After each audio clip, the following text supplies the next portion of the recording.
The world spun chaotically, enveloped in a haze. Suddenly, he opened his eyes, his mind a blank slate, staring vacantly at the surroundings. Lush green grass adorned the landscape, and the air was perfumed with a delicate floral fragrance.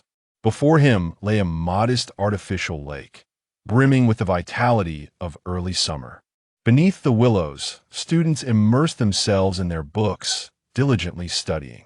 Muli sat dazedly on a bench by the lakeside, his eyes gradually regaining their sparkle. He gazed at his own hands, emotions surging within him, causing his body to tremble slightly. Approaching the water's edge, he beheld the reflection of a youthful, handsome face staring back at him. "I have succeeded. I have truly succeeded." In that moment, overwhelmed with emotion, he could not contain himself and buried his face in his hands, squatting by the lake and weeping.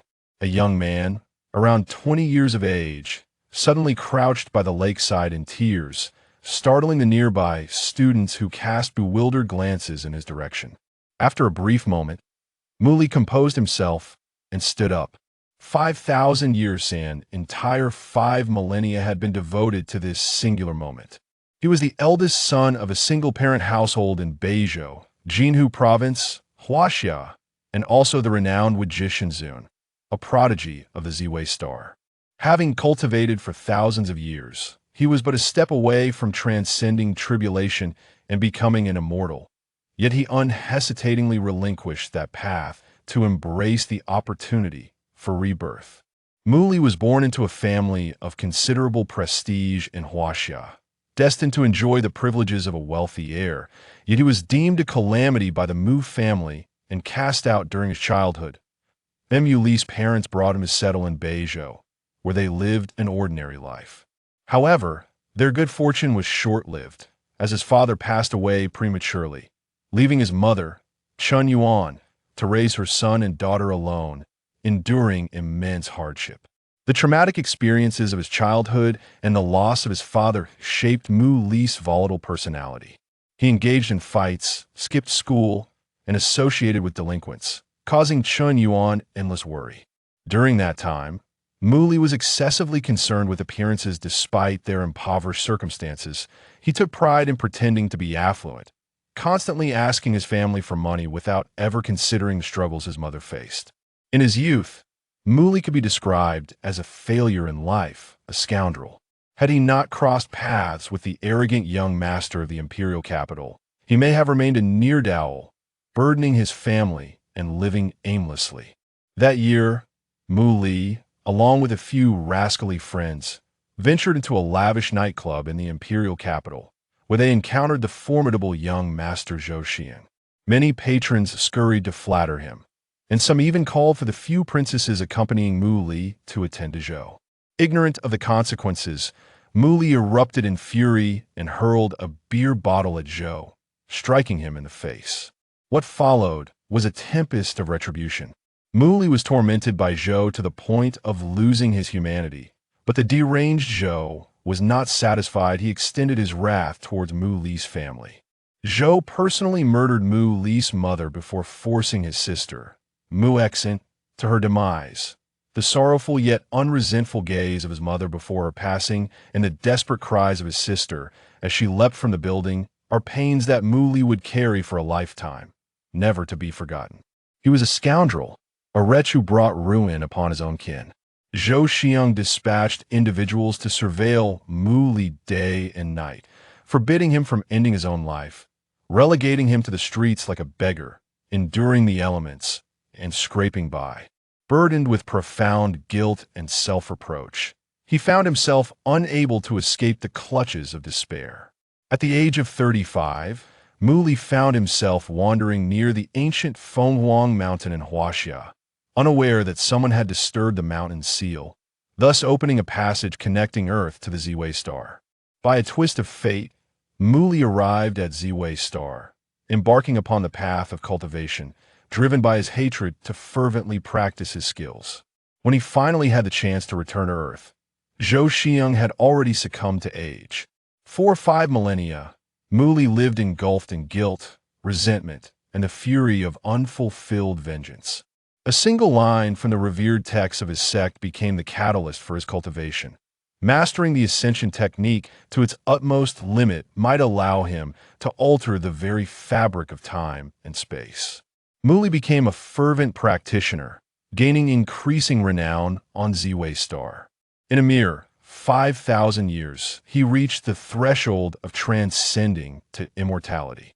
Having survived the tribulations of ascendance, he stood on the brink of success. Yet he hesitated to take that final step, wagering his entire life's cultivation to reverse the ascension technique. He succeeded. Everything before him felt so vividly real, devoid of any semblance of illusion. The legends were true. Here lay the very grounds of Longshan University of Technology, a humble institution of higher learning that in the present day. His mother still thrives, and his younger sister attends a university on the other side of the city. The tragedy has yet to unfold, and his only two relatives remain safe and sound. Mother, dear sister, I am deeply sorry it is I, this wretched being, who has burdened you and even brought harm upon you, but I vow that this life shall be different. Zhou Xiang, you are the heir of a prestigious family in the imperial capital, wielding immense power. Yet now, as I return, I am the supreme being of the Purple Star, and no matter how formidable the Zhou clan may be, you are but a mundane force, powerless against me. A flicker of hatred glimmered in Mu Li's eyes. Cultivators seek immortality in the passage of time. The trivialities of the mortal realm will eventually dissipate like fleeting smoke. Those memories that once haunted the mind will gradually fade, ultimately vanishing. However, Mu Li is different. His path of cultivation is sustained solely by his obsession. A faint inscription, left by an unknown elder on the pages of the Ascension Sutra, reads, "Upon reaching the pinnacle of ascension, to reverse is to attain rebirth, perhaps allowing one to break free from the constraints of time and traverse the fabric of existence." No sage has verified the truth of these words, yet Mu Li chose to believe. He devoted himself tirelessly to his training, steadily ascending toward greatness. After 5 millennia, he reached the threshold of transcending tribulations and ascending to immortality, surpassing generations of predecessors from the Purple Star, becoming a legend of cultivation. Fortuitously, he succeeded. The elder's conjecture proved accurate. He felt a profound sense of gratitude, bearing the weight of 5,000 years of sins, finally on the brink of redemption. In this lifetime, he shall resolutely safeguard all that is dear to him. After today, the original Mu Li has perished, and a new Mu Li has been reborn. Zhou Xiang, along with that heartless clan of yours, you lack even the qualifications to gaze upon me. Darling, let's distance ourselves from this delusional lunatic. A couple nearby remarked with peculiar expressions as they stepped away. This individual, who had been sitting calmly in his chair, suddenly leaped up, clutching his face in tears, and then began to gnash his teeth, muttering to himself while donning an expression of profound grievance, as if he were owed millions. It was truly terrifying. Mu Li cast a glance in their direction. Do. 2 vibrations emanated from his pocket. Mu Li retrieved his phone. The message was from his mother. "Shally, please give me a few more days. I promise I will gather the 5,000 yuan for you. Do not act rashly. I will find a way to get the money." Upon seeing this message, a pang of sorrow pierced Mu Li's heart. During his school days, he was driven by vanity and a penchant for comparison, frequently reaching out to his family for money.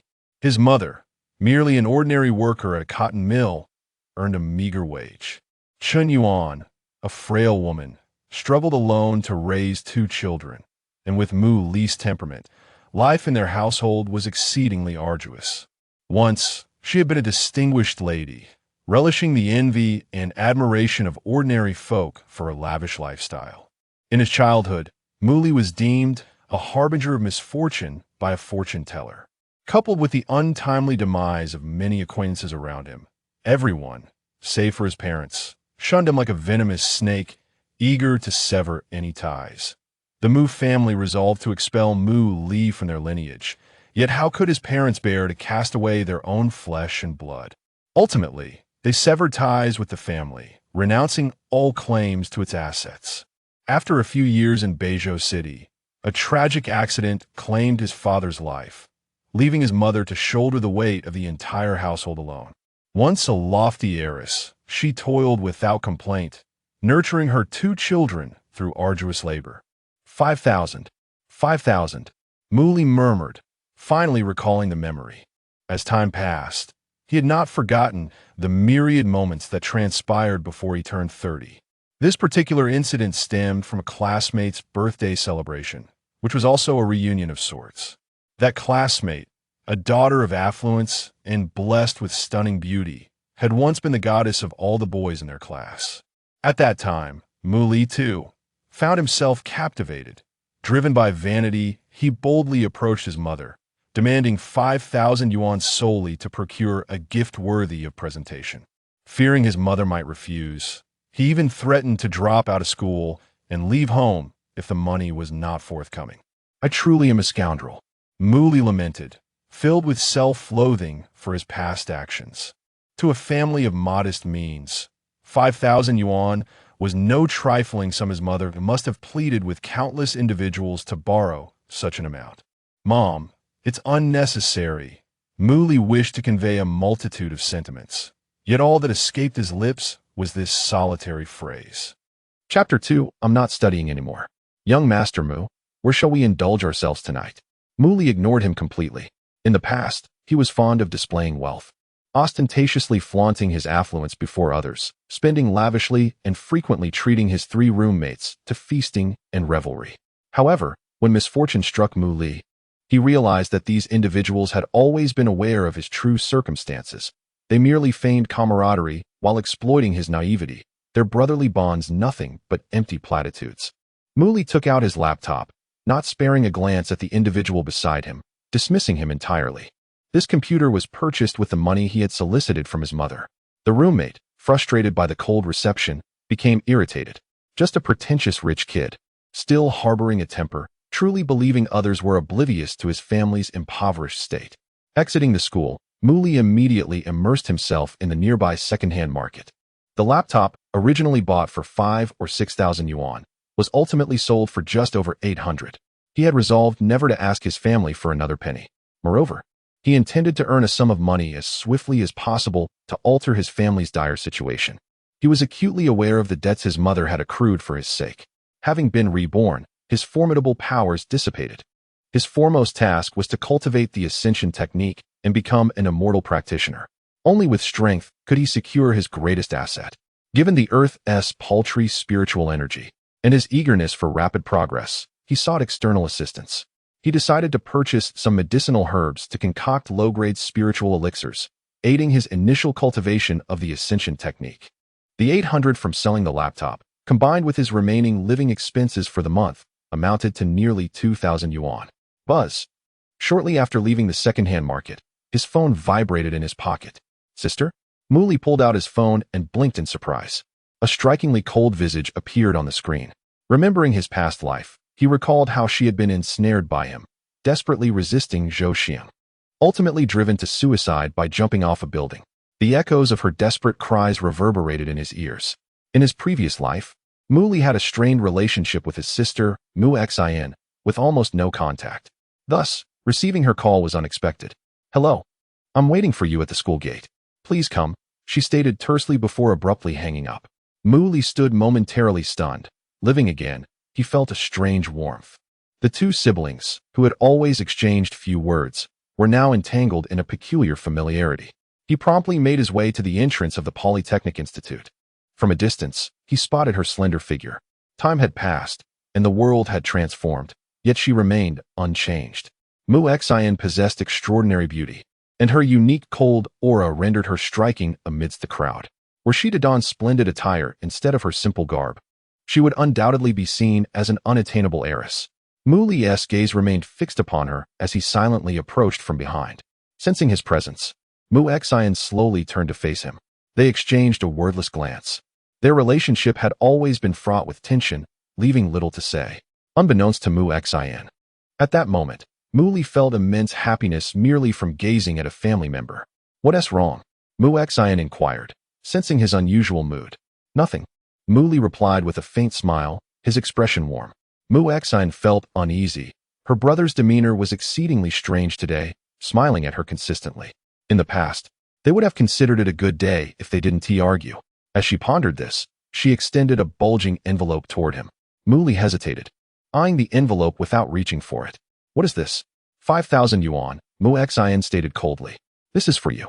Don't ask Mom for money anymore. Where did you get this? Mu Li frowned, questioning her as a university student. How could she possess such a sum? I earned it from part-time jobs over 2 semesters. Mu Xin replied. Mu Li felt a wave of embarrassment wash over him. Unlike himself, Mu Xin was a responsible and considerate girl.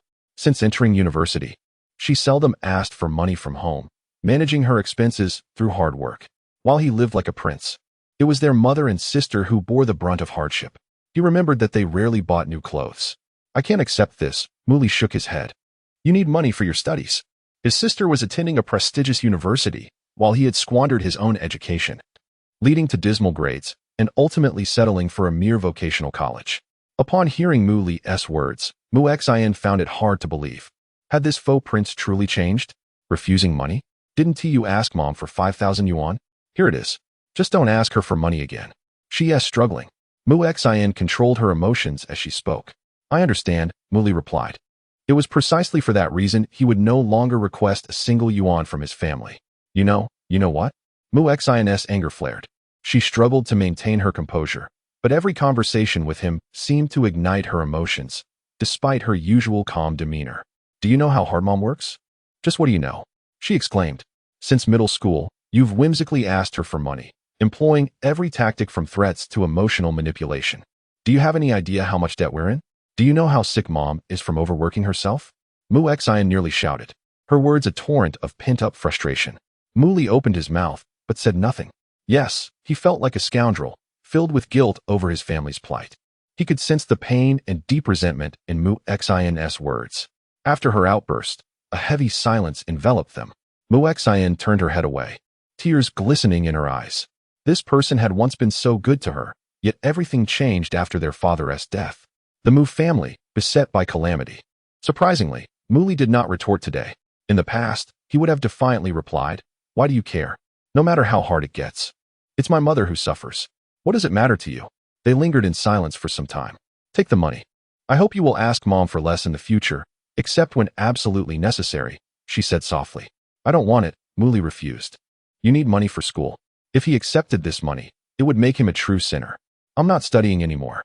Mu Xin's voice was barely a whisper. You can't stop studying. You attend a prestigious university. You are our mother's hope, the hope of the Mu family. For a moment, he lost control, adopting a brotherly tone. You said, Mu Xin interrupted. I'm not a member of the Mu family. You don't even acknowledge my existence. The Mu family raised me. Consider this my repayment. Mu Li stood frozen, a sharp pain piercing his heart. Indeed, Mu Xin was not his biological sister. She was entrusted to their father by a family friend when she was still very young. In his previous life, the reckless Mu Li often uttered cruel words. You're not my sister. You're merely an outsider. You're not my family, so why do you care? It was easy to imagine the damage he had inflicted upon his sister. Recently, many of their former creditors had come demanding repayment. Where could their mother, a frail woman, procure such a large sum? I'm not studying anymore. I'll lessen the burden and work to help pay off the debts, Mu Xin gently declared. Mu Li truly wished to utter an apology, yet felt unworthy of even that.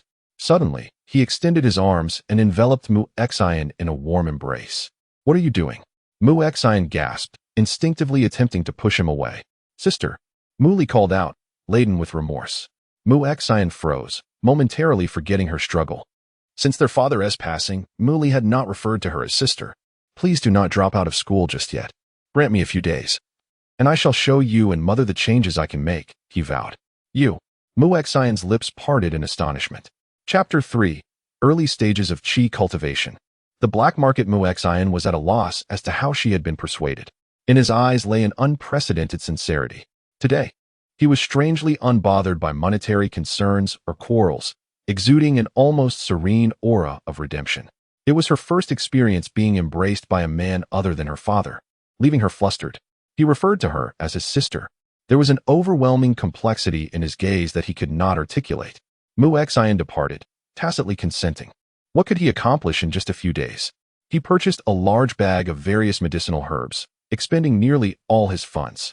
This was merely the beginning, as the low-grade elixir would soon necessitate rare and ancient herbs, demanding considerable resources and effort. In the bustling city, Muli took the herbs to a small mountain on the outskirts. He acquired a large pot specifically for concocting the elixirs. After meticulously controlling the heat and the quantity of herbs, Muli spent over 2 hours refining a substantial bag of herbs into a small bowl of elixir.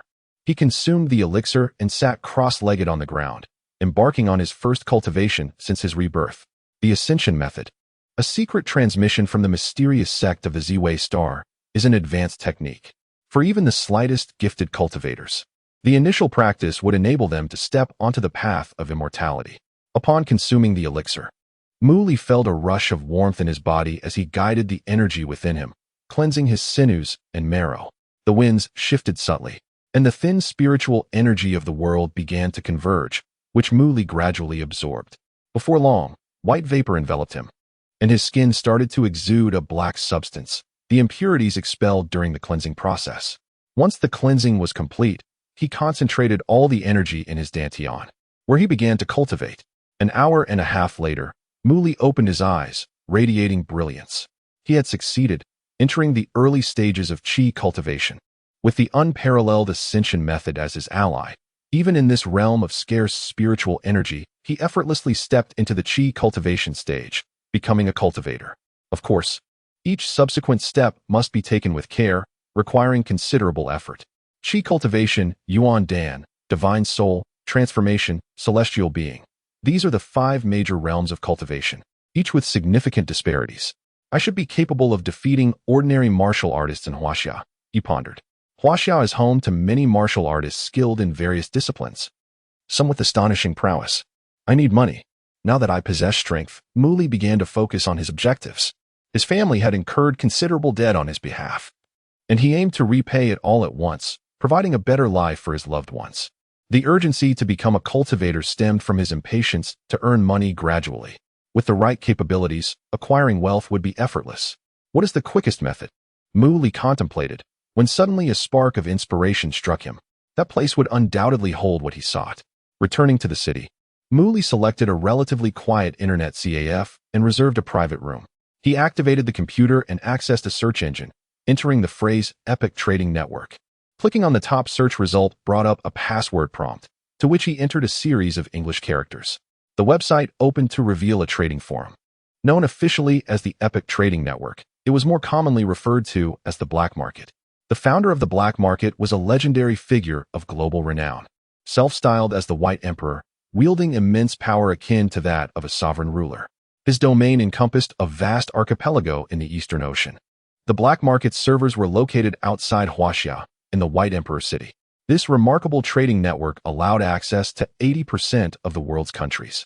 Unconstrained by stringent regulations, the Black Market embraced all walks of life. Here, one could trade for an array of rare items, as its traders spanned the globe. Additionally, the Black Market enabled the posting of any task. If one could afford the price, they could find someone to undertake it. In his previous life, Muli had utilized the Black Market to trace the whereabouts of Zhou Xiong, and within days, he had received news of his demise. Muli created an account, whimsically naming it Wuji. The forum was flooded with an array of posts, causing him to furrow his brow as he narrowed his search to Longshan City in Huaxia.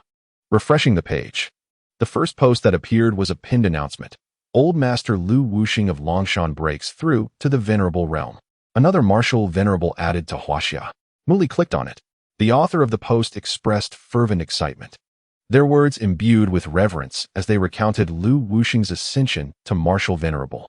Beneath the post, many users left congratulatory remarks, discussing the significance of the event. Martial venerable. Muli mused. This represents a powerful realm among martial artists.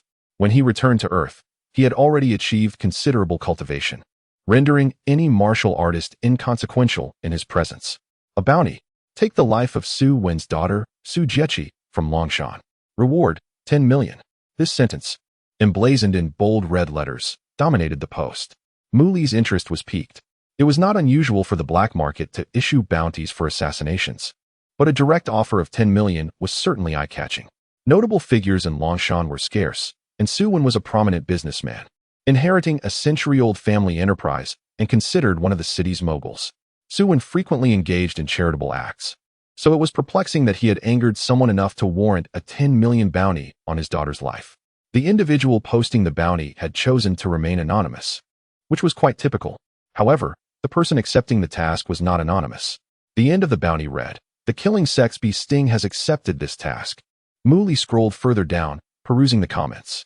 Goodness, Bee Sting actually accepted this task. Bee Sting was a notorious assassin who had previously taken down a head of state. If he were to personally carry out the assassination, Su Jiechi's fate was all but sealed. The killing sect was known for its ruthless efficiency, rarely failing in their missions. Su Jiechi was doomed. It must be noted that Su Wen was a principal businessman. Rumors suggested that his daughter was exceptionally beautiful, a rare gem in the world. But alas, beauty often meets an early demise.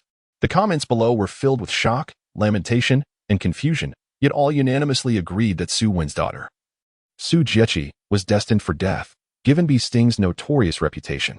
Bee Sting. Mu Li's fingers tapped restlessly on the keyboard, typing the name into the information exchange section, which yielded a plethora of results. He skimmed through, grasping the overall concept. The Killing Sect was a prominent assassin organization hidden within the Asian continent, notorious for its efficiency. They had rarely failed a mission, swiftly eliminating targets before their bodyguards even realized what had transpired. Any prominent figure targeted by the Killing Sect had to exercise extreme caution, as it was said that the sect was protected by formidable masters at the martial venerable level. If a martial venerable assassin were to take action personally, who in the world would not tremble in fear? Bee Sting was a distinguished assassin within the Killing Sect, boasting numerous impressive records, including one notable instance where he infiltrated a mid-sized country to eliminate a national leader and escaped unscathed. With Bee Sting taking on this assassination task, it seemed there was no hope left for Su Wen's daughter. This bounty was an open task, available for anyone to accept. However, apart from Bee Sting, no one else had stepped forward, as his reputation loomed large. To slay a girl, a bounty of 10 million. Muli closed this reward thread. 10 million was a substantial sum for him at present, capable of resolving all his current issues, yet he held it in disdain. As a dignified supreme being of the infinite, he found it beneath him to take the life of an innocent girl for such a lucrative reward. Suddenly, he raised an eyebrow. This was intriguing. Muli moved his mouse and clicked on the post that had garnered much attention shortly after its release. Chapter 4. A task no one dares to accept urgent. Seeking a skilled individual to protect my daughter for 1 month, with a reward of 20 million. The bold, dark lettering and eye-catching title made this post stand out. It had garnered immense attention shortly after being published, swiftly rising to the top of the forum. Muli clicked on it. A plea for help. The poster earnestly requested the aid of a black market expert to safeguard his daughter for a month, willing to offer a staggering sum of 20 million, with additional rewards for successful protection. The poster was identified as Su Sherwin-Liu. This desperate appeal was nestled beneath the bounty post, and it was evident who had authored it. The Su family's cry for help attracted considerable attention, sparking fervent discussions among many. 20 million. Su Wen is indeed generous, some gasped in astonishment. Yet, who would dare to take on such a perilous task? The assassin known as Bee Sting is ruthless. Anyone who interferes with his missions is eliminated without hesitation. To accept this task would be tantamount to courting death. If one's own life is at risk, how could they possibly protect another's daughter? Bee Sting is a master of the assassination arts, highly skilled in martial prowess. And within the confines of this small dragon mountain, who could possibly stand against him? Many were drawn in, yet all remained mere spectators, none daring to accept the mission. The reward was substantial, but one must also value their life. To safeguard the beloved daughter of the Su family, it would require, unless Su Wen could enlist the help of a martial sovereign. Someone asserted. What kind of figure is Bee Sting? Even with a martial sovereign involved, one misstep could lead to dire consequences. There are only a handful of martial sovereigns in Huaxia who would recklessly stake their life on such a gamble. The comments beneath the plea were overwhelmingly pessimistic, mirroring the sentiments in the bounty post, with the consensus being that the Su family's daughter was doomed. As for the reward, it was scarcely mentioned thereafter. Ordinary martial artists could not afford it, and the truly exceptional martial sovereigns were not in need of such a sum. Be sting. Mu Li's lips curled into a slight smile. With a click of the mouse, a prompt appeared at the bottom of the plea. Wu Ji has accepted this task. What? Someone truly dares to accept. Wu Ji? Who is this person? I have never heard of them. Are they courting death? To even meddle with Be Sting's target? Such audacity. A nameless individual dares to challenge Be Sting. They must have a death wish. The forum was abuzz with shock. Even renowned experts merely observed in silence, while an unknown fledgling had the gall to take on this task. I just looked it up. This Wu Ji is either a newcomer or a secondary account, having been created not long ago, one eager commentator noted. Many others checked, discovering that this Wu Ji had no prior records on the forum, devoid of any information. Each individual could only create an account on the black market, meaning this person was either a novice or using someone else's information. It is undoubtedly a newcomer. Seasoned individuals are well aware of Be Sting's terror and would not dare to oppose him. Truly a case of a naive calf fearing no tigers. Perhaps they have just entered the black market, stumbled upon this pinned post, and were overwhelmed by the prospect of 20 million, foolishly believing they could handle it. 20 million is not so easily acquired. There were scoffs of derision and expressions of disbelief. I suspect this newcomer may have accidentally clicked accept task, not genuinely intending to take it on, someone speculated. Regardless of the reason, tasks accepted in the black market do not become effective until half an hour has passed, during which the acceptor has the right to withdraw.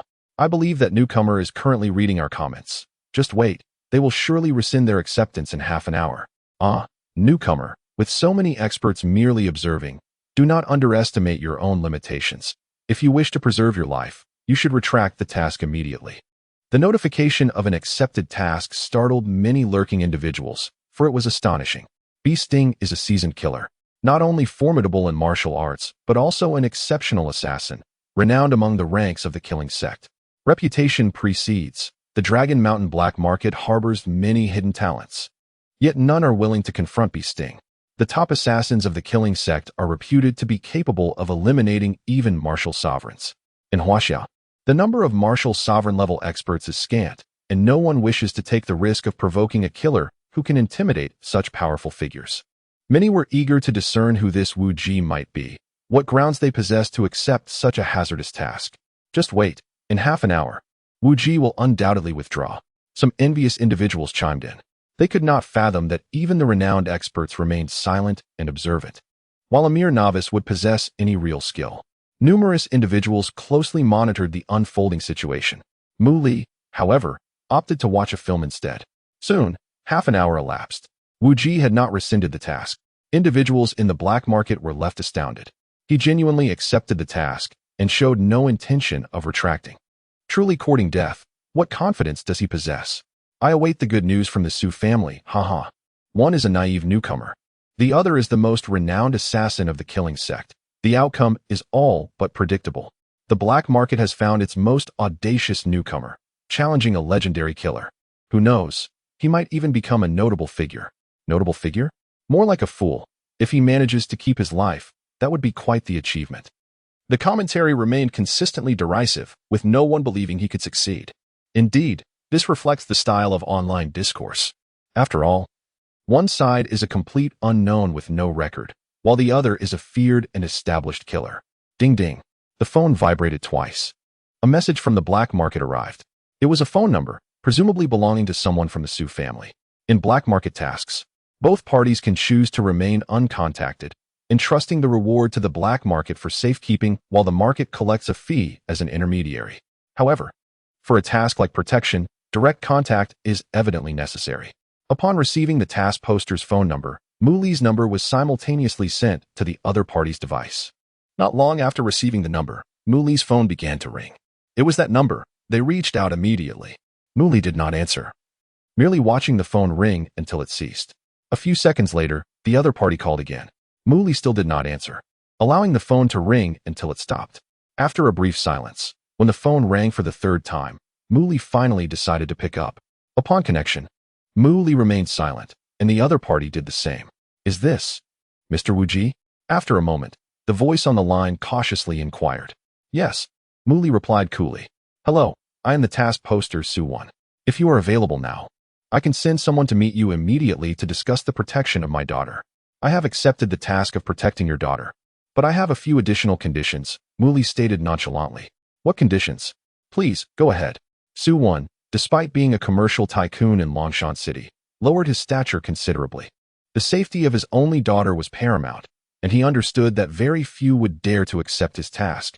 Thus he approached Muli with caution. I require a 2 million deposit, and all matters regarding protection will be determined by me. Su-Wan fell silent. Mr. Wu-Ji, are you confident? He inquired. If I fail, I will pay with my life, Muli replied ambiguously. Very well, I shall defer to your arrangements. As long as the safety of my daughter is assured, Su-Wan consented. Please send someone to fetch me. Muli provided her current address. Chapter 5. Just him? A cyber CAF? Upon receiving the address sent by Muli, Su-Wan experienced a moment of astonishment, despite his usual composure. The youthful tone in the other person's voice stirred apprehension within him.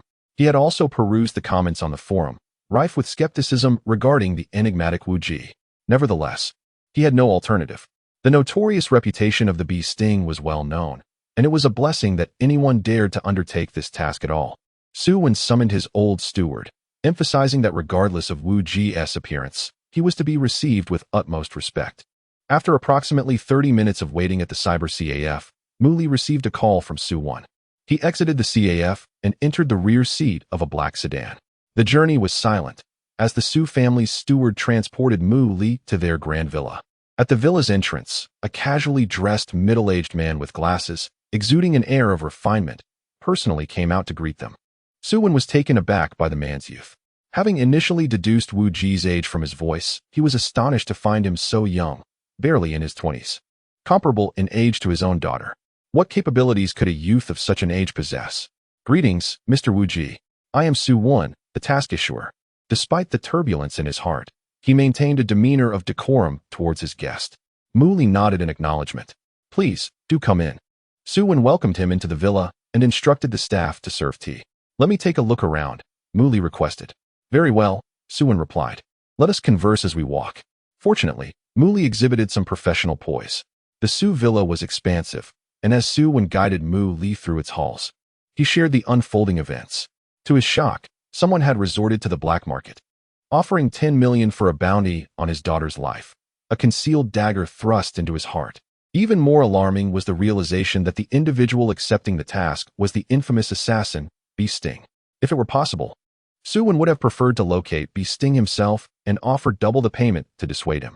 Unfortunately, tasks accepted by the killing door could only be relinquished if the assassination failed within a month. Muli held no interest in their grievances. He considered himself neither a villain nor a hero, unwilling to commit heinous acts, nor to act out of overflowing righteousness. Practitioners of the Ziwei Star were well aware of Wu-Ji Tianzuan's capricious temperament, acting solely according to his whims, unbound by societal norms. He took money to alleviate troubles, nothing more. This villa seems quite populated, Muli remarked casually. Su-Wan was startled, but soon felt a sense of reassurance. Indeed, despite the villa's tranquil facade, it concealed numerous bodyguards, hired at great expense from a top security firm. The fact that Muli had discerned their presence after merely a brief survey indicated his formidable prowess as a martial artist. Since my arch-nemesis issued a dire threat and fled, I have been on edge, hence the extensive security measures, Su-Wan explained. Muli remained noncommittal. While the guards were robust and well-trained, faced with a top-tier assassin, they would be merely fodder. Against a practitioner, a single spell could spell doom. In addition to the guards, the villa was replete with surveillance cameras, even monitoring blind spots. On the surface, it appeared to be an impregnable fortress. Anyone daring to intrude would undoubtedly be detected immediately. However, Su-Wan's heart was laden with unease. Having mingled in the black market for years, he had heard numerous tales of Bee Sting's exploits. If even a head of state under armed protection could be easily assassinated and escape unscathed, how could his so-called professional bodyguard stand a chance? Oh, Su-Wan's face brightened slightly as he hurried to greet the newcomers. Muli followed at a leisurely pace. Just a few steps in, two individuals entered. The elder, though of advanced age, appeared vigorous, while the younger, with a buzz cut, seemed slightly older than Muli. Muli assessed them and recognized their martial prowess. The elder was evidently more capable than the covert professional guards. Uncle Lin, what news? Su-Wan inquired eagerly. The elder sighed.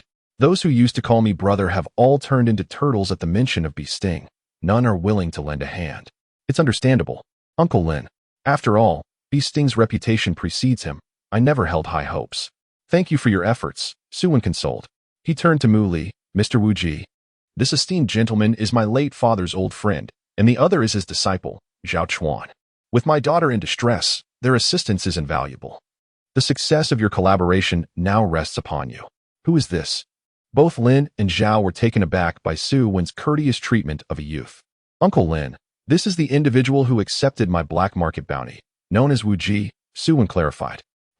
The two men regarded Mu Li with astonished expressions. They were aware of the bounty Su Wen had issued. Frankly, they had not anticipated recruiting someone capable of rivaling Sting. Yet, Wu Ji's youth was striking. Most martial artists of high renown were seasoned by age and experience. Was he merely a common martial artist lured by the promise of a hefty reward? Did he comprehend the terror that was Sting? Friend, you appear younger than I. Can you truly handle this 20 million? Zhao Chuan questioned, frowning. His master, Lin Yu, held a respectable position as a martial artist. Yet they had come to offer protection for a rather meager sum, significantly less than what Wu Ji was set to receive. Did this youthful individual possess the capability to merit such a reward? Zhao Chuan, refrain from being disrespectful, Lin Yu admonished. One should not judge a book by its cover. This young man, having accepted the task, must possess some remarkable skills. Despite his words, Lin Yu harbored doubts about Wu Ji's abilities. Mu Li chose not to engage further. Mr. Su, we agreed that I would take charge of all protective measures concerning your daughter, he stated firmly. Su Wen glanced at Lin Yu, feeling somewhat embarrassed.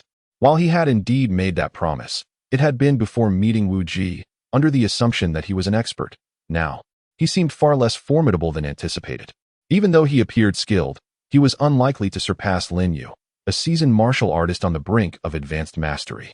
How do you plan to protect my daughter? Su Wen inquired, attempting to shift the topic. Let us first hear his intentions, he thought, noting Zhao Chuan's displeased expression. Lin Yu, though outwardly calm, felt an unease, not wishing to lose their assistance. I have no particular plans. First, I would like all the bodyguards around this villa to be withdrawn, along with any surveillance equipment, Mu Li announced. The three men stared at him in disbelief. Was this young man attempting to set a trap, luring Sting into an ambush?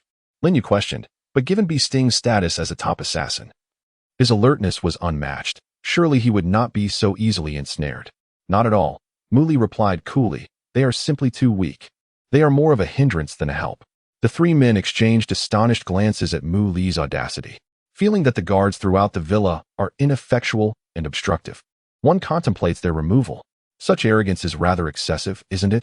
Lin Yu's displeasure begins to surface. As a peak intermediate expert, he cannot confidently assert his ability to easily overpower so many guards.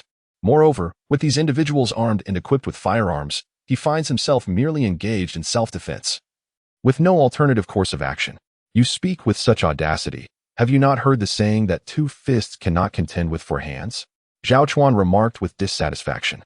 Mr. Wu Ji, these individuals have been procured at considerable expense from the foremost security firm in Huaxia, and they have undergone rigorous professional training. Their presence surely enhances our safety, Su Wen interjected with a light-hearted chuckle. Mu Li shook his head in disagreement. If the Sting is indeed as formidable as rumored, then these guards would prove utterly useless, merely sacrificing their lives in vain. He then turned his gaze toward the duo of master and disciple, stating with a startling candidness. As for the two of you, you may stay, albeit begrudgingly. What? Zhao Chuan immediately bristled, infuriated by such insolence. Who do you think you are? Are we merely scraping the bottom of the barrel to meet your standards? Lin Yu's expression also darkened. Even as a peak intermediate martial artist, he was reduced to a mere afterthought in this young man's eyes. Su Wen could no longer remain silent. Thus far, they had yet to witness Wu Ji's capabilities. Yet his demeanor was imbued with a significant arrogance. Who do you presume to be? You look down upon my master. Do you consider yourself a martial sovereign? Zhao Chuan exclaimed in anger. Martial sovereign? Mu Li chuckled ambiguously. What significance does that hold? Humph. Zhao Chuan snorted in frustration, further incensed by the other's attitude. Since you believe yourself so formidable, do you dare to duel with me? Chapter 6. Martial sovereign?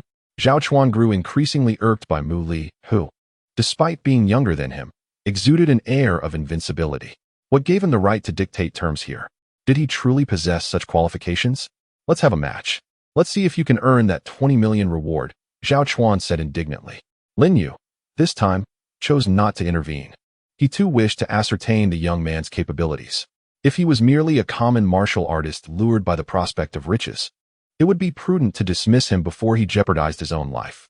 Su Wen shared a similar sentiment, curious to see if the upcoming task-bearer possessed the requisite skills. Mu Li glanced at the other two, discerning their attitude. Indeed, to earn someone's trust and money, he must first instill confidence in his abilities. You are not capable, Mu Li stated, shaking his head. What did you say? Zhao Chuan's face flushed with anger.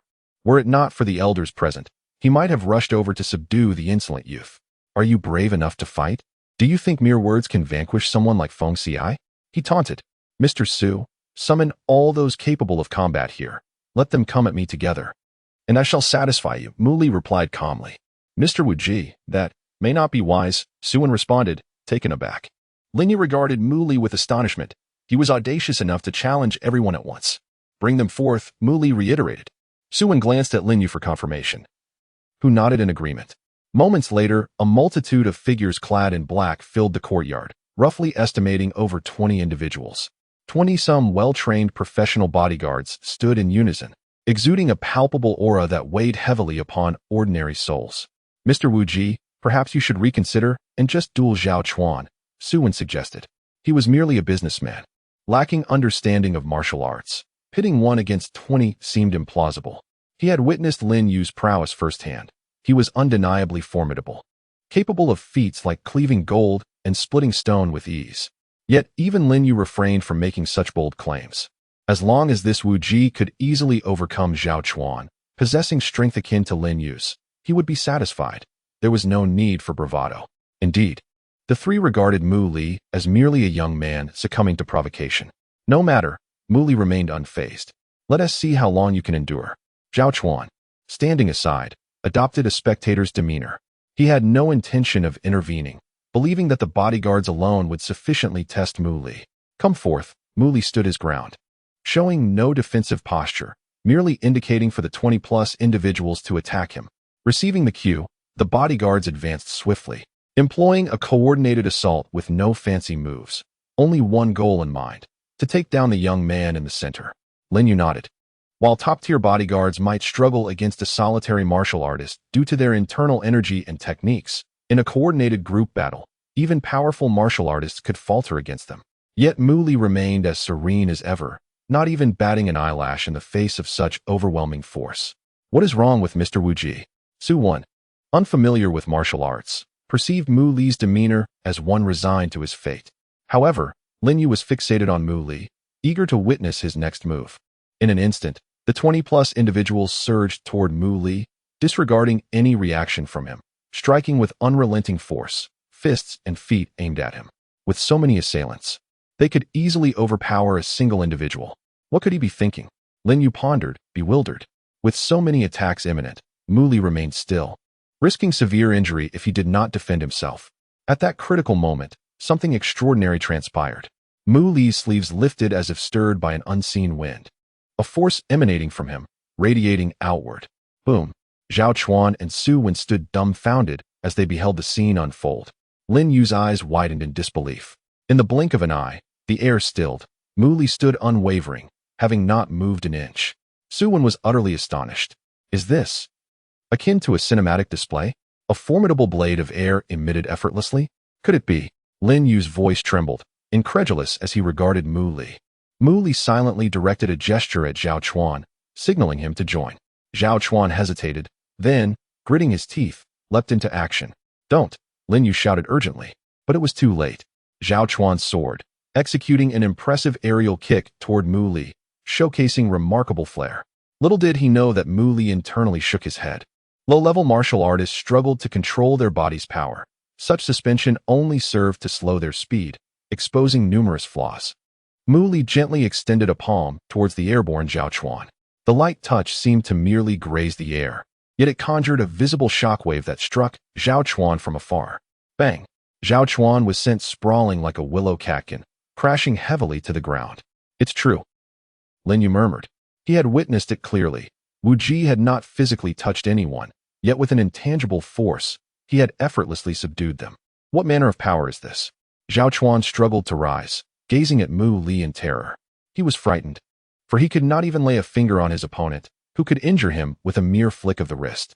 Mu Li turned his gaze to Lin Yu, a martial artist at the pinnacle of the intermediate level. I will pass. Lin Yu quickly waved his hand, acknowledging Wu Ji as an exceptionally formidable martial artist, far beyond his own capabilities. Uncle Lin, you haven't even fought him yet. Su Wen remarked in astonishment. There is no point in fighting. Lin Yu replied with a wry smile, shaking his head in resignation. Even if Lu Wuxing himself were present, he would likely not stand a chance against Wu Ji. What? Hearing this, Zhao Chuan's mouth fell agape, disbelief evident in his expression. Even prominent figures from the capital had sent gifts to celebrate the emergence of a new martial sovereign in Huaxia. A martial sovereign, a figure revered among martial artists, capable of facing 100 foes single-handedly. And yet, the master he respected most claimed that even the esteemed Lu Wuxing could not defeat this youth, who was nearly his own age. Uncle Lin, could he possibly be? Su Wen exclaimed, a sudden realization dawning upon him. Indeed, Mr. Wu Ji must be a martial sovereign. Lin Yu inhaled sharply, asserting that he was of a higher caliber than Lu Wuxing. Upon this revelation, astonishment filled the room. Uncle Lin, are you certain? Su Wen questioned, incredulous. He understood that martial sovereigns were rare in Huaxia, each one a figure of renown. Yet, he had never heard of this Wu Ji. Indeed, a martial sovereign possesses perfected internal energy, allowing them to execute external attacks. Earlier, Mr. Wu Ji remained motionless. Yet everyone appeared as if propelled by the air itself. Undoubtedly a manifestation of his formidable internal energy, Lin Yu affirmed with certainty. Mu Li remained silent. In truth, he had merely dispersed his internal energy, creating a shockwave. Perhaps this effect bore resemblance to the external attacks of a martial sovereign, leading Lin Yu to such a conclusion. Zhao Chuan, sprawled on the ground, absorbed his master's declaration, his mind reeling. That youthful figure, younger than himself, was indeed a martial sovereign. To provoke oneself is indeed a feat accomplished by a master of the martial honor level. Having devoted numerous years under the tutelage of my master, I have merely attained the status of a novice warrior. How has he honed his skills? Is he a monster? Such a young martial honor master is an unprecedented marvel, unheard of and unseen. Lin Yu lamented, Su Wen, your investment of 20 million has proven exceedingly worthwhile. You have managed to enlist a martial honor master.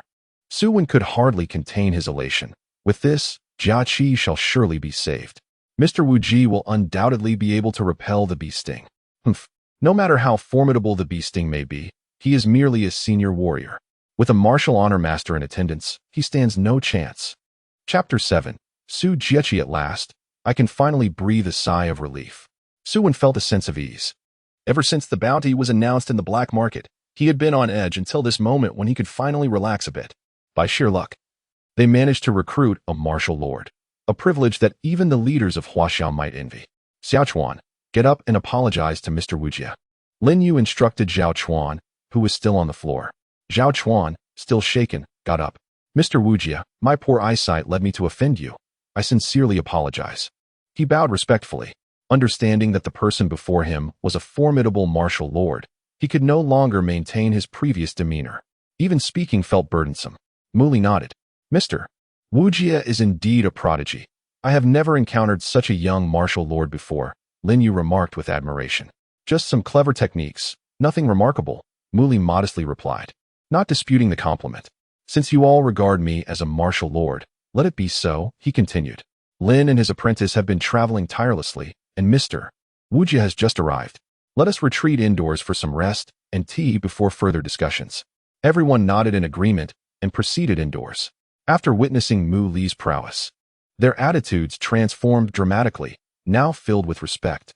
Mr. Wu Jie, besides the 2 requests previously mentioned, is there anything else we need to assist you with? Su Wen inquired. None, Mu Li replied. Please ensure the deposit arrives promptly. I need to be out for a day tomorrow. A day out? Su Wen's expression shifted to one of concern. Is there a problem? Mu Li asked. Mr. Wu Jie, the thing is, Lin Yu interjected, the assassins from the killing sect will act swiftly after receiving their orders. If you are away for a day, we worry about the safety here. The target of the assassins is Mr. Su's daughter. Let her accompany me tomorrow. I have matters to attend to. That. Suwon hesitated. Very well, he finally agreed, summoning a maid. Please bring the young lady down to meet our esteemed guest. The maid ascended the stairs. After a while, footsteps could be heard from above. Everyone turned to look. A humanoid rabbit slowly descended the stairs. Upon closer inspection, it became clear that it was a girl clad in rabbit-themed pajamas. Lin Yu was momentarily stunned. How adorable. Zhao Chuan grinned at the girl, utterly smitten. The girl had a delicate appearance, living up to the black market's praises. Rare beauty. Adorned in a pink rabbit onesie, indeed exuded an utterly charming aura. Jiechi, Suwon scolded, his face stern. How could you present yourself like this to guests? What have I taught you about etiquette? Dad, Uncle Lin, Brother Zhao Chuan. Su Jiechi seemed unfazed, addressing each in turn and glancing briefly at Mu Li, ignoring him thereafter. How do you speak? Suwon's brows furrowed in anger. This is for your safety. If you find it dull, you may stroll in the garden, or perhaps read something. Enough, Dad, Su Jiechi pouted. What era is this? Do you think I'm some old-fashioned young lady? What is so great about the rundown garden? I'm just the kind of person who eats and waits to die. I have no freedom. Preposterous. Suwon's anger flared. Look at you. You exhibit none of the grace expected of a young lady. Su Jiechi rolled her eyes, gazing at the ceiling. Xiaowen, calm down. Lin Yu chuckled helplessly. She has merely been cooped up for too long, harboring frustrations. Taking a deep breath, Suwon forced himself to regain composure. It seemed he had grown accustomed to such irritations. Mr. Wujia, I apologize. My daughter is unruly. It is my failure in discipline that has caused you this embarrassment, he said with an apologetic smile. Seeing her father lowering himself to accommodate the young man she had disregarded, Su Jiechi furrowed her brows. Who was this young man that warranted such humility from her father? Having been cooped up for many days, her frustration boiled over, and she felt inclined to challenge anyone in sight. Jiechi, come and greet Mr. Wujia, Suwon commanded sternly. Su Jiechi remained silent, staring at Mu Li without moving. He also regarded her silently, his gaze unwavering. Who is he? Su Jiechi finally asked. This is Mr. Wujia, who will be responsible for your protection moving forward. You must treat him with respect. Isn't their Uncle Lin and Brother Zhao Chuan? Jiechi, Mr. Wujia possesses far greater abilities than we do. Only he can ensure your safety, Lin Yu replied with a smile. Su Jiechi scrutinized Mu Li with skepticism. He appeared to be around her age, perhaps slightly older than Zhao Chuan. Why would Lin Yu be so humble, elevating him to such heights? After a moment's thought, she decided not to pursue the matter further. He was merely an additional bodyguard, after all. Mr. Su, I will arrange for a small room to be set up in Jiechi's quarters. You will be inconvenienced for this month, Suwon stated. What? Su Jiechi's face paled. No way. Dad, what are you thinking? You want a man to stay in my room? She looked at her father in disbelief. Right now, your safety is paramount, Suwon replied with a stern countenance. That won't be necessary, Mu Li interjected. He had no issue with it personally, but he wouldn't impose himself if it made her uncomfortable. Mr. Su, prepare a few jade stones for me by tomorrow. They will be quite useful. Even if I'm not around, your daughter will remain safe for the time being. Jade stones? What use could they possibly have? The others wondered, puzzled. Very well, I will prepare them. Although confused, Suwon acquiesced. Such theatrics. Su Jiechi scoffed, rolling her eyes. Yet, considering he had declined to share a room, she found him somewhat less intolerable. Jiechi, I must strongly advise you that Mr. Wujia is an esteemed guest. He alone can guarantee your safety, so you must comply with his instructions and refrain from any disrespectful behavior, Suwon admonished his daughter firmly. Hearing this made Su Jiechi exceedingly uncomfortable. Why should she heed him? What made him so impressive? Wasn't he just another ordinary Huaxia person like everyone else? Why must he be the one to protect her? No matter how skilled the assassin might be, could he really outmatch a bullet? What was the need for such grand arrangements? She couldn't believe that dozens of people couldn't overpower a single individual. Besides, if the assassin truly came, wasn't he their still Uncle Lin and Brother Zhao Chuan? Could they not handle it? She expressed her frustrations vehemently. Lin Yu and Zhao Chuan exchanged glances, sharing a wry smile. This young lady was accustomed to a mundane world, entirely unaware of the true danger posed by assassins like the bee sting. If it were that simple, they would not have gone to such lengths. She was the type to naively believe that bullets were the ultimate force, thinking that sheer strength could overcome any challenge. Bullets might be powerful, but they must also strike the target. Once a martial lord unleashes their inner strength, they can effortlessly deflect bullets, rendering them ineffective. Do not underestimate him simply because of his youth. He is a martial lord of great skill, far beyond her understanding. Miss Su, Mu Li, who had remained silent until now, calmly addressed her. For the next month, your safety is my responsibility.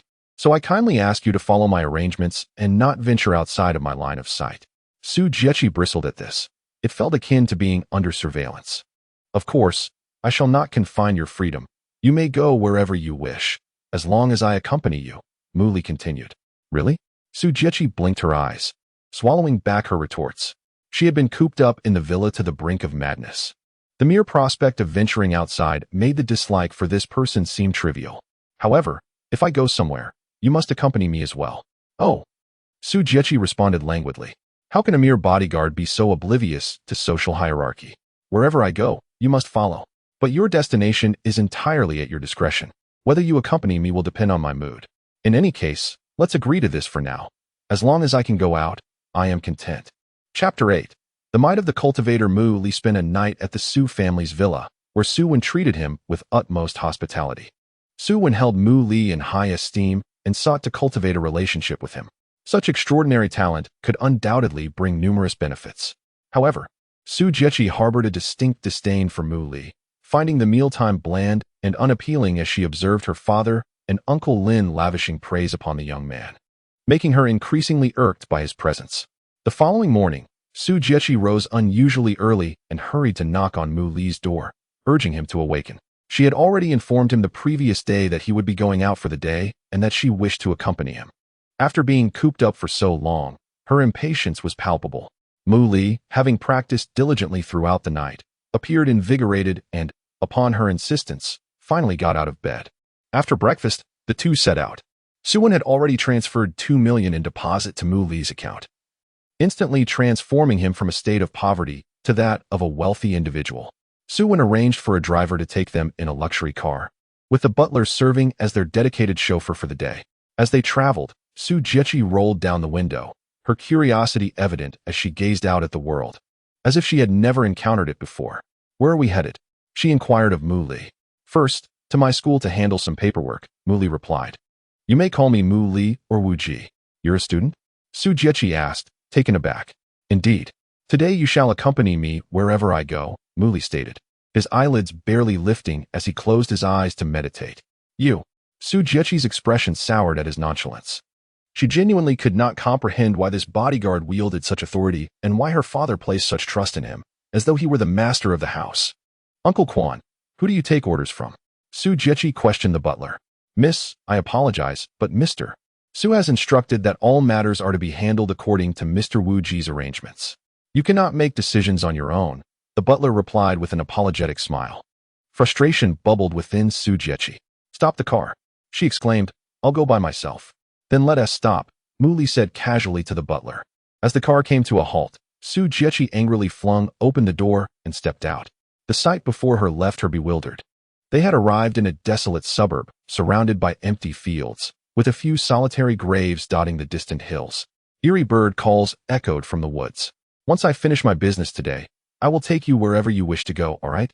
Mu Li remarked, indifferent to her discontent. You said. Su Jiechi mumbled under her breath. After more than 20 minutes, they arrived at Longshan Polytechnic University. This is where you study? Su Jiechi observed, glancing around. It's about what I expected. What did you expect? Mu Li inquired. Not much, honestly, she replied with a hint of pride. Oh, Mu Li responded, unperturbed, and continued walking inside. Frustrated, Su Jiechi stamped her foot. She had failed to rattle him and instead found herself irked. Mu Li first took her to the academic office to process a leave of absence. Throughout the procedure, Su Jiechi's heart raced in trepidation. She could not fathom what kind of sorcery Mu Li employed, as the director, in a trance-like state, complied without question, granting him a month's leave. Once they exited, Su Jiechi kept her distance from Mu Li, feeling unnerved by his presence. Next, Mu Li led her to the male dormitory. Su Jiechi had never stepped into a boys' dormitory before, hesitating at the entrance. As a beautiful girl stood there, she immediately attracted a chorus of howls from inside, with many boys leaning out of windows, whistling and shouting, while others clapped their hands in a makeshift rhythm. Mu Li swiftly pulled her inside. Wow, what the heck? When Mu Li opened his dorm room door, the occupants were startled, leaping in shock. They were shirtless, clad in colorful shorts, engrossed in their games. "Ah!" Su Jiechi screamed, covering her eyes. It was too dazzling. She inwardly cursed Mu Li for bringing her to such a place. "Young Master Mu, you've really scored with this stunning girl." One of the boys leered. Su Jiechi wished to retort, but dared not uncover her eyes. "Beautiful, if young Master Mu can't satisfy you, why not try with us?" Another boy suggested with a smirk. Such vulgar remarks flushed Su Jiechi's cheeks red with embarrassment.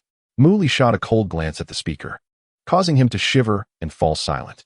The dorm fell into an eerie silence. "Why the grim faces? I was merely teasing your girl, just a joke," the dorm leader complained. "Exactly, we're all close friends here. It's just a bit of fun," another chimed in. These were his so-called roommates. Once considering Mu Li a fool to exploit, always mooching off him and borrowing money without repayment. Eventually, Mu Li realized they had long been aware of his true circumstances.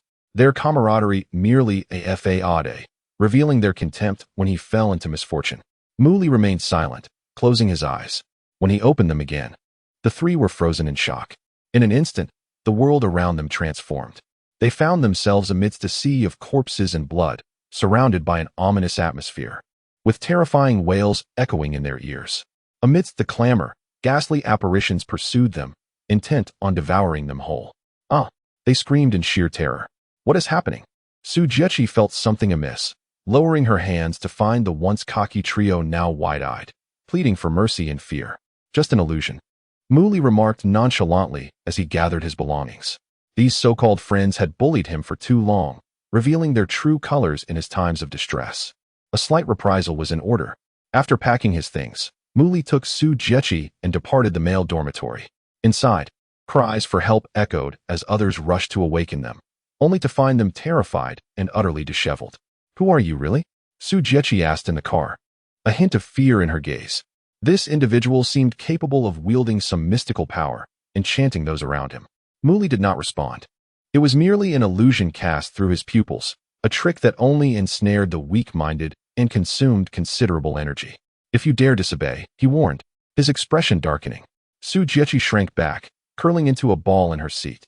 "Just kidding," Mu Li suddenly smiled, transforming the atmosphere from ominous to bright. As if clouds had parted to reveal the sun, Su Jiechi seethed silently, yet dared not utter another word of dissent, uncertain of his true intentions. Mu Li then took out his phone and dialed his sister, Mu Xian. "Hello. I'll be coming to your school shortly," Mu Li said. "I'm not at school today.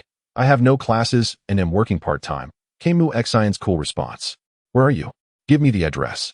I'll come find you." "Why do you want to find me?" "There is something I need to discuss, as I mentioned yesterday." After a brief silence, Mu Xian relayed an address before abruptly hanging up. Mu Li briefly conveyed his instructions to the chauffeur, who then drove them to their destination without delay. The theme restaurant? Su Jiechi regarded the establishment, adorned in a decor reminiscent of youthful femininity, with an expression of perplexity directed at Mu Li. Through the window, one could observe that the servers within were all young women, attired in the distinctive black and white maid outfits. Such establishments are exceedingly rare in Huaxia. "What? Do you actually fancy such places?" Su Jiechi scoffed. Mu Li furrowed his brow, pondering how his sister, Mu Xian, with her particular disposition, could possibly choose to work part-time in such a venue. Chapter 9. Do you dare? "Welcome, sir and madam," greeted a cheerful waitress dressed as a maid as Mu Li and Su Jiechi entered the establishment. Mu Li scanned the room, but did not spot Mu Xian, so he chose a table by the window. "Are you a fan of uniforms?" Su Jiechi inquired, her curiosity piqued. "Esteemed guests, may I take your order?" A maid approached them. Mu Li casually ordered a glass of orange juice, while Su Jiechi opted for milk tea. "Is there someone named Mu Xian here?" Mu Li asked. "Ah, looking for Mu Xian again." The maid chuckled. "She is quite popular and is currently occupied assisting another table. Please bear with us for a moment." With that, she took the menu and left. "Who is this Mu Xian?" Su Jiechi asked, intrigued. "My sister," Mu Li replied coolly. "Your sister?" Su Jiechi's expression reflected confusion. Given her brother's substantial income, it was surprising that his sister would work in such a place. After a brief wait, Mu Li finally spotted Mu Xian. Like the other waitresses, she wore a black and white maid outfit, gracefully carrying a tray from the kitchen. With her tall stature and ethereal demeanor, she exuded an allure that elevated the maid uniform to an art form. "Mu Xian." As she passed by, Mu Li called out to her. You. Upon seeing him, Mu Xian, though prepared for this encounter, displayed a fleeting moment of panic that she quickly masked. Wait for me a moment, she said, heading to another table nearby. So, this is your sister. Su Jiechi remarked, surprised. She is quite attractive, unlike you. Ignoring her teasing jab, Mu Li's gaze remained fixed on his sister. Young master son, here is your order. Enjoy. Mu Xian gently placed the tray down before a young man seated nearby. The man, in his early 20s and dressed in high-end fashion, had his eyes glued to Mu Xian. Hey Xiao Xian, don't run off. I have something for you. Young master son called out. Young master son, is there anything else you require? Mu Xian paused. Yes, please call me Mu Xian. With a dramatic flourish, the young man produced a large bouquet of 99 vibrant roses. These are for you, he said, his face adorned with a self-satisfied smile. Thank you, I appreciate it. But I must get back to work, Mu Xian replied calmly, showing no interest. This man, Sun Chengren, was the only son of the chairman of Sun Real Estate Group, known for his extravagant lifestyle. Meanwhile, Su Jiechi recognized the young man and whispered to Mu Li, I know him. Don't go, Xiao Xian, Sun Chengren called out again, this time producing a small, elegant box. Take a look at this. He opened the lid to reveal a sparkling diamond ring. Will you be my girlfriend? This is for you. Mu Xian shook her head. I'm sorry, but we are not suited for one another, she stated, attempting to leave. Mu Xian, he called out, his tone darkening. Think carefully. I am the heir to Sun Real Estate and have never put this much effort into a woman before. I have visited multiple times, yet you have never treated me with kindness. Even your boss bows to me. Do you think that's appropriate? His patience seemed to be wearing thin. I know your family lives in Bay City, struggling to make ends meet, with only your mother as the breadwinner and a useless brother pretending to be wealthy. If you were with me, I would ensure your family enjoys a life of luxury. What do you say? His words dripped with condescension. Women, after all, are only after money. Why pretend to be principled? Su Jiechi was astonished to see the usually stoic Mu Li's expression darken. Mu Xian bit her lip, contemplating, but ultimately chose silence. She resumed walking as if she had not heard him. Sun Chengren's expression soured. He splashed a glass of water onto his pants, shouting, Manager, get out here. His voice was loud enough to startle other patrons. Moments later, a man dressed in a butler's uniform hurried over, trembling. Young master son, what seems to be the problem? How does your maid conduct herself? Look, I've been splashed with water. Sun Chengren gestured to his pants and pointed at Mu Xian. Make her clean it up. I am terribly sorry, truly sorry. The manager quickly apologized, turning to Mu Xian. What are you doing? Have you lost your senses? How dare you splash young master son? He reprimanded. I didn't tea. Mu Xian attempted to explain. Silence. The manager interrupted, his voice sharp. He knew who was at fault, but that was inconsequential. What mattered was keeping the young master content to ensure the business thrived. You will apologize to young master son and clean up his pants immediately. Do you understand? The manager commanded, adding, and your wages for this week will be deducted as punishment. Sun Chengren leaned back, arms crossed, a smirk on his face as he looked at Mu Xian. Let us see how high and mighty you are now. I will not do it. It is not my fault, Mu Xian stated resolutely.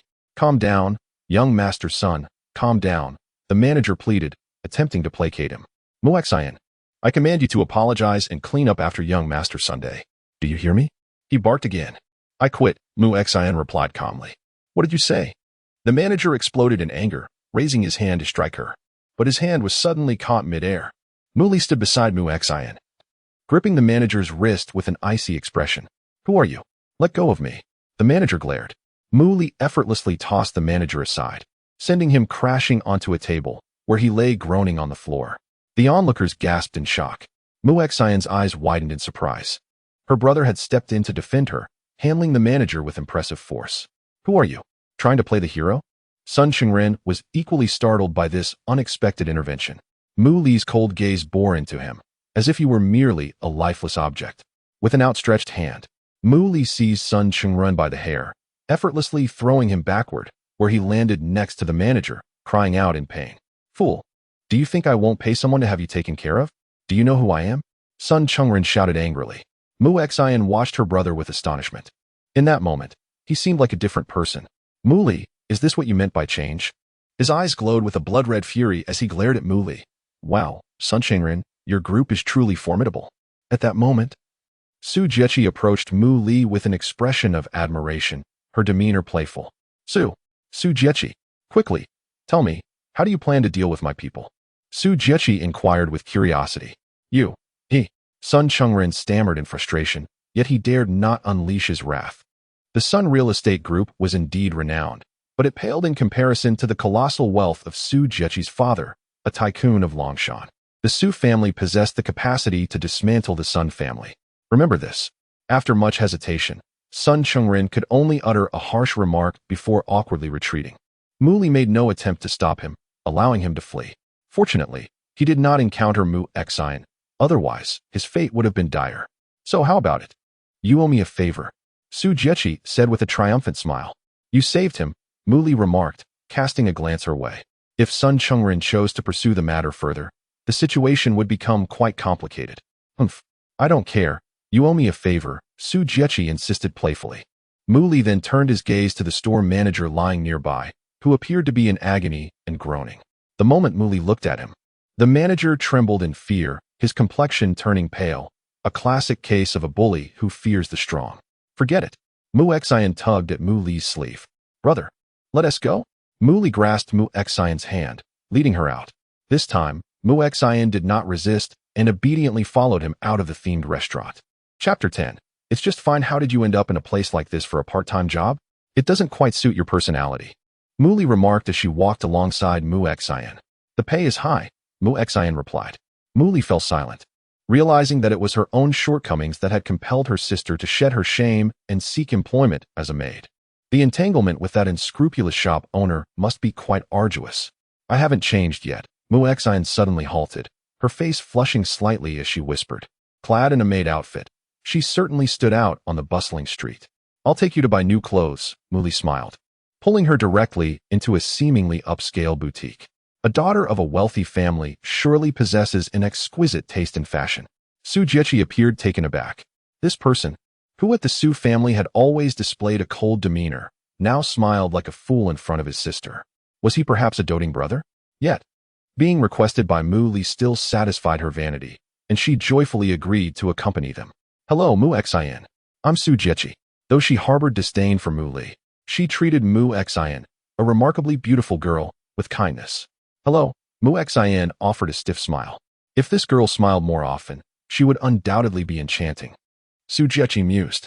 Nevertheless, her cool demeanor possessed a unique allure. Come on, let me help you choose. I guarantee to make you look stunning. Su Jiechi enthusiastically assisted Mu Xian in selecting clothing. Thank you, Mu Xian expressed her gratitude, yet hesitated upon glancing at the price tags of the garments Su Jiechi held. Despite Mu Li's unusual support today, she felt no significant reaction, even though he was vastly different from before. But now, the prospect of purchasing these clothes made her heart tremble. They're too expensive. I think I won't buy them, she stated directly in front of Su Jiechi. Feeling no embarrassment. Why worry? Su Jiechi glanced at Mu Li behind them. Your brother is quite wealthy now. He could buy this entire store for you if he wished, let alone a few outfits. Mu Xian's expression shifted to one of astonishment as she glanced at Mu Li, struggling to believe what she heard. She could not fathom that this extraordinarily beautiful girl was jesting. Just the day before, he had been a carefree, aimless individual, burdened by vanity and dragging down his family. Mu Xian understood he had changed, but what had truly transformed him? Jiechi, you and my brother. Oh, he's my bodyguard, the kind you can summon at will. Su Jiechi laughed. Subsequently, Su Jiechi picked out several outfits for Mu Xian, encouraging her to try them on one by one. Mu Li was thoroughly entertained. Your sister possesses a grace that is entirely unlike yours, resembling a young lady from a prestigious family, Su Jiechi jested. Mu Li smiled without replying. Having assisted you so much today, how do you plan to repay me? Su Jiechi began to seek acknowledgement for her efforts. Wherever you wish to go next is fine, Mu Li promised in an upbeat mood. Su Jiechi wore a victorious expression. After purchasing the clothes, Mu Li instructed Su Jiechi to head to the car, first while he stood by the roadside with Mu Xian. Are you not going to explain anything to me? Mu Xian asked calmly, her luminous eyes fixed on Mu Li without blinking. Sorry, sister, Mu Li looked at her, sincerely apologizing. Sorry for what? For over a decade. I was a complete scoundrel, causing you and Mom much suffering and hardship. I'm truly sorry. I've awakened to my mistakes and deeply regret it. I'm really sorry. His gaze was so sincere, reminiscent of the look he had not shown since their father's passing. Mu Xian turned her head away. In truth, she had never blamed him. This thought remained unspoken in her heart. Watching him descend into depravity and become a rogue only caused her heartache. She believed her mother felt the same, which perhaps explained her repeated indulgence and selfless sacrifices. Does Mom know? Mu Xian inquired softly. Please hand me the bank card from yesterday, Mu Li said, taking out his phone. Mu Xian handed over the card containing 5,000 yuan. Her phone chimed, but she ignored it, indifferent to how much Mu Li transferred to her. I believe Mom will forgive you, Mu Li nodded with a smile, reaching out to gently stroke Mu Xian's hair, reminiscent of their childhood. Mu Xian did not flinch. He was the only man in this world she allowed such familiarity. What caused your transformation? Can you share it with me? Mu Xian gazed at him. Mu Li fell silent for a moment. How to explain? The notion of reversing time and being reborn would be met with disbelief. Moreover, discussing the extraordinary powers of the martial arts realm would perplex her. She wouldn't understand concepts of cultivation and ascendance. It was challenging to articulate the sudden awakening of a once aimless slacker now endowed with extraordinary abilities. After reconnecting with his sister, he knew their mother would eventually inquire as well. Mu Li pondered for a moment, deciding to fabricate a reason that was acceptable within their shared understanding. I was once a societal outcast, but one day, I encountered a beggar who seemed to live life to the fullest. Perhaps out of kindness, I bought him some food. Little did I know that beggar was a hidden martial arts master, who awakened me and taught me the way of martial arts, leading to my current transformation.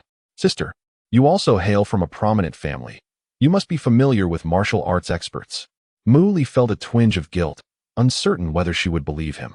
Their mother had once lived in the Mu family, absorbing such stories. It should suffice to share this with her. Mu Xian's expression remained impassive, her sparkling eyes silently scrutinizing Mu Li's face without uttering a word. Under her piercing gaze, Mu Li felt increasingly guilty, instinctively wanting to avert his gaze, but managing to restrain himself.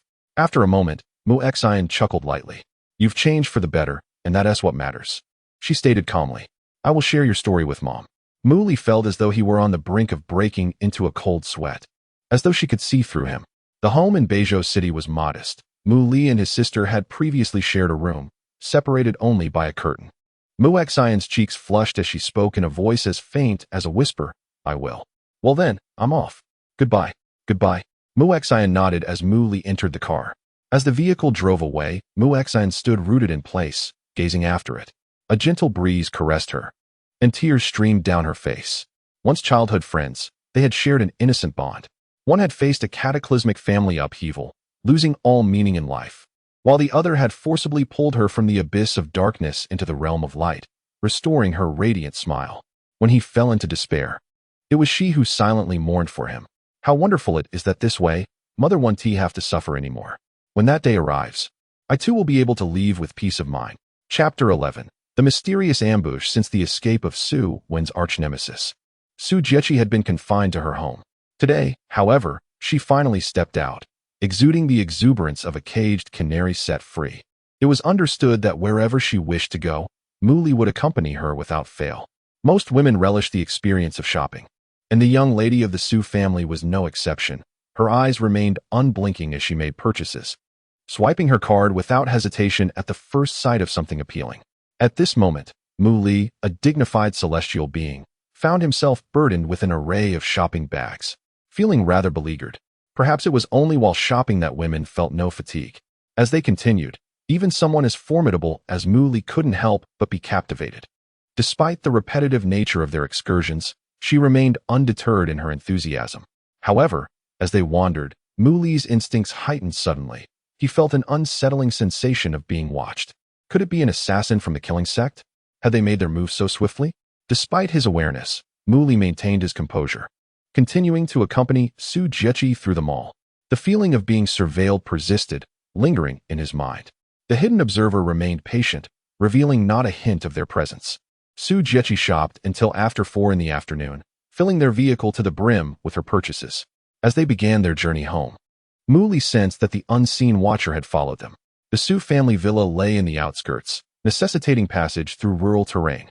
There was but one road to travel, yet the pursuer kept a considerable distance, showing no sign of faltering. Mu Li closed his eyes for a moment, swiftly discerning the situation.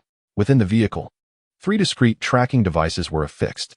He could effortlessly shatter the trackers using his spiritual power, yet he refrained from doing so. Su Jiechi was in high spirits, oblivious to the looming threat, as she animatedly inquired about Mu Li's sister. It seemed she held some fondness for Mu Xian. Mu Li responded with vague and evasive remarks. Suddenly, the vehicle came to an abrupt halt. "Uncle Guan, what's wrong?" Su Jiechi inquired. Ahead, a large tree had fallen across the narrow road, completely obstructing their path. This posed a significant problem. The butler wore a troubled expression, stating, "With just the two of us, Mr. Wuji and I, we cannot move such a large tree." Bang! Bang! 2 muffled sounds erupted suddenly, akin to an air explosion. Thud! The car window shattered. A bullet hovered mere centimeters from Mu Li's temple, smoke still wafting from its tip. Someone had fired at him, yet the bullet remained inexplicably suspended in midair. Mr. Wuji. He seemed to grasp something as he glanced towards the back seat. Mu Li reached for the area near his temple, just as the bullet from the butler's side flew toward him. He caught both bullets in his hand, rolled down the window, and flicked them outside. Air. Ugh. Faint murmurs emerged from the distant grass on both sides, followed by an eerie silence enveloping them. What happened? What is going on? Su Jiechi, momentarily bewildered, looked at the 2 men in confusion. "Miss, we are being ambushed," the butler said solemnly. "Where?" "I can't see anyone," Su Jiechi replied, disbelief evident in her voice. Aside from the 2 muffled sounds, nothing seemed amiss. The bullets had traveled with such speed that the time from their firing to Mu Li's interception was so fleeting that she had not perceived the danger. The butler had been perilously close to death just moments before. Mr. Wuji, he managed to halt the bullets in mid-flight, and having just discarded them, it is likely that the 2 hidden assailants are no longer alive. The realization struck him. This was no ordinary human. Even the rumored martial arts masters seemed less terrifying by comparison. Hiss. Smoke suddenly began to rise from the back seat. Sensing the odor, Mu Li felt a wave of dizziness wash over him, yet the spiritual energy within him instinctively counteracted the wooziness.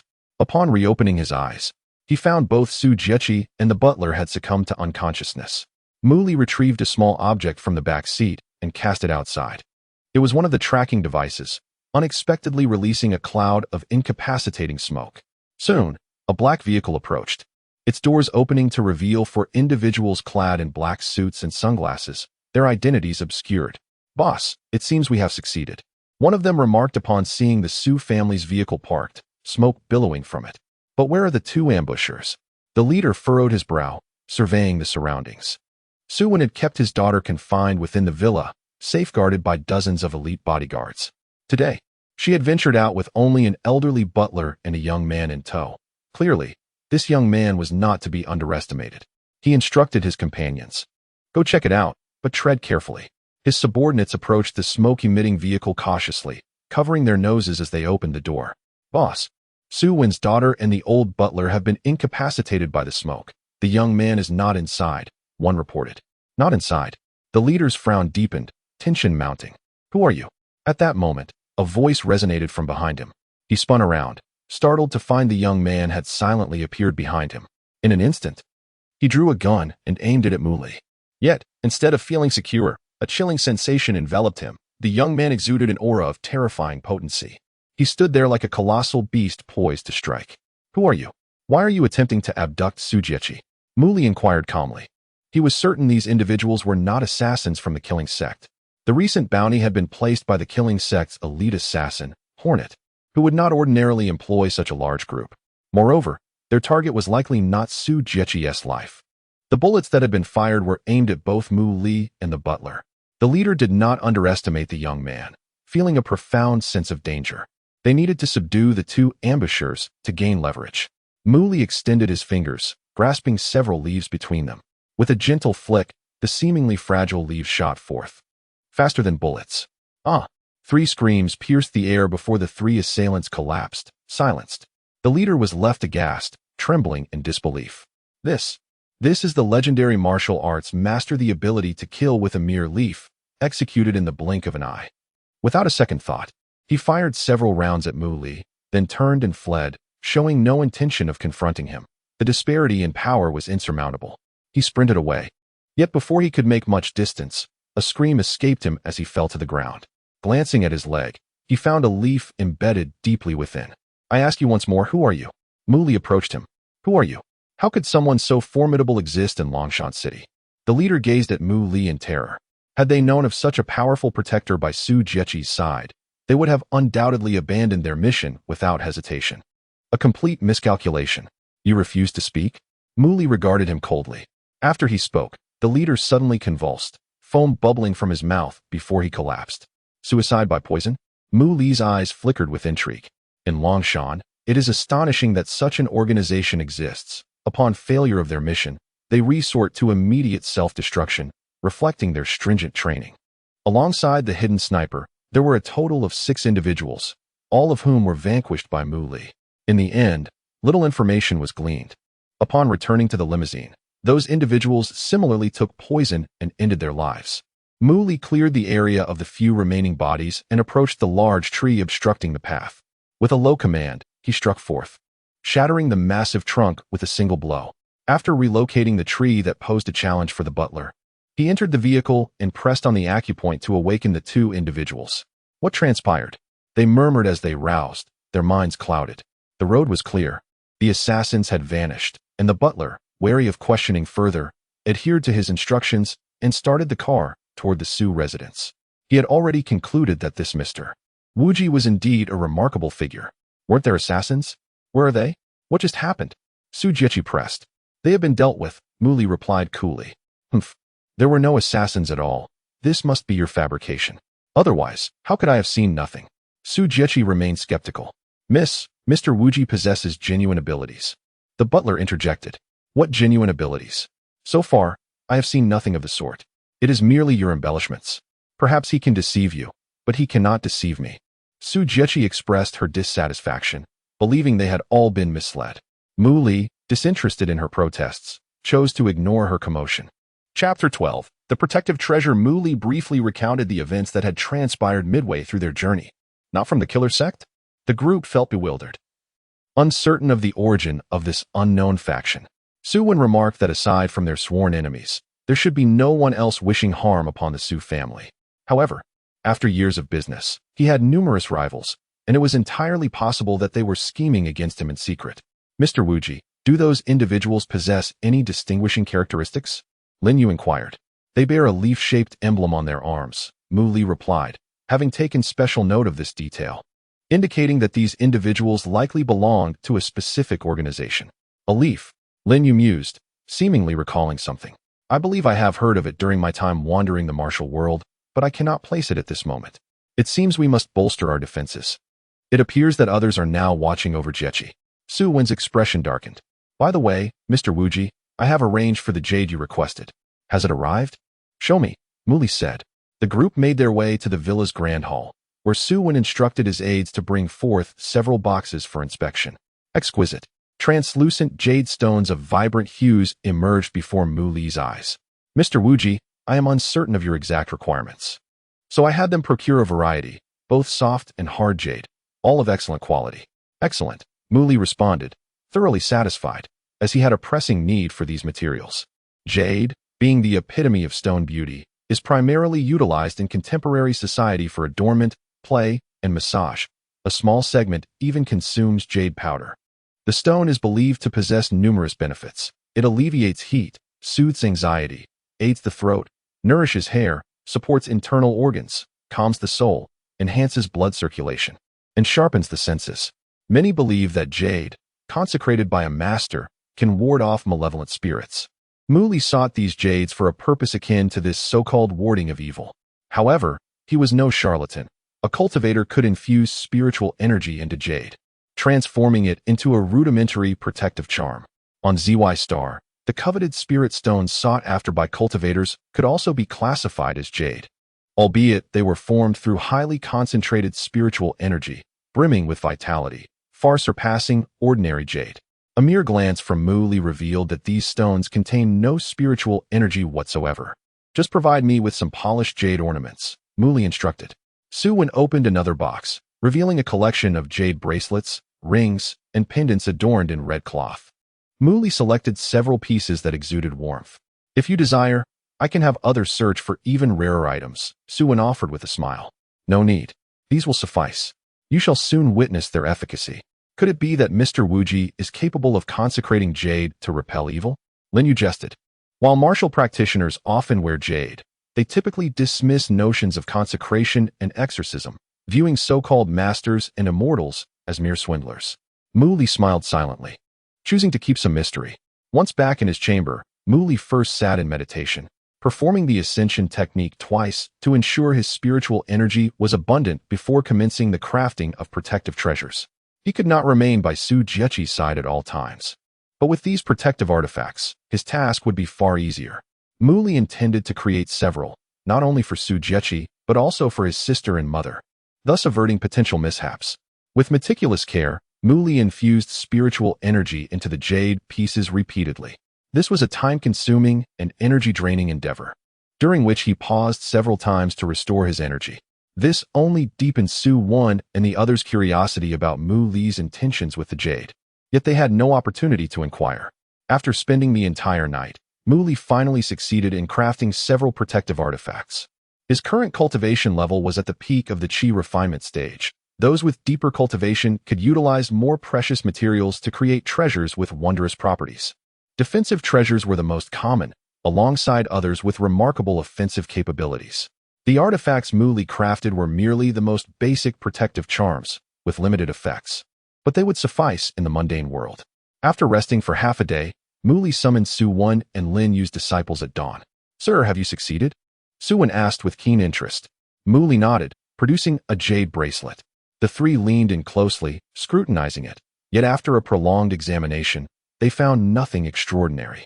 "Please, spare us the suspense and reveal this object's miraculous properties," Zhao Chuan implored, unable to contain his impatience. "Do you have a firearm?" Mu Li asked. "I do." Zhao Chuan produced a handgun from behind him.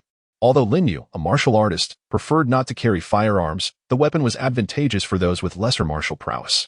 "Fire at the jade bracelet," Mu Li instructed. Skeptical yet compliant, Zhao Chuan pulled the trigger. Bang! The shot rang out, and the jade bracelet erupted in radiant light, enveloped by an oval-shaped protective aura, fully shielding it from harm. Upon inspection, the bracelet remained unscathed. The trio had never witnessed such an extraordinary spectacle.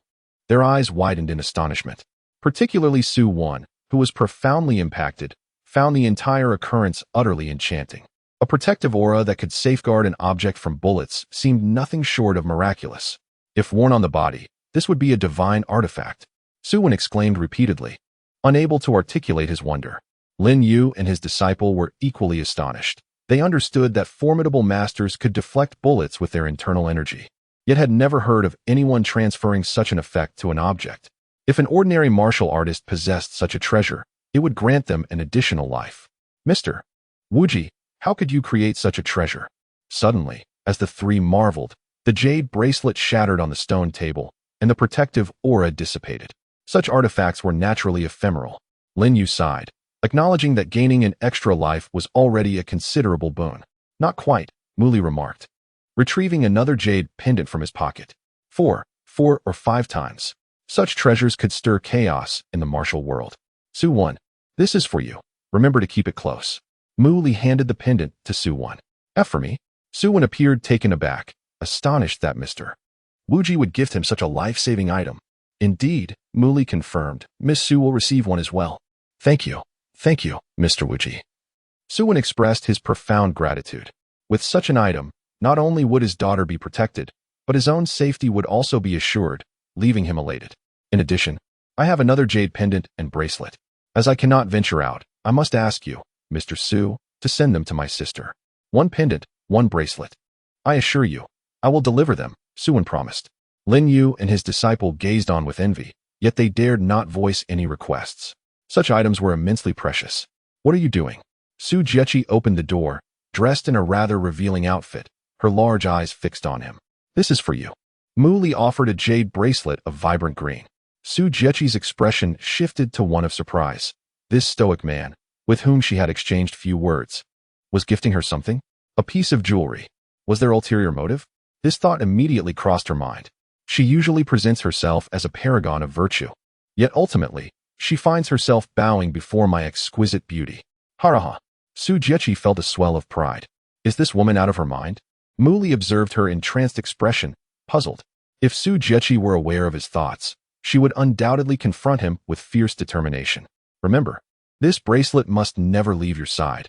It should be worn at all times. With that, Muli departed. She scrutinized the jade bracelet in her hand, snorting disdainfully. Humph. Insipid man. You urge me to wear it, yet I shall defiantly refuse. Chapter 13. The birthday banquet. Could you possibly refrain from following me? Her father had hired this bodyguard, allowing her to finally venture outside, which was the primary reason she reluctantly accepted his protection, despite her skepticism towards Muli. However, having a large man trailing her incessantly was truly irksome. To the unknowing observer, one might even assume he was her boyfriend. It was exceedingly annoying. Just let me enjoy a day alone, please. Su Jiechi proposed with a hint of negotiation. I'll grant you a day off. Do as you please without shadowing me. I have accepted the task of your protection, and I shall fulfill my duty, Muli replied, unmoved by her plea. Su Jiechi rolled her eyes in exasperation. Who asked you to be so dedicated? You could enjoy a day off and still get paid. Why refuse? I truly cannot comprehend the grandiose measures you all are taking. Since I was confined at home, I have yet to see a shadow of any assassin. We live in a civilized society. There is no rampant killing. Are you not being overly alarmist? Her dissatisfaction poured forth. Moreover, if an assassin truly aimed to take my life, and he fired a shot, what could you possibly do? Can you deflect bullets? You are not a deity. This was the conundrum she had yet to grasp. For in her eyes, this young man of similar age held little prowess. When she learned that her father had spent a staggering 20 million to hire this individual for her protection, she began to question whether her father had fallen under some spell. As for Lin Yu and his apprentice, she had finally witnessed some of their capabilities but remained baffled as to why they showed such reverence towards this man. Had it not been for her good temper, she would have long since dismissed him. She merely respected her father's decision. Muli had no desire to elaborate on Su Jiechi's misconceptions. Su Wen had lost his wife early on, pouring all his affection into his only daughter, shielding her too well. In this world, some lights shine far more beautifully than one might imagine, yet some darkness is infinitely more profound. Su Jiechi was simply a naive girl, unaware of the world's complexities. Please, I beseech you, grant me a modicum of freedom, Su Jiechi implored, her large eyes pleading. Muli shook his head. Humph. Su Jiechi huffed in frustration, turning on her heel to leave, with Muli trailing behind. This is the ladies' restroom. Do you intend to follow me in? She stood defiantly at the entrance of the mall's first-floor restroom, challenging him with her gaze. With no other option, Muli positioned himself at the door of the men's restroom across from her, his eyes fixed on the ladies' restroom. Just then, a young woman exited the ladies' restroom, noticing a man staring intently at the entrance. A chill ran down her spine. Pervert. She spat, hastily departing. Ha! Su Jiechi beamed with delight. She relished witnessing his embarrassment, which instantly lifted her spirits. After a few teasing remarks, she stepped into the restroom. Little did you know, attempting to subdue me. The Dragon Mountain sorceress is rather naive. Once inside, Su Jiechi's eyes darted around before finally settling on the restroom window. Outside, flowers and trees adorned a parking lot. A triumphant smile graced her face as she approached. Even dressed in a pink skirt, scaling the restroom window posed little challenge for her. I, Su Jiechi, am both literate and martial. Let that boy linger at the restroom door, she smirked. Clambering onto the windowsill. Su Jiechi, a voice suddenly called from below. Huh. Su Jiechi instinctively responded, then quickly realized. How did you? She leaned over to look down, her eyes widening in shock as she spotted Muli smiling up at her. She nearly lost her balance. Good heavens. Is this man a ghost? How did he reach there so swiftly? And how did he know I would attempt to escape this way? A profound sense of helplessness engulfed Su Jiechi. What are you doing up there, young lady? Come down. I'll catch you, Muli called from below. I refuse to descend. Su Jiechi retorted defiantly. You might expose yourself, he stated calmly, climbing on the windowsill in a short skirt. Such a grown person still favors bunny patterns. Muli observed her from below, fully aware of the view. How childlike. How fond of rabbits she must be. Ah, I'll kill you. Do not look. Su Jiechi's cheeks flushed crimson as she shouted in fury. She was on the verge of a breakdown, caught between the window ledge and the restroom's interior. Fine, I want to look. Just jump down. I'll catch you. It's unsafe up there. Muli turned away. Oh, good heavens. She despairingly slapped her forehead. Muli resumed his position at the men's restroom door, smiling up at her. Is this person a rabbit? How can he move so swiftly? Or does he possess the ability to clone himself? If you're not using the restroom, come out already. Do you intend to stay in there all day? Mu Li called. Humph. I can do as I please. Su Jiechi stubbornly turned away and re-entered. A sweet-faced girl exiting the ladies' restroom glanced curiously at the comings and goings of the girl climbing through the window. Mu Li. Upon spotting the boy leaning against the opposite door, she exclaimed in surprise. Liao? Mu Li's expression shifted slightly. Long time no see, Liao said with a warm smile. Indeed, long time no see, Mu Li replied, smiling back. Liao, you are among those I.O. Liao was his high school classmate, a girl from a well-off family with a sweet disposition and an approachable nature, which garnered her a wide circle of friends. Once, she was the school's goddess, pursued by countless boys. She could connect with both diligent and mischievous students, making her immensely popular in their high school. Having moved from Beizhou to Longshan for high school, she was among the first to help Mu Li acclimate to his new surroundings. At one point, Mu Li had been one of her admirers. Li Yao's beauty and kindness easily captivated the hearts of young boys experiencing their first crushes. During high school, Mu Li had harbored a secret affection for the goddess, even getting into several scuffles with boys from her class over her. In just a few days, Li Yao's birthday would arrive, and she had invited the entire class to her birthday banquet through their group chat. Once, out of vanity and a desire to impress the goddess, Mu Li had disregarded his mother's struggles to ask her for 5,000 yuan. In a previous life, Mu Li had attracted the ire of the wealthy Zhou Xiong, leading to a tragic downfall that left him homeless, during which Li Yao had once lent him aid. That single act of kindness had drawn Zhou Shiheng's wrath upon her, leaving her in a dire situation. Mu Li felt a deep sense of guilt towards her. Is that stunning beauty inside your girlfriend? Quite the catch. Li Yao teased with a smile. Not at all, Mu Li replied, his demeanor unruffled. Once, he would have blushed and stammered speaking to Li Yao, but now, he was different. This isn't the place for conversation. Let us move elsewhere. Very well. Mu Li followed her as they departed. In the ladies' restroom, Su Jiechi peeked out, watching them walk away. During work hours, brazenly flirting, yet neglecting to monitor me. Men, tsk. She regarded them with disdain. You have changed so much. Your aura is entirely different now, Li Yao remarked cheerfully in the lounge area. Time has a way of transforming one effortlessly, mused Mu Li. At such a tender age, how is it that you exude such a sense of weariness? Li Yao found it somewhat amusing. Subsequently, she inquired about Mu Li's recent circumstances, though their relationship was not particularly close. Li Yao's amiable nature allowed her to connect with anyone, thus they engaged in a casual conversation. Remember to come when my birthday arrives in a few days. Li Yao reminded him at last. I shall certainly be there, Mu Li nodded in affirmation. After exchanging a few more words, Li Yao bid farewell to Mu Li, who watched her figure retreat into the distance. May you find peace throughout your life, with a smile ever present. He silently bestowed a blessing upon this good-hearted girl. When he lost everything and found himself wandering the streets like a forsaken dog, not a single acquaintance extended a hand in assistance, save for Li Yao. Coming from an affluent background, had it not been for her previous kindness towards Mu Li, she might not have fallen victim to Zhou Xiang. Perhaps she would have led a life filled with happiness. Mu Li intended to attend her birthday celebration and had prepared an extraordinary gift. At that moment, his phone rang unexpectedly. Mr. Wuji, the young lady tricked me into getting out of the car and drove off. The butler of the Su family exclaimed anxiously over the line. When Mu Li located him outside the shopping mall, the butler was as frantic as a fly in a hot pan. What shall we do? The young lady has been attempting to pass her driving test for 2 years without success, and now she is driving. I hope nothing goes awry. Mr. Wuji, what should we do now? Is there any way you can assist? He placed his hopes upon Mu Li. After a moment of contemplation, Mu Li pulled out his phone, searched online, and then dialed a hotline.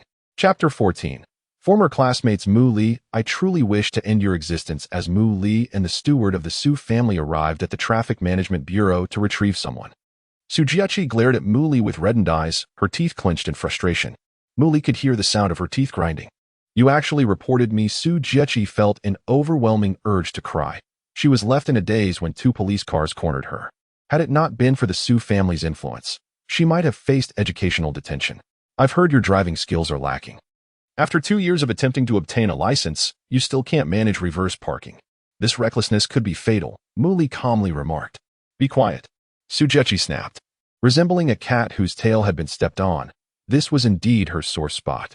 Subsequently, Su Jiechi remained sulky, refusing to utter a word to Mu Li.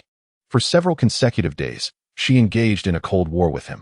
The others, upon learning the backstory, couldn't help but chuckle, likening the duo to bickering lovers. However, if there were any potential for romance, Suwon would be rather pleased. The martial artist was highly valued by the nation, with a promising future ahead. Nearly a week had passed since the bounty for the assassination was announced, yet the notorious assassin, Bi Sting, showed no signs of emerging. The Longshan black market still had those 2 posts pinned, with even the news of Lu Wuxing breaking through to the martial artist realm residing in 3rd place, overshadowed. Numerous individuals had created analytical threads, and some even started betting pools, wagering on whether Bi Sting or Wu Ji would succeed. But the bookmaker had to cancel due to insufficient funds. Everyone was betting on Bi Sting to win.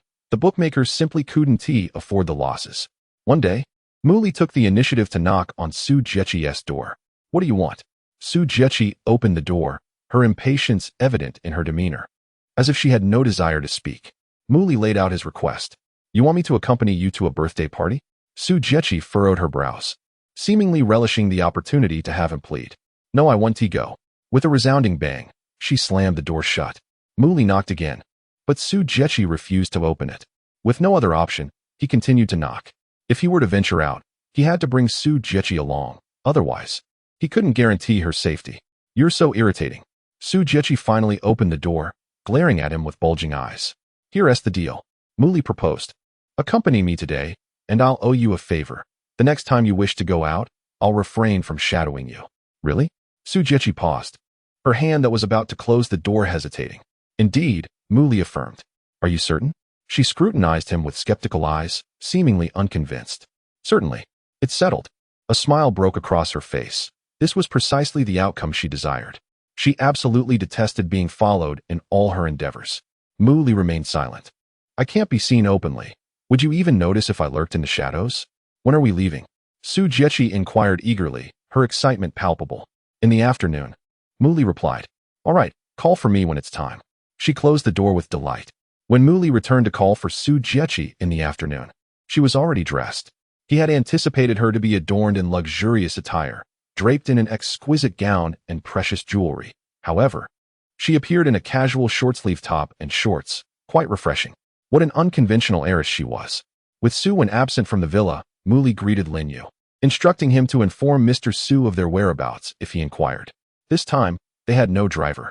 Mu Li and the young lady took a taxi to the location shared by Li Yao in their group chat. "Are they attending Mr. Wu Ji's classmate's birthday party?" Su expressed surprise. He presumed someone with Wu Ji's temperament wouldn't favor such gatherings. As for his daughter's safety, he had no concerns. Where Mr. Wu Ji was present was the safest place, especially with that extraordinary talisman in play.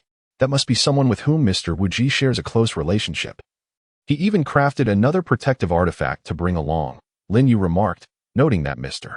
Wu Ji had requested a jade pendant today and casually took a beautiful wooden box for its housing. A significant connection, indeed, Su pondered.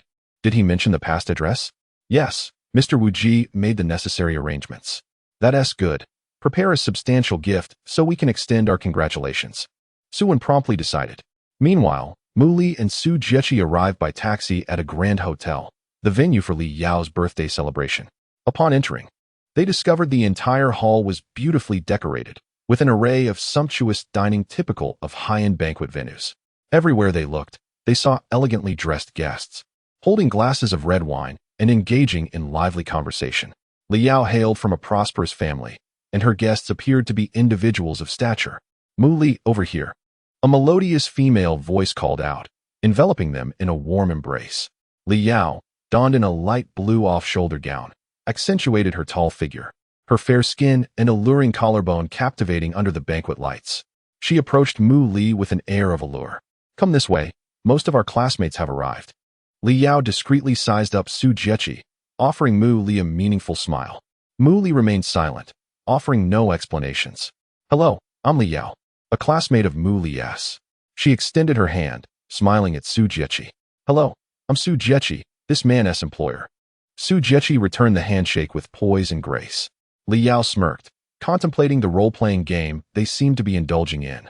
Last time it was in the ladies' restroom, and now they were playing master and servant. This duo was quite entertaining. Mu Li observed Li Yao's matchmaking demeanor, choosing to remain silent, lest he exacerbate the situation. Come this way. Most of our classmates are in the large private room. Li Yao led them into an elegant room, opening the door. As the door swung open, over 20 pairs of eyes turned toward them. The atmosphere immediately grew tense. Why are you two loitering outside? Don't tell me you don't recognize us anymore. Hurry up and come in. A youth seated at the head of the table, Wu Ming, exclaimed with an exaggerated grin. He had been Mu Li's class monitor in high school and held considerable influence. Oh, the illustrious young Master Mu has graced us with his presence. Truly, we are unworthy of such honor. Please, come inside. We wouldn't want you to feel above mingling with us commoners. This will not do.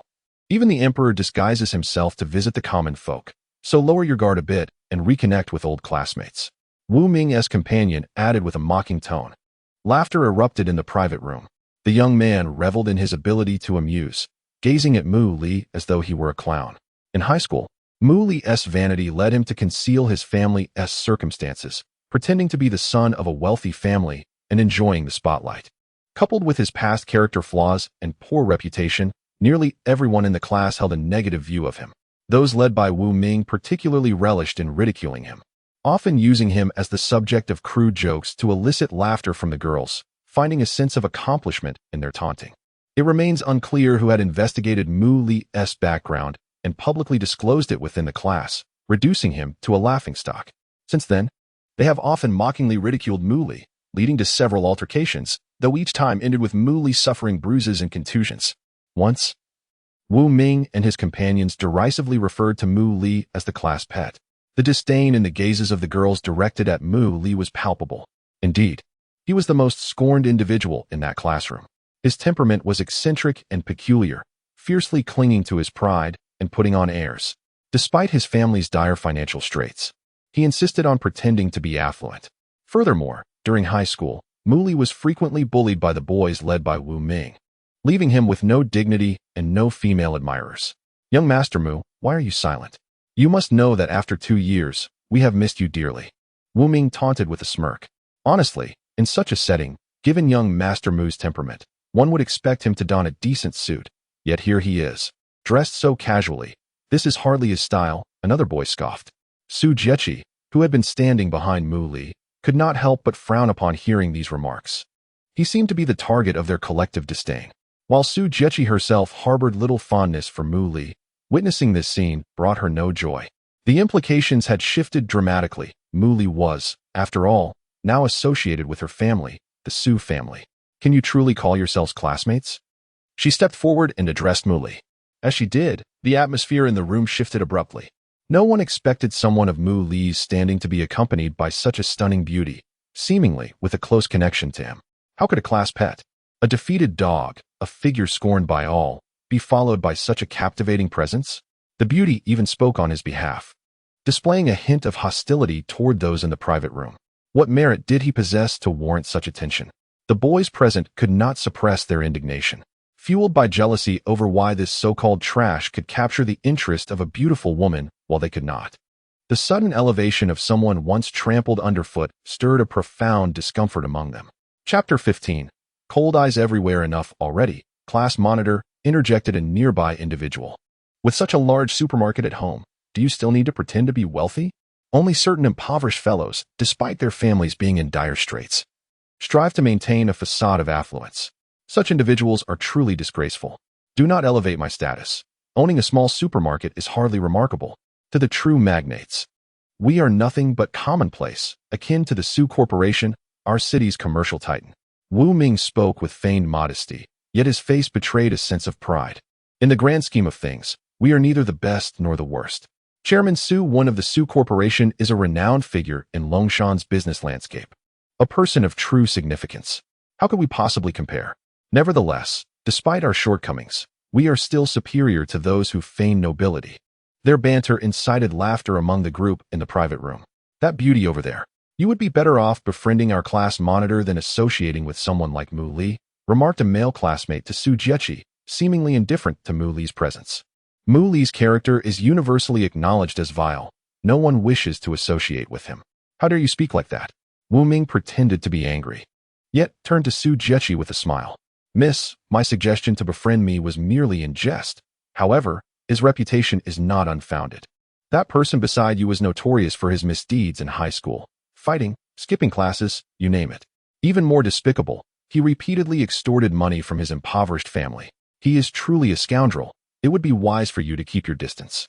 He added, if you don't believe me, you can ask our classmates. Everyone despised him in high school. Indeed, the class monitor speaks the truth. Several voices chimed in. Such a boy is utterly repugnant, deserving of universal disdain. Even a few girls expressed their disgust, garnering agreement from others. He pursued me in high school, but I turned him down, revealed a girl with a hint of beauty. Really? Is that true? Others looked on in astonishment. Good move. You are not just a pretty face with no brains, another chimed in. How can you speak so callously? I am neither blind nor a mere vegetable. Not everyone has the right to pursue me, she retorted. I'll let you in on a secret, a boy whispered conspiratorially. Muli had a crush on our goddess in high school. Cut it out. Others rolled their eyes, as if the revelation was common knowledge. Which boy here hasn't harbored feelings for Liao? If it were our class monitor, there might have been a chance. But someone like him? Huh. He wouldn't even qualify to carry the goddess's shoes. One boy sneered at Muli. Throughout the derision, Muli remained silent, his demeanor unruffled. Suddenly, Su Jiechi burst into laughter, drawing the attention of the room and silencing the chatter. She turned to the class monitor, Wu Ming. Owning a supermarket is indeed nothing remarkable, she stated nonchalantly. As for you, she directed her gaze toward the girl who had spoken previously. Muli has me as his girlfriend. I wonder if you still hold any allure for him. A hush fell over the room. No one anticipated that such a stunning beauty would defend Mu Li and claim to be his girlfriend. Wu Ming's expression darkened, while the girl turned pale with rage. Feeling utterly inferior to Su Jiechi. One supermarket is hardly impressive. I wonder what makes you think you can speak so boldly, the boy beside Wu Ming contemplated, but chose not to voice his disdain too harshly in light of the beauty's presence. The Su Corporation you speak of is my family S. Su Jiechi declared. The room fell silent for a moment, then erupted into laughter. It seems like birds of a feather flock together. We have a young master Mu and now a young lady. So, you are Su Wen's daughter? What a surprise to meet such a prominent figure. Clearly a beauty with no sense of modesty. What a waste of such looks, came another taunt. At this point, the beauty's image began to tarnish under their scorn. Su Jiechi surveyed the room, noting their mocking expressions and laughter. She chuckled softly and shook her head. Let us go, she said, taking Mu Li's hand and leading him out of the room. Get lost, you two pretentious nobodies, came the shouts from behind, indicating that the revelry would continue. Once they had distanced themselves, Su Jiechi released Mu Li's hand and glared at him. You truly are a blockhead. It's one thing to be quiet, but to let others speak about you like that without a word in response? There was nothing to say. They were not wrong. I was indeed a scoundrel in the past, Mu Li replied calmly. Su Jiechi regarded him with curiosity. If that was the case, what brought about such a transformation? Thank you for earlier, Mu Li expressed his gratitude. He recognized her irritation toward him, yet she had set aside her grievances to defend him. She was a good person. Why thank me? After all, I am your employer. Regardless of my family's shortcomings, outsiders have no right to criticize us, she replied. Now that you understand, treat me better moving forward and stop being so bothersome by following me around. That's something I cannot promise. It's my duty, she asserted. You are indeed kind-hearted and possess a childlike innocence, Mu Li complimented. Childlike innocence? Su Jiechi tilted her head, puzzled. The affection for bunny motifs. Mu Li continued, reminiscing about the time he gazed upward, basking in the spring radiance, envisioning a delightful rabbit clutching a carrot. Shut up, she interjected, her cheeks flushed with embarrassment. I've already moved on. I still find you rather intolerable. Su Jiechi huffed playfully, turning away. Mu Li chuckled softly. This young lady was quite amusing. Though her temperament was a bit fiery, she was genuinely good-hearted. As he meandered through the gathering, he ascended to the second floor, observing the scene below. Mu Li. A voice called out. It was Li Yao. She approached him. What brings you here? Aren't you in the lower room? She inquired. Li Yao, possessing both grace and intelligence, quickly grasped the situation. My apologies, Mu Li, she sincerely apologized. I had hoped the past was behind us. Having shared the bonds of classmate camaraderie, I thought you could join them to reminisce, but it seems they still do not accept you. It's fine. I am indifferent to the matter. If we can coexist, we shall. If not, then so be it, Mu Li replied. Mu Li, you have truly changed, Li Yao remarked with a smile, her laughter like a gentle spring breeze. Wouldn't it be a waste of time if one did not change? Here you go again. Li Yao placed a hand on her forehead, exasperated. What are you? A child? You haven't even completed university, yet you speak with such wisdom like an old sage. Mu Li merely smiled, choosing silence. 5,000 years is a long time for the mundane world, he mused. Yao Yao, come here. Just as their conversation flowed, a portly middle-aged man called out, interrupting them. Excuse me, I need to attend to this, Li Yao said apologetically, moving toward him. Mu Li gestured for her to proceed. Father, what is it? Li Yao asked as she approached. Who is that man? Li Yao's father, Li Hong, furrowed his brow and inquired. He scrutinized Mu Li, who appeared rather unremarkable in his attire. Which affluent scion is this? He pondered. No, he is merely an ordinary classmate of mine, replied Li Yao with a hint of exasperation. How many times must I remind you? Be mindful of your status. What is the point of engaging in idle chatter with such individuals? Today, many distinguished guests are present, including eloquent young heirs. Why are you wasting time here instead of attending to them? Li Hong admonished. Dad, Li Yao retorted, speechless. What is wrong with conversing with my classmates? Do not argue, he scoffed. Ah, classmate, do you think I am unaware of the mindset of your peers? The only one worth acknowledging among them is that lad surnamed Wu, and even he is barely acceptable.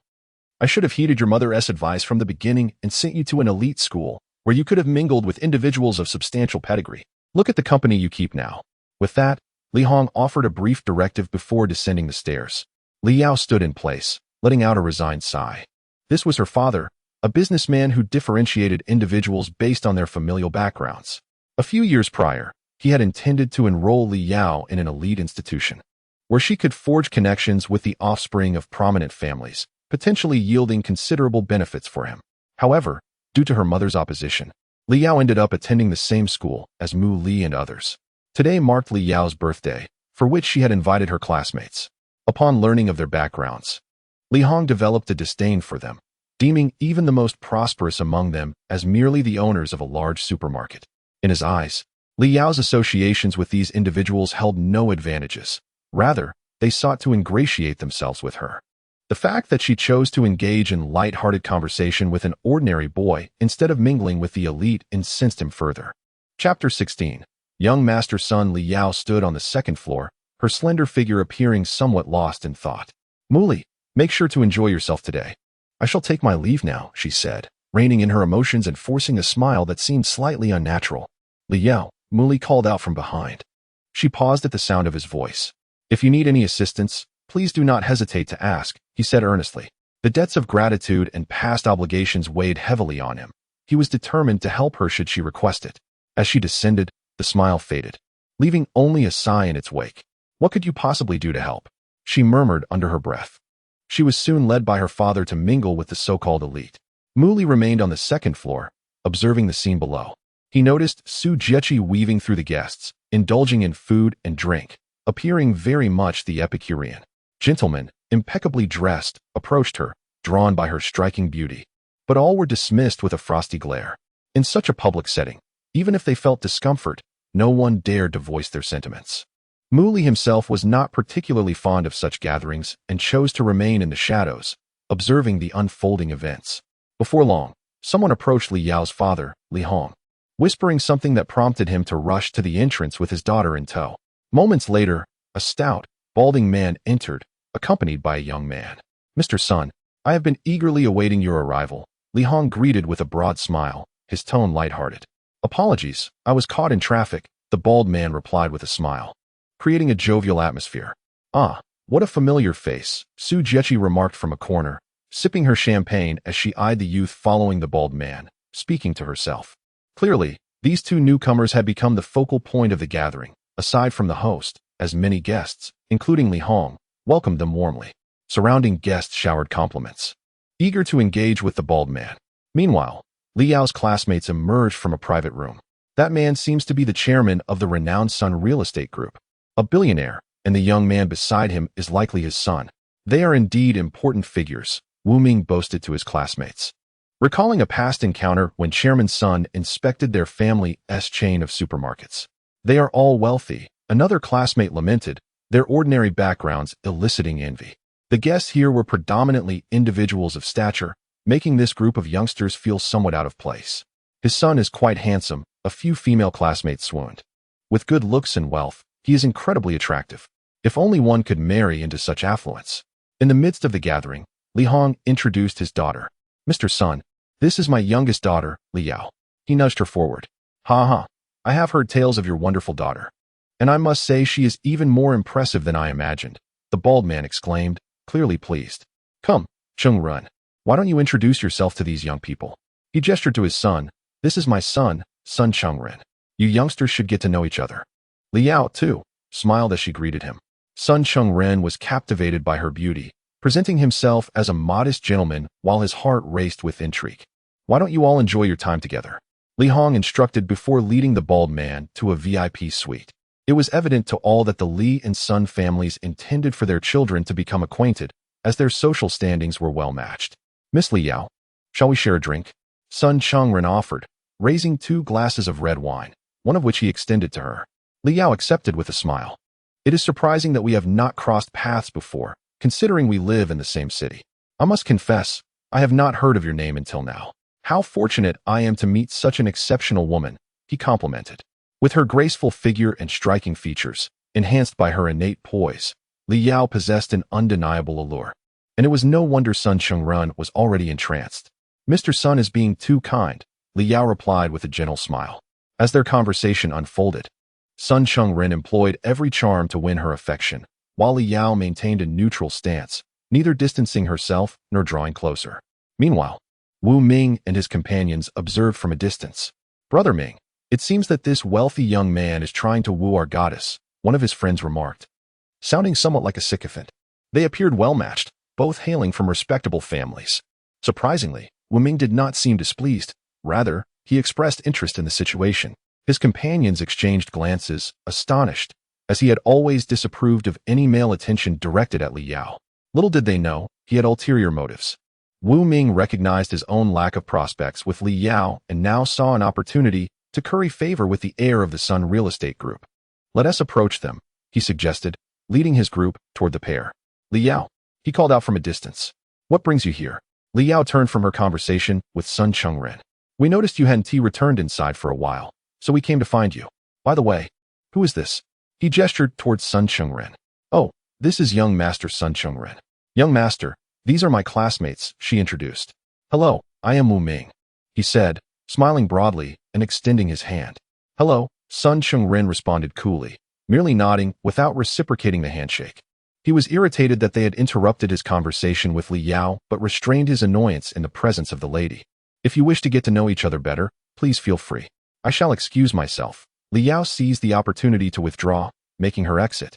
Miss Li Yao, Sun Chengren called after her, but his smile faltered as she walked away, his patience wearing thin. He had no interest in engaging with her classmates.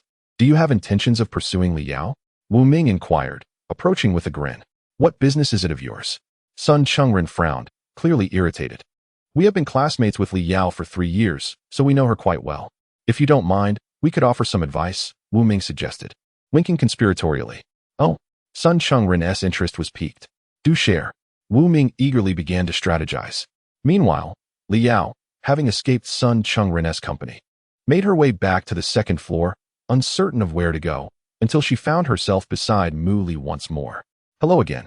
She greeted him with a wry smile. Mu Li nodded slightly, conveying his welcome. Li Yao stood beside him, gazing down at the gathering below. It must be exhausting. Mu Li murmured softly. Li Yao fell silent for a moment, no longer concealing her feelings. There's no choice. This is the fate of those born into such families. Mu Li straightened, turning to face her with earnest eyes. Fate can be altered. His gaze held a resolute and compelling power. Li Yao was taken aback, feeling as though his demeanor had transformed entirely in that instant. For a fleeting moment, he seemed like an omnipotent sovereign, unperturbed by the caprices of the world. If you wish to change your circumstances, let me know, Mu Li smiled, and in an instant, the intensity dissipated, leaving a sense of tranquility in its wake. After exchanging a few light-hearted jests, they dispelled the earlier tension and conversed amiably. Downstairs, Wu Ming engaged Sun Chengren in animated conversation, while one of his companions nudged him. Look over there. He pointed toward the 2nd floor where Mu Li and Li Yao stood. As the crowd glanced upward, they noticed Li Yao and Mu Li standing closely together, engaged in lively conversation. The smile adorning Li Yao's face appeared markedly different from when she interacted with them, more radiant and genuine. A pang of unease struck Sun Chengren's heart, and his expression shifted. The last time he had pursued Mu Xine Dongqiang, he had been unceremoniously yanked by the hair and thrown far away, landing with a humiliating thud. Instinctively, he scanned the surroundings, but found no trace of the sorceress Su Jieqi. Wu Ming's countenance darkened as his eyes darted about. Despite their relentless mockery, Mu Li had remained unfazed, only to be defended by an extraordinarily beautiful girl who claimed to be his girlfriend. The frustration of belittling someone without eliciting a reaction was already vexing, but witnessing Li Yao and Mu Li together intensified their irritation. Li Yao was their goddess. He could concede to Sun Chengren's superior lineage, yet what was Mu Li, a mere pauper, worth? Young master son, if you wish to pursue Li Yao, that fellow Mu Li stands as your greatest obstacle, Wu Ming remarked, his eyes gleaming with scheming intent. He is our classmate, possessing a vile character.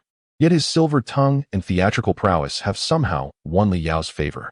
Young master son, unless this impediment is removed, your chances of success are slim. Sun Chengren's expression darkened as he glared at Mu Li, his gaze brimming with animosity. He, too, desired to deal with this man, yet he harbored reservations. A mere impoverished youth, likely just a lackey of Su Jieqi, had previously been present during their last encounter. This time, it was just this boy who would come to his defense. He resolved to act, but found himself at a loss. With many guests present today, overtly causing a scene was unwise. Concoct a scheme for me. I wish to humiliate this individual publicly, he coldly instructed Wu Ming. Understood, Wu Ming replied, elated. For this indicated that Sun Chengren had accepted his proposal for collaboration. After a moment of contemplation, he devised a plan and whispered it to Sun Chengren. Excellent. Let us proceed as such. Chapter 17. The accusation. Mu Li, come here for a moment, Wu Ming called out as he ascended the stairs to the second floor. What is it? Mu Li glanced at him, remaining unmoved. Someone wishes to see you, Wu Ming gestured downstairs. Following his, Mu Li spotted Sun Chengren standing at the foot of the stairs, a sinister smile adorning his face. Mu Li. Li Yao cast a concerned look his way, believing that the encounter between the two was far from fortuitous. Mu Li was not oblivious to the underlying machinations at play. However, he did not refuse and began his descent. There was little use in enduring the situation in silence. Primarily, he harbored a distinct aversion towards the individual stationed below. Descending the stairs step by step, Mu Li noticed Wu Ming trailing behind, smirking derisively. Sun Chengren's eyes fixated on his every movement. When Mu Li reached a point 2 steps above Sun Chengren, a wicked grin spread across the latter's face. Ah, he suddenly shouted, throwing himself backward with all his might, as though he had received a forceful kick. His exclamation reverberated through the gathering, drawing the attention of all the guests present. As they turned to look, they beheld Sun Chengren seemingly losing control and colliding with a large round table, resulting in a chaotic scene. Ouch! Sun Chengren lay on the ground, groaning loudly. Young master Sun, what happened? Several guests hurried over to assist him, expressing their concern. You actually struck young master Sun. At that moment, Wu Ming stood behind Mu Li, astonished and furious, pointing an accusing finger at him. What? Young master Sun was struck? Who was he to dare lay hands on young master Sun? They stared incredulously at the unmoving Mu Li. How can you be so unreasonable? I asked you politely. Yet you resorted to violence. Sun Chengren immediately launched into his performance, indignantly interrogating Mu Li. Young master Sun, what transpired? Why did this person strike you? The guests, bewildered, inquired. Allow me to clarify. Wu Ming seized the opportunity to step forward, becoming the center of attention. Greetings, everyone. I am Wu Ming, a classmate of Miss Li Yao from high school. He introduced himself, and standing beside me is Mu Li, another classmate of Miss Li Yao. The story unfolds as follows. We attended Miss Li Yao's birthday celebration today, where she introduced us to young Master Sunday. He was warm and cordial, shaking hands with each of us. However, after the handshake with Mu Li, he discovered that his valuable Rolex watch had vanished. Wu Ming scanned the crowd, noting their rapt attention, and continued. Young Master Sun claimed that the watch was a precious gift from his mother for his birthday. Therefore, we summoned our classmates to inquire if anyone had seen it. When we questioned Mu Li, he suddenly became agitated, loudly declaring that it was none of his concern. and even kicked young Master Sun. At this juncture, Wu Ming fell silent, allowing the guests' gazes to shift towards Mu Li standing before them. Mu Li, we merely inquired politely. Why did you resort to such brutality? Are you feeling guilty? Wu Ming turned, scrutinizing Mu Li with a fierce gaze, his voice low and accusatory. Mu Li remained silent. So this was the plot at play. On the second floor, Li Yao sensed that the situation was spiraling out of control and hurriedly descended the stairs. Stealing someone else's watch and still having the audacity to strike someone. How bold. A guest, following Wu Ming's narrative, exclaimed. Needless to say, he must have stolen the watch. In a panic of guilt, he resorted to violence. Youth today, engaging in thievery at such a young age? How dare he disrupt our gathering? The guests, misled by erroneous information, began to point fingers at Mu Li, their words laden with disdain. No, Mu Li did not do that. Li Yao defended him as she descended the stairs, but her voice was drowned out by the crowd. This was a premeditated slander, an inescapable trap. Its purpose was to thrust Mu Li into a position of public disdain, stripping him of his dignity. Mu Li, we are aware of your humble background, and we remember your penchant for preserving your pride.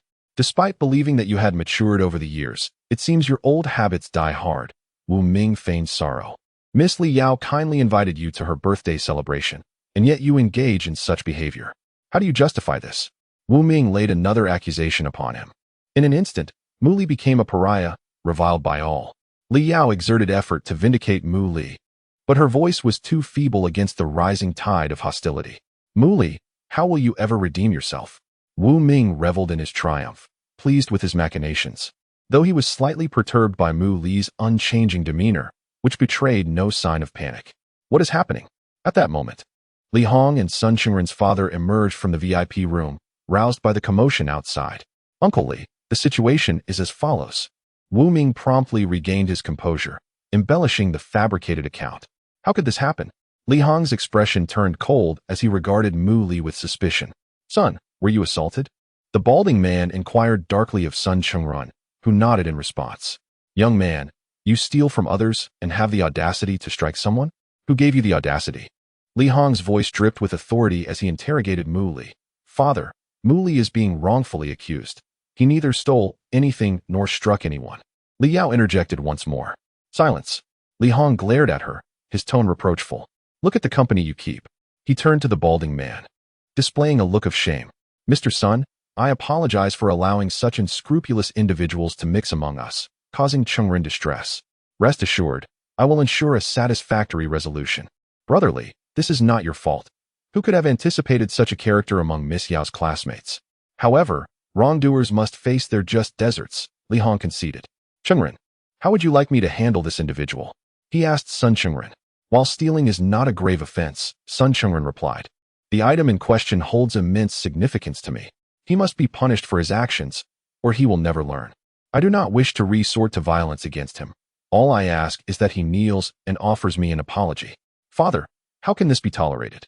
Li Yao exclaimed, her voice tinged with urgency, for this was an utter affront. Do not speak further, Li Hong retorted, casting a cold glance her way, his tone brooking no opposition. Mu Li tugged at Li Yao's sleeve from behind, silently urging her to remain silent. Qingren, do as you see fit. Li Hong said to Sun Qingren, signifying his full support for Qingren's endeavors, as the hotel belonged to him. This was his domain. You accuse me of stealing his gold watch. For the first time, Mu Li broke his silence. You may take the watch for examination and see if my fingerprints are on it. At this proclamation, Wu Ming's expression shifted dramatically. Throughout the entire ordeal, Mu Li had never even touched that gold watch. Thus there were certainly no fingerprints to be found. The balding man glanced at his son, and Sun Qingren's eyes flickered. He immediately realized that his son was falsely accusing another.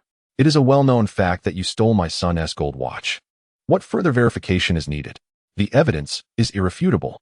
Apologize at once, and we may let bygones be bygones, he stated coldly. Mu Li chuckled softly. Are you attempting to forcefully invert the truth? Your apology must be one of kneeling. In the eyes of the onlookers, apart from a couple of women, there was no one who would speak on his behalf. It is merely a gold watch worth several $100,000. We are not even interested. Suddenly, a voice emerged from the crowd. Upon seeing the girl, Sun Qingren's pupils contracted, revealing a look of trepidation. Li Yao recognized her as the girl who had accompanied Mu Li. Who are you? Li Hong inquired, narrowing his eyes. Huh. Su Jiechi laughed lightly, approaching slowly until she stood beside Mu Li. She gazed at Mu Li and shook her head. You see, I always find myself stepping in for you at times like this. It seems as though it is not you who is protecting me, but rather I who am safeguarding you. Mu Li was rendered speechless. It appears these individuals are unfamiliar with you, he remarked. My father does not oversee my acquaintances like your classmates do. I meet whomever I wish and rarely host any gatherings. Apart from that son fellow, none of them have even laid eyes on me, Su Jiechi replied. After a moment, she added, not everyone is privileged enough to be invited to my home. At the very least, not here. Chapter 18. The influence of business tycoons. Not everyone is qualified to be invited to my home. With this audacious proclamation, Su Jiechi elicited gasps from the guests. Aside from Sun Chengren, none were aware of her true identity, rendering her words shockingly arrogant. How could such a young girl be so ill-mannered? The first to rebuke her was the bald man, Sun Chengren's father, who felt the sting of her gaze when she spoke. Do you think your home is some grand palace? No one here is worthy of such an honor. Li, this person is merely here to stir trouble. We should expel her immediately, he advised his companion, Li Hong. Li Hong, in agreement, nodded and signaled his subordinates. Moments later, 7 or 8 security personnel, clad in uniforms, approached Mu Li and Su Jiechi. Wow, I've never been thrown out before, Su Jiechi exclaimed, seemingly unfazed and rather exhilarated. Enough. Li Yao could no longer stand by. She stepped between the two groups, declaring, if you wish to harm them, you must first go through me. Remove her, Li Hong ordered, his brow furrowed. Within moments, 2 security guards had pulled the petite girl aside with ease. This was all part of his grand design, and he reveled in it. Act, he commanded, and the security guards lunged to seize Su Jiechi and Mu Li. Mu Li shielded Su Jiechi from behind and stepped forward. What transpired next left the guests in stunned silence. Suddenly, a whirlwind seemed to sweep through the room, and before anyone could comprehend, a cacophony of pained cries erupted as the guards lay scattered on the ground, unable to rise. This. Most stood in disbelief, mouths agape. How had he accomplished this? Li Yao's lips parted in astonishment. Particularly, Mu Li's former classmates were aghast, their eyes nearly popping out of their heads. Just 2 years prior, Mu Li had been a mere underdog, ridiculed as the class pet, often returning from brawls with bruises and battered. Yet now, he stood before them like a deity. Wang Ming was dumbfounded. This was entirely unexpected. So you do possess some skill. Su Jiechi's expression mirrored his surprise. This was her first encounter with Mu Li in action, and she was utterly taken aback. In the blink of an eye, he had effortlessly incapacitated several individuals, leaving ordinary onlookers bewildered by the speed of his strikes. Goodness, he resembles a martial arts master from a novel, she mused. It seemed Mu Li had always concealed his talents, never once refuting her doubts. Mu Li, that bald man insulted me for my upbringing. I want you to avenge me, she said, excitement bubbling within her. Certainly, Mu Li replied, striding towards the bald man. What are you planning to do? I am the chairman of Sun Real Estate Group. The bald man faltered, retreating nervously. Stop. Even as a martial artist, there are rules to follow, Li Hong interjected, recognizing the gravity of the situation. Unperturbed, Mu Li seized the bald man's collar. Release me, or you will regret it, he threatened, fury radiating from him. Mu Li disregarded his warning, lifting the man effortlessly as though he weighed little. With a swift kick, he sent the bald man flying like a soccer ball. Thud! The bald man arced through the air, crashing heavily at Su Jiechi's feet, breathless and barely conscious. You will face the full wrath of the Sun family for this. You are doomed, Sun Chengren roared as he witnessed his father's humiliation. Mu Li cast a glance at him, and in that instant, Sun Chengren felt a chill run down his spine, instinctively retreating. In a blink, Mu Li was before him, grasping his hair and tossing him aside as he had done previously. Thud! Sun Chengren landed heavily beside the bald man, at Su Jiechi's feet. Next, Mu Li turned his gaze to the instigator, Wang Ming. Wang Ming's face paled, and he began to flee in terror. Yet before he could escape, Mu Li blocked his path. Stop! You only know brute force. You lack reason, he stammered. Reason? I shall explain it after I deal with you, Mu Li replied coolly. With that, he delivered a resounding slap. No one could gauge the force of Mu Li's strike, but Wang Ming emitted a muffled grunt as he was sent spiraling away, falling silent upon impact. He had remained mute in the face of relentless ridicule. But silence did not equate to weakness nor imply tolerance for reckless behavior. Though he had previously chosen to ignore them, they had chosen to provoke him. The class leader has been struck. Those who had once mocked Mu Li now wore expressions of sheer terror, particularly a boy who had been Wang Ming's sycophant, his face drained of color. If Mu Li turned his ire upon them, none would withstand it. This individual was overwhelmingly powerful and frighteningly violent. Mu Li's gaze fell upon Li Hong, who looked ashen and terrified. Mere minutes ago, he had been a stern chairman issuing commands, viewing Mu Li as a social pariah. But now, in Mu Li's presence, he appeared utterly feeble, devoid of any semblance of resistance. He understood a bit about the martial arts world. There existed a divide and distinct rules between martial artists and ordinary individuals. Powerful martial artists typically enjoyed elevated social status. He had underestimated this young man gravely. Mu Li merely regarded him without action, honoring Li Yao's presence. The banquet hall fell into an eerie silence. Guests, frightened, had retreated to a safe distance, watching in horror as the scene unfolded. This included the son-father-son duo, Wang Ming, and the security personnel, all sprawled on the floor, moaning in pain. What had begun as a farcical accusation had spiraled into this chaotic spectacle. Mu Li stood at the center, a formidable figure who commanded the attention of all present, rendering them breathless. An uncanny stillness enveloped the room. Suddenly, the automated doors of the hotel opened, and 3 figures stepped inside. Su Wen, initially beaming, was taken aback by the tumultuous scene. Behind him, Lin Yu and his apprentice exchanged bewildered glances, utterly confused by the unfolding drama. In this strange atmosphere, the entrance of newcomers naturally drew all eyes. One of them appeared strikingly familiar. Su Wen, someone exclaimed, recognizing him with a shout. In an instant, the once quiet banquet hall erupted in a commotion. Who was Su Wen, you ask? He was the head of the Su Corporation, a prominent figure in the Longshan business scene, and a perennial titan atop the Longshan rich list. His presence among a gathering of mid-tier Longshan elites was bound to create quite a stir. Su Wen, what brings him here? Murmured the guests. Today was Miss Li's birthday celebration. For Chairman Su to attend was a clear indication of his respect and goodwill. The Li family had connections to such an esteemed individual. The guests buzzed with excitement, fully aware of Su Wen's immense influence. In the world of Longshan's elite, he was a figure of unparalleled stature, revered by all. Li Hong, however, remained oblivious to the significance of the situation. He had not invited the Su family, believing the disparity in their social standings rendered such an invitation unnecessary. Su Wen surveyed the banquet hall, his gaze swiftly landing on Mu Li and Su Jiechi, and he made his way directly towards them.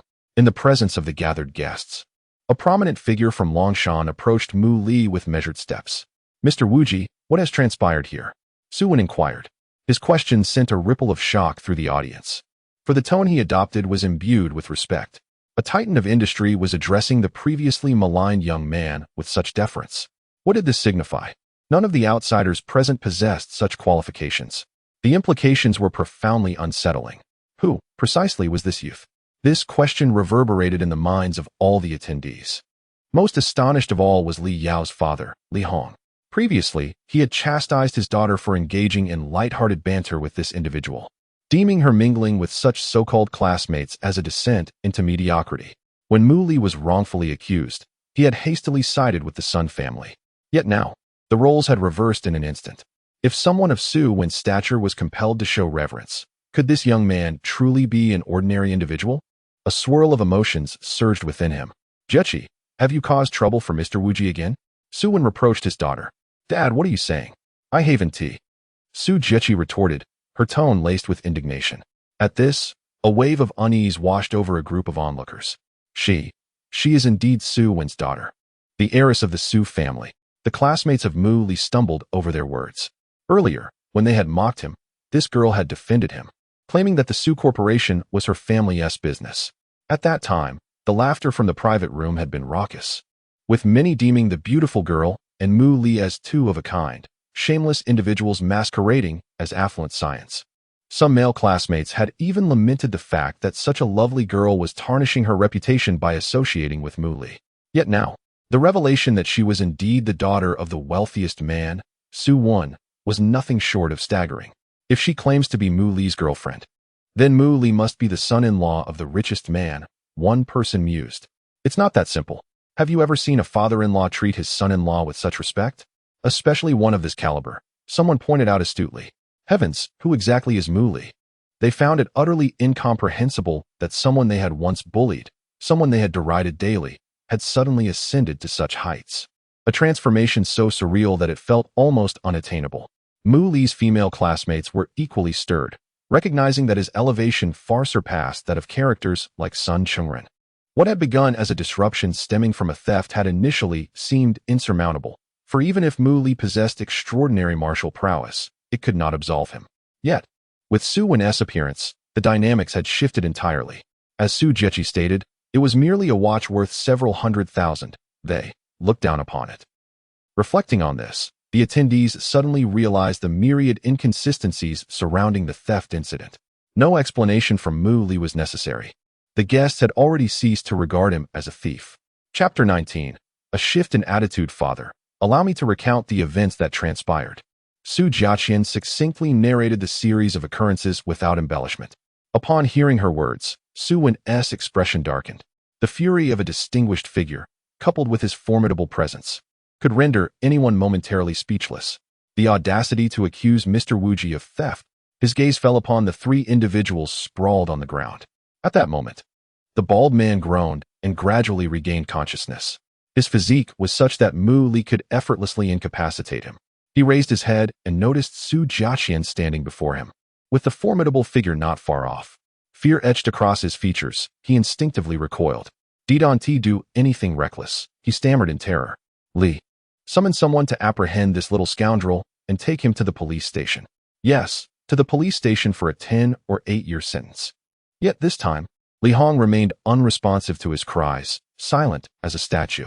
Kid, no matter how formidable you are, you cannot withstand a bullet. Surrender while you still can. The bald man's hysteria grew, his dread of Mu Li palpable.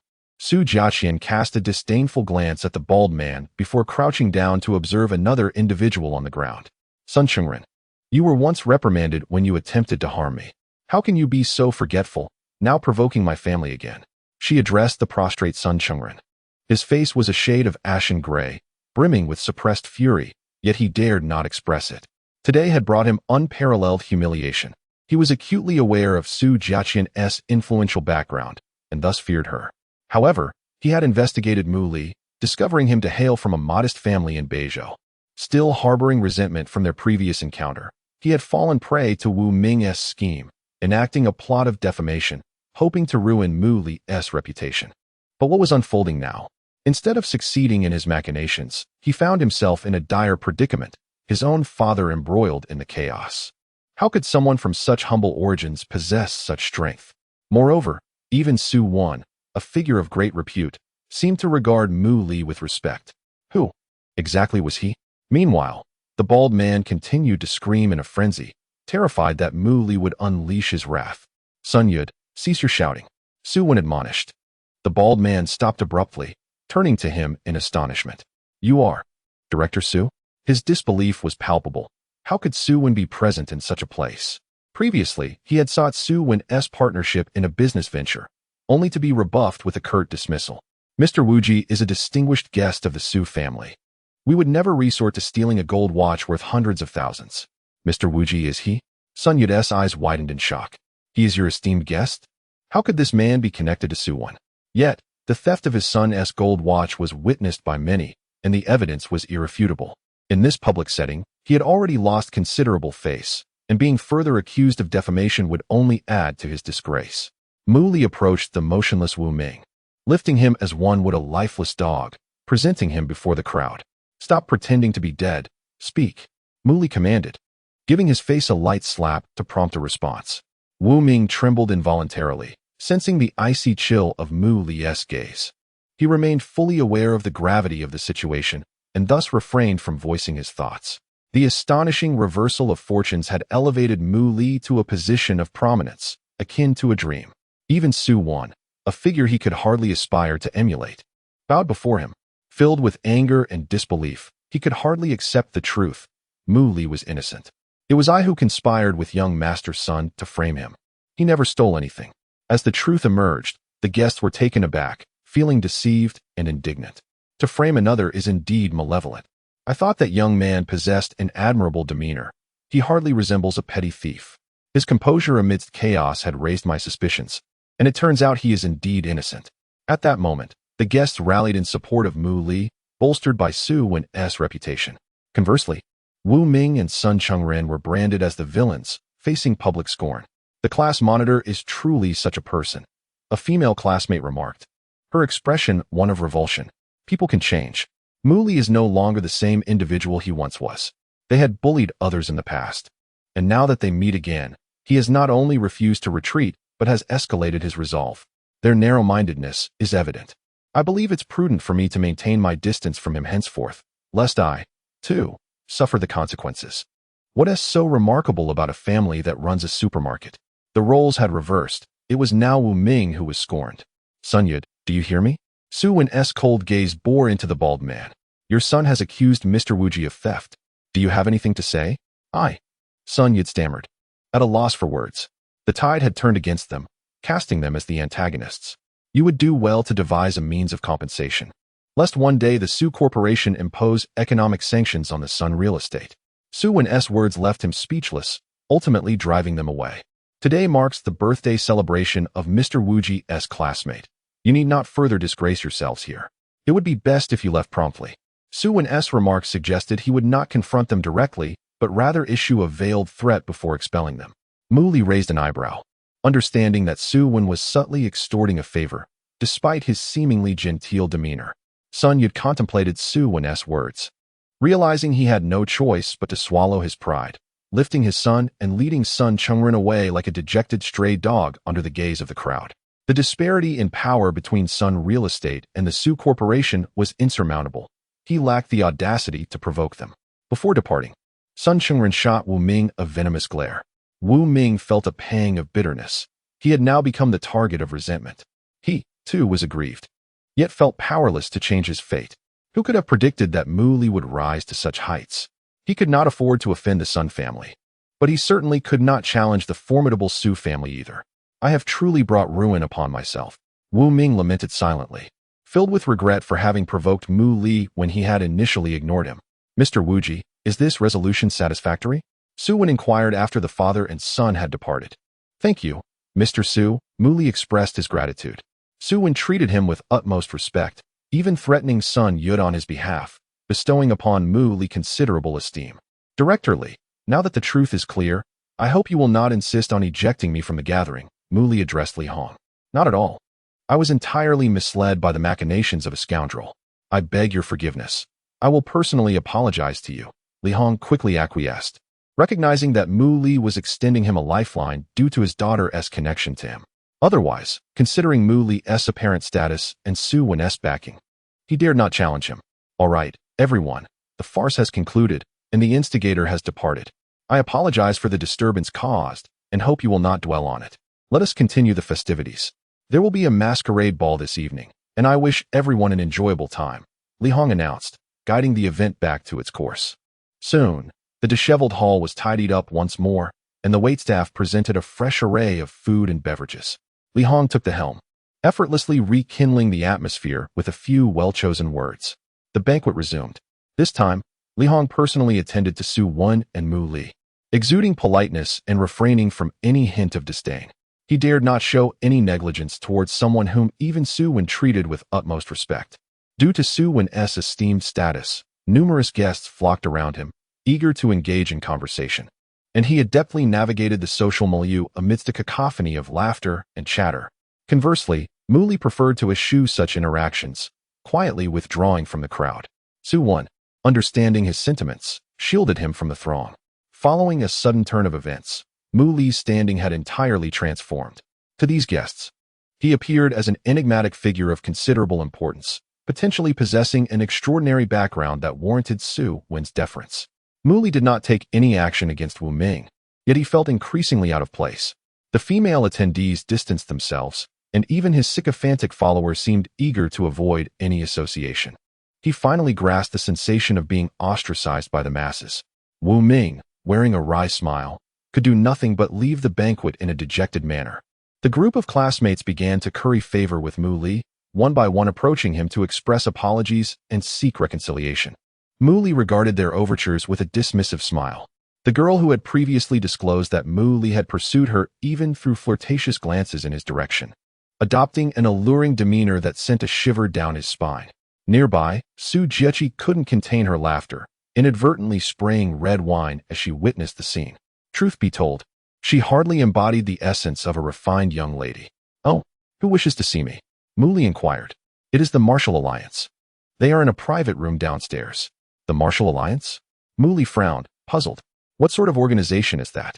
You are unfamiliar with the Martial Alliance?" Lin Yu was taken aback by Mu Li's perplexed expression. Indeed, Mu Li responded candidly, making no pretense of being an expert. He surmised that his background could be easily discovered by anyone with even a modicum of ability, so there was no need for concealment. As for the source of his formidable cultivation, he would leave that to their conjecture. "Allow me to elucidate," Lin Yu offered, refraining from further inquiry. Mu Li nodded in assent. The Martial Alliance is an organization comprised of Chinese martial artists, operating under the mandate of the nation's highest echelons, tasked with addressing matters pertaining to martial artists. Founded during the Ming Dynasty, its progenitor was a disciple of the martial deity Zhang Sanfeng. Legend has it that era was replete with puissant martial artists, akin to the pugilistic masters depicted in martial arts chronicles. Initially, the Martial Alliance espoused the principles of physical cultivation and camaraderie through martial arts. However, with the passage of time, its essence underwent a transformation. The alliance grew increasingly powerful, soon wielding the capacity to destabilize the nation's affairs, leading to several conflicts with the dynastic powers, resulting in mutual debilitation. Subsequently, a truce was brokered, and the Martial Alliance retreated behind the scenes, assisting successive monarchs in bolstering the nation's strength. During the tumultuous modern era, martial arts began to wane, and the alliance engaged in numerous battles with formidable forces from various nations, resulting in the demise of many accomplished martial artists. Today, the proportion of martial artists within the populace is exceedingly small. In this day and age, a martial paragon is the most powerful martial artist. There are only a dozen or so martial paragons in China. Lin Yu paused before continuing. Presently, the Martial Alliance holds a position of transcendence, superseding various departments.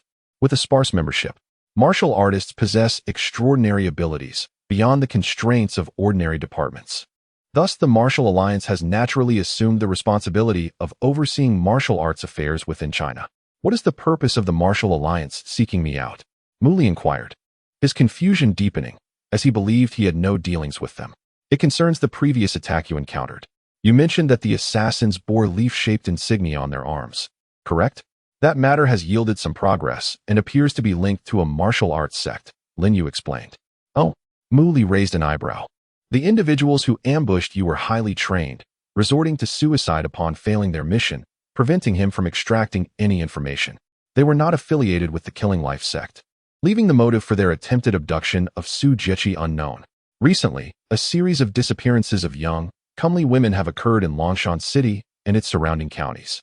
Despite extensive investigations by various departments, no leads have been uncovered, save for the observation that the perpetrators are invariably clad in black suits and sunglasses, possessing extraordinary skills. Several officers have been sacrificed in attempts to apprehend them, leading to the conclusion that these are martial arts-related incidents, thus prompting the involvement of the Martial Alliance." Lin Yu glanced at Li Yao downstairs before continuing. "The Martial Alliance received intelligence that these individuals have targeted this establishment and may take action. As such, a team has been stationed here preemptively. I am acquainted with the leader of this team, whom I had previously requested to investigate the origins of those who attacked you, and he wishes to speak with you in person." After a moment's contemplation, Mu Li stated, "Take me to them." Concerned for Su Jiechi's safety, he was eager to ascertain the identities and motives of these individuals. Lin Yu led Mu Li downstairs to the entrance of a nondescript private room. "They are inside," Lin Yu announced as he opened the door. Instantly, 7 or 8 pairs of piercing eyes fixed upon them, exuding a palpable sense of pressure. Lin Yu, a mid-level martial artist, faltered momentarily, but Mu Li remained unaffected. The 7 occupants of the room sat in silence, with the leader, a man in his 50s, scrutinizing Mu Li. "Leader Bai, this is Mr. Wuji. Mr. Wuji, this is the leader of the second team of the Longshan Martial Alliance branch," Lin Yu introduced. Mu Li nodded to Leader Bai, a gesture that elicited displeasure from the other 7 members of the group, who felt that the deference shown to their leader was not reciprocated by the young man. I am by Shirshan, the leader stated blandly. You must be the rising star of Longshan's black market, Wuji. The other 7 members of the Martial Alliance reacted visibly, with one individual sneering. Wuji? This is Wuji? He looks so young. His martial prowess must be limited. What makes him so confident that he can challenge a villain like Bee Sting? Another member joked. To think someone like this could earn 20 million, I should have gone too. It would take me years in the Martial Alliance to earn that much. You might get the money, but would you live to spend it? You wouldn't even withstand one of Bee Sting's moves. Someone retorted. I was just joking. I'm not tired of living yet, the man responded sheepishly. The group laughed, shaking their heads at Mu Li. Even the branch leader of the Longshan Martial Alliance dared not challenge Bee Sting. Young man, you are calm and collected, and you dare to accept this reward. You must have some skills, Bai Shirshan said with a smile. What do you want to say? Mu Li asked calmly. Bai Shirshan shrugged. We have gathered a lot of intelligence on the recent disappearances of girls and have initially determined that Su Wen's daughter, Su Jechi, is one of the targets of that organization. Originally, we were going to send people to protect her, but the Martial Alliance does not have enough manpower. And with a master like you, we will not bother. Whatever. Mu Li didn't care. I find it annoying for you to send people here. The other members were unhappy. Mu Li's tone was as if he was arguing with their leader, and his words made it sound as if their organization was useless. Friend, please be polite when speaking to our leader. One of the team members said unkindly, with an unhappy expression. I also ask you to be polite when speaking to Mr. Wuji. Lin Yu also said unhappily at this time. The members of the Martial Alliance have always held themselves in high regard, exuding an air of arrogance when confronted with non-alliance warriors, unable to tolerate any form of defiance. Yet, they remain blissfully unaware of the formidable presence they are facing. Insufferable. A figure abruptly rose, slamming the table and shouting in indignation. How dare they reprimand a member of the Martial Alliance and demand civility towards a mere youth? Others shared the same sentiment, their faces flushed with anger as they glared at the 2 individuals at the entrance. Sit down, Bai Shirshan said calmly. The standing figure, intimidated, complied reluctantly and returned to his seat. Lin Yu was about to retort, but was halted by Mu Li. You summoned me merely to convey such trivialities? He asked coldly. Certainly not, Bai Shirshan replied with a glance and a light chuckle. According to our investigation, the culprits behind the recent crimes hail from an ancient sect known as He Huan Men. He Huan Men. Lin Yu's expression turned to one of shock. Had it not been eradicated over a decade ago? Indeed, it is He Huan Men, Bai Shirshan confirmed. In ancient times, this sect was referred to as the demonic sect. Its disciples practiced the art of yin and yang manipulation, abducting young maidens for nefarious purposes, and have long been regarded as malevolent beings to be exterminated by righteous martial artists. 15 years ago, He Huan Men resurfaced in Huaxia, led by their master, the heavenly evil elder, whose demonic prowess reached unparalleled heights, ultimately being vanquished by the Martial Alliance and various esteemed families. However, signs indicate that He Huan Men may be attempting a resurgence, and the recent crimes likely stem from a remnant of their faction. Bai Shirshan paused before continuing. This time, their targets are exclusively young and beautiful maidens, undoubtedly orchestrated by a high-ranking leader within He Huan Men who is nearing a critical stage in their cultivation. According to our intelligence, the daughters of Su Wen and Li Hong are significant targets for He Huan Men, and there is a strong possibility that they will strike tonight. Our operatives are concealed outside, ready to act at a moment's notice. Bai Shirshan turned to Mu Li. Stay close to Su Wen's daughter, and should you sense any danger, do not engage recklessly. Report to us promptly to avert any unforeseen consequences.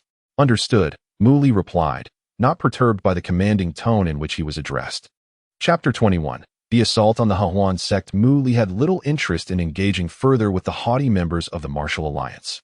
After gathering information about the He Huan sect, he took his leave. This fellow is too arrogant, even disregarding our Martial Alliance, one member of Team 2 remarked with discontent. Why bother getting riled up by such a young upstart? Bai Shirshan interjected. After all, his time is limited. Indeed, once the hornet's sting strikes, even with Lin Yu's assistance, several lives may be lost, another member concurred. Meanwhile, Lin Yu followed Mu Li to the 2nd floor of the hotel. Mr. Wujia, you needn't pay any heed to those Martial Alliance folks. They always carry themselves with such inflated egos. If they were to discover your true identity, it would likely terrify them, Lin Yu advised. Are the members of the martial alliance truly so transcendent? Mu Li inquired. To say they are transcendent would be accurate, at least in comparison to ordinary people and martial artists. Lin Yu frowned. The martial alliance is one of the highest echelons of internal organizations in China, surpassing many ordinary departments. Members wield significant power. However, that status is relative once you reveal your martial sovereign prowess. Even the higher-ups at the Martial Alliance headquarters in the capital would treat you with utmost respect. Martial sovereigns are a rarity in China and are highly valued by the state. If they are willing to comply with national arrangements, they can easily attain lofty positions of power. I see their team leader is merely at the mid-stage of martial arts, on par with you. Are you not interested in the Martial Alliance? Mu Li gazed at Lin Yu. Lin Yu smiled. The Martial Alliance indeed offers generous salaries and considerable authority. Yet I cherish my freedom and do not wish to be constrained by any organization. Thus, when I was invited to join the Martial Alliance years ago, I declined. After gleaning more insights about the Martial Alliance from Lin Yu, Mu Li bid him farewell. The martial sovereign level is already considered top tier. It seems there are not many formidable experts in China. Currently, as a beginner in Qi cultivation, he already stands shoulder to shoulder with martial sovereigns. There are still greater realms ahead, such as Yuandan, Shanghai, Huashun, and Tianren, each with considerable disparities between them.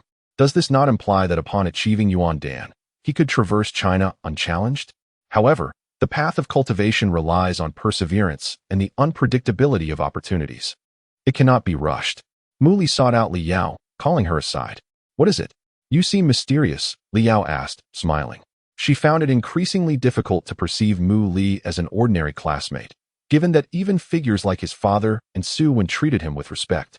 What could his true identity be? Among his classmates, Li Yao was the most composed, though she too was astonished by his transformation and genuinely delighted for him. The former Mu Li, once scorned by all, had now undergone a remarkable metamorphosis, which she viewed as a blessing. This is for you. Mu Li presented her with an exquisite wooden box. Is this a birthday gift? Li Yao asked, surprised as she accepted it with a smile. Something like that. Mu Li replied. Upon opening the box, a gentle green luminescence emanated from within. This. She gazed in astonishment at the translucent green jade pendant inside. With her understanding of jade, she quickly assessed the quality and craftsmanship, concluding that it was worth significantly more than Sun Qingren's luxurious Rolex watch. This is far too precious. I cannot accept it, Li Yao stated earnestly, knowing well Mu Li's family background. Please accept it. Consider it a token of my sincerity, Mu Li urged. This pendant is crucial. You must wear it at all times, even while bathing. As those words left his mouth, the atmosphere grew somewhat intimate. Li Yao felt a flutter of embarrassment, her face slightly flushed. Just moments before, her father, Li Hong, had spoken to her privately, encouraging her to engage with Mu Li, assuring her that he would not interfere and that a deeper relationship would be welcome. Li Yao had long fretted over her fate. If she were to follow the path of a wealthy young lady, the ideal match would be none other than Mu Li, and she felt little resistance to that notion. If you trust me, please do as I say. This pendant holds great significance, Mu Li awkwardly explained. All right, I will remember, Li Yao nodded, softly uttering, thank you. In the distance, Su Jieqi, who had been observing, began to grind her teeth. Creak, creak. She recognized that Mu Li had given Li Yao a pendant and said something to her, after which the girl displayed a shy demeanor reminiscent of a child. Just days prior, Mu Li had gifted her a jade bracelet, leading her to believe that he had finally acknowledged her allure. Using my family's jade to woo girls. How shameless. Su Jieqi fumed. She recalled hearing from Lin Yu's apprentice, Zhao Chuan, that Mu Li's jade pieces were all sourced by her father, leaving her feeling foolish. After gifting the pendant to Li Yao, Mu Li felt a measure of relief. According to Bai Shishan, the leader of the second team in the Longshan Martial Alliance, both Su Jieqi and Li Yao were key targets of the Hahuan sect. While he remained unconcerned for Su Jieqi, who was always in his company, he worried for Li Yao, thus having prepared the pendant in advance. The banquet continued, filled with merriment. With Su Wen's presence, the gathering sparkled with added brilliance, drawing many eager to forge connections with him. Li Hong remained by his side, relishing the prestige that Mu Li's association with Su Wen brought him. Though the Li family's hotel appeared festive on the surface, it had long been under the scrutiny of others. In a discreet corner outside the hotel, a conversation unfolded. Master, I have spotted the presence of martial alliance warriors. Should we retreat? However, the last time, when the Blood Cloud Hall Master led the team, they were utterly annihilated. That Su family's daughter must be under the protection of a formidable expert. The Blood Cloud Hall Master's arrogance led to his downfall. It's only fitting. If we succeed this time, our hall's status will surpass that of the other branches. Perhaps the ancestor will even grant us the antidote. We cannot abandon this opportunity. Their hushed exchange went unnoticed by anyone. Moments later, darkness enveloped the sky, and a full moon hung overhead like a grand jade plate. Esteemed guests, Li Hong clapped his hands to capture the attention of the attendees. We shall now commence a masquerade ball. The hotel has prepared a variety of costumes in the changing room for your selection. Please assemble here in half an hour. Enjoy yourselves. Guests, guided by the servers, made their way to the hotel's changing room. Mu Li initially lacked enthusiasm, but felt compelled to follow the crowd. Inside the changing room, costumes of all kinds adorned the walls, uniforms from various professions, as well as more whimsical attire like vampires and zombies, creating a dazzling spectacle. Mu Li glanced around and chose a black trench coat, donning a delicate mask that concealed half his face. However, he instantly recognized Su Jiechi, who stood out distinctly among the crowd. What a glaring sight! Mu Li couldn't help but wonder just how much she adored rabbits. Su Jiechi was enveloped in a cartoonish rabbit costume, complete with a rabbit headpiece, making her an unmistakable figure among the attendees. The contrast in styles was striking. Several women couldn't stifle their giggles. Clad in his trench coat and half mask, Mu Li watched as Su Jiechi bounced past him, failing to recognize him at all. You merely dressed as a rabbit, clutching an enormous carrot prop. Was such earnestness truly necessary? In stark contrast, Li Yao graced the scene in an elegant flight attendant uniform. Her alluring figure accentuated by the sheer black stockings enveloping her fair thighs, capturing the attention of many men. The disparity between the two was glaringly evident. Mu Li observed Su Jiechi seated alone on the sofa, her hands propped beneath her rabbit ears, lost in a daze. In her outfit, it was hardly surprising that no one invited her to dance. As the music commenced, vibrant hues of dim lights flickered, heralding the start of the ball, where guests beckoned one another to the floor to sway in rhythm. Cloaked in an aura of cool mystery, Mu Li received several invitations from ladies, all of which he graciously declined with a smile. Li Yao, undeniably the center of attention, found herself surrounded by men eager to invite her for a dance. Yet, she bypassed them and approached Mu Li directly. "Handsome, would you care for a dance?"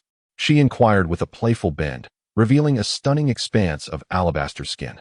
One could not deny Li Yao's formidable charm, which even stirred something within Mu Li. "Allow me to teach you," she said, taking his hand and guiding him to the floor. "How did you recognize me?" Mu Li asked. Su Jiechi had twirled around him twice without a hint of recognition. After 3 years as classmates, one can surely identify a figure from behind. Li Yao responded with a playful smile. As the music played, she led Mu Li in showcasing her graceful movements.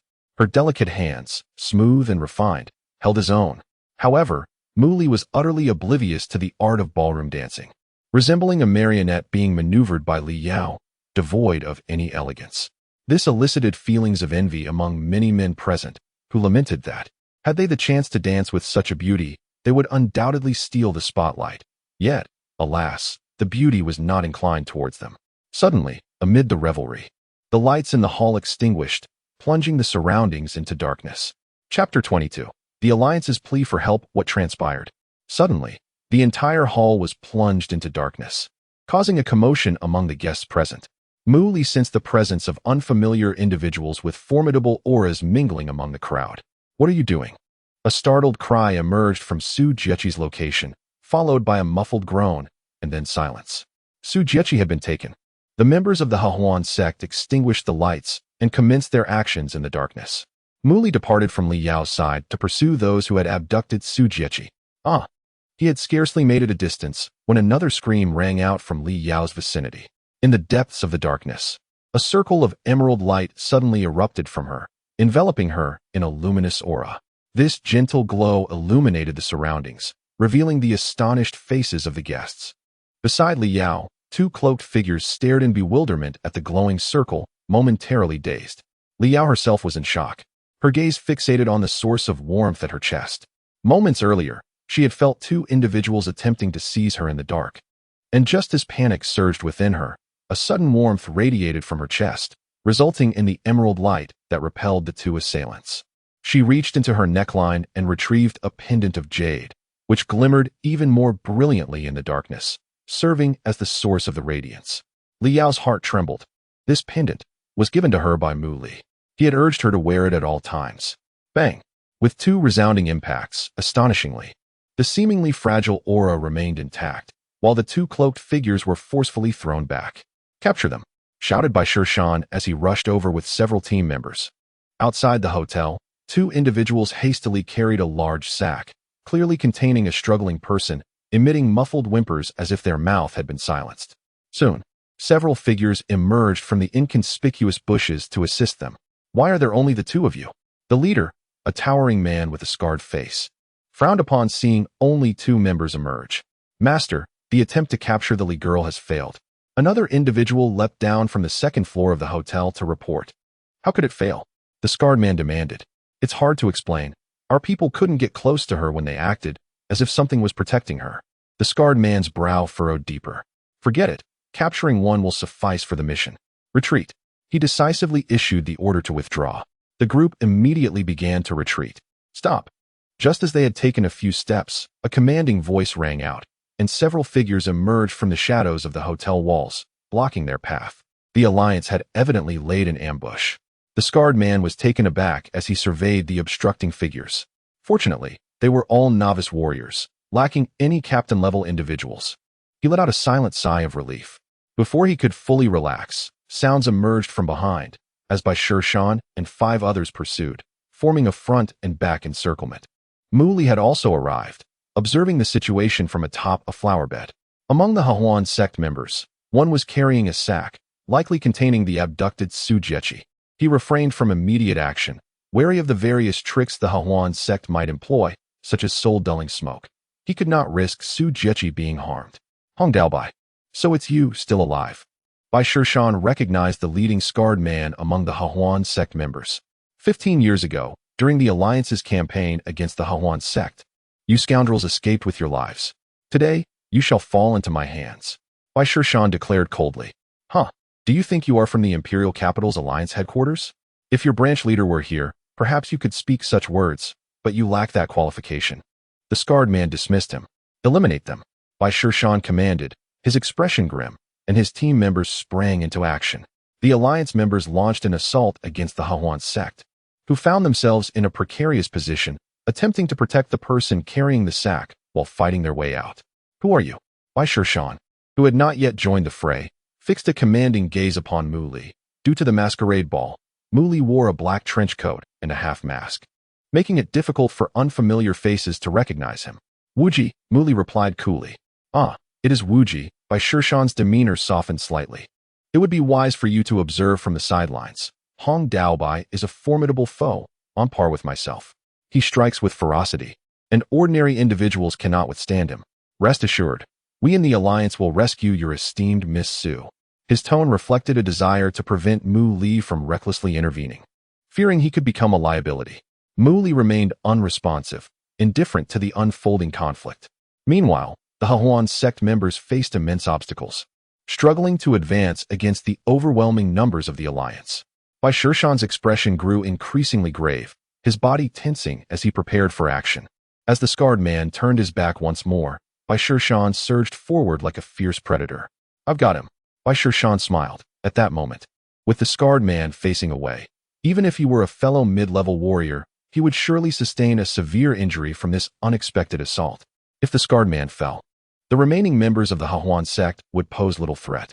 However, just as Bai Shan's smile widened, the scarred man suddenly pivoted, meeting him with a triumphant grin. "I anticipated your move." Their palms collided, sending shockwaves through both their bodies.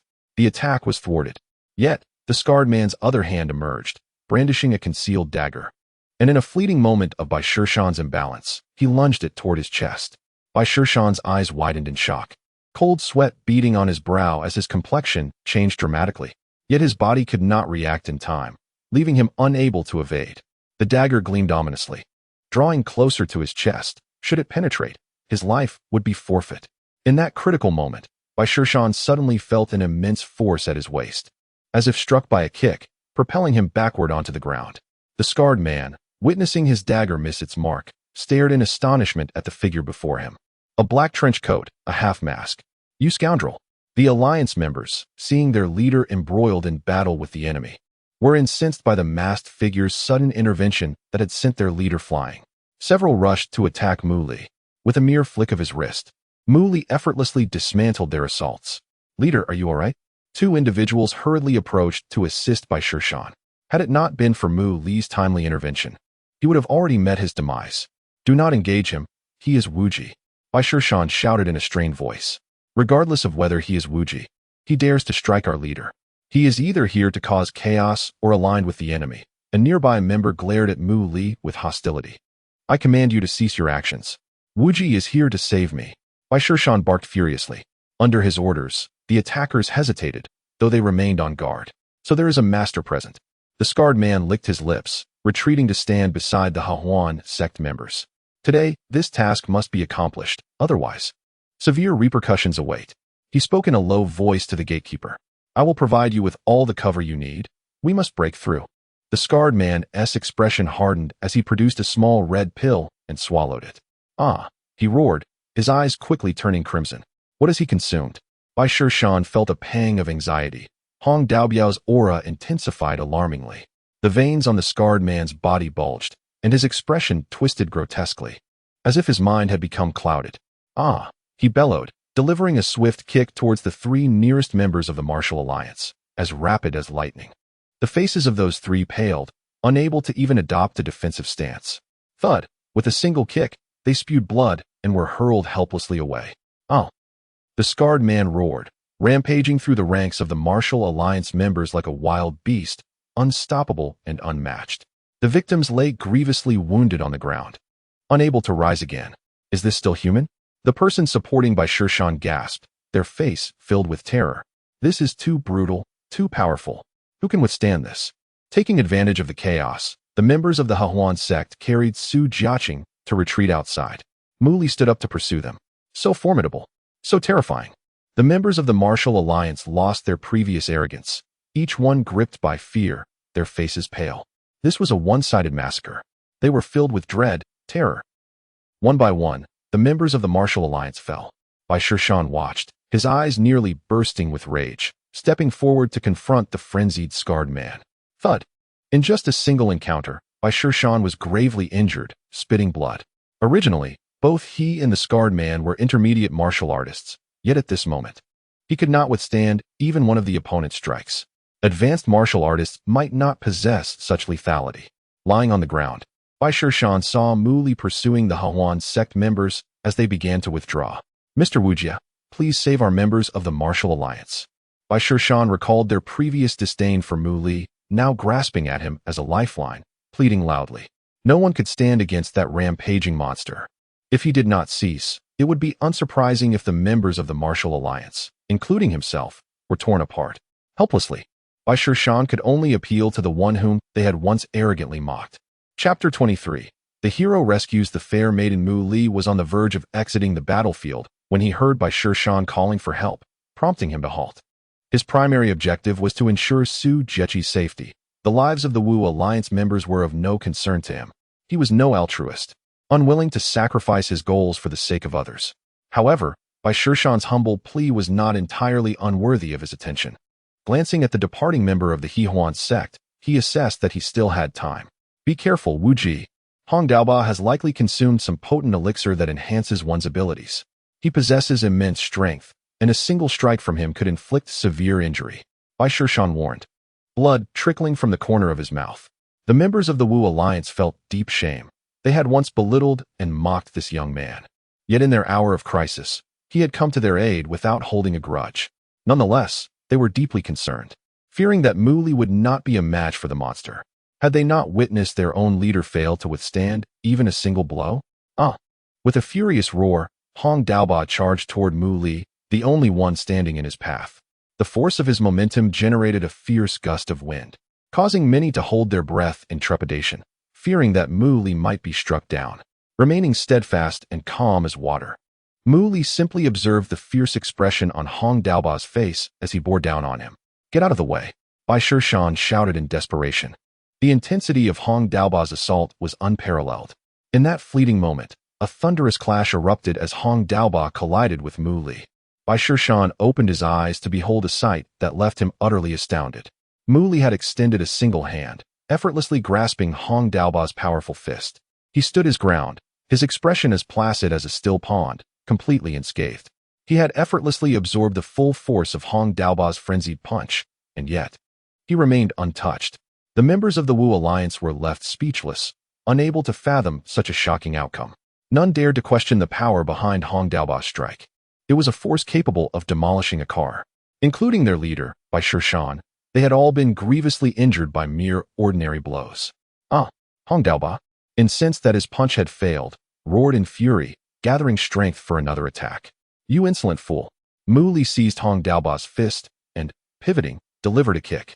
With astonishing force, Hong Daoba was propelled backward like a bullet, crashing into a column that splintered upon impact, leaving him collapsed among the rubble.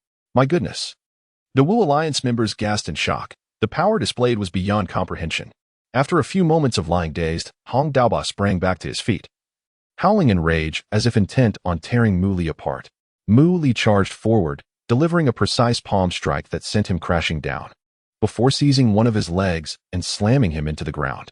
With a thunderous impact, a crater formed beneath Hong Daoba's body. Noticing that he still drew breath, Mu Li lifted him once more and slammed him down again. The members of the Wu Alliance were awestruck, forgetting to breathe as they felt the tremors beneath their feet. Evidence of the overwhelming power displayed. Their formidable adversary was utterly powerless against Wu Ji, proving beyond doubt the extent of his strength. Wu Ji is incredibly powerful. One who had previously underestimated Mu Li exclaimed in astonishment. Such might, such raw ferocity. Even a drug-enhanced Hong Daoba was terrifying. Yet he paled in comparison to Mu Li. This only served to underscore Mu Li's extraordinary prowess. So Wu Ji is truly this formidable. Bai Shan could not help but reflect on their earlier underestimation of this young man. Perhaps only a division leader could stand against him. Mu Li relentlessly slammed Hong Daoba to the ground, rendering him unconscious. The latter's body began to weaken, the effects of the drug wearing off. Mu Li discarded him aside without a glance, departing from the hotel, leaving the Wu Alliance members in stunned silence. In Huaxia, there flows a river known as Lomianjiang.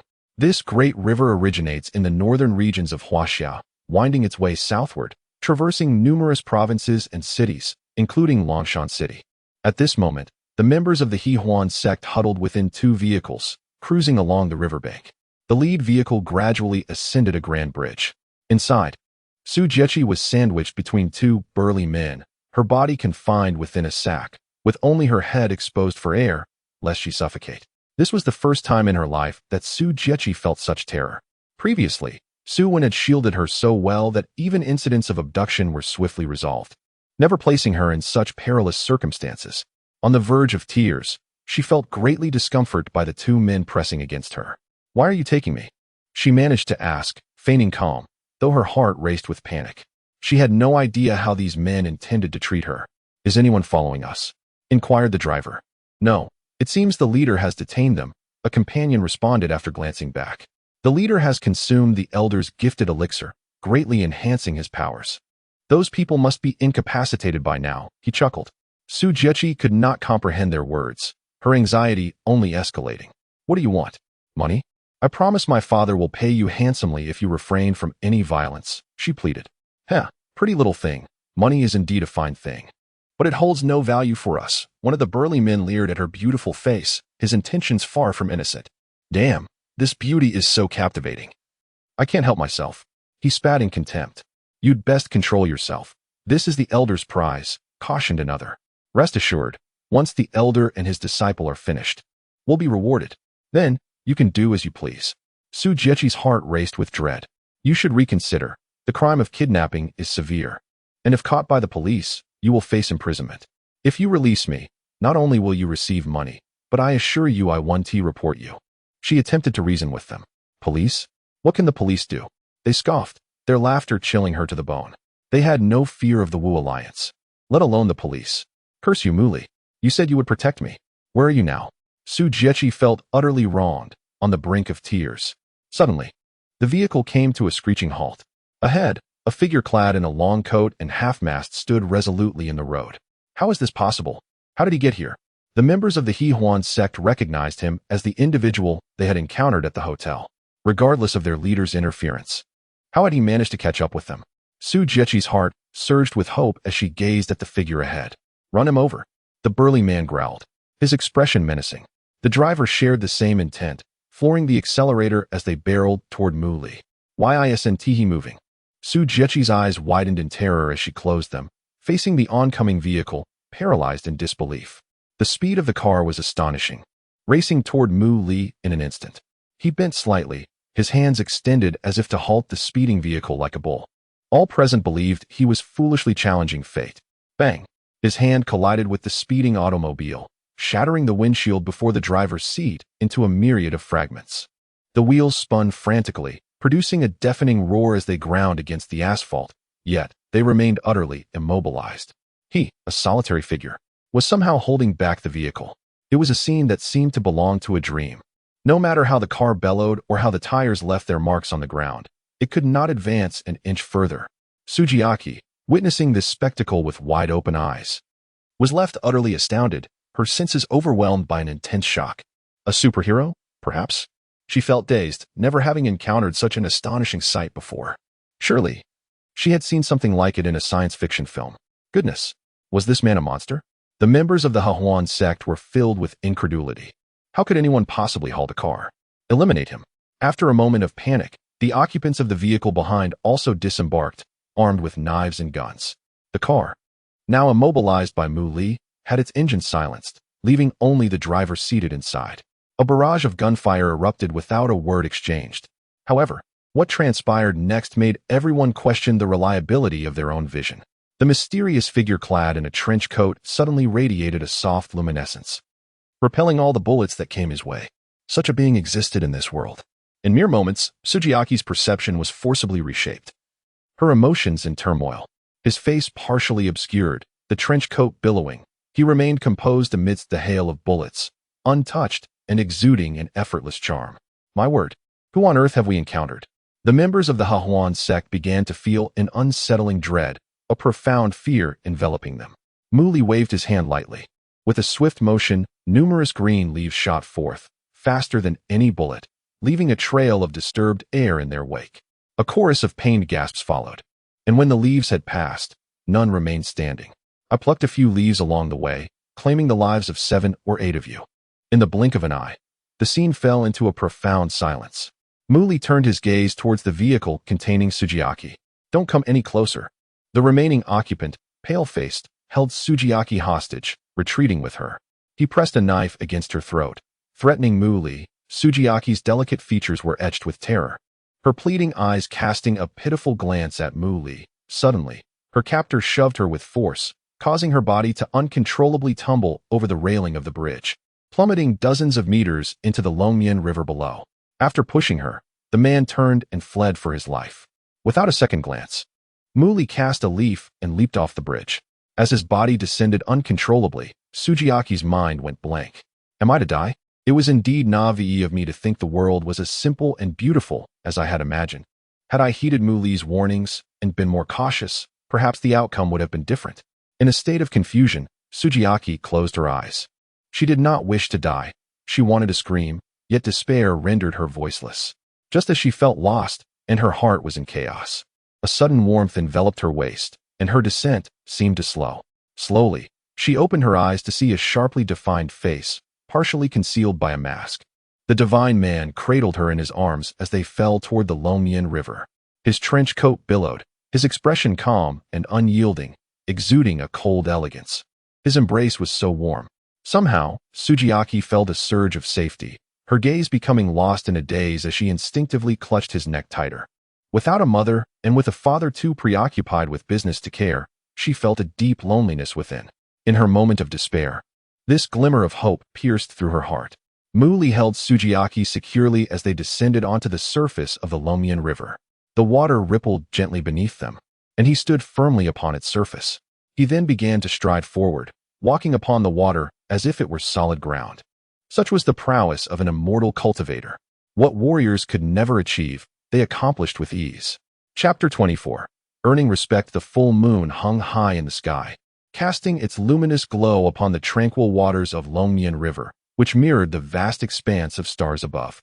Under the moonlight, Muli waded through the water, cradling Su Jiechi, who was enveloped in a rabbit costume. Su Jiechi's heart raced as she nestled against his broad chest, her arms wrapped around his neck. Feeling the warmth of his embrace, she pondered, surely my face must be flushed with color, for she could feel the heat radiating from her cheeks. It was a marvel to behold. How could one walk upon water as if it were solid ground, all the while carrying another? Muli gently leapt 6 or 7 meters into the air, landing gracefully on the riverbank.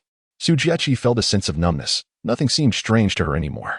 Regardless of how extraordinary Muli might be, she had come to accept it. The vibrant nightlife of Longshan City enveloped them, and no one took notice of a figure soaring between rooftops. Muli navigated through the buildings with ease, each leap spanning several meters, akin to a master of lightness. Su Jiechi was enraptured by the surrealism of it all. How could such a person exist in the bustling metropolis?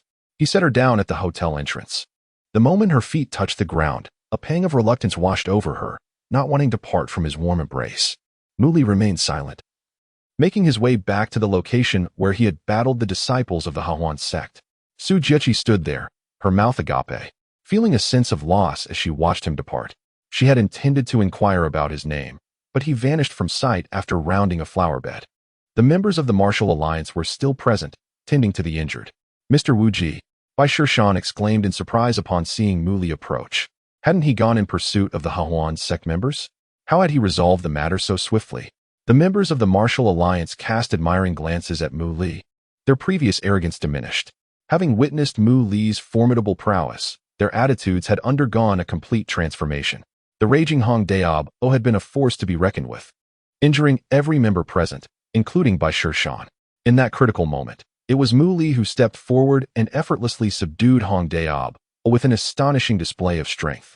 Clearly, Muli's abilities far surpassed those of the crazed Hong Daob, allowing him to crush his opponent with ease. In contrast, none of the others had been capable of withstanding a single blow from Hong Daob, thus lacking any right to maintain their lofty demeanor. Through his own strength, Muli had earned the respect of all present from the Martial Alliance. It was a source of embarrassment for them. Their original mission was to protect their target and dismantle the Hahuan sect schemes. Yet, they had been woefully inadequate, nearly facing utter annihilation. Had it not been for Muli's selfless intervention, it was likely that their group would have been decimated by the rampaging Hong Daob. In response to Bai Shan's inquiry, Muli nodded. Bai Shan breathed a sigh of relief. For if the second team of the Longshan Martial Alliance had failed under such circumstances, they would have lost face among their peers. What happened to the 2 individuals who attacked Li Yao and their leader? Muli asked Bai Shan, having come specifically to gather this information. The Hahuan sect had targeted both Li Yao and Su Jiechi, and he wished to ensure their safety by acquiring as much intelligence as possible. Bai Shan's expression grew grave. Mr. Wu Ji, I regret to inform you that the 2 assailants who targeted Miss Li Yao committed suicide by poison after learning of the Hahuan sect's failure. Furthermore, Hong Daob also swiftly took his own life once he regained consciousness. Muli furrowed his brow, finding the situation eerily reminiscent of the ambush he had previously endured. The loyalty of the Hahuan sect members was astounding. They resorted to suicide at the slightest provocation. Indeed, the Hahuan sect was a nefarious organization. As each member passed by Muli, they paused to extend heartfelt gratitude. Without his intervention, they might not have survived the day. Mr. Wu Ji, you saved our team today. Should you ever require assistance, please do not hesitate to ask. We shall exert every effort within our means. Bai Shan vowed to Muli. Muli smiled and exchanged polite pleasantries. Just as he was about to leave, Bai Shan halted and added, Mr. Wu Ji, I am aware of your formidable skills, but you must exercise caution against the assassin's sting. His reputation is well-deserved, and he is extremely dangerous. Even our division leader seeks only to protect himself in his presence. The killers of the Killing Life sect are known for their swiftness in execution, and it is said that Sting has been occupied with 2 assignments simultaneously. It is likely that the other task has been completed, and his next target will be Miss Su, expected to strike within the next few days. The mention of the infamous assassin Sting cast a somber shadow over Bai Shan's countenance. Thank you for the warning, Muli replied. In truth, he almost hoped Sting would act swiftly to spare him the burden of constantly shadowing Su Jiechi. Su Jiechi, feeling exasperated, was also weary of the situation. Following the previous turmoil, most of the hotel guests had departed. Clad still in her rabbit costume, she was surrounded by Su Wen and Lin Yu, who fussed over her. Liao was clearly awaiting Mu Li's return and approached him as soon as he entered. "Mu Li, are you all right?" she asked with genuine concern, having heard that he had been in conflict with the assailants. "I'm fine," Mu Li assured her with a shake of his head. "They were merely a group of low-level martial artists, incapable of causing me harm. I have something to ask you," Liao said earnestly, producing a jade pendant of emerald hue from around her neck. During the ball, when the lights suddenly went out and two individuals attempted to abduct her, the pendant had emitted a radiant glow, enveloping her in a protective aura for more than 10 minutes before it dimmed. In the aftermath, the guests had murmured among themselves, proclaiming the pendant to be a priceless treasure, undoubtedly imbued with power by an accomplished master. The ability of the pendant to shine and shield its bearer had shattered Li Yao's understanding as a modern city girl. The pendant had been gifted to her by Mu Li, who had insisted she keep it on her person, thus he must have known of its protective qualities. She found herself unable to comprehend Mu Li. After 2 years, he had undergone a remarkable transformation, acquiring unfathomable abilities that left her astonished. "As you can see, this pendant serves that very purpose," Mu Li explained as he regarded her. She was at a loss for words, unsure of how to articulate her thoughts. A life-saving pendant, and Mu Li had casually bestowed it upon her. As others had remarked, it was indeed a treasure beyond measure. Why was Mu Li so kind to her? She recalled that many boys in high school had harbored feelings for her, yet 2 years had passed. And did such affection warrant such a valuable gift? "No, this is far too precious. I cannot accept it," Liao protested, reaching for the pendant. "Do not remove it," Mu Li said, gently stopping her. "Your current situation is perilous. Someone has set their sights on you. This pendant is crucial for your safety. But such a valuable item should not be given to me. This piece was crafted specifically for you," Mu Li replied. Liao paused, her cheeks flushing. "Why are you being so kind to me?" she asked in a soft voice. "It is a debt I owe you," Mu Li stated calmly, reminiscing about the past. Liao looked perplexed. Her interactions with Mu Li had been limited, so what debt could he possibly refer to? Mu Li realized he had inadvertently revealed too much. So he casually deflected with a few words and made his way towards Su Jiechi. Su Jiechi glared at him with wide eyes. "You actually came?" Her tone was rather harsh, filled with internal dissatisfaction. She felt that all her previous efforts were in vain. Indeed, most men were not to be trusted. "Didn't I give you a jade bracelet? Why aren't you wearing it?" Mu Li retorted, his expression darkening slightly. He had previously told Su Jiechi to keep the bracelet on at all times, yet she had disregarded his advice. Had she worn it today, the ensuing troubles might have been averted. "Are you blaming me?" Su Jiechi's temper flared instantly. "Why should I wear the bracelet you gave me? Where were you when I was in danger? Do you have any idea how terrified I was when I was taken? I kept hoping you would come to my rescue. But you never appeared. If it weren't for a mysterious hero who suddenly showed up, I shudder to think of what might have happened. And you still have the audacity to blame me?" As she spoke, her sense of injustice grew, and tears began to well in her eyes. The fear she experienced during her abduction had been overwhelming, and even now, the memory haunted her. Had she been captured, she could not bear to imagine the possible outcome. "Jiechi, you misunderstand Mr. Wuji. That bracelet possesses miraculous properties that can safeguard your well-being. Moreover, he rushed out immediately to rescue you when you were taken," Suin interjected, attempting to mediate the escalating situation. "What good is a bracelet? You say he went to save me, but I didn't even catch a glimpse of him. Who knows what he was doing?" Su Jiechi remained unconvinced, her anger unabated. "Very well, it's my fault," Mu Li conceded, apologizing. "I assure you, I will remain vigilant henceforth and ensure that nothing like this occurs again." He acknowledged his responsibility. Had he stayed by Su Jiechi's side, she would not have faced the threat of abduction. "Humph," Su Jiechi snorted, turning her head away, choosing not to say anything further. Chapter 25. Compensation and Gamble. Mu Li had already spoken with Li Hong, Liao's father, urging him to ensure his daughter's safety, and Li Hong readily agreed. "She is just a foolish girl," Su Wen silently shook his head, lamenting, a daughter should not remain at home for too long. On this particular day, Su Wen summoned Zhao Chuan to invite Mu Li to the living room, as the father-son duo from the Sun family had come to express their apologies. Even Su Jiechi rushed down to witness the spectacle. Upon Mu Li's arrival, Sun Qingren's expression tightened, betraying a hint of trepidation. He had been thrown out by this individual twice, each time with a painful landing. Sir, my son was in the wrong last time. He failed to recognize your stature and offended you.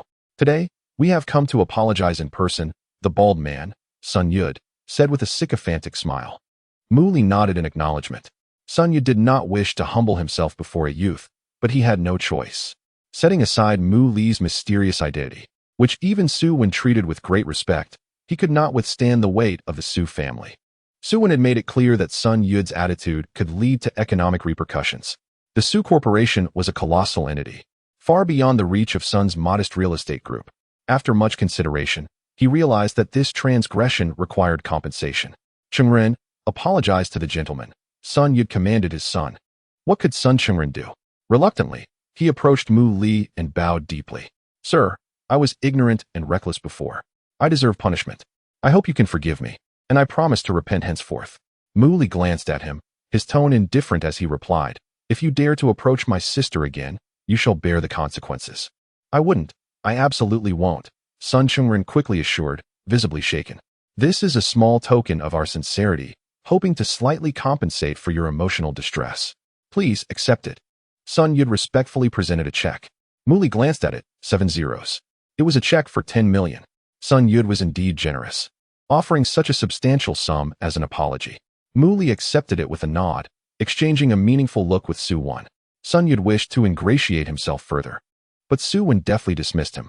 Such easy money to make, just by being falsely accused, and here we are with 10 million, Su Jiechi remarked, pouting. Mu Li chuckled. Sun Chengren seems quite afraid of you. What have you done to him? She teased, a mischievous grin on her face. As another man, Mu Li finally understood why Sun Chengren was so intimidated by Su Jiechi. Such experiences could indeed cast a long shadow over one's life. Despite Su Jiechi's enchanting beauty, she was, in essence, a little enchantress. With the father and son from the Sun family offering an apology, 10 million was now in hand. Su Jiechi was right. This money came far too easily. This was all thanks to Su Wen. Had he not exerted pressure, Sun Yud would not have been so willing to concede. In good spirits with the 10 million secured, Mu Li took some leisure time to log into the black market forum, perusing the information available.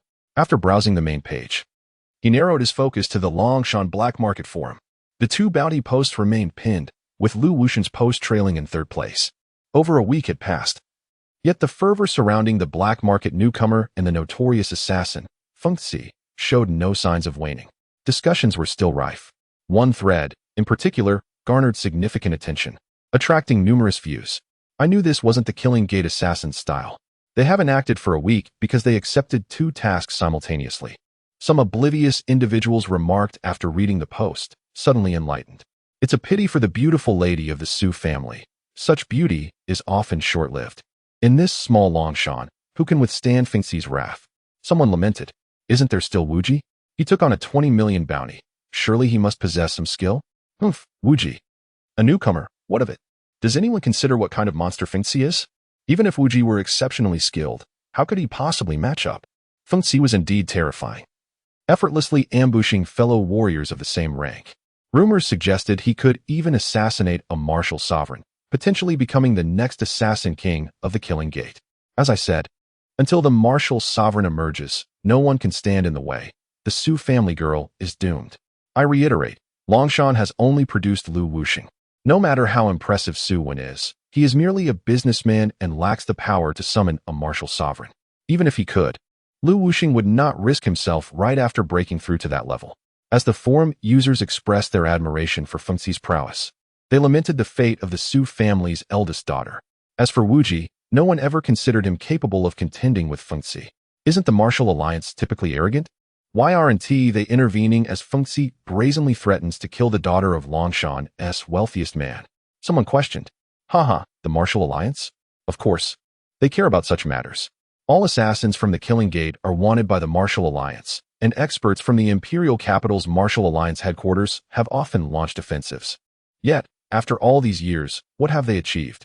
The Killing Gate's stronghold is not in the country. They can't even catch a glimpse of the assassins, let alone manage them. Longshan is too small. The local martial alliance branch has but a division leader, Wang Feilong, who is merely a high-level warrior. If faced with Feng Xi, he would struggle to protect himself. What could they do against Feng Xi? The experts from the imperial capital are also out of reach. Moreover, Feng Xi's stealth and assassination skills are unparalleled. Capturing him would necessitate the involvement of a martial sovereign-level expert, and even then, one might not suffice, risking their own demise in the process. How many martial sovereigns exist in Huaxia? Most of them are highly respected figures in their regions, unlikely to act recklessly. It is evident that the majority of warriors harbor disdain towards the martial alliance, openly belittling their ineptitude. Naturally, individuals from the Longshan Martial Alliance branch frequent the black market. Yet they can only swallow their pride and remain silent. Because what they say is true, the branch truly lacks the ability to manage Feng Xi. The imperial capital's Martial Alliance headquarters boasts an abundance of experts, having once attempted a large-scale siege against the Killing Gates assassins, but with little success. It is said that the Killing Gates Assassin King is a martial sovereign-level super expert among the pinnacle tier of warriors, and even the high-ranking figures from the Martial Alliance headquarters cannot contend with him. If the imperial headquarters is powerless, how can the small Longshan Martial Alliance branch hope to succeed? The division leader is merely a high-level warrior, strong among ordinary fighters, yet insignificant against Feng Xi. I have verified that Lu Wuxing is still in seclusion and has no intention of taking action. Some renowned warriors near Longshan were indeed invited by the Su family, but they all declined, one person divulged. As expected, Feng Xi's reputation is too great. It is only natural that these warriors do not wish to meet their end needlessly. Wuji, do you think he can withstand Feng Xi's attacks? Upstairs, fool. Assessment complete. The assassins from the Killing Gate excel in lurking for extended periods, delivering lethal strikes.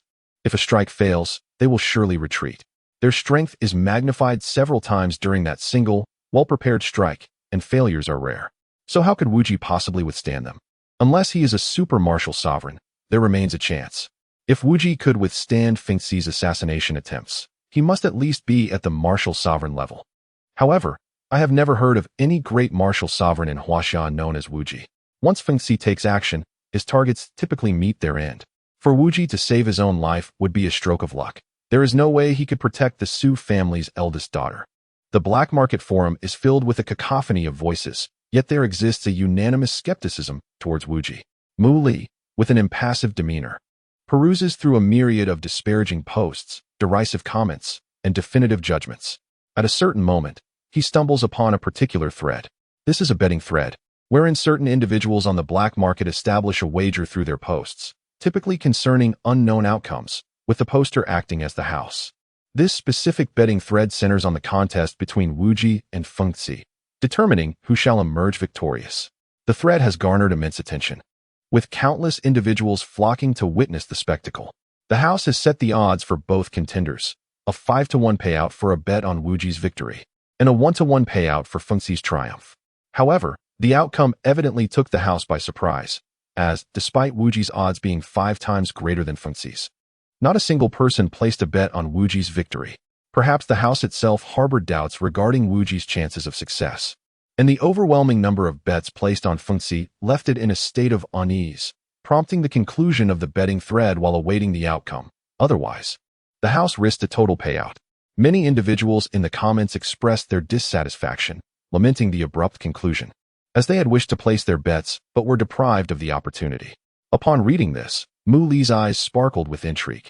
Chapter 26. The gambling post that shook the Dragon Mountain black market. Mu Li sought out Su Wan, brazenly requesting a loan of 20 million.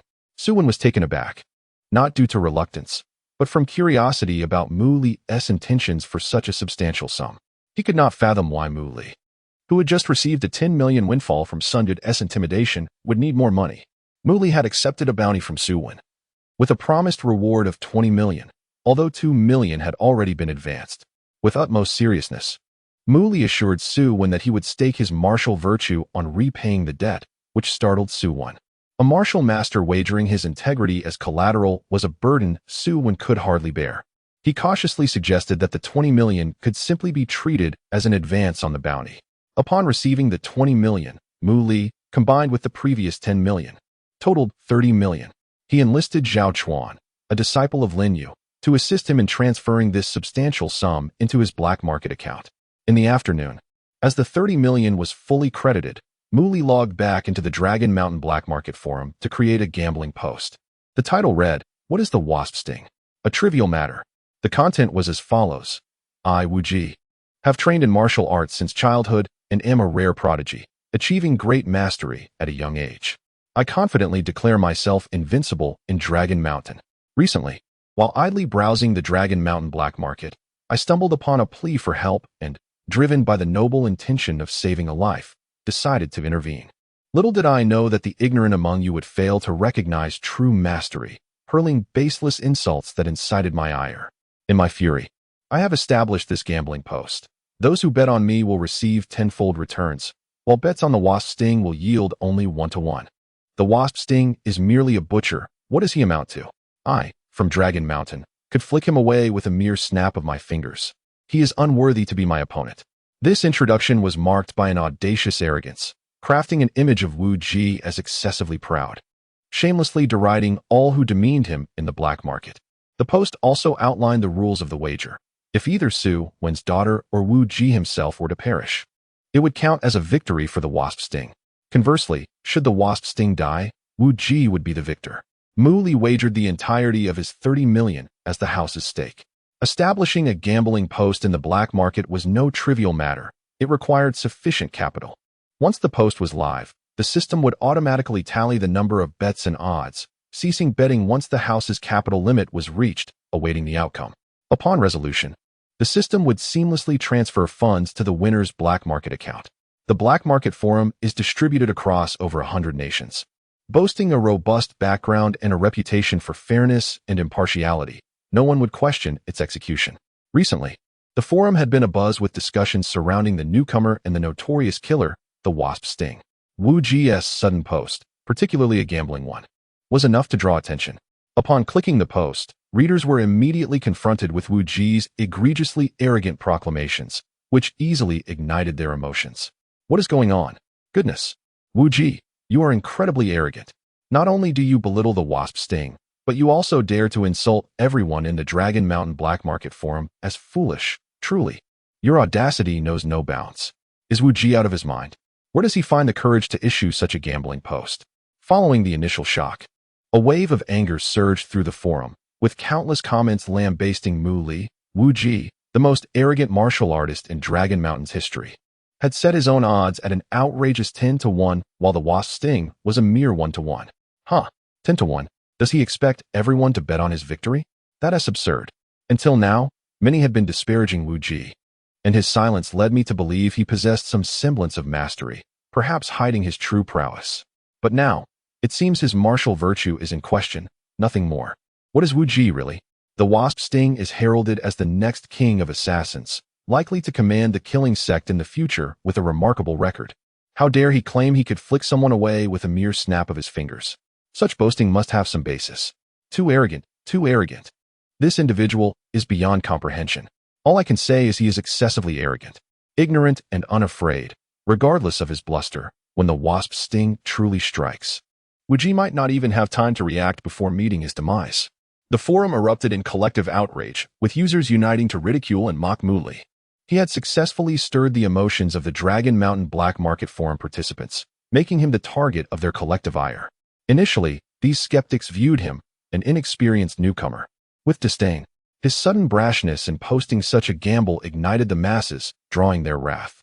People from all walks of life despise such arrogance. His opening tone, proclaiming himself invincible, had already irked many, and his subsequent attacks on dissenters, labeling them as ignorant, only worsened matters. Finally, his derision of the wasp sting, a long-established assassin, in an attempt to elevate himself, crossed the line. This cascade of offenses rendered observers utterly intolerant, with some hot-headed individuals resorting to outright insults. Countless individuals lambasted Mu Li, mocking his audacity and arrogance, labeling him as an inexperienced fool unafraid of danger. Dragon Mountain's black market had never seen such brazen audacity or anyone who could incite such widespread anger. A series of reactions propelled Mu Li's gambling post to become the fastest to ascend to the front page of the Dragon Mountain black market, albeit amidst a chorus of condemnation. Soon, this post climbed to the top 3, overshadowing Su Wen's plea for help, the wasp sting's bounty post, and news of Lu Wuxing's breakthrough to martial master, ultimately claiming the #1 spot. In this prominent position, it attracted even more clicks and incited further mockery. As the derision intensified, Muli received notification after notification. XXX has bet XX dollars on your gambling post. The indignation of the people was palpable as they mocked and placed their bets, all uniformly backing the wasp sting, with amounts varying from a few thousand to millions. What does a 10-to-1 payout matter? Even with such odds, I refuse to place a bet. This is mere self-deception. A 10-to-1 payout. So enticing. I shall wager 500,000 on the wasp sting to win. Likewise, 20,000 on the wasp sting to win. People were betting fervently, yet all were placing their stakes on the wasp sting, with not a single soul betting on Wu Ji, despite his odds being tenfold higher. Wu Ji's gamble was turning out to be a colossal miscalculation. He offered such high odds in a desperate bid for support, only for everyone to prefer the 1-to-1 odds on the wasp sting. This 10-to-1 seemed nothing short of ludicrous. To think, not a single person backed Wu Ji. All had placed their bets on the wasp sting. How could these people be so inconsiderate? At least give some credit to someone who dares to confront the wasp sting. Even a single dollar bet on Wu Ji would have sufficed. In the black market, various jests and mockeries ensued, and for a moment, Wu Ji became the subject of ridicule. Eventually, someone did place a bet on Wu Ji $1. This only fueled the laughter among the Dragon Mountain black market participants, turning the entire affair into a source of amusement. The individual who wagered a mere dollar even took the liberty of creating a separate post, lamenting, "All is lost. All is lost."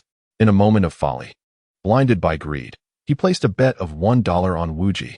Alas, I am certain I shall suffer a grievous loss. That dollar is a treasure I painstakingly scavenged over several days at the bus station.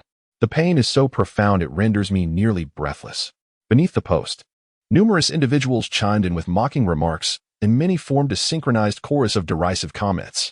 This peculiar thread, a satire directed at Wu Ji, swiftly became a trending topic, drawing a multitude of onlookers eager to witness the spectacle.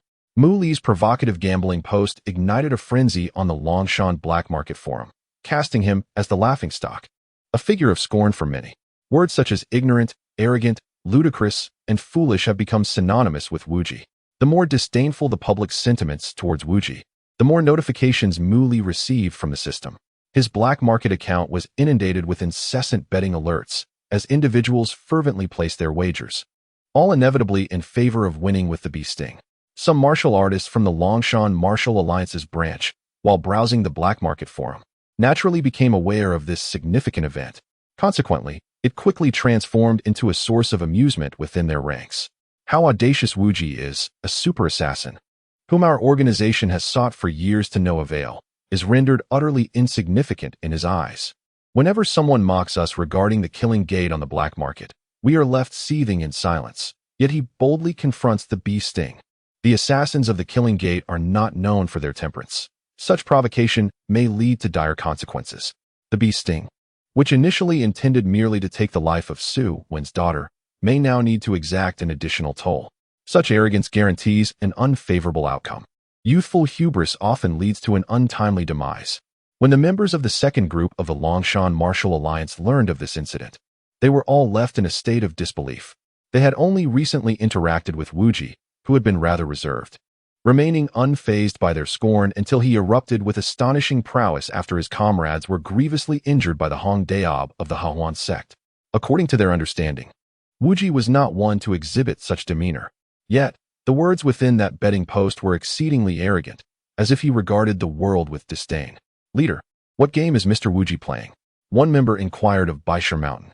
Following their previous encounter, the members of the second group held Wu Ji in high regard, rendering his betting post perplexing, as they could not reconcile it with their perception of him. Baisher Mountain was equally confounded. Chapter 27. Ongoing fermentation. The enigmatic newcomer, Wu Ji, who had accepted the Su family's plea for assistance, personally initiated a betting thread filled with audacious rhetoric, even daring to provoke others by ridiculing them as ignorant. The Longshan black market forum erupted with unprecedented fervor, bustling with activity unlike anything seen before. Members of the Longshan Martial Alliance's second division eagerly perused the latest posts, greeted by a barrage of enraged denunciations aimed at Wu Ji with every refresh. He had incurred the wrath of the masses, facing widespread scorn and disdain. It was believed that if Muli were to appear before the crowd in Wu Ji's stead, he would likely be overwhelmed by the tide of anger. Mr. Wu Ji truly left one puzzled. Shan mused, feeling utterly bewildered. How could someone so young exhibit the composure and formidable strength of an old monster? His demeanor was a stark contrast to the Wuji they had previously encountered. One was humble and reserved, while the other was outrageously arrogant to an absurd degree. I believe Mr. Wuji has his own plans, Shan contemplated, logging into his black market account to join the betting thread. He placed a wager of 1 million on Wuji, which startled the other members of the second division. For a mid-tier martial artist, such an amount was no trivial sum. After some deliberation, they followed suit, with bets ranging from a modest 100,000 to a hefty 600,000. We trust Mr. Wuji, let us take a chance. Having witnessed Mu Li's prowess, they were convinced, although they acknowledged that Wuji's odds against Feng Xiai were slim, at least it was a show of support. As they placed their bets, they stood out like a vibrant green amidst a sea of flowers, attracting considerable attention. Subsequently, a deluge of disparaging comments flooded in. The second division members were derided and mocked mercilessly by the multitude on the black market, branded as fools. Some attempted to retort, but Shan restrained them. Amidst such overwhelming sentiment, any rebuttal would only exacerbate the situation. When members of other divisions in the Martial Alliance caught wind of the incident, the second division faced yet another wave of derision. Shan, have you all lost your minds? Everyone else is betting on Feng Xiai, yet you insist on standing out, as if you have money to burn. Are you all foolish? Arrogant individuals like Wuji are often weaklings, merely boasting. Facing Feng Xiai, he would undoubtedly be obliterated. The mockery intensified, with some questioning the sudden generosity of those who were typically miserly. Faced with the skepticism and scorn from their peers, the second division remained silent, enduring in silence. As time passed, the Wuji betting thread continued to gain traction, becoming a widely known topic on the Longshan Black Market Forum. Refreshing the forum's homepage revealed that 8 out of 10 posts were dedicated to discussing this matter, with countless individuals vociferously condemning Wuji's arrogance. Ultimately, the unprecedented buzz propelled this betting thread to the forefront of the Huaxia Black Market Forum. Betting threads typically attract considerable viewership, and many clicked to read. Soon, they were astounded by the audacity of the original poster's statements. Good heavens, how can a mere martial artist from Longshan be so brazen? What kind of existence must one be to flick aside Feng Xiai with a mere finger? Surely, even the leader of the Martial Alliance would find him a challenge? Longshan had scarcely produced a notable figure like Lu Wuxing over the years. What was Wuji even? His speech was excessively arrogant. Did he believe himself to be the best in the world? Was he a frog in a well? If only he would step out of that small place called Longshan. He would find numerous individuals ready to easily curtail his arrogance. Longshan was a place that produced nothing but rubbish. Feng Xiai was a renowned assassin, even formidable enough to trouble martial sovereigns, well known throughout Huaxia. Meanwhile, Wuji was a complete unknown, even to those in the Longshan black market, let alone other martial artists across Huaxia. What was Wuji? He had no records in the black market, no accomplishments to speak of, merely a novice. Such a brash declaration from a neophyte, who had the audacity to open a betting thread, naturally drew widespread disdain. The people of the Longshan black market were infuriated, as the insults directed at Wuji inevitably sullied the reputation of the entire region. Some derogatory remarks exacerbated their rage, further fueling their contempt for the instigator, Wuji. Damn it, why can't I place my bet? Has it filled up so soon? As the number of viewers increased, so too did the number of bettors. However, they soon discovered a system notification stating that the betting had concluded. Clearly, the influx of bets had reached the original poster's funding limit in a remarkably short time, prompting the system to automatically terminate the betting. What the hell? How could I miss out on such a sure win opportunity? If only the poster would put in a bit more money, I'd guarantee a bet of several million. The outside crowd shared the sentiment that Wuji stood no chance, believing that betting on Feng Xiai was a surefire win. It was a golden opportunity to make easy money, yet the limit had been reached. Consequently, more individuals joined in the chorus of deriding Wuji and the Longshan group. Throughout this ordeal, Wuji had simply posted the betting thread and never reappeared, allowing the mockery and vitriol to rain down upon him without a single response. Upon logging into the black market forum, Zhao Chuan, Lin Yu's disciple, quickly became aware of the situation.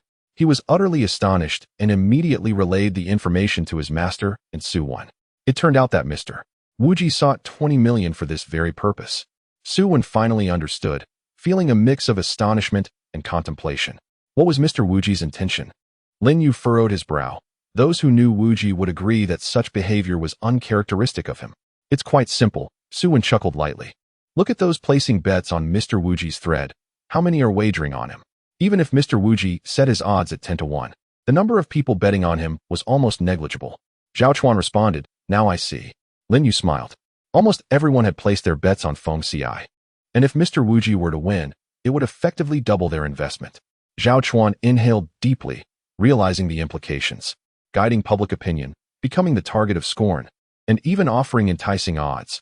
All of this positioned him at the eye of the storm. Yet, should he emerge victorious, he would be the one to laugh in the end. The entire Longshan black market had gone mad over him, dismissing him as a fool, full of arrogance. Yet, this precisely suited his design. This he is truly a cunning strategist, Zhao Chuan thought, recognizing that Wuji had cleverly ensnared the individuals of the Longshan black market, who had unwittingly jumped into his trap. The very fact that they underestimated him and looked down upon him only made it easier for him to ensnare them within his scheme. An opportunity for wealth had presented itself, Suwen remarked with a smile to Lin Yu and his disciple. Do you wish to place a bet? When the three approached Mu Li to explain their intentions, Mu Li was slightly taken aback. Whom do you wish to bet on? He inquired. We wish to bet on the house, Suwen replied with a grin. I intend to fund Mr. Wuji with 50 million in wagers, and if we win, we shall split the profits. My disciple and I have 5 million to stake, all in, Lin Yu added. Mu Li smiled, appreciating their resolve. The betting thread had been suspended shortly after its initiation due to reaching the funding limit, and he had been lamenting the lack of capital. What if I lose? Upon hearing these words, Lin Yu and Suwen exchanged a knowing smile. The consensus among the denizens of the Longshan black market was that there was no conceivable way for Feng Ci to lose. And as for the three of them, they mused. Could Wujia possibly face defeat? Such a notion was utterly preposterous. Suwen jested, consider it a wasted effort. Before long, Mu Li transferred all his funds into the black market account, placing a full wager into the pot, with the previously suspended betting now reopened. Was he truly daring enough to increase his stakes? Was Wujia really a fool? With an undeniably advantageous position, he continued to throw money into the fray, as if he had an abundance of it. He was not a fool.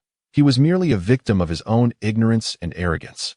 There exist individuals who possess an unfathomable hubris, exuding a perverse confidence in their invincibility. What else was there to say?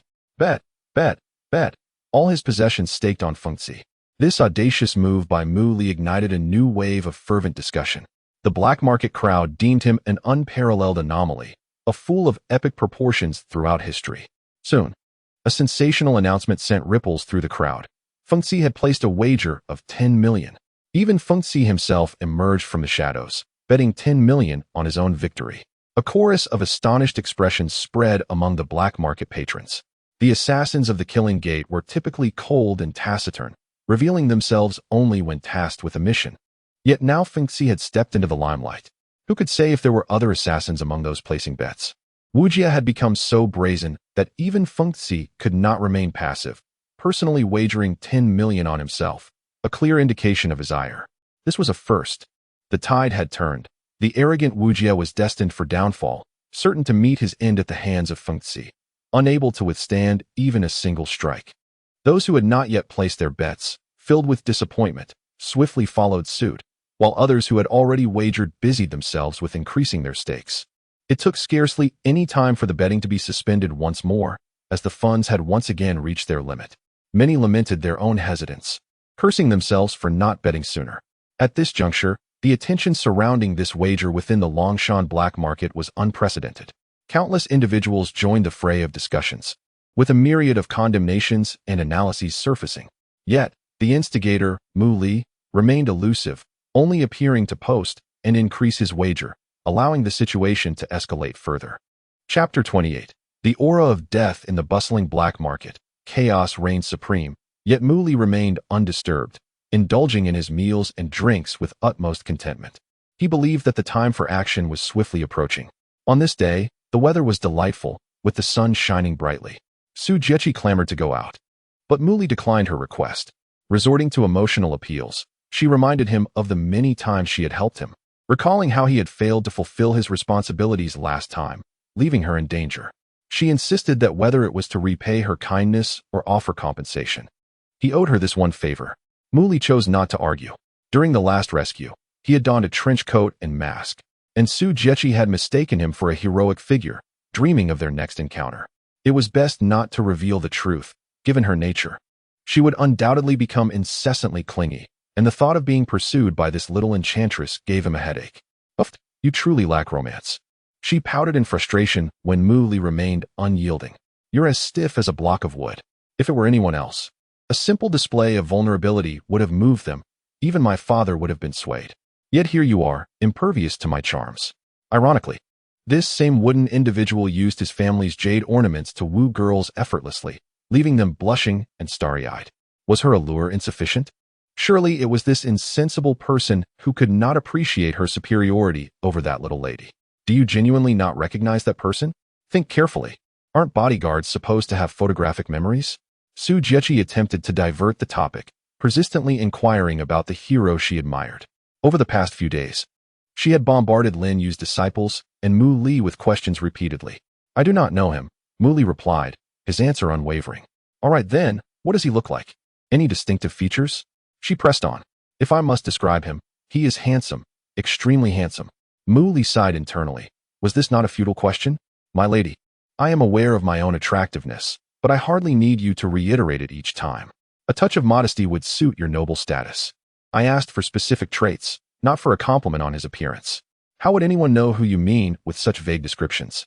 He gestured toward his stone table. He's very handsome. Mu Li rubbed his temples, utterly exasperated. Is this infatuation? I don't know. He wore a mask. I could barely see his face, just half of it. Su Jiechi responded, observing Mu Li with keen interest. Come to think of it, his facial contours do resemble yours somewhat. Mu Li raised an eyebrow.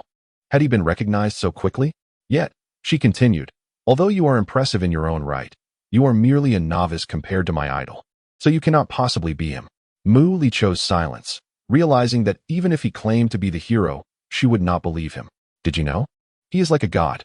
He can withstand speeding cars and dodge bullets as if they were raindrops, effortlessly defeating foes with just a flick of his wrist.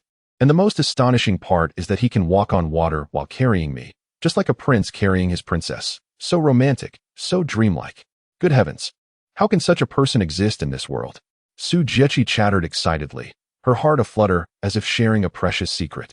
Once a compliant girl in thought, the emergence of this man had completely transformed her perspective, revealing the wonders of the world. Nonsense, Mu Li interjected. At your weight, it would be miraculous if your idol could hold you on water without sinking. How could he possibly walk on it, as if it were solid ground? Instantly, he was met with a disdainful glare from Su Jiechi. You're just envious, she retorted. What man wouldn't he want to rescue a delicate beauty like me? And you weren't there that day. You're jealous of my hero stealing your thunder, aren't you? I know how men think. If they encounter someone more outstanding, their first thought is always resentment. Mu Li shook his head in resignation. What are you shaking your head for? Can you walk on water? Can you deflect blades and bullets? Can you perform lightness skills? It sounds fantastical, doesn't it? But my hero can do all of that. I can do that. Mu Li replied calmly, as if discussing the most mundane of tasks. These feats are hardly difficult for cultivators. The mundane world simply fails to comprehend, as their training systems have yet to reach an adequate level. Legends speak of those who can move mountains and seas through sheer physical prowess, becoming invincible. Of course, Mu Li had never encountered such extraordinary individuals, even as he neared the brink of ascension. However, Su Jiechi was oblivious to this. Upon hearing Mu Li claim he could do likewise, she regarded him with increased disdain, her expression a mix of disbelief and ridicule. Mu Li mused, what if one day you witness me soaring through the skies? Wouldn't that terrify you? After reaching the pinnacle of Qi training, one could attain the Yuan dance stage, enabling them to fly, though the energy expenditure was significant and unsustainable. He had no intention of sharing such information with Su Jiechi, for she would not comprehend it. As Mu Li was about to sip his tea, he suddenly halted, furrowing his brow, killing intent. The day was beautiful, with birds singing and flowers blooming. Yet, amidst this tranquil atmosphere lurked a faint aura of death. It seemed that a life-threatening individual had finally arrived, Feng Xiai, the top assassin of the killing sect. From the exterior, the Su family villa appeared utterly normal, devoid of any alarming signs. Yet, Mu Li perceptively sensed a subtle hint of murderous intent, so faint that he might have missed it had he not been attentive. Feng Xiai, a renowned assassin, was touted as the next king of killers. Though Mu Li was merely at the peak of the initial stage of Qi training, he was already on par with the finest martial artists of Huaxia. Initially, he regarded the Huaxia martial arts system as a mere fringe of the Jiwei Star's body refinement practitioners, not paying it much heed. However, it appeared that certain individuals possessed extraordinary skills. It was rumored that Feng Xi's mastery of stealth was unparalleled, capable of executing a target with a single blow. Setting aside other considerations, his stealth techniques were indeed commendable. Mu Li had detected Feng Xi's presence and the faint killing intent, but he could not discern Feng Xi's precise location. Feng Xi concealed himself within the Su family villa, biding his time without making a sound, waiting for the perfect opportunity to strike. The entire black market deemed Wu Ji as a boastful fool lacking in talent, hardly glancing at the astonishing odds he offered. Even Feng Xi, who had not shown his face for years, emerged to place a bet of 10 million on himself. This indicated an unwavering confidence and a dismissive attitude toward Wu Ji. Yet, despite all this, he remained silently hidden, seeking a definitive opportunity to ensure absolute success. Mu Li appeared calm on the surface, yet he was diligently focused, attempting to locate Feng Xi's concealed position. However, it was a futile endeavor. Apart from that faint hint of killing intent, he could perceive nothing else. His interest in Feng Xi's method of concealing his presence grew stronger. A celebrated assassin of many years, indeed, lived up to his reputation. Su Jieqi, Mu Li called out. What is it? She turned to him. You must wear the jade bracelet I gave you, and never remove it, regardless of the time or place, Mu Li stated with a grave expression. Why must I wear the jade bracelet? Su Jieqi inquired, perplexed.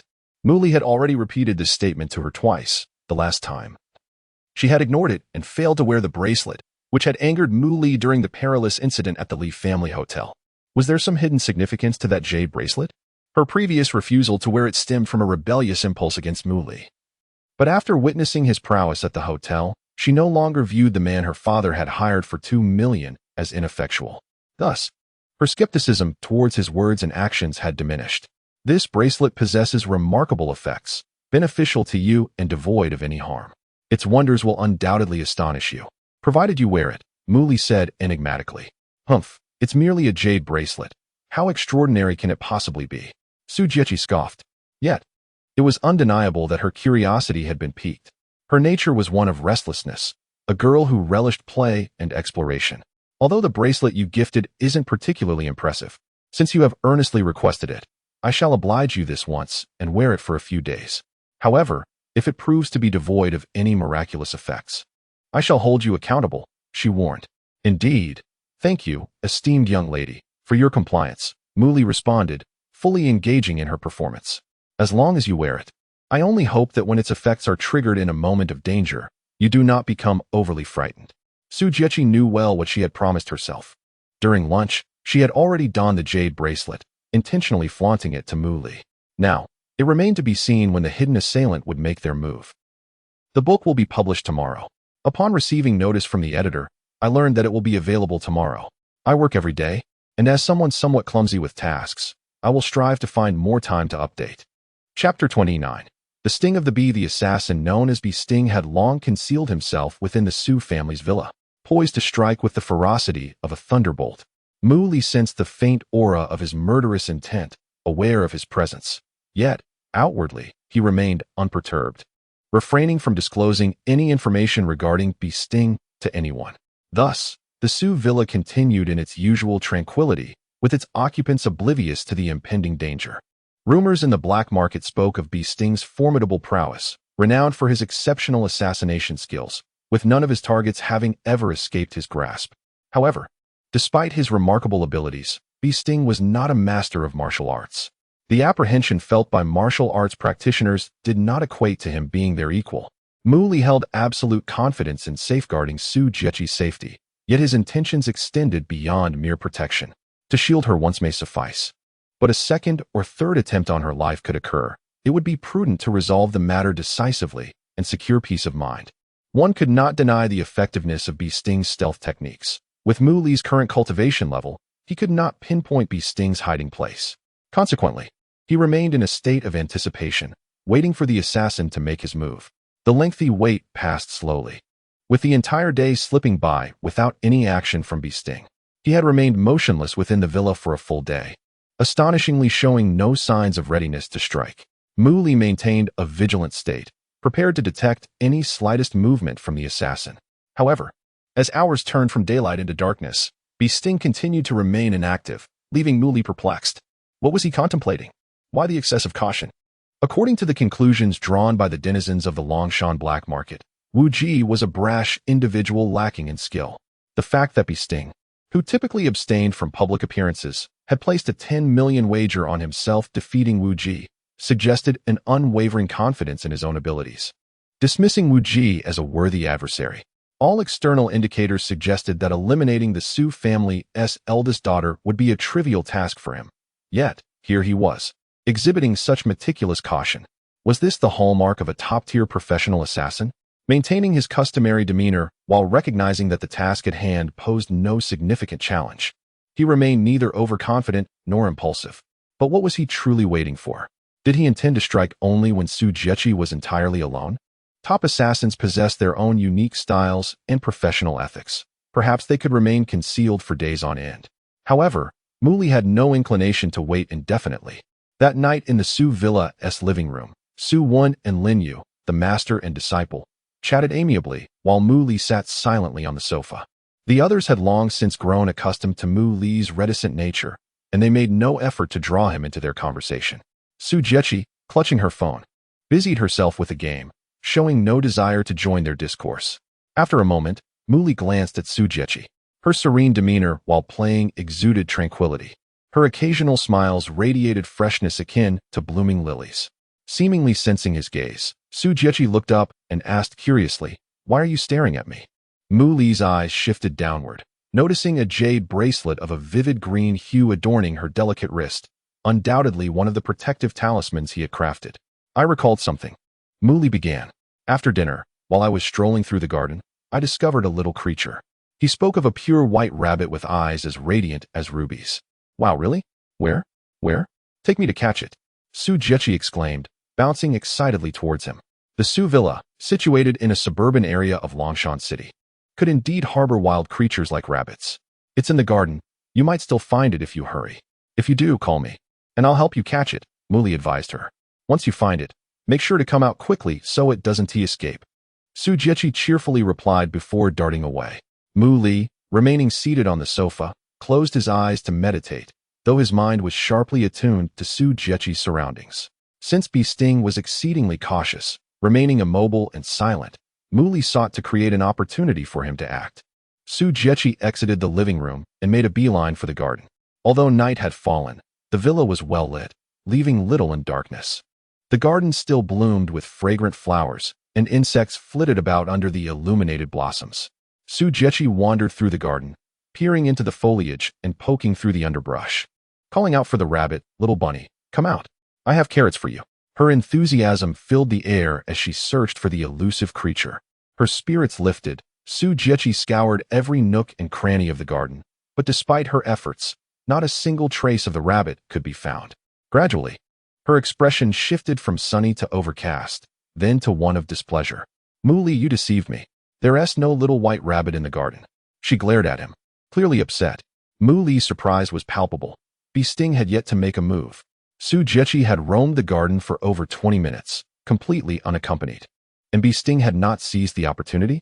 He must have been unaware of the protective talisman on Su Jiechi, for if Li were in Sting's position, he would surely have considered it an opportune moment to strike with lethal precision. Yet, why did he not act? Li found himself perplexed, unable to decipher Sting's intentions. "Speak up. Are you merely toying with me? You tricked me into coming to the garden, and now I'm filthy and exhausted," Su Jiechi complained. "Perhaps it has already fled," Li shrugged, unwilling to concede. "Humph."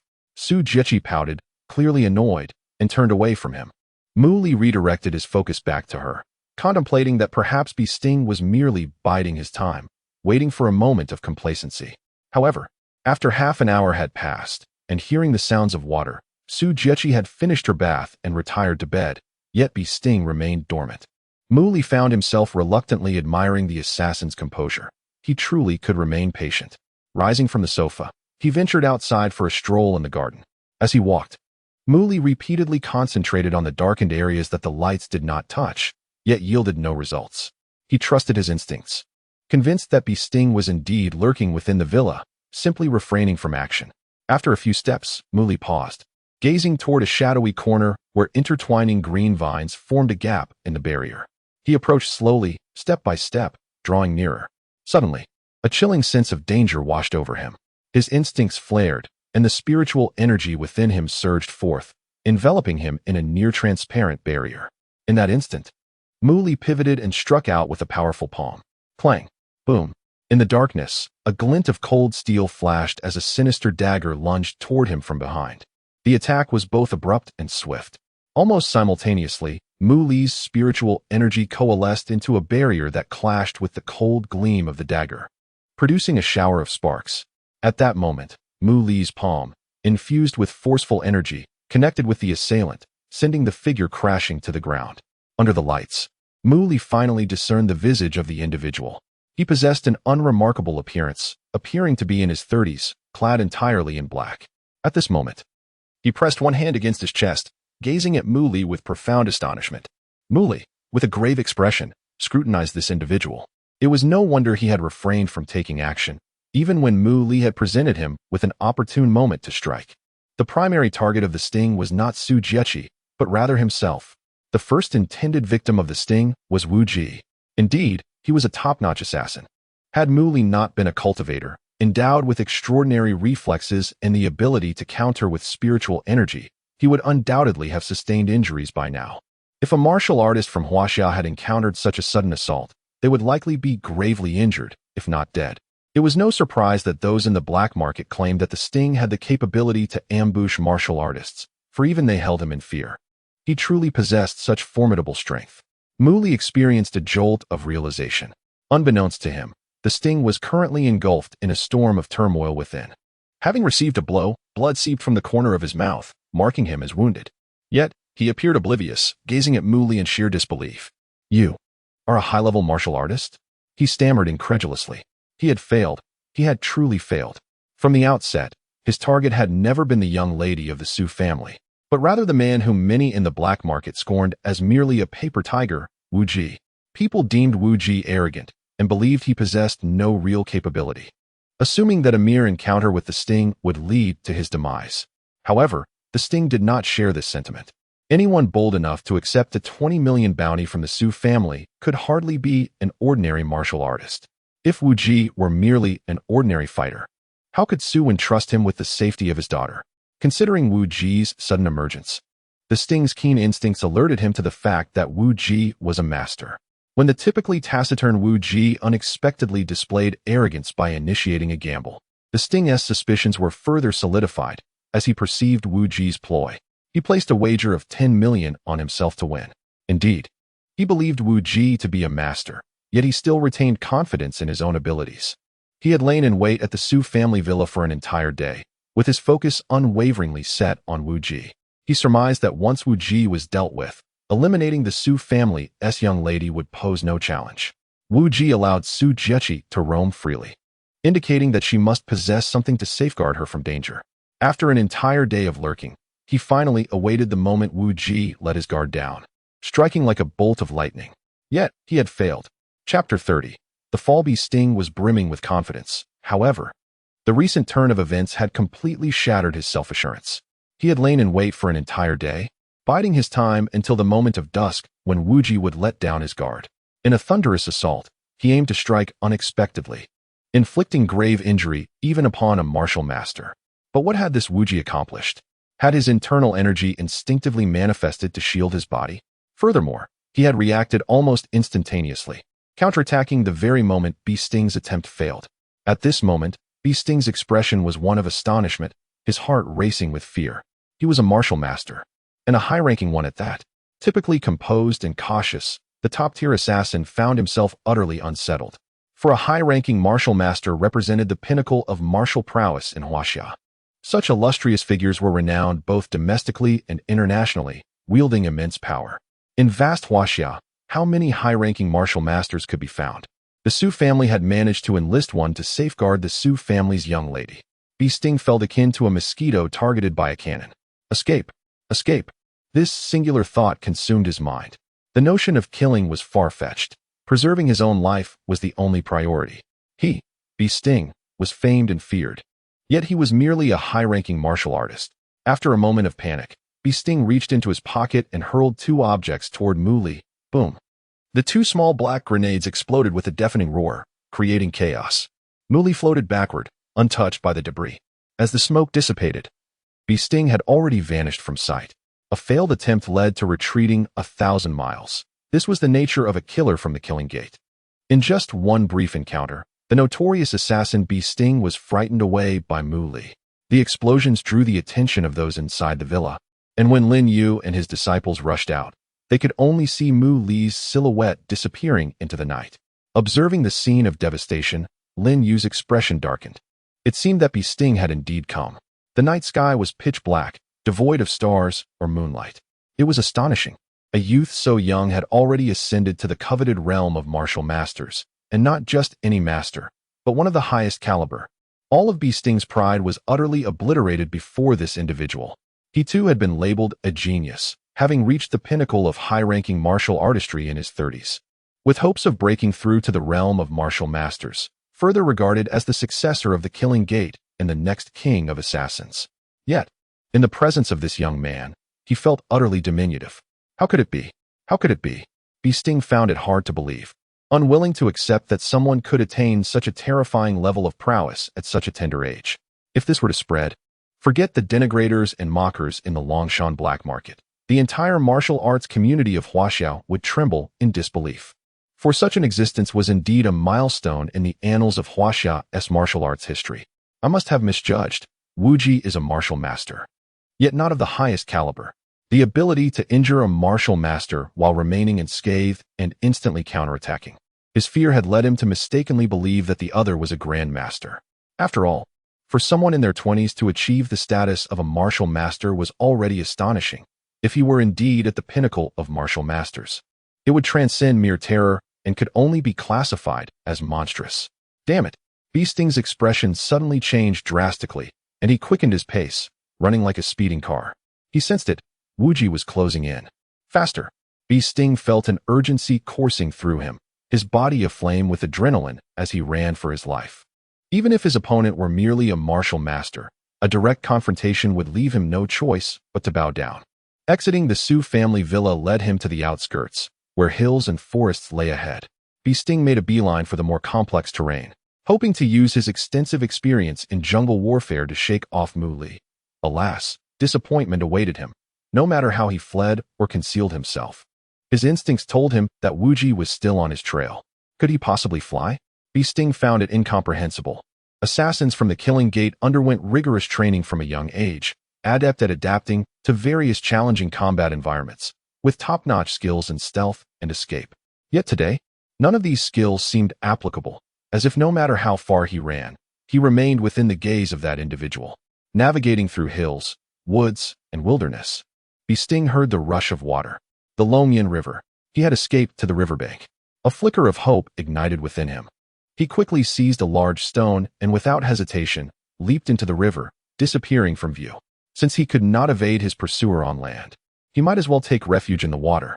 Sting submerged approximately 7 or 8 meters deep along the riverbank, gripping the stones at the bottom. He held his breath, attuned to any disturbances on the surface. Thankfully, he did not hear the sound of anyone jumping into the water. The Longyan River in the dark only echoed the gurgling of the water. Having come this far, surely Wu Ji would not know where he was hiding? For an ordinary person, holding their breath underwater for over 10 minutes was already a feat armed with the unique secret techniques of the Killing Gate. Sting could minimize his own presence, which was why he had managed to stay hidden for an entire day without even Muli being able to pinpoint him. Half an hour later, Sting's complexion turned ashen, his chest tight, and unable to endure any further. He could only slowly rise to the surface, preparing to gasp for fresh air. Wu Ji must have pursued elsewhere by now, he thought to himself as he cautiously surfaced. Popping his head above the water, he inhaled deeply. Suddenly, he felt an unsettling presence. He stiffly turned his head, glancing behind him. You. In the next moment, Sting's eyes widened, pupils constricting, his face paling dramatically. Under the faint night light reflecting off the water, he saw a figure standing upon the surface. He stood there, unmoving, gazing down at Sting with an expression of indifference, as if he had been waiting for him all along. No. Wuji. Sting's throat felt dry as he struggled to utter those two words. It was a scene that sent shivers down his spine. He could stand effortlessly on the water's surface, his profound gaze suggesting that he had been anticipating this moment for quite some time. What kind of being was Wuji? Was he a god? Sting had entirely lost the will to resist. For the first time in his life, he felt such profound fear of another person, a fear that shook him to his core. Countless individuals who did not understand Wuji had belittled and mocked him in the black market. But who could fathom that he was such a terrifying figure? Had he known of such a person in the Su family, he would not have even glanced at the task, even for a price of 100 million. But alas, it was all too late. Muli stood upon the surface of the Longmian River, looking down at Sting. The latter dared not move, floating on the water's surface. "Who are you?" he asked, locking eyes with Muli. This young martial master before him could create a shockwave of astonishment, yet he had never heard of him before. Muli remained silent, scrutinizing Sting. He was intrigued by the assassin's stealth techniques. "Your method of concealing your presence is impressive," Muli finally spoke, his tone calm. Sting was momentarily taken aback. In such dire circumstances, receiving praise from such a figure left him at a loss for how to respond. "Would you like to learn?" Sting inquired, looking up. With some interest, Muli nodded. "Then take me to the shore. The water is too cold." Muli bent down, effortlessly grasping the shoulder of the Sting and lifting him from the water, as if he were merely hoisting a small fish. With the Sting in tow, he strode towards the shore. The Sting, crouching low, felt a glint of cold resolve flash in his eyes. With a swift flick of his wrist, a dagger appeared in his hand, and he lunged at Muli, who was but a breath away. The shimmering blade halted abruptly, mere inches from Muli's body. Unable to advance any further, the Sting's visage turned ashen, enveloped in utter despair. In a moment of desperation, he grasped the dagger between his fingers, realizing that no amount of strength could budge it. "The techniques of the Killing Life sect are not to be shared. Abandon all hope," he uttered, his voice a haunting mixture of sorrow and resolve. Muli remained silent for a moment, contemplating. If he chose not to speak, so be it. With an even tone, he released the grip on the Sting's shoulder, sending him soaring into the air. Curiosity does not necessitate possession, even if one desires something. There will be opportunities in the future. Muli flicked the dagger he had pinched between his fingers backward, and it soared through the air with a chilling gleam. A muffled grunt followed, succeeded by the sound of a body plunging into the water as the Longmian River returned to its tranquil state. The Sting was struck through the skull, leaving no chance for survival. All that remained was the soft murmur of the river's flow. Chapter 31. Tremors in the black market. The following morning, as a few martial artists habitually logged into the Longshan black market forum to scroll through posts, they received a notification from the system. "The results of the betting on the wager you placed with Wuji have been revealed. Please check it." Those who received the news were immediately startled, muttering in disbelief about the swiftness of the revelation as they opened the betting thread. What? They lost. They all lost. The outcome of the wager had been announced, and Wuji emerged victorious. How could this be? Just 2 days prior, Wuji was derided by the majority. How could he have suddenly pulled off such an astonishing upset? The forum's search engine displayed a plethora of information about Fengzi, a series of records highlighting his achievements. They eagerly scrolled down to the very end, only to be stunned. On the evening of April 23, 2031, Fengzi fought against Wuji and was defeated, falling at his hands. This was the last line of information, with nothing more to follow. Half an hour later, this shocking news began to flood the Longshan black market forum, stirring countless individuals. Fengzi was dead. Fengzi dead? People found it hard to believe that the top assassin, revered as the next king of killers, had so quietly perished at the hands of a madman whom everyone despised. Just days earlier, the black market forum was filled with calls for Wuji's downfall, with 90% of participants deeming him too arrogant and deluded, utterly incapable of matching Fengzi. The remaining 10% mostly remained neutral, refraining from expressing opinions. In other words, with nearly everyone dismissing and opposing Wuji, he had managed to end Fengzi's life overnight. Fengzi was dead. This news was so abrupt, so unreasonable. No one dared to question its authenticity, for it was officially released by the black market. Wuji was excessively conceited, displaying no humility of a newcomer, his arrogance so palpable that it incited public ire. especially when he dared to mock the masses as foolish. Yet now, the facts lay before them. The deceased was none other than the long-established top assassin Fengzi, leaving those who had previously scorned him utterly speechless. They were at a loss for words, their minds grappling with the unexpected turn of events. My money, all gone. My entire fortune. The crowd of gamblers who had wagered on Fengzi wailed in despair. Fengzi's demise led to their losses. Due to the lack of faith in Mu Li, compounded by the intense hatred directed at him, countless individuals gritted their teeth in animosity. People bet heavy sums on Fengzi, driven by a desire for certainty and a touch of contrarian spirit. Few approached the situation with a rational mindset, calculating their risks and considering how to place their bets for a guaranteed win. The result was comical. Aside from a select few, everyone lost everything. Many had placed hefty wagers, believing the odds were overwhelmingly in their favor, and now found themselves devastated by the total loss. The black market was filled with lamentations. A scene of utter desolation. How on earth did Wu Ji manage this? How could he possess the ability to kill Fengzi? It was absurd, a top assassin, so quietly taken down by him. This was a joke of international proportions. Could it be that Wu Ji was a super martial master? Nonsense. He must have used some underhanded trick to eliminate Fengzi. And Fengzi, once a figure of great renown, had his legacy shattered in an instant. The so-called next king of killers had simply been dispatched. Damn Wu Ji, damn Fengzi, my hard-earned money, all gone. Regardless of how people questioned or disbelieved, the truth stood firm. Whatever methods Wu Ji employed, the fact remained that Fengzi had perished at his hands, and their losses were an unchangeable reality. Once, they had mocked and underestimated Wu Ji, deriding him while placing bets against him. Wu Ji had offered odds of 10 to 1. Yet people preferred to wager on Fengzi's lower odds of 1 to 1, turning the situation into a laughingstock, a source of ridicule for Wu Ji's pitiable state. Now, with the outcome revealed, the tables had turned. It was they who were the real jesters, with those who looked down upon Wu Ji suffering the most. Wu Ji had the last laugh. So many had bet on Fengzi's victory, it was unimaginable how much he had gained. The Longshan black market was in an uproar. A newcomer, lacking any illustrious achievements, merely a blank slate, had faced endless ridicule, yet he had truly pulled off a shocking upset, defeating Fengzi. People were stunned, left in a state of helplessness. A multitude had placed their bets, countless posts on the black market lamenting their misfortune. Very few had placed wagers on Wu Ji. It was infuriating. How could they have been so blind? Had they only wagered a fraction on Wu Ji, they would now be profiting immensely. Many lamented. Wu Ji had offered incredible odds of 10 to 1, and had they placed their bets on him earlier, they would surely be counting their riches now. But alas, only a handful had bet on Wu Ji. They regretted their earlier rashness, their conviction that Wu Ji had no chance, and placed all their bets on Fengzi. Oh heavens! What a missed opportunity. The members of the second division of the Longshan Martial Alliance were elated, unable to contain their joy. They were among the few who had placed their faith in Wu Ji, each wagering substantial amounts. At the time, they had been labeled fools, even scorned by members of their own division, who failed to understand and uttered harsh words. But now, they could laugh heartily. Each person's wager had multiplied tenfold. Mr. Wu Ji had truly defeated Fengzi. He was remarkable. The members of the second division marveled at Wu Ji's prowess.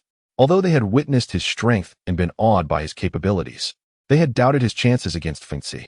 After all, during the purge of the killing sect, even masters of martial prowess had failed to capture Fengzi, allowing him to escape unharmed. Wu Ji had truly triumphed. This young man was extraordinarily powerful. It felt like a dream. The members of the second division felt as though they were in a dream. Their wagers had multiplied tenfold, turning hundreds of thousands into millions, with their leader by Shirshan winning 10 million.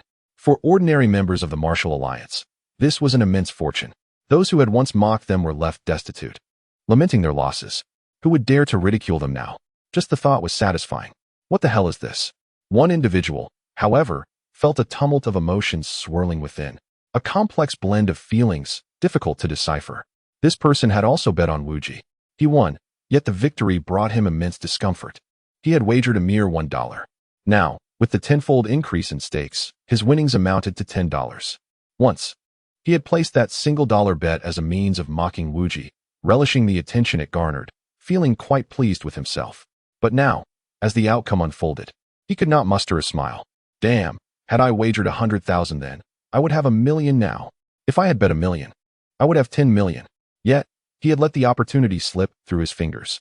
I must be a fool. Why didn't I bet a few 100,000? Even a mere 10,000 would have netted me 100,000. He regretted it, yet could only self-reproach and sigh. Someone searched for information on Wuji. There was scant information available, just a single line. On the evening of April 23, 2031, Wuji fought against the top assassin Fengzi from the killing sect and emerged victorious, slaying Fengzi by the shores of Longmian River.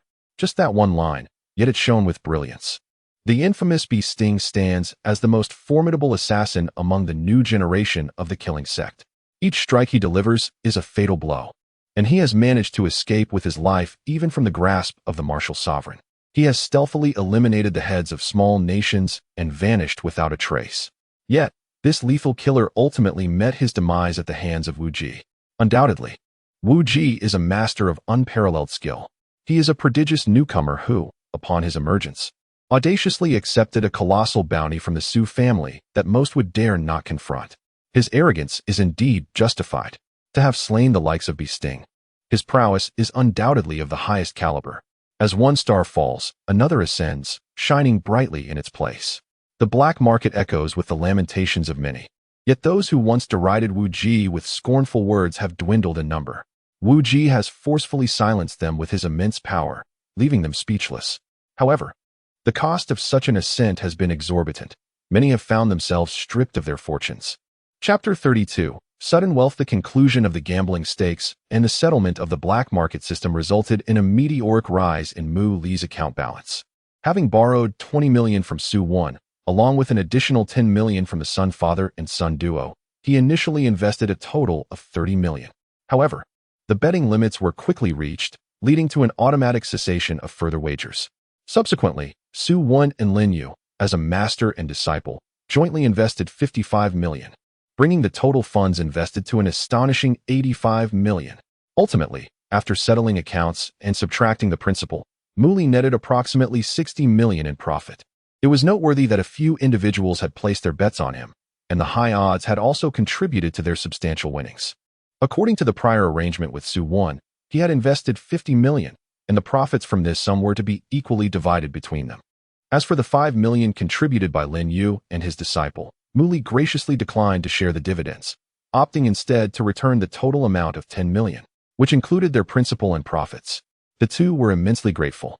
After all calculations were completed, along with the rewards from the bounties Mu Li had accepted, his net worth soared to an astonishing 50 million. It was hard to fathom that just over half a month ago, Mu Li had been a student from a humble background, lacking ambition and direction. One could only imagine the expressions on his mother's and sister's faces if they were to find out. The swift arrival of wealth was surreal, indeed. The only remedy for worry was sudden affluence. Now, Mu Li had transformed into a millionaire. With such a substantial windfall, Mu Li's spirits were high, and he found himself sharing laughter and conversation with the three of them. Mr. Su, I have a question I've been eager to ask you, Lin Yu's disciple Zhao Chuan boldly inquired of Su Wan. Go ahead, Su Wan replied with a warm smile. Since you are so confident that Mr. Wuji will undoubtedly win, why not invest more in the stakes? Zhao Chuan's confusion was evident. Unlike them, Su Wan was a titan of commerce in Longshan, with wealth calculated in billions. Such a successful businessman, upon learning of Wuji's betting stakes, did not hesitate to invest 50 million. However, as a shrewd merchant, knowing Wuji's assured victory, why wouldn't he invest several hundred million at once? Such a course of action would yield even greater profits. And Wuji would also benefit immensely, an ideal opportunity for wealth generation. Considering the fervor of the Longshan black market participants, the initial 30 million was quickly exhausted, and the subsequent addition of 55 million met a similar fate in no time. Moreover, given that this betting slip had appeared at the black market's main forum, it was believed that even a few hundred million could be fully wagered. Upon hearing Zhao Chuan's words, the three exchanged knowing smiles. Zhao Chuan was still viewing the matter too narrowly. Zhao Chuan, do you understand the concept of moderation? Su Wan asked with a smile. Zhao Chuan nodded in agreement. Indeed, it wouldn't be difficult for me to wager several times that amount. However, everything must have its limits. The Longshan Black Market Forum is filled with martial artists, a blend of the strong and the weak, with hidden talents among them. Longshan City is the central hub of Jinhu Province. and the users of the Longshan Black Market Forum can essentially be considered the forum users of Jinhu Province. Mr. Wuji's betting slip has generated so much animosity that it incited a frenzy of betting. We are essentially playing with fire. In other words, we risk offending others. Should we exceed certain limits, the repercussions could be unimaginable. Zhao Chuan pondered this for a moment, nodding in partial understanding. That afternoon, the Longshan Black Market Forum was abuzz with analysis threads. It was universally acknowledged that Wuji was an extraordinarily powerful martial artist. Regardless of how he had defeated the Beast Sting, whether through direct confrontation or cunning strategy, it only served to highlight his exceptional prowess. Contrary to the prior belief among the black market crowd that he was merely arrogant and inept. Consequently, a second analysis thread emerged. Wuji's arrogance was merely a fade. In reality, he was a cunning and strategic figure. With a single betting slip, he had reaped enormous rewards. Firstly, assuming Wuji possessed formidable strength and believed that even the strongest opponent, Beast Sting, was no match for him. It made sense that after accepting the substantial bounty from the Su family, Wuji, despite public derision, suddenly emerged to boast, inciting widespread fury. As the majority of people became enraged, deeming him a fool, Wuji set odds of 10 to 1 against him, which was initially met with disdain. People loathed him, believing that betting on him played into his hands. In reality, Wuji's betting slip contained a significant loophole, with odds of 10 to 1 and 1 to 1. If an individual possessed 100,000 and wagered 10,000 on Wuji while betting 90,000 on Beast Sting, they would profit 90,000 if Beast Sting won, while still winning 10,000 if Wuji triumphed. What does this imply? As long as those placing bets allocated just 1/10 of their original stake on Beast Sting to Wuji, they were guaranteed to win. However, at that moment, few took the time to calmly assess their potential gains and losses. As they all believed Beast Sting was destined to win, they were taken aback by Wuji's audacious proclamations, loathing and deriding him, convinced that he was merely attempting to create hype by offering such generous odds. Had everyone chosen to ignore Wuji's enticing 10 to 1 odds and instead opted to place their entire bets on Beast Sting at 1 to 1, it would have been the ultimate mockery of Wuji, rendering him a colossal joke. Wuji exploited the vast disparity in public perception, orchestrating a performance that stirred the emotions of those already biased against him, leading them into a monumental trap, watching silently as they leaped into it one by one. Some analysts remarked that even disregarding other factors, this incident alone revealed Wuji's profound cunning. He was a calculating newcomer, a rising power, boldly predicting Wuji's strength to be at the pinnacle of advanced martial artists, merely a step away from achieving the revered martial sovereign level. As these insightful analyses proliferated, those who had lost substantial sums were left dumbfounded, their faces paling. It turned out they had all been played by Wuji. They had eagerly jumped into the pit he had dug for them, while simultaneously mockingly ridiculing him, believing they had the upper hand. The irony was undeniable. They were the true jesters. Damn it, Wuji is a real schemer. So devious. It was all an act. I fell for it. Many were left seething, having been duped and losing their fortunes. Yet, the unfortunate truth remained. They had leaped willingly into the abyss. In other words, they had brought it upon themselves. And now they lamented their fate. If Wuji were before me, I would surely gather my friends and teach him a lesson. Some shouted indignantly. Dream on. Can you really take on someone who is merely a step away from the martial sovereign? Even if you brought your whole family, you'd be swiftly defeated, came the retorts. Silencing the critics. Let us think positively. Longshan has always been looked down upon by those of superior strength. After so many years, we finally have a Lu Wuxing to astonish them. If Wuji can also break through to martial sovereign, it will bring honor to us all. Being played isn't anything to boast about, but achieving the martial sovereign level is no easy feat over the years. Only Lu Wuxing has emerged from Jinhu province. Even if Wuji is merely a step away from the martial sovereign, that distance is still significant. Countless individuals have become stuck at this threshold their entire lives. Let us wait until he truly breaks through before we speak of it. Regardless of the uproar in the black market, Muli remained indifferent. On the evening of the betting slip's conclusion, he received a call from his sister, Muexian. Is mom doing well? Muli inquired with genuine concern. I confided in your mother about your situation. Muexian hesitated for a moment, then she wept. Muli fell into silence. In his previous life, he was a scoundrel, persistently dragging his family down, and even brought calamity upon them due to his own misdeeds. until the very last moment before his demise. The gaze of his mother held no trace of reproach or resentment. Instead, it was filled with helpless sorrow. Throughout the years, his mother had toiled selflessly, never refusing Mu Li's unreasonable demands, despite her own immense struggles. The burden of 5,000 years of guilt and self-reproach had not diminished, even with his rebirth. Hearing his mother weep stirred a complex array of emotions within Mu Li. After her tears had dried, she smiled again. Mu Xian continued, saying that she had never blamed him. His awakening brought her great comfort. With the wasp now dead, his mission had reached its conclusion. However, he had initially pledged to protect Su Jiechi for a month, and with the people from the Hahuan sect still lurking in the shadows, he would ensure her safety until the time was up. A brief absence of a few days should be manageable for Lin Yu and his disciples. Additionally, he would request that the Wu Alliance keep a watchful eye. There should be no significant issues. Chapter 33, An Unexpected Incident on the Subway. Taking a deep breath, Mu Li departed from the Su family villa. Early in the morning, before dawn had broken, he was already at the Longshan City bus station, carrying a backpack. The proximity of Beizhou City to Longshan City was not considerable. As the capital of Jinhu Province, Longshan City boasted relative economic and educational advancement. Mu Li had been sent here by his mother since high school, harboring aspirations for his success. Regrettably, he had disappointed her hopes, becoming a mere wastrel. After disembarking from the bus, Mu Li had a bowl of noodles before boarding the subway, heading towards home. The subway during the morning rush hour was exceedingly crowded, a scene to which Mu Li was unaccustomed.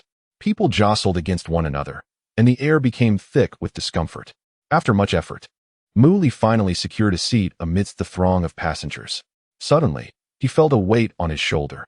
It seemed the person beside him had dozed off, their head leaning against him. Glancing at the individual, he noticed it was a strikingly beautiful young woman, likely in her early 20s. "I'm so sorry," she murmured, awakening with a start and immediately expressing her apologies. Her complexion appeared pale, her hair somewhat disheveled, and dark circles under her eyes suggested profound fatigue, as if she had endured some turmoil. "It's all right," Mu Li replied nonchalantly. The girl apologized again and straightened her posture.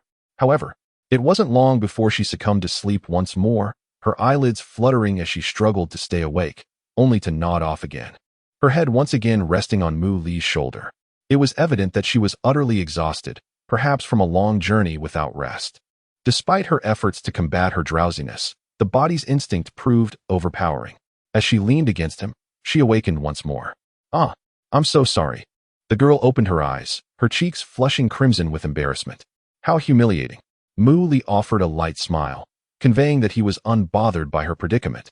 The girl tidied her slightly tousled hair and resumed an upright position, her large eyes wide open. After a short while, as she once again leaned against his shoulder, this time she did not awaken, and Mu Li chose not to disturb her, allowing her to rest. The men nearby watched in envy, wishing they could occupy his position, enjoying the presence of such a stunning beauty asleep on their shoulder. After a time, Mu Li noticed a dampness on his shoulder. She had drooled in her sleep. This was rather unbecoming, yet her beauty rendered even this somewhat charming. Frowning slightly, Mu Li considered awakening her, but ultimately decided against it, allowing her to remain undisturbed. "Miss, you might have missed your stop," he gently reminded her as the train approached another station. "Huh." The girl stirred, her eyes barely open, and upon realizing she had again rested upon a stranger, she jolted upright. When she noticed the glistening on his shoulder, her face flushed even more intensely.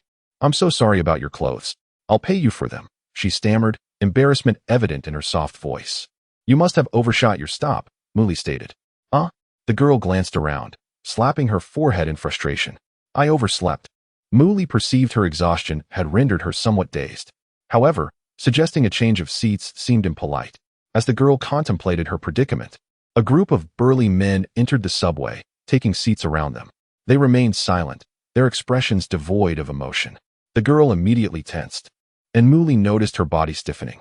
The men appraised Mu Li, their eyes exchanging unspoken messages. An uncomfortable silence enveloped the carriage, with no one daring to speak. After a moment, the girl broke the silence, her voice laced with caution. "Who are you? Leave quickly," she whispered to Mu Li, her tone urgent. "We can't leave." The leader of the group replied in a low voice upon overhearing her. Mu Li had been mistaken for her companion and would not be released. "What faction do you belong to?" The girl's brow furrowed, and at that moment, her previous days and fragility evaporated. Since the capital, you have been following and attacking me. Who sent you? Hand over the serum, the leader commanded, his piercing gaze fixed upon her. This is Beizhou. My Yu family holds some influence here. If you intend to act against me, consider the consequences, she threatened. Yet her threat bore little weight. The assailants had already made their move from the capital and had no qualms about pursuing her to Beizhou. Hand over the serum, the leader reiterated. Let him go first. He is innocent, and we don't know each other. The girl began negotiating. The man glanced at Mu Li. Sees that boy? The serum may be on him. He ordered, refusing to let Mu Li escape. Instantaneously, 2 men advanced towards Mu Li. He appeared somewhat bookish and unassuming, unlikely to pose any threat. And they should have been able to subdue him effortlessly. The girl attempted to intervene, hoping to buy Mu Li time to flee, yet 6 others engaged her, leaving her unable to assist him. She could only helplessly wish for his safe escape, hoping he would remain unharmed. Unbeknownst to her, Mu Li was entirely unperturbed, observing the fray with keen interest. To an ordinary observer, these men might seem formidable, their techniques impressive, yet to Mu Li, they were merely individuals with enhanced physiques. Cultivators wield the power of nature, while mundane martial artists could not be compared.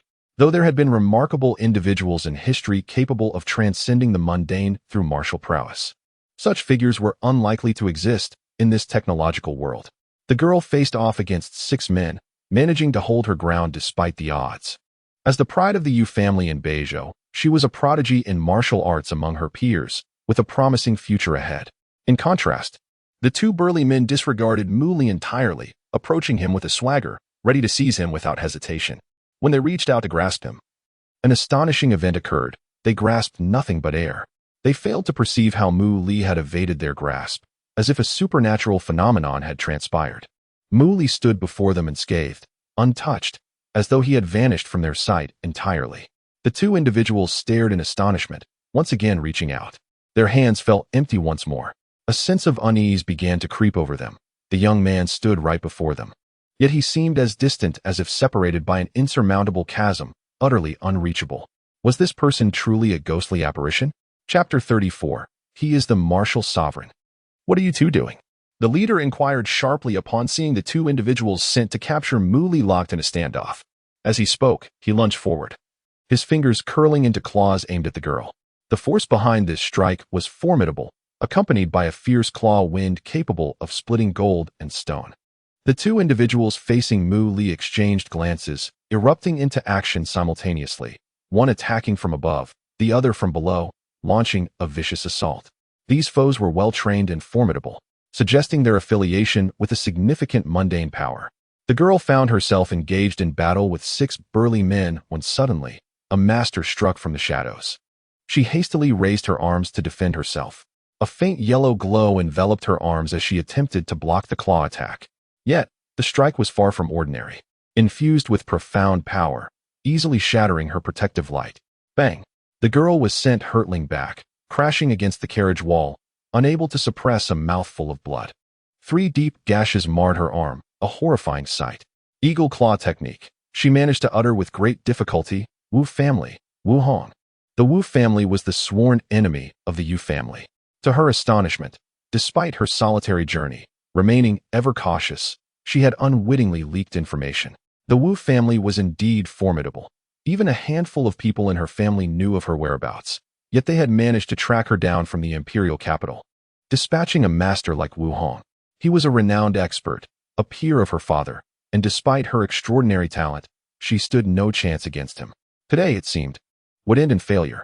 Yet that potion, she felt a deep sense of regret. Given a few more years, even the eagle claw Wu Hong would be no match for her. Wu Hong, having had his identity exposed, remained unfazed. He understood that his actions would reveal him. Yet he was indifferent. The Wu family had always been at odds with the Yu family. He stepped forward, retrieving a test tube filled with a sky-blue liquid from the girl's grasp. The girl glared at him with a look of hatred, her expression a mix of defiance and fury. "You Xiaotong, it seems today you are." Boom. Before Wu Hong could finish, a loud crash interrupted, drawing their attention. It was the 2 burly men sent to capture Mu Li who had collided with the carriage, causing a commotion. Interesting, Wu Hong remarked with a bemused smile. A seemingly frail boy, still in his academic years, had effortlessly dispatched 2 capable martial artists without anyone noticing. Yu Xiaodong's eyes widened in shock. She had never anticipated that the boy beside her was a master. If it were her, it would take considerable effort to handle 2 burly men. Yet he achieved it with such ease. Although she was hailed as a martial arts prodigy with formidable skills at a young age, now she faced someone even more extraordinary and younger than herself. In this moment, she encountered a peer who surpassed her capabilities, leaving her at a loss for words. After a moment of stunned silence, she suddenly jolted. "Run! He is Wu Hong of the Eagle Claw. You are no match for him," she shouted urgently to Mu Li. Wu Hong, a long-established master, was ruthless and experienced, his martial prowess far beyond that of the younger generation. However, Mu Li remained motionless, seemingly indifferent. This left Yu Xiaotong exceedingly anxious. It was often said that young men were brimming with ambition. Could he be foolish enough to think he could contend with a master of the previous generation? Mu Li's expression remained as calm as a still lake, surveying the group as if they were mere stones. "I was simply enjoying my subway ride. If you all vacate this carriage now, I shall overlook the matter," he stated coolly. He found it rather tiresome to be drawn into such chaos. "Vacate the carriage? You can't be serious," Wu Hong replied incredulously. Did this boy, still unblemished by age, actually dare to utter such words? "Indeed, do not disturb me any further," Mu Li reiterated, his demeanor unperturbed. Uffed. Wu Hong could not suppress his laughter. It was as if he had heard the finest joke of the century. Who was he, after all? Renowned for his formidable eagle claw technique, he was a name to be reckoned with even in the hidden realms of Jinhu province. Yet here was a mere boy attempting to shoo him away like a pest, threatening to unleash his wrath if he did not comply. "Do you think you are some kind of deity?" If a descendant of one of the superpowers from the imperial capital were to utter such words, he might weigh the pros and cons and consider a compromise. However, those individuals were not nameless. They had seen the world. Was this boy deranged? Even Yu Xiaotong, who lay on the ground, weakly supported her forehead. Was this youth too arrogant? Initially shocked to discover that the boy beside her was a master, a prodigy surpassing her, she now felt utterly speechless. Was this individual a novice in the martial world, a reckless youth? With that thought, she could not help but offer a kind warning. "Little brother, you cannot defeat him. You must flee." "No need. A fly can be blown away with a mere breath." Mu Li calmly waved his hand dismissively. "Sigh." Yu Xiaotong felt helpless, exasperation written all over her face. "Isn't this just adding fuel to the fire? A fly?" Wu Hong's face darkened, his gaze turning menacing. Having traversed the martial world for years, no one had ever dared to label him a fly. The illustrious reputation of his eagle claw technique seemed to have been reduced to nothingness. Wu Hong fell silent, handing the potion to a nearby burly man, then rolled up his sleeves. "No matter who you are, today, you shall never leave this place," he declared coldly. As his words fell, his body surged forward like a lightning bolt, generating a thunderous sound. He summoned all his strength, and even before he arrived, the gust of wind, he created tousled Mu Li's hair. Yu Xiaotong could not bear to watch, closing her eyes, dreading the sight of a brutal bloodbath. In this perilous moment, Mu Li's expression remained entirely unchanged. "Let us see how long you can maintain this charade," Wu Hong snarled, his hand curling into a claw as he aimed to strike Mu Li with all his might. He had no doubt that he could rend the boy's flesh with this attack. "Get lost." In the blink of an eye, everyone heard a single word spoken with such calmness it bore no trace of anger. A surge of energy erupted from Lu Xian, creating a deafening roar. Boom! The force swept through like a tempest, shattering the carriage windows one after another. Silence. An oppressive silence. No one had anticipated this outcome. The renowned Wu Hong, in a fit of rage, unleashed his full power, his claw wind capable of tearing through even the toughest metals. How could a mere youth withstand such might? The scene was chaotic. Shattered windows littered the floor. Wu Hong bore wounds, his clothes in tatters. Wu Hong stood there, a picture of disbelief, utterly stunned. He had not even touched the boy, let alone engaged in combat. He had nearly been obliterated instead. And the boy merely uttered a single word, "Get lost." Yu Xiaodong's mouth fell agape, large enough to fit an egg. The events that had just transpired were simply too incredible. What had he done? With just a word, he had unleashed such power. "Regardless of your fearsome reputation, a single word from me can effortlessly dismantle it." How terrifying. Even the subway windows had shattered under the force of that word. All gazes were fixed on the boy, wide-eyed with astonishment. Suddenly, a thought emerged in their minds. Martial sovereign. You are a martial sovereign. Wu Hong exclaimed in terror. His complexion drastically altered as he gasped in shock. The manifestation of internal energy was a hallmark of a martial sovereign, a true master of martial arts. A martial sovereign, a paragon of martial prowess, signifies an individual whose cultivation has reached an extraordinary pinnacle, possessing formidable internal energy capable of inflicting harm from a distance. The gazes of the onlookers shifted dramatically. With a martial sovereign in attendance, how could Wu Hong possibly stand a chance? The martial sovereign had transcended the realm of ordinary warriors, ascending to an entirely different echelon. Wu Hong was left speechless, while the girl stood in stunned silence. Upon realization, the crowd was further astounded. Who had ever witnessed such a youthful martial sovereign? How could one so young possess such mastery? The younger generations of their own families were mostly of similar age, yet none could rival this young man.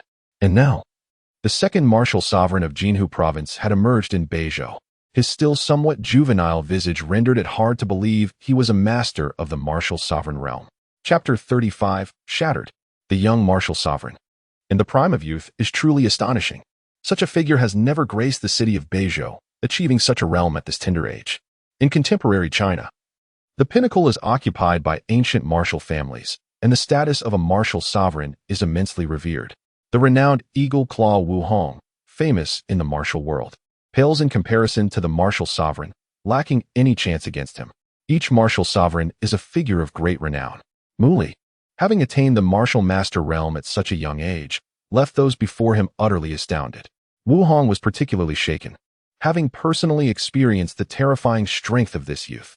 Feeling utterly unworthy of a confrontation, he recalled a recent rumor from the imperial capital. Dare I inquire, are you perhaps the young master Huangfu Yun of the Huangfu family? He solemnly asked. Yu Xiaodong's body trembled. She recognized this name. The Huangfu family of the imperial capital is a cornerstone of China. This generation has produced a prodigy of extraordinary talent, with martial prowess rivaling that of the older generation. Not long ago, news arrived from the imperial capital that Huangfu Yun had shattered the mirror at the age of 20, becoming the youngest peak advanced martial artist in nearly a century, merely a step away from the martial sovereign. Yu Xiaodong gazed intently at Mu Li. Could he truly be Huangfu Yun? Huangfu Yun, her idol. Wu Hong also fixed his gaze on Mu Li, awaiting his answer. Such a young martial sovereign could only be the dragon from the Huangfu family of the imperial capital. If he were indeed Huangfu Yun, Wu Hong would have no choice but to bow low and apologize. The Wu family dominates Beizhou, yet they lag far behind the most powerful family in the imperial capital. They dare not provoke such formidable strength. Not only is the Huangfu family powerful in martial arts, but they also command the strongest influence in all of China. They are second to none. Under the scrutiny of several pairs of eyes, Mu Li furrowed his brow and spoke. I do not know who Huangfu is. Wu Hong breathed a sigh of relief. Provoking an unknown martial sovereign was certainly preferable to inciting the Huangfu family. I was blind to your greatness and have offended you. Please forgive me, Wu Hong readily submitted, quickly softening his stance. Mu Li remained silent. May I boldly ask, what is your relationship with this Miss Yu? Wu Hong inquired. Emboldened, Yu Xiaotong grew anxious, fearing that Mu Li would reveal the truth, treating her as a stranger, which would spell disaster for her that day. Yet, she did not dare to overreach and claim any connection, for if she angered this young martial sovereign, whose gifts rivaled those of the Huangfu heir, she would unwittingly create a formidable enemy for her family, which was already teetering on the brink. She simply hoped that this talented individual might show compassion and extend a helping hand. Mu Li, however, remained taciturn. This ambiguous response left Wu Hong in turmoil. Recalling how the two had sat together upon entering the train, in the vast, empty carriage, their proximity suggesting a connection he could not dismiss. What luck had the Yu family stumbled upon to ensnare such a figure with their young beauty? With a determined grit, Wu Hong retrieved a vial of blue potion from his subordinates. I sincerely apologize for my earlier offense. Should the opportunity arise, I will come to express my gratitude. He placed the potion on the seat, bowed in apology, and retreated with his companions. Mu Li did not even lift his eyelids, ignoring him entirely. Did this count as assistance? Yu Xiaotong stared at Mu Li, momentarily at a loss for how to react. Earlier, she had leaned against him several times to sleep, and he had shown no displeasure, His temperament must be quite accommodating. Who would have thought that in her direst moment, this person would transform into a martial sovereign and rescue her from calamity? Yet, from the beginning, it seemed the Wu family had instigated the confrontation that elicited his retaliation. The carriage fell silent once more.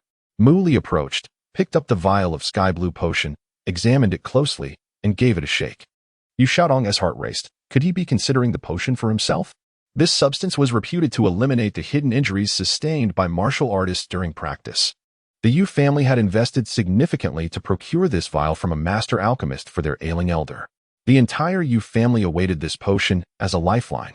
Despite her prodigious talent, she could not defeat Wu Hong, let alone a martial sovereign capable of vanquishing him. The martial sovereign was indeed extraordinarily powerful. Her heart raced with anxiety as she fixated on Mu Li. Then, he grimaced. Yu Xiaodong was left utterly bewildered. What was that expression? Good heavens! What manner of person was he? For such a trivial matter, they were fighting tooth and nail. How foolish. Mu Li muttered to himself. Yu Xiaodong could not help but roll her eyes. Yet, in Mu Li's eyes, he truly regarded such things with disdain, viewing it as merely a murky concoction of common herbs with slight utility in unblocking meridians. Its drawback was its impurity, laden with various impurities that would remain in the body, causing significant hindrance to future cultivation. In the eyes of cultivators, such a substance was utterly useless and valueless. However, to Yu Xiaodong and her kin, it was a priceless treasure. Thus, when Mu Li voiced such sentiments, she nearly scoffed. Her impression of him diminished. This prodigious young talent, who had ascended to the coveted realm of martial sovereign that ordinary martial artists could only dream of, was simply too pretentious. After dismissing the potion, Mu Li turned to Yu Xiaodong and remarked, "You treasure this so dearly, yet you store it in such a fragile container. Are you not concerned that it might?" Boom. Before he could finish, the subway jolted unexpectedly, causing him to stumble and the vial of sky blue potion to slip from his grasp. Clatter. The test tube struck the ground, shattering into countless fragments. Just like that, it was broken. Mu Li completed his unfinished thought. Yu Xiaodong was left utterly dazed. The liquid, exposed to the air, began to evaporate, transforming into a wisp of white smoke in an instant. The revival potion was gone. Mu Li felt a pang of awkwardness. He had held this substance in contempt, and thus when it slipped from his fingers, he had no inclination to catch it, merely watching it fall and shatter. In his eyes, it was worthless, yet those around him seemed to cherish it immensely. He glanced at the girl, who now appeared utterly stunned by the blow. Yu Xiaodong's mind was a chaotic whirlpool. The elder of the Yu family was the cornerstone of their clan. With his downfall, the family would descend into chaos. At this moment, the Wu family, long opposed to the Yes, took advantage of the turmoil, encroaching upon and swallowing many of their businesses. The elder had always doted on his granddaughter, unable to bear witnessing him in such a state. Yu Xiaodong had ventured alone to the imperial capital in search of a remedy. "Hey, have you lost your wits?" Mu Li crouched before her, waving a hand. "You owe me for that potion." Yu Xiaodong's emotions erupted, her eyes reddening as she glared at Mu Li, regardless of his status as a young martial sovereign, or the potential repercussions. She no longer cared. Her nose tinged with sorrow, her gaze bore into Mu Li like a fierce little leopard refusing to let go. Her grandfather depended on that potion for his survival, and now all hope was shattered. It was he, this very person, who had broken the vial. The last vestiges of rationality within her compelled Yu Xiaodong to cling to Mu Li. It turned to white smoke, but I am not skilled in crafting such things. Mu Li raised his hands in helplessness. I don't care. Yu Xiaodong lay on the ground, wrapping her arms around one of his legs, bursting into tears uncontrollably. Alas, you owe me for my potion. Yu Xiaodong wept, her tears streaming down her face as she clung desperately to his leg. Let me go? Mu Li struggled to free himself, but found her grip unyielding. I won't let go. You owe me for my potion. She sobbed, resembling a petulant child rather than a graceful beauty. Mu Li was at a loss for words. He certainly couldn't resort to force against a girl in such a state, especially since the potion in question was indeed the one he had inadvertently shattered. No matter how much he scorned it, it was still something he had lost. Feeling somewhat guilty, he relented. Fine, I will compensate you. Just tell me how much it costs. What could that trivial item possibly be worth? No matter how cherished it was, it remained just a broken vial. Really? Yu Xiaodong's tear-streaked face lifted, her large, glistening eyes gazing at him with a pitiful plea. Really, I will compensate you, Mu Li affirmed with a nod. Wait, that potion is worth 80 million? He was incredulous. Are you joking? Just for that small vial, 80 million? Have you lost your mind? He had painstakingly swindled countless individuals in the black market to amass over 40 million, and now they were asking for 80 million for a mere potion? This is robbery. Could they not discuss matters with some semblance of reason? Even when he had brazenly robbed the formidable powers of Jiwei Star, he had never encountered such an outrageous demand. Every advanced martial artist, especially those at the martial sovereign level, carried some hidden injuries from their arduous journeys. Should these injuries flare up, they could pose a grave threat to life, and even if one survived, further advancement in martial arts would be exceedingly difficult. 80 million was indeed steep, but still within the realm of acceptability for top-tier martial artists, particularly those of martial sovereign stature. While they might feel the pinch, they could afford it. For someone like the elder of the Yu family, facing a life-threatening hidden injury, any price would seem reasonable. However, Mu Li could not accept such a sum. Where could he possibly procure that much money in a short span? 80 million? I don't have that, he stated flatly. Wah. Yu Xiaotong burst into tears once more, her distress unabated. I don't care about money. I just want my potion. You owe me my potion. She rolled on the ground in despair, tears and snot flowing freely, yet she remained steadfastly attached to Mu Li's leg. Mu Li felt exasperated. This woman, when composed, was a paragon of beauty, yet in her current state, she resembled an unruly child. But where am I supposed to get it for you? He bluntly pointed out. Wah. Yu Xiaotong continued to cry, oblivious to his concerns. Mu Li's emotions were beyond description, akin to a stampede of wild horses. Were anyone to witness this, they would undoubtedly presume he had committed some heinous act against her. This girl was utterly uncommunicative, simply clinging to his leg and weeping inconsolably. Enough. Who in your family is ill? I will treat them, Mu Li declared emphatically. Upon hearing this, Yu Xiaotong's sobs ceased abruptly.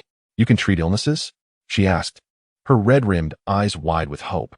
Not really, he replied, noticing her expression shift as if she were about to start crying again. He quickly added, but I can treat what that potion could. You can heal a martial artist's hidden injuries? Yu Xiaotong inquired, her tear-swollen eyes blinking in disbelief. Hidden injuries in martial artists typically resided in their meridians or other vulnerable areas of the body, making them notoriously difficult to treat.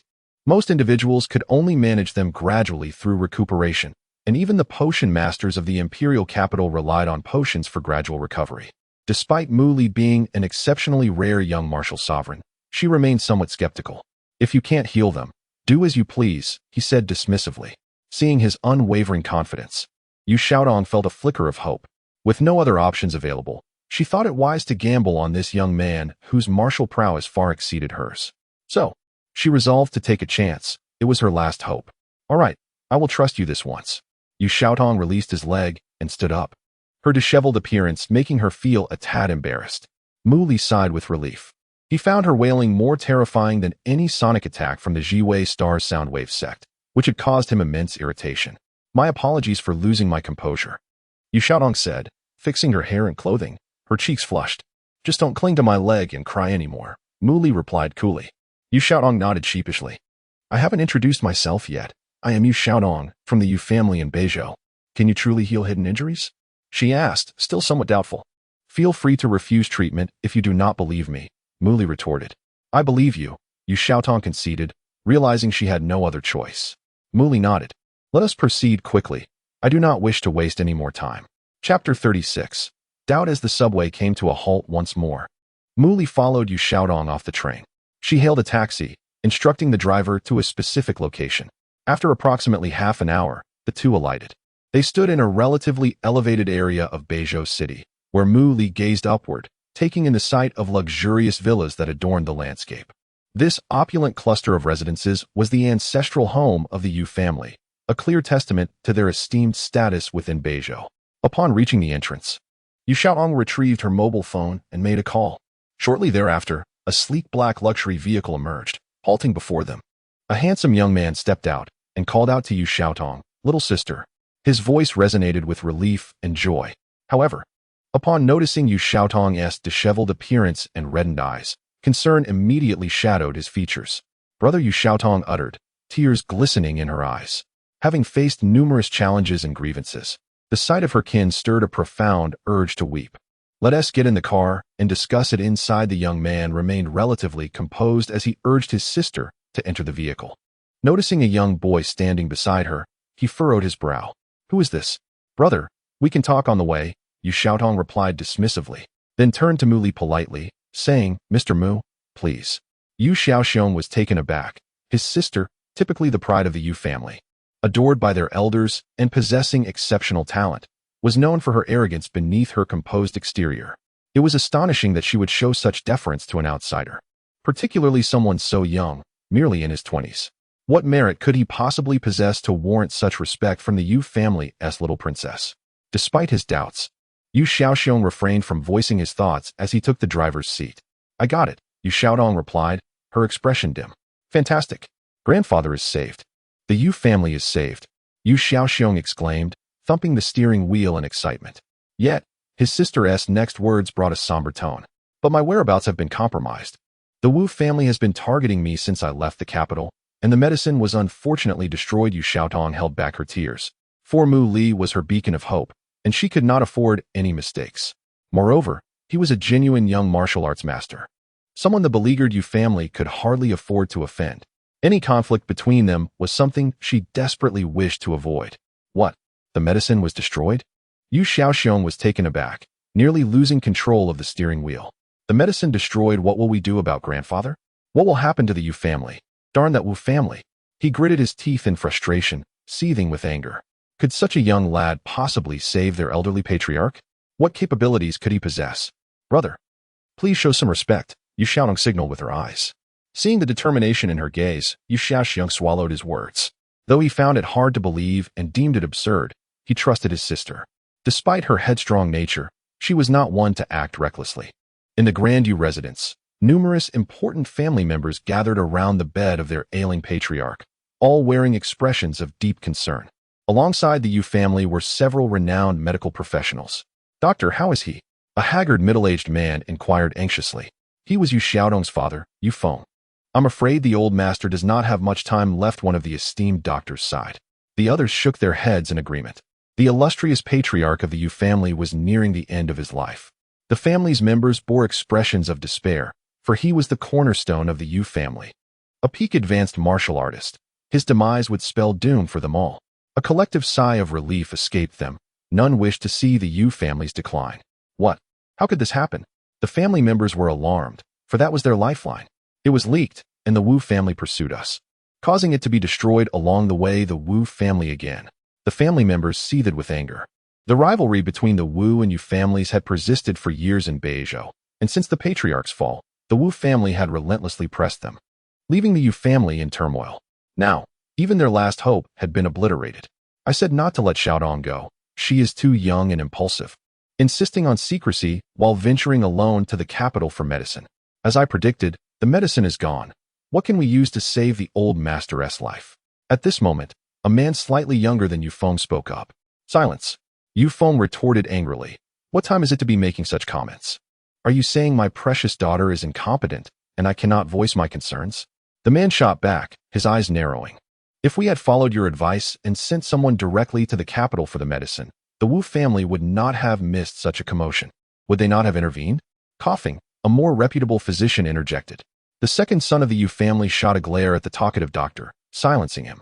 The atmosphere grew heavier with the grim news. However, Yu Feng's eyes glimmered with hope upon hearing his son mention a young master. "Is it true?" he inquired. His hope rekindled. "Such an extraordinary individual exists?" The esteemed doctors exchanged puzzled glances. They were luminaries in the medical field, and if they were at a loss, what sort of person could possess such remarkable abilities? The masters of medicine in the capital were considered the finest in all of Huaxia. If even they could only offer gradual treatment, who could claim to be more skilled and assert that they could save the old master? "Let us go welcome this esteemed individual," Yu Feng declared, leading his kin toward the entrance. This was their only glimmer of hope. The second son of the Yu family exchanged furtive glances before following suit. The esteemed doctors trailed behind, eager to meet this mysterious figure. Father, mother, uncles, and aunts. As Yu Xiaotong approached the entrance, she found everyone gathered there. "Xiaodong, you've worked hard." Yu Feng observed his daughter's disheveled state with concern. While his wife approached, tears glistening in her eyes. Where is the gentleman you spoke of? Where is the one who can save your grandfather? The second son of the Yu family asked, his gaze flickering. Yu Feng also looked around, searching for the gray-haired elder they expected. Father, this is Mr. Mu. He can save grandfather. Yu Xiaotong stepped aside to reveal Mu Li him. The crowd stared incredulously at Mu Li. They had seen him, but could not fathom associating such youth with the prowess needed to save their patriarch. After all, who among the renowned and skilled healers did not have gray hair? Expertise in such fields was earned through talent and accumulated experience over time. This young man, seemingly still in his teens, appeared too young to possess such capabilities. The Yu family members were skeptical, and the esteemed doctors were utterly astounded. Surely this is a jest? They thought. Their own apprentices were older than him. Dear young sir, whom did you study under?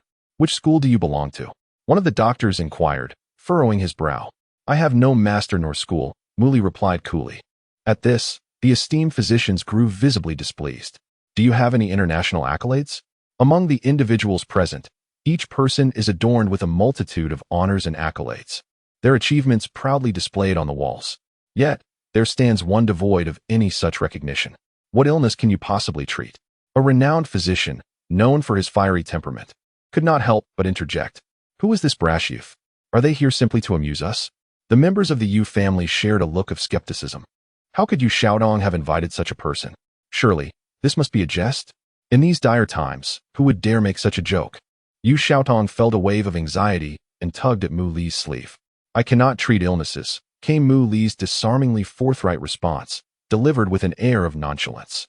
The esteemed physicians were left speechless, perplexed by the absurdity of the situation. What is the meaning of this, Xiaotong? Have you brought this fool to mock us? Your grandfather lies bedridden, unconscious. How can you be so callous? Yu's second son immediately stepped forward, reprimanding her sternly. Yu Xiaotong felt an overwhelming sense of injustice, words failing her as tears glimmered in her eyes. I cannot treat illnesses. I can only tend to minor injuries, Mu Li stated calmly. Minor injuries? Yu's second son retorted, his expression darkening. Is your grandfather's condition merely a minor injury? These esteemed gentlemen, each renowned in their field, are at a loss. What gives you the audacity to think you can cure such a minor injury?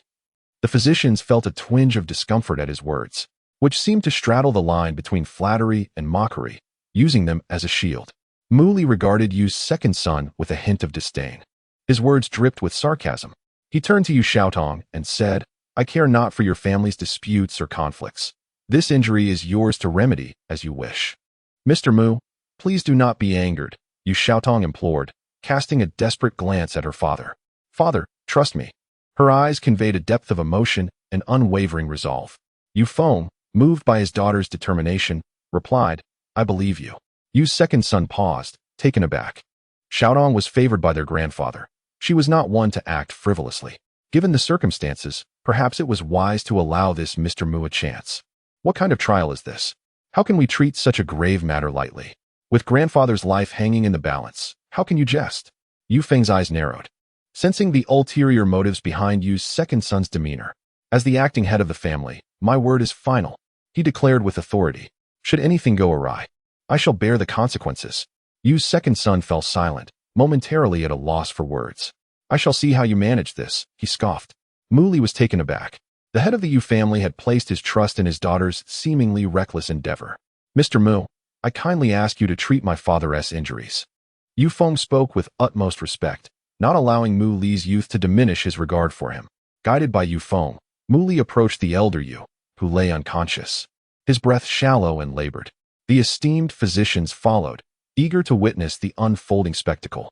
Mu Li, upon reaching the elder Yu, focused intently, placing his hands upon the elder's chest and abdomen. Mr. Mu?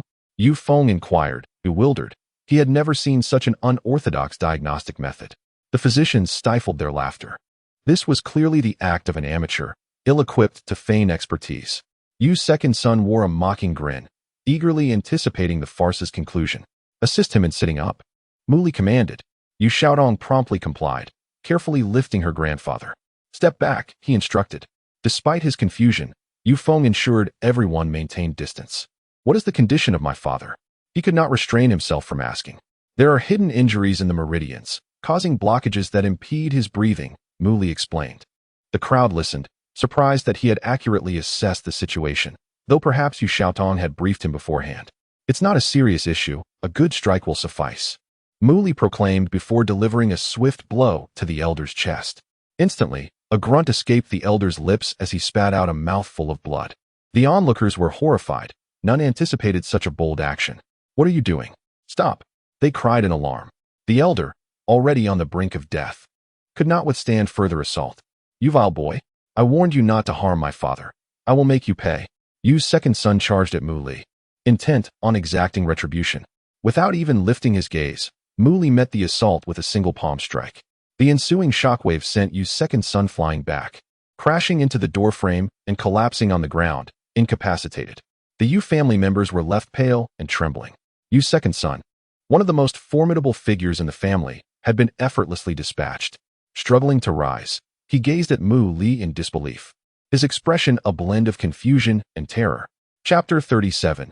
A simple beating would suffice the entire Yu family, except for Yu Xiaotong, gazed in utter astonishment at the youthful figure before them, who had yet to reach his 20s.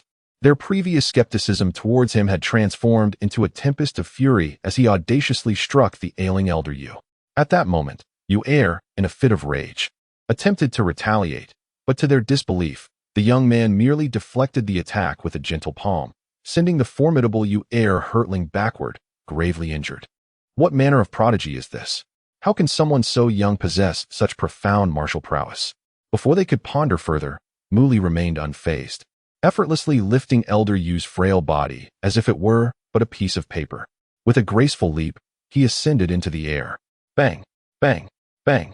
His strikes were swift, creating an illusion of multiple shadows as each palm collided with elder Yu's body. Stop. Enough. The Yu family members, consumed by rage, could hardly contain their fury. This individual not only harmed a vital figure like Yu Heir, but was also assaulting the nearly lifeless elder Yu. They yearned to intervene, yet an invisible barrier seemed to thwart their efforts. Yu Xiaotong, too, was at a loss, watching in disbelief as Mu Li treated her grandfather like a mere punching bag. A wave of anguish washed over her. This was the grandfather who cherished her most. The onlookers were frantic, yet powerless to act. Mu Li's strikes were relentless, and in mere moments, he had delivered countless blows to elder Yu. When the elder finally descended from the air, Mu Li gently placed him on the bed. Mr. Mu, why are you doing this? What grievance does the Yu family hold against you? Yu Feng, blocking his family members from advancing, asked coldly. He could see that despite the youth's age, his martial skills were unparalleled, effortlessly incapacitating Yu Heir and emanating a terrifying force when attacking elder Yu. Despite his seething anger, he recognized the necessity for composure. Elder Yu had endured numerous strikes. He might already be beyond saving. With the family weakened and external threats looming, they could not afford further losses. Yu Feng, you indulged your daughter and invited a wolf into our midst, ignoring my warnings, and now we face this calamity. You are complicit in your father's downfall. How will you account for this to the entire Yu family? Yu Heir, half reclining on the ground, seized the opportunity to press the issue, sneering as he did so. Yu Feng fell silent, regret etched in his gaze. Yu Xiaotong could only stare at Mu Li, speechless. Why did he act this way? Was it merely to attack her grandfather upon entering the Yu family? She felt an overwhelming guilt wash over her. What had the Yu family done to deserve such a fate? Am I the sinner? The sinner. Indifferent to their thoughts, Mu Li sauntered to a table in the room, poured himself a cup of tea, and took a sip. The Yu family, held in check by Yu Feng, glared at him with hatred, yet none dared to move. The atmosphere became tense and silent, as if a pin drop could be heard. Suddenly, a fit of coughing erupted from the bed, drawing everyone's attention. In disbelief, they witnessed the scene before them. Father? Elder? Grandfather? They gasped as elder Yu, who had been in a stupor for days, began to cough and rise. It was as if a corpse had suddenly returned to life. How could this be? He had endured countless strikes from that young man. How could he appear to be revived? They recalled that Yu Heir had only received one strike and was gravely injured. Their perceptions of reality felt utterly shattered. Yu Heir, lying on the ground, was left speechless, dumbfounded. Elder Yu expelled a mass of foul, blackened blood, his complexion gradually regaining a healthy hue. What's wrong? Why do you all stare at me like that? Elder Yu questioned, perplexed by their astonished expressions. Father, how do you feel? Yu Feng swallowed hard, his voice trembling.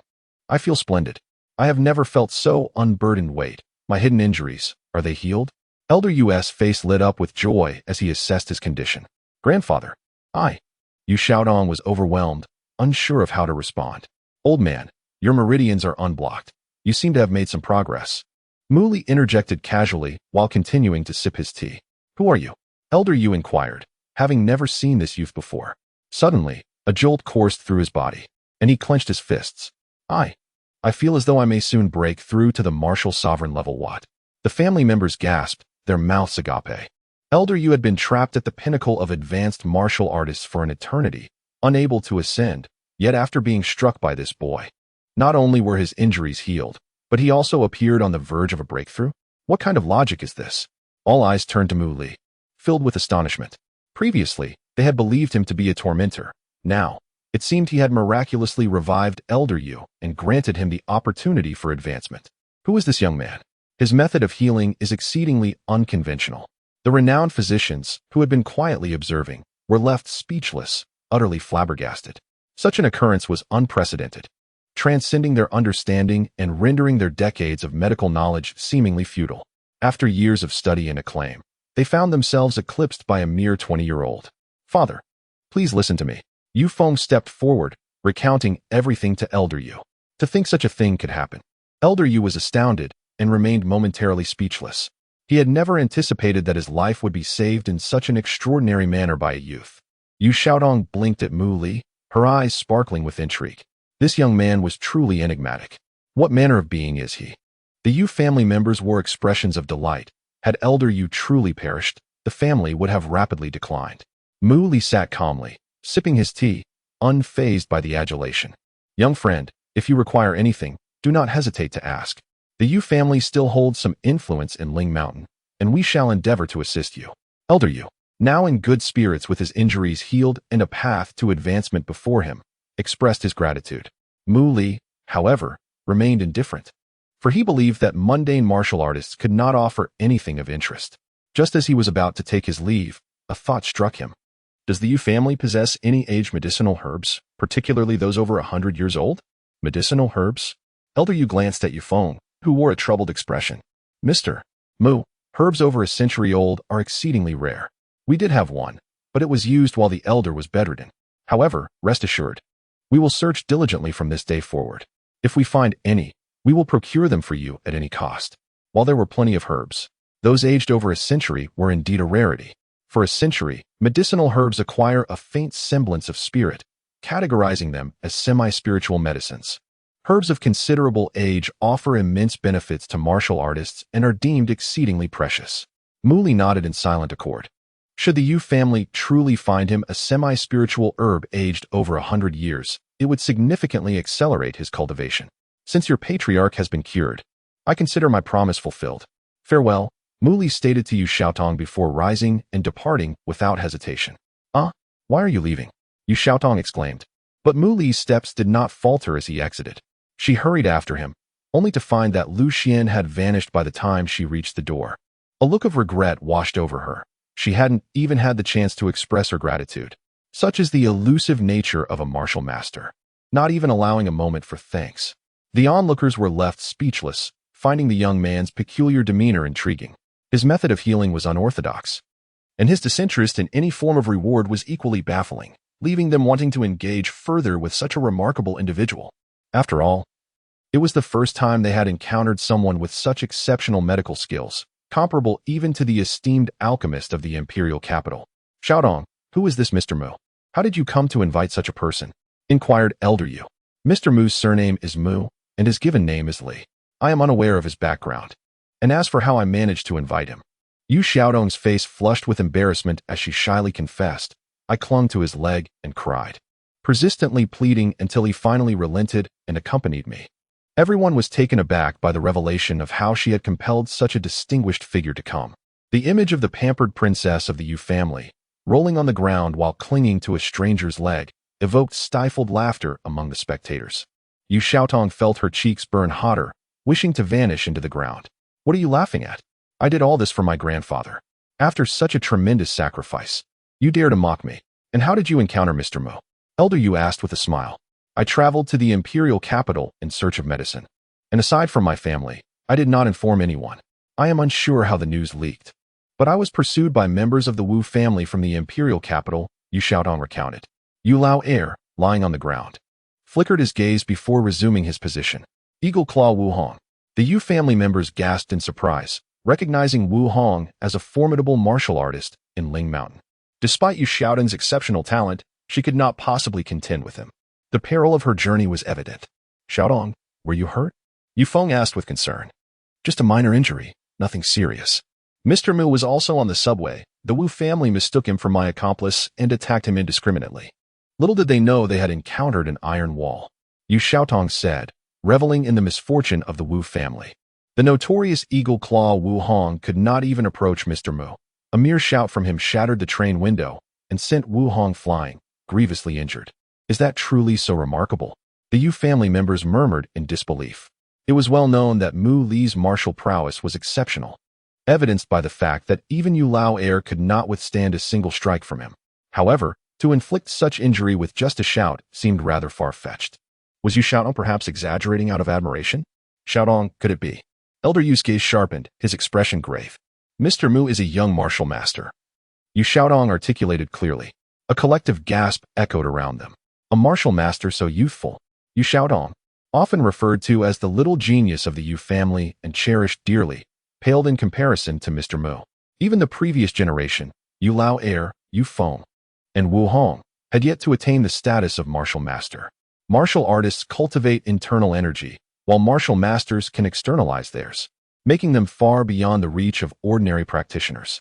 To encounter someone so young, possessing extraordinary medical skills capable of curing ailments that even the esteemed alchemist of the imperial capital could only treat gradually, and who had also achieved the rank of martial master, was truly astounding. This young man surpasses even the renowned dragon of the Huangfu family in the imperial capital, Elder Yu mused wistfully. The emergence of a prodigious youth in the martial arts realm had once astonished all of China, yet now an even younger and more extraordinary individual had appeared. What a bold man, Elder Yu chuckled, gazing fondly at his granddaughter. This Mr. Mu is nothing short of a divine being. If a mere beating could elevate one's realm, we might all wish for him to unleash his full potential upon us, perhaps even breaking through to the revered level. Our Yu family owes Mr. Mu a tremendous favor, yet he remains indifferent to fame and fortune, seeking no reward. Since he has expressed interest in century-old herbs, I urge you all to diligently seek out several specimens to please him. Father, you need not worry. I will certainly make every effort, Yu Feng assured. Elder Yu nodded. Such an exceptional talent as Mr. Mu, persuaded to join us through Xiaodong's relentless determination, is indeed remarkable. A mischievous man interjected. Third uncle. Yu Xiaodong felt her face flush with embarrassment, shooting a glare at him. Such matters are better left to the young. They cannot be forced. Elder Yu added with a teasing tone. Grandfather. Yu Xiaodong rolled her eyes at him. Additionally, you must investigate how the news of Xiaodong's quest for medicine leaked out, Elder Yu instructed, casting a sidelong glance at Yu Lao Air, who was feigning death on the floor. Chapter 38. 5,000 years of guilt and regret. After resolving matters concerning the Yu family, Mu Li hurriedly made his way home. The familiar, aging residential building stood before him, imbued with the essence of time. Such old structures have become rare in Beizhou City, as rumors suggest they are slated for demolition by the municipal government.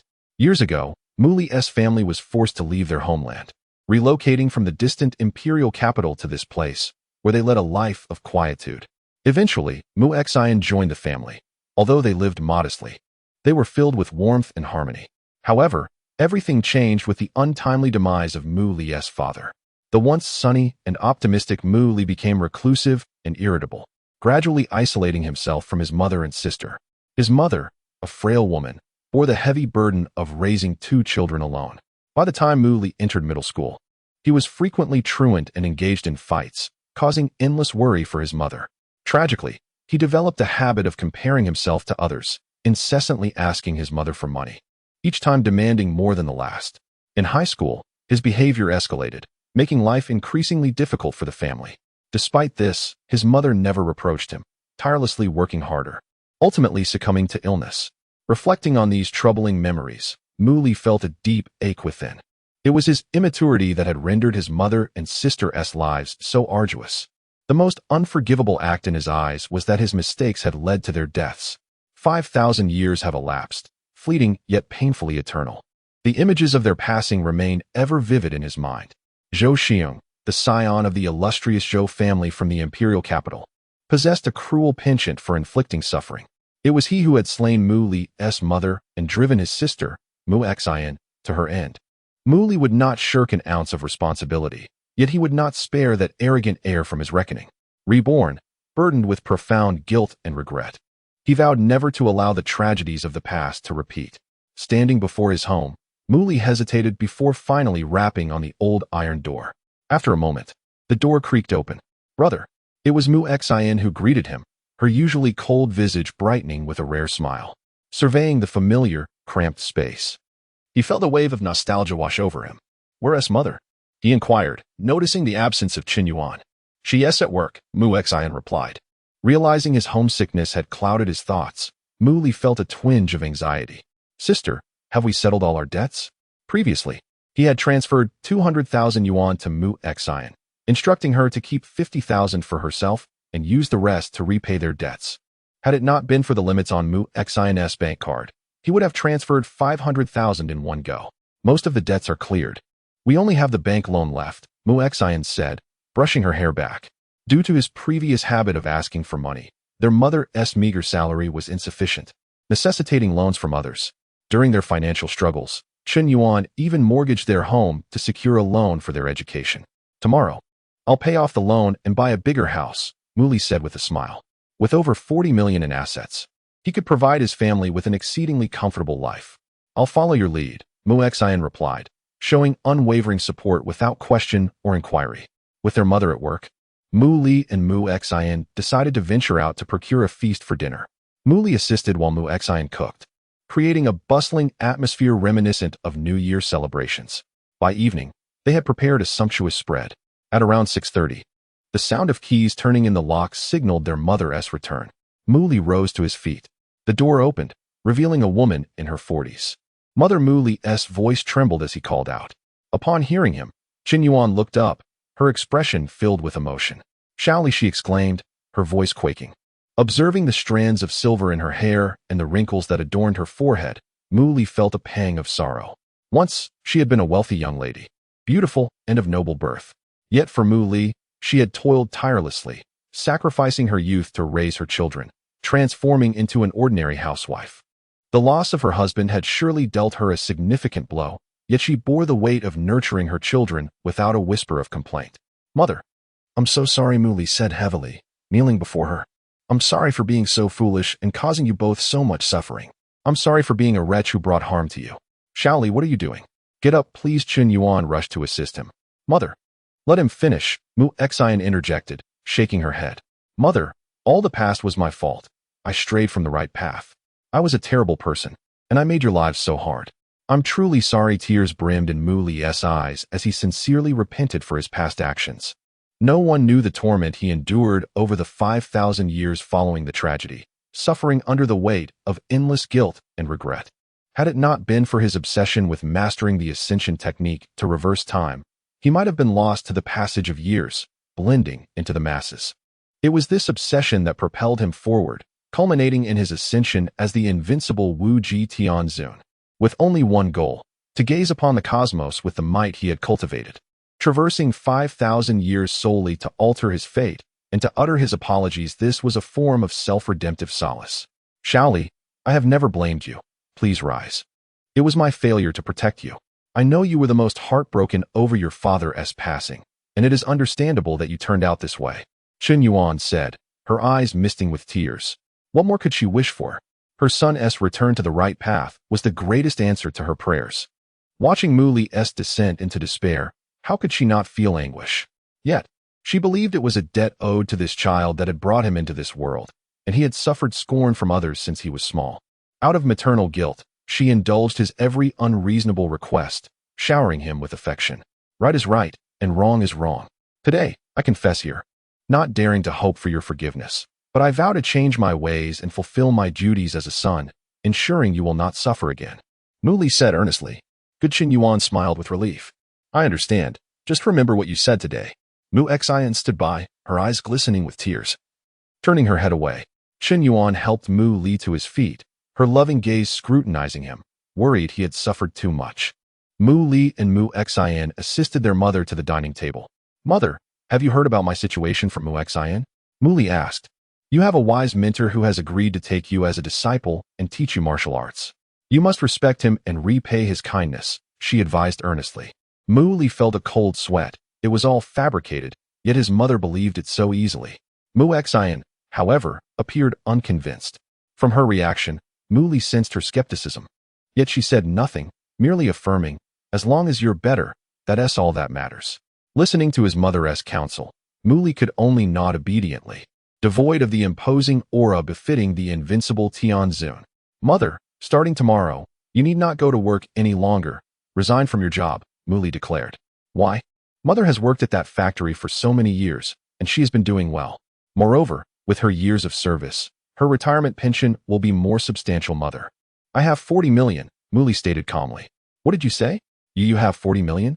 Chen Yuan gazed at her son in astonishment. Even Mu Xian displayed a look of incredulity. "My son, where did you acquire such a vast sum of money? How could you possibly amass such wealth?" Chen Yuan struggled to maintain her composure. In her youth, when she came from a wealthy family, the mention of 40 million would not have stirred her much.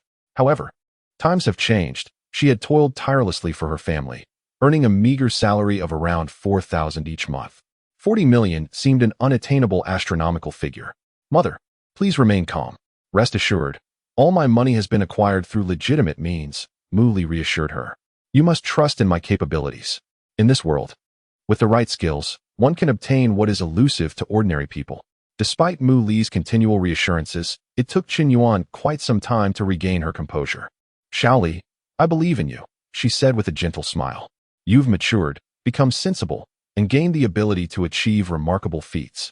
Perhaps in the near future, you will accomplish astounding and even world-shaking achievements. No matter how unbelievable it may seem, I will always have faith in you. You need not worry about me and Xiao Xine. We will support you unconditionally." "Thank you both," Mu Li replied, his heart brimming with joy. The understanding and support from his family represented the greatest happiness to him. For he, Mu Li, the supreme being, was destined for extraordinary greatness. "Mother, once you resign, we shall buy a grand house and live the life of the affluent." "Everything is up to you," Chen Yuan replied, placing her absolute trust in him. "Oh, the gentle breeze, my son has awakened, grown, and I can foresee the infinite possibilities of his future. You can now rest in peace beneath the 9 springs." She silently reflected. This meal was the most delightful Mu Li had enjoyed in years. The ability to provide a better life for his family through his own efforts brought him a sense of accomplishment far greater than any extraordinary achievements he might attain. Chapter 39. The Calamitous Star Mother. I wish to learn about the past of the Mu family. Mu Li suddenly spoke as the family gathered together to watch television after dinner. Hearing his words, Chen Yuan was momentarily taken aback, falling into silence. When Mu Li's parents relocated from the capital to this place, he was still very young and had no recollection of the events that transpired in the Mu family back in the capital. Over the years, all he could vaguely remember was how people in the capital referred to him as the Calamitous Star and treated him with disdain. After a brief silence, Chen Yuan sighed. "You have grown up over the years, and since you wish to know, I shall tell you." Mu Li nodded attentively, and Mu Xian also leaned closer, evidently eager to uncover his past. "At that time, your father was handsome and charming, while I was graceful and poised. I hailed from the renowned Chen family of the capital, a prestigious family, albeit slightly inferior to the Mu family. Our families were well matched for a marriage alliance.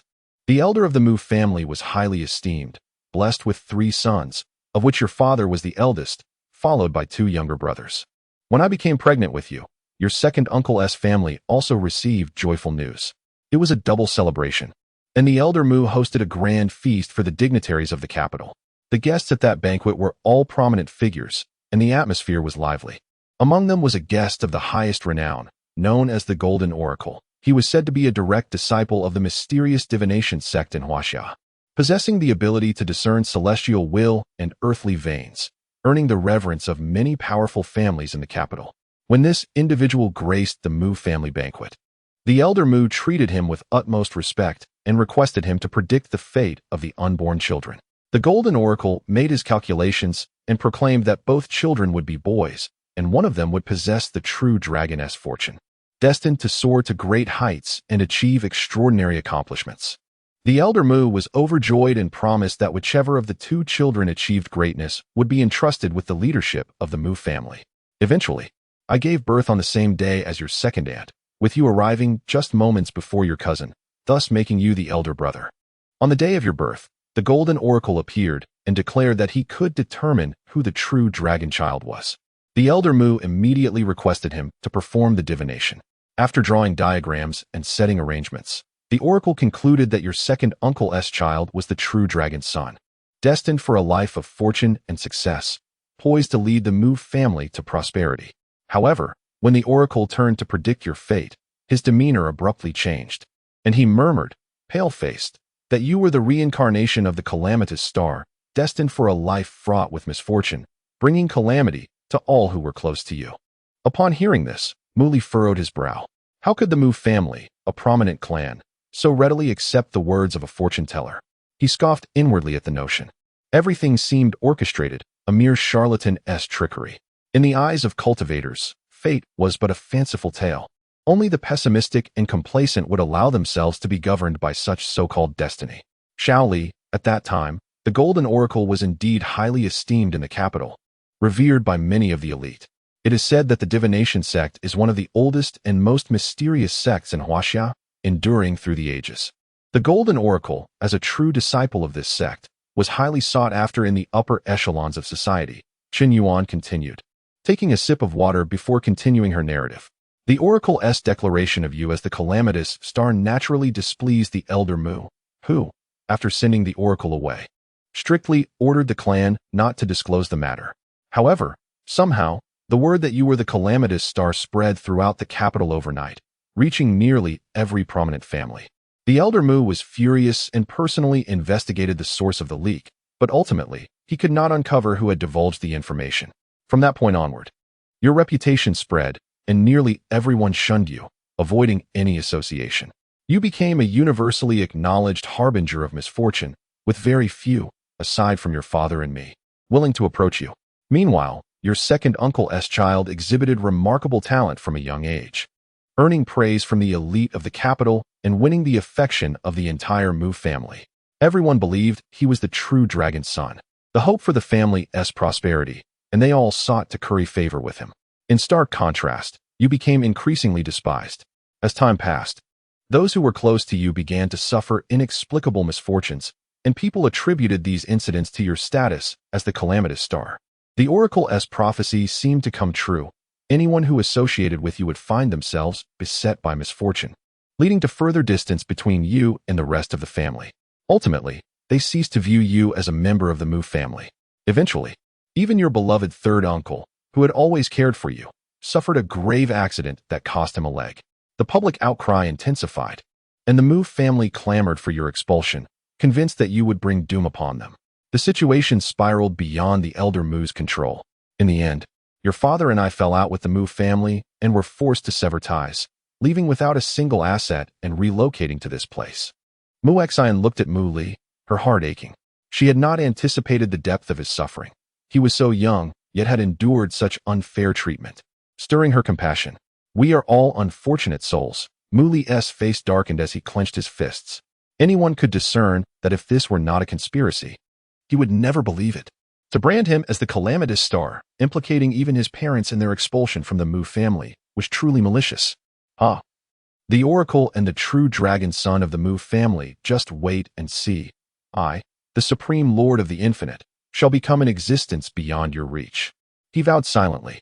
Mother, did you not say your family, the Chen family, is also a prominent clan in the capital? Did they not intervene when you were expelled from the Mu family? Mu Li inquired. Of course they did, Chen Yuan replied, but they too believed the oracle's predictions, deeming you a harbinger of misfortune, and thus turned us away. They were only willing to accept your father and me on the condition that we sever all ties with you and send you away. We refused, which led to the severance of our relationships with both the Mu and Chen families. And we traveled thousands of miles to this place. The only one in the Mu family who truly cared for us was your third uncle. He did not believe that his misfortune was your fault. When we were expelled, he secretly arranged for us to receive some money, urging us never to abandon you. Hoping to find a way to reconcile in the future, third Uncle Muli nodded, recognizing the bond with this relative. In a time when everyone else rejected the Mu family, even when rumors circulated that his leg was lost due to Mu Li's ill fortune, he never cast blame, but remained concerned for the three of them. As for the Mu family, Muli regarded them as strangers. I shall travel to the capital in the future. I want to witness firsthand the arrogance of these prominent families, he vowed silently. Originally, we lived here contentedly, seeking nothing more, and were quite happy. Later, with the addition of little Xian, life was not affluent, but filled with joy. Who would have thought your father would fall ill with such a bizarre ailment, exhausting all the money your third uncle had provided, yet unable to be cured? Leaving us, Chen Yuan's voice broke as tears welled in her eyes. Mother Mu Xian gently wiped her face, holding her hand in comfort. Shaoli, I have always felt that your father and I failed to provide you with a good childhood. It was our inadequacy that subjected you to such unfounded grievances. We did not fulfill our duties as parents. Chen Yuan gazed at Muli. Mother, please do not overthink. This has nothing to do with you. It is a blessing for me to be born into this family, and I am truly grateful to have parents like you, Muli consoled. Chen Yuan nodded tearfully. Rest assured, I am no longer the person I once was. The esteemed families of the imperial capital, the Mu clan and the Chen clan, hold no significance in my eyes. They are but insignificant as ants. An aura emanated from Muli. Who is he? The illustrious and revered Wu Ji Tianzun of the Purple Star, on the verge of transcending to immortality. How could mere mortal factions possibly capture his attention? I, Muli, shall make you regret it. Chapter 40. The turmoil of purchasing a home the following day. Muli initially intended to take his mother and sister to purchase a house. However, Chen Yuan requested some money from Muli to repay a bank loan, while Mu Xian expressed her reluctance to go out, leaving Muli to decide on his own. Reluctantly, Muli ventured alone to a real estate center in the city. The trio had deliberated the day before. Muli had hoped to buy a grand villa for the family, as he possessed over 40 million yuan. In a place like Beizhou City, a decent villa could be acquired for just over 10 million. Yet, his mother disagreed, deeming it unnecessary and extravagant, especially since Mu Li and his sister were often away, leaving her alone in such a vast space. After some discussion, they ultimately resolved to purchase an apartment in a community with a more pleasant environment. Thus, Muli found himself at the sales center for Jiabin Garden that morning. The community had recently been completed and was situated along the banks of Longmian River, boasting some of the finest greenery in Beizhou City, complemented by picturesque scenery. Naturally, the prices for lakeside properties were steep, with the newly launched development quickly surpassing 20,000 yuan per square meter. However, for Mu Li, with his substantial fortune, this was not a significant obstacle. As Mu Li arrived at the sales center, a luxury car passed by him and parked in front of the building.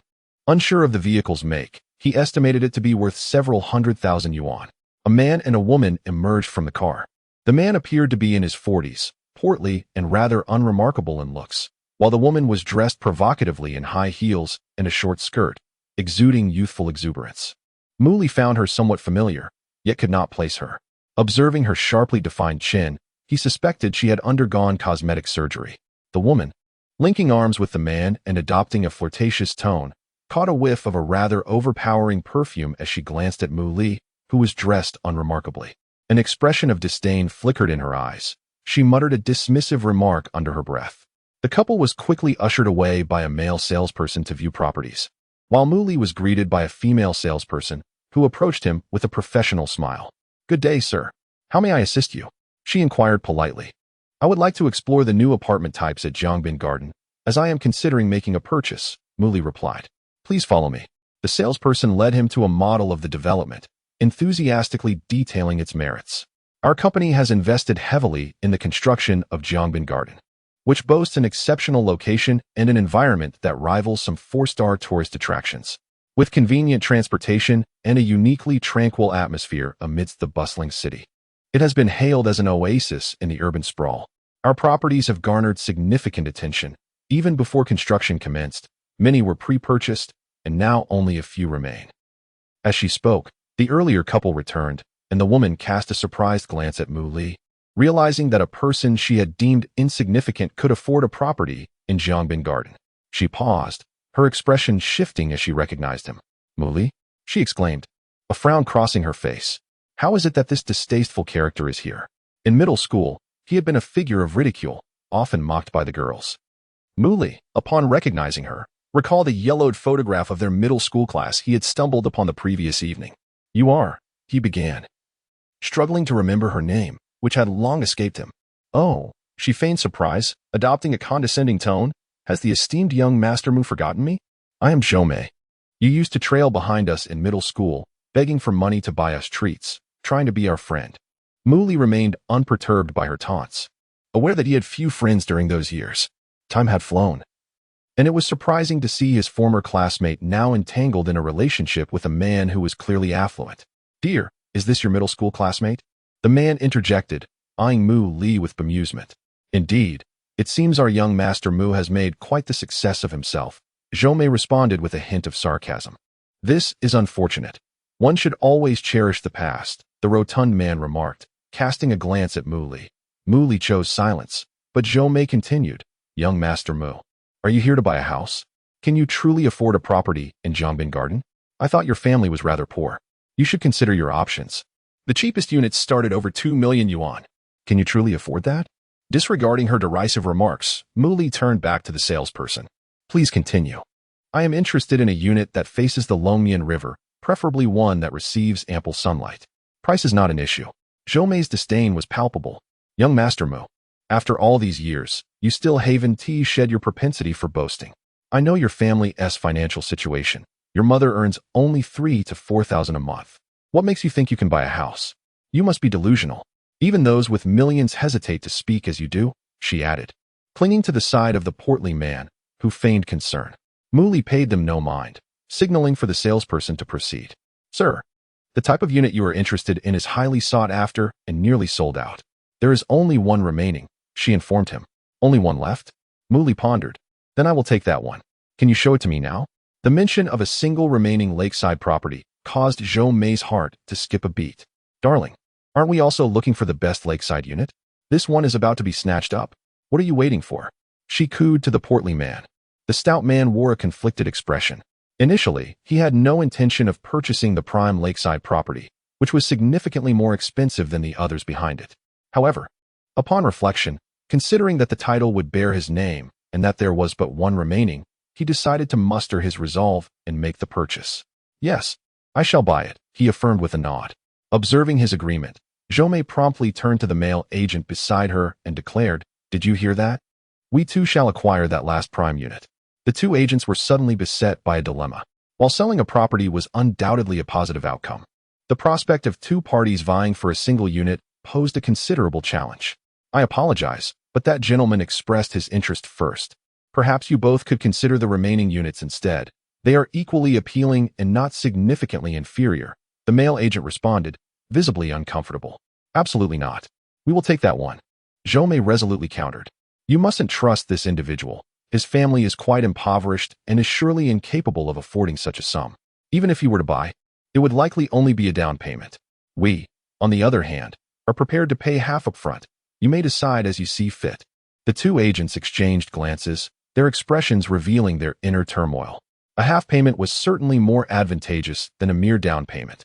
"Sir, perhaps," the female agent hesitated, casting an awkward glance at Mu Li, her thoughts plainly etched upon her face. Mu Li chuckled softly and produced a card. "I shall purchase this unit, and I will pay in full. Please process the transaction." Chapter 41. The young master of the Yu family, as Mu Li pulled out a bank card and declared his intention to pay the full amount up front. Zhomei was left in stunned silence for over 10 seconds. "How could you possibly have that much money?" "It's impossible," she scoffed, unable to believe it. Everyone knew that Mu Li was a pauper in middle school, coming from a family of modest means. How could a poor boy like him procure such a sum? "I don't believe it. You must be putting on a brave front. That bank card of yours likely holds no more than 5 figures. Zhomei confronted him with an air of superiority, seemingly pleased with her deductions about Mu Li's hidden intentions. "Stop pretending, Mu Li. Just admit you can't afford it. No one will mock you. Don't wait until the deal is sealed only to find yourself unable to pay, as that would carry legal repercussions." The two salespersons hesitated, refraining from accepting the bank card from Mu Li. "Give it a try," he urged, extending the card toward them. The male salesperson hesitated before taking it. The female salesperson presented a contract for Mu Li to sign, which he did without a moment's hesitation. Shortly thereafter, the female salesperson produced a PS machine. The male salesperson inserted the card and began the transaction, eventually entering a figure in the millions and gesturing for Mu Li to input his password. With a calm demeanor, Mu Li pressed a few buttons. Beep. The machine emitted a sound. Transaction failed, the male salesperson announced. See, I told you he was just bluffing. He certainly doesn't have that much money, Zhou Mei exclaimed triumphantly, gazing down at Mu Li. Now, how do you plan to get out of this predicament? She mocked with a cold smile. No, it's not due to insufficient funds, the male salesperson interjected. The amount is adequate. It's just that the card's limit cannot accommodate such a sum, hence the failure. What? Zhou Mei was taken aback, realizing that Mu Li actually possessed millions. Wasn't his family supposed to be impoverished? How could a poor boy possibly have such wealth? It defied logic. I was careless, Mu Li remarked, retrieving his card. Just provide me with an account, and I will transfer the funds. Certainly, sir, they responded, their attitudes noticeably improving. No way. Zhou Mei protested vehemently. She was genuinely irked by the sight of someone she had despised during school days now basking in such glory. He had once trailed behind them, spending money on small gifts to curry favor, like a sycophant, and now he wouldn't even spare her a glance, even pretending not to know her. Is paying in full really that impressive? We can pay in full too. We want that apartment. She challenged, tugging at the arm of an overweight man beside her. The overweight man appeared somewhat troubled. Dear, do you really think your tens of millions in assets would prevent you from buying this mere lakeside property? She began to provocation. If we are to pay in full, then we are taking that house, the overweight man declared with an authoritative wave of his hand. The two salespersons were once again caught in a dilemma, as both sides vied for the property. I apologize, but that unit has already been reserved by the gentleman over there. Perhaps you would like to consider one of the other available lakeside properties?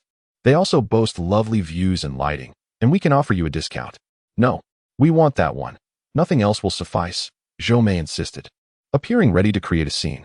However, that gentleman spoke first, and that is simply how it is, the female salesperson explained awkwardly. What do you mean simply how it is?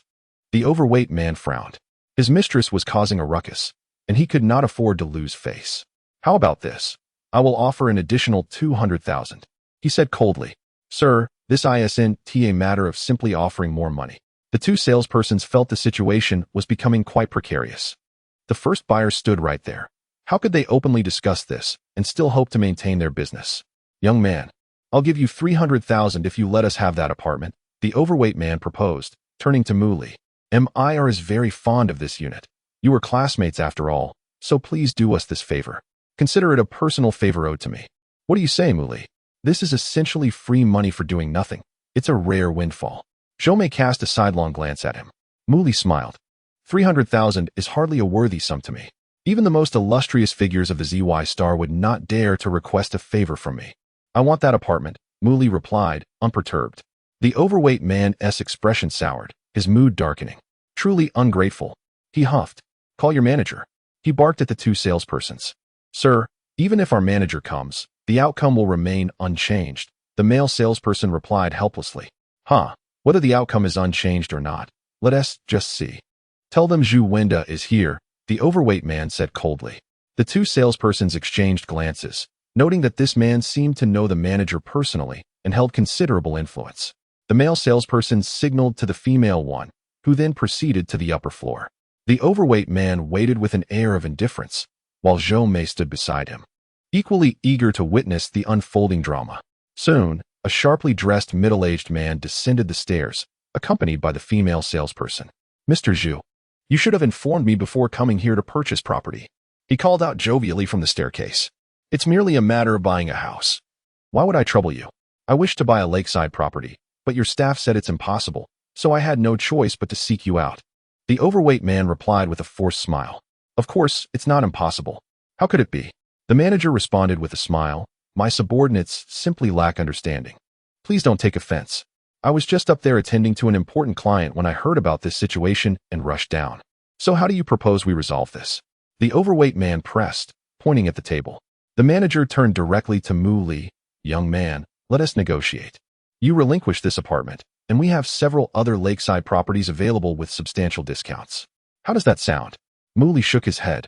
The manager's expression darkened immediately, losing all semblance of politeness. Young man, think this through carefully. This is a property of you real estate. Do you know the Yu family of Beizhou? We can choose not to sell you even a single unit.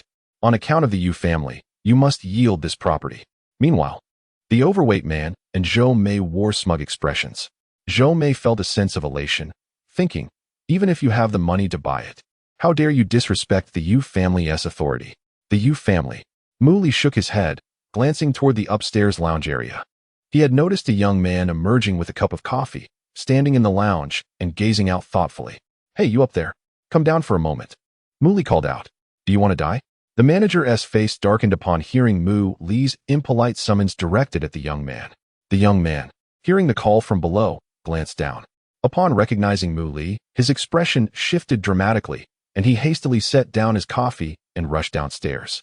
Do you have a death wish, daring to address the young master of the Yu family in such a manner? The manager glared at Mu Li in fury. What? That person is the young master of the Yu family? The overweight man's expression changed abruptly, panic setting in as he hurriedly stood up from the sofa, no longer daring to maintain his previous demeanor. The young master of the Yu family, Zhou Mei muttered, momentarily stunned. The Yu family of Beizhou is renowned, being one of the two most powerful families in the region. The eldest son of the Yu family unexpectedly appears here, a figure deemed untouchable by many. Mu Li has provoked the eldest son of the Yu family. Zhou Mei's thoughts shifted, and a series of cold laughs escaped her lips. He is finished. How dare he raise his voice at the eldest son of the Yu family? He is courting death, clearly seeking a premature end. The eldest son, Yu Xiaoxiong, is indeed the brother of Yu Xiaodong. Previously, Mu Li had astonishingly rescued the elder of the Yu family, earning their profound gratitude. Little did he expect to encounter him here, in such a manner. Yu Xiaoxiong approached with evident delight, sprinting down the stairs.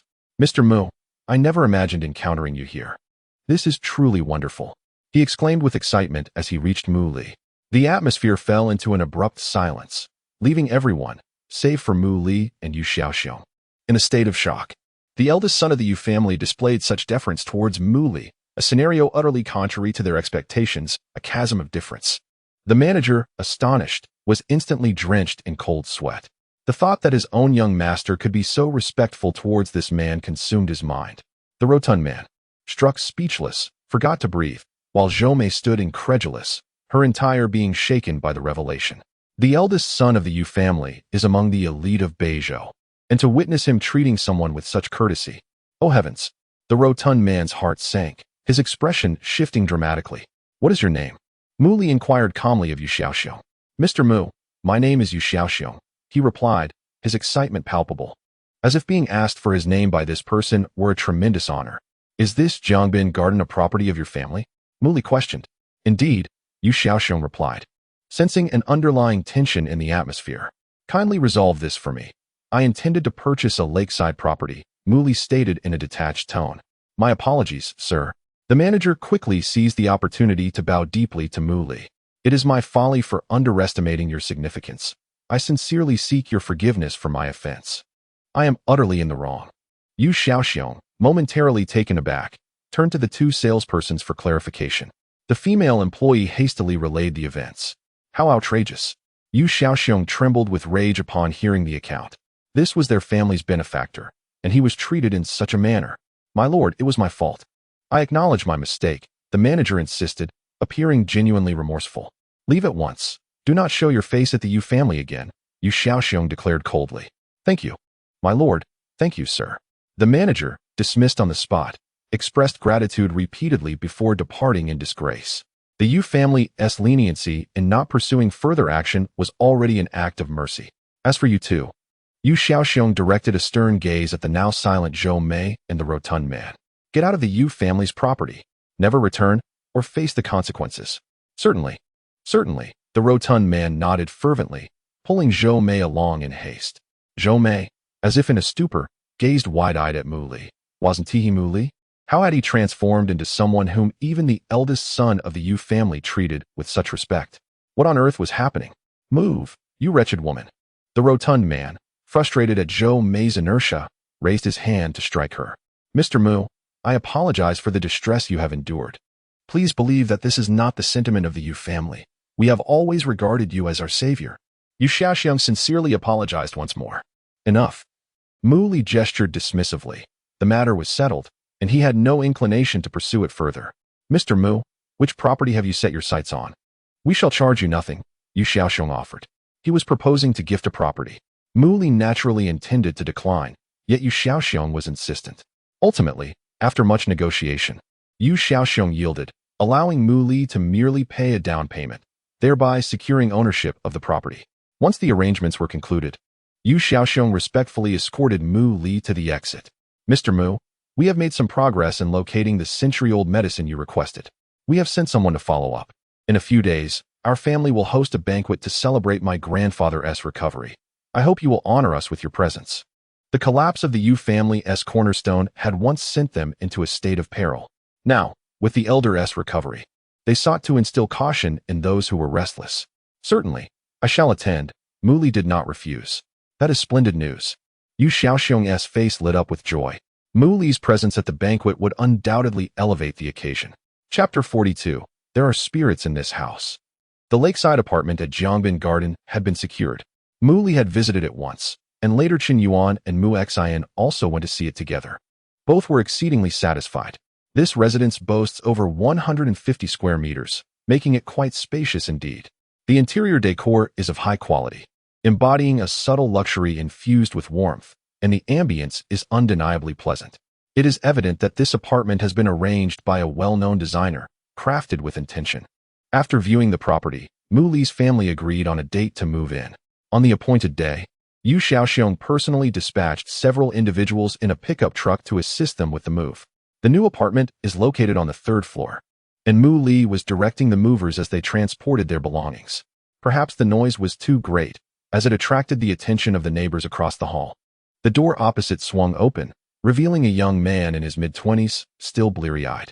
Encountering such a warm-hearted neighbor seemed promising, and naturally, Chen Yuan was pleased, especially as the young man sweetly addressed her as auntie, which endeared him to her even more. My name is Chen Long. You can just call me Along. Since we're neighbors, it's only right that we look out for one another, he said with a smile. When Chen Yuan mentioned that she also bore the surname Chen, his enthusiasm grew, and he eagerly engaged in conversation. His gaze, however, was fixated on Mu Xian, who seemed to captivate him entirely, rendering him almost unable to look away. Observing this, Mu Li worried that Chen Long might even attempt to establish a close relationship with his mother. Chen Long's playful banter elicited laughter from Chen Yuan, yet Mu Xian remained aloof, offering him no words. Mu Li watched as Chen Long approached Mu Xian, but she maintained her distance, remaining unresponsive. Mu Li walked over and placed a hand on Chen Long's shoulder, effectively pulling him away from Mu Xian. Brother, what's the matter? Chen Long asked cheerfully, appearing quite amiable. If you come any closer to my sister, I'll have to teach you a lesson, Mu Li stated succinctly. Chen Long chuckled awkwardly in response. They exchanged a few light-hearted remarks, and Mu Li learned some details about him. According to Chen Long, he was studying at a university in Beizhou and had grown quite fond of the city, aspiring to settle there after graduation. However, the housing prices in Beizhou were steep. Thus, he toiled diligently, working tirelessly, and ultimately, this year he managed to purchase an apartment there with his own earnings, supplemented by over 3 million from his father. Oh, so he's what one might call a self-reliant scion of wealth. Now that you've moved in, I feel comfortable sharing some local insights, Chen Long said, looking around cautiously. What insights? Mu Li inquired, intrigued by his mysterious demeanor. Chen Long leaned in, covering his mouth with one hand, and whispered conspiratorially, this house has spirits. Oh, Mu Li raised an eyebrow, watching him intently, eager for more. It all began like this. Chen Long swallowed nervously and continued. On my first night here, I sensed something was off. A chill ran down my spine as if a cold breeze were blowing. One night, feeling particularly fatigued, I retired early. Thunder roared and torrential rain fell outside, and in the dead of night, as I lay in bed, suddenly, a woman embraced me, trembling as she whispered, I'm scared. I was terrified because I was alone. Mu Li was captivated by his tale. I screamed, kicked her off the bed, and grabbed the bedside lamp to strike her. Chen Long paused dramatically, and then, Mu Li could not contain his curiosity. Then, the next day, that woman brought a gang to beat me up, forcing me to pay double for services rendered and for medical expenses. Mu Li stared at him in disbelief. Brother, are you joking? You've made a story out of such a scandalous encounter. I thought you were sharing a ghost story, Muli said, turning to leave, uninterested in further conversation. Wait, don't rush off, Chen Long urged, grabbing his arm. Let me finish. Muli turned back, bracing himself for more of Chen Long's tall tales. That night, I was sound asleep, but suddenly, the sharp sound of someone knocking on my window jolted me awake. I approached the window to find a woman clad in white, her long hair obscuring her face, pounding on the glass. Her voice piercing as she cried for me to let her in. I was once again struck with terror, considering we lived on the third floor. Muli smirked, finally getting to the heart of the matter. After that, strange occurrences plagued my home, lights flickering, faucets turning on by themselves, and I would often hear a woman whispering in my dreams. I even bought Buddhist beads blessed by a master and hung talismans from a Daoist priest, but nothing worked. The ghost continued to wreak havoc, leaving me restless and mentally exhausted. If this persisted, I might have to sell the house, Chen Long lamented. Muli understood now why he had appeared so weary when he first opened the door. You even won a duel with your reflection? Muli asked, astonished. Yes, indeed. Chen Long replied nonchalantly, but then suddenly froze as realization dawned on him. Oh my God, he exclaimed, his face draining of color as he glanced fearfully at his apartment behind him. Muli chuckled, finding the situation amusing. Show me inside, he said to Chen Long. Are you truly sure you want to go in? Chen Long trembled. If you get scared, don't blame me. Fear not.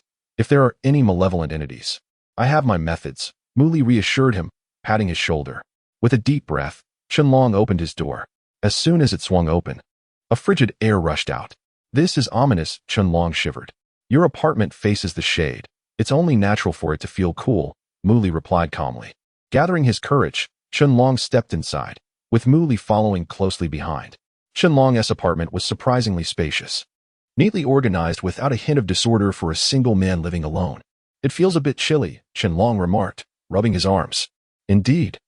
Your home is noticeably cooler than others, Muli acknowledged. He began to explore the apartment, even uncovering a few inappropriate books from under the bed, which left Chen Long feeling quite embarrassed. It's rather tranquil, nothing seems amiss, Muli concluded after his search.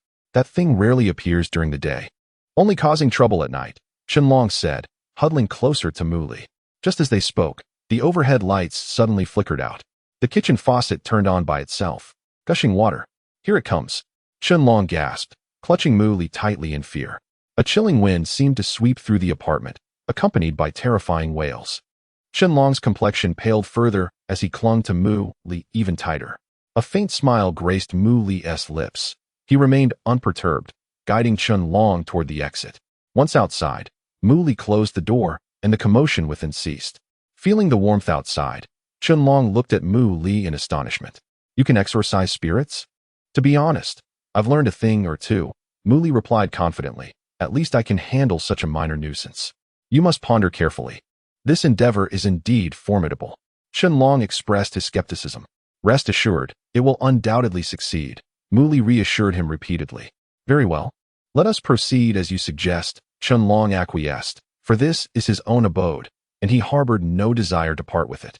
Just be cautious, he cautioned, and if misfortune were to befall you, I shall ensure the well-being of your mother and sister. He patted his chest in assurance to Muli. Enough. Muli shot him a glare in response. Chapter 43. My head has fallen off. Could you please help me retrieve it? Chen Long handed the keys to his house to Muli and truly went outside to find a hotel to sleep in. It wasn't until evening, after the family had finished dinner, that Muli explained to his mother and sister his intentions before stepping into Chen Long's home.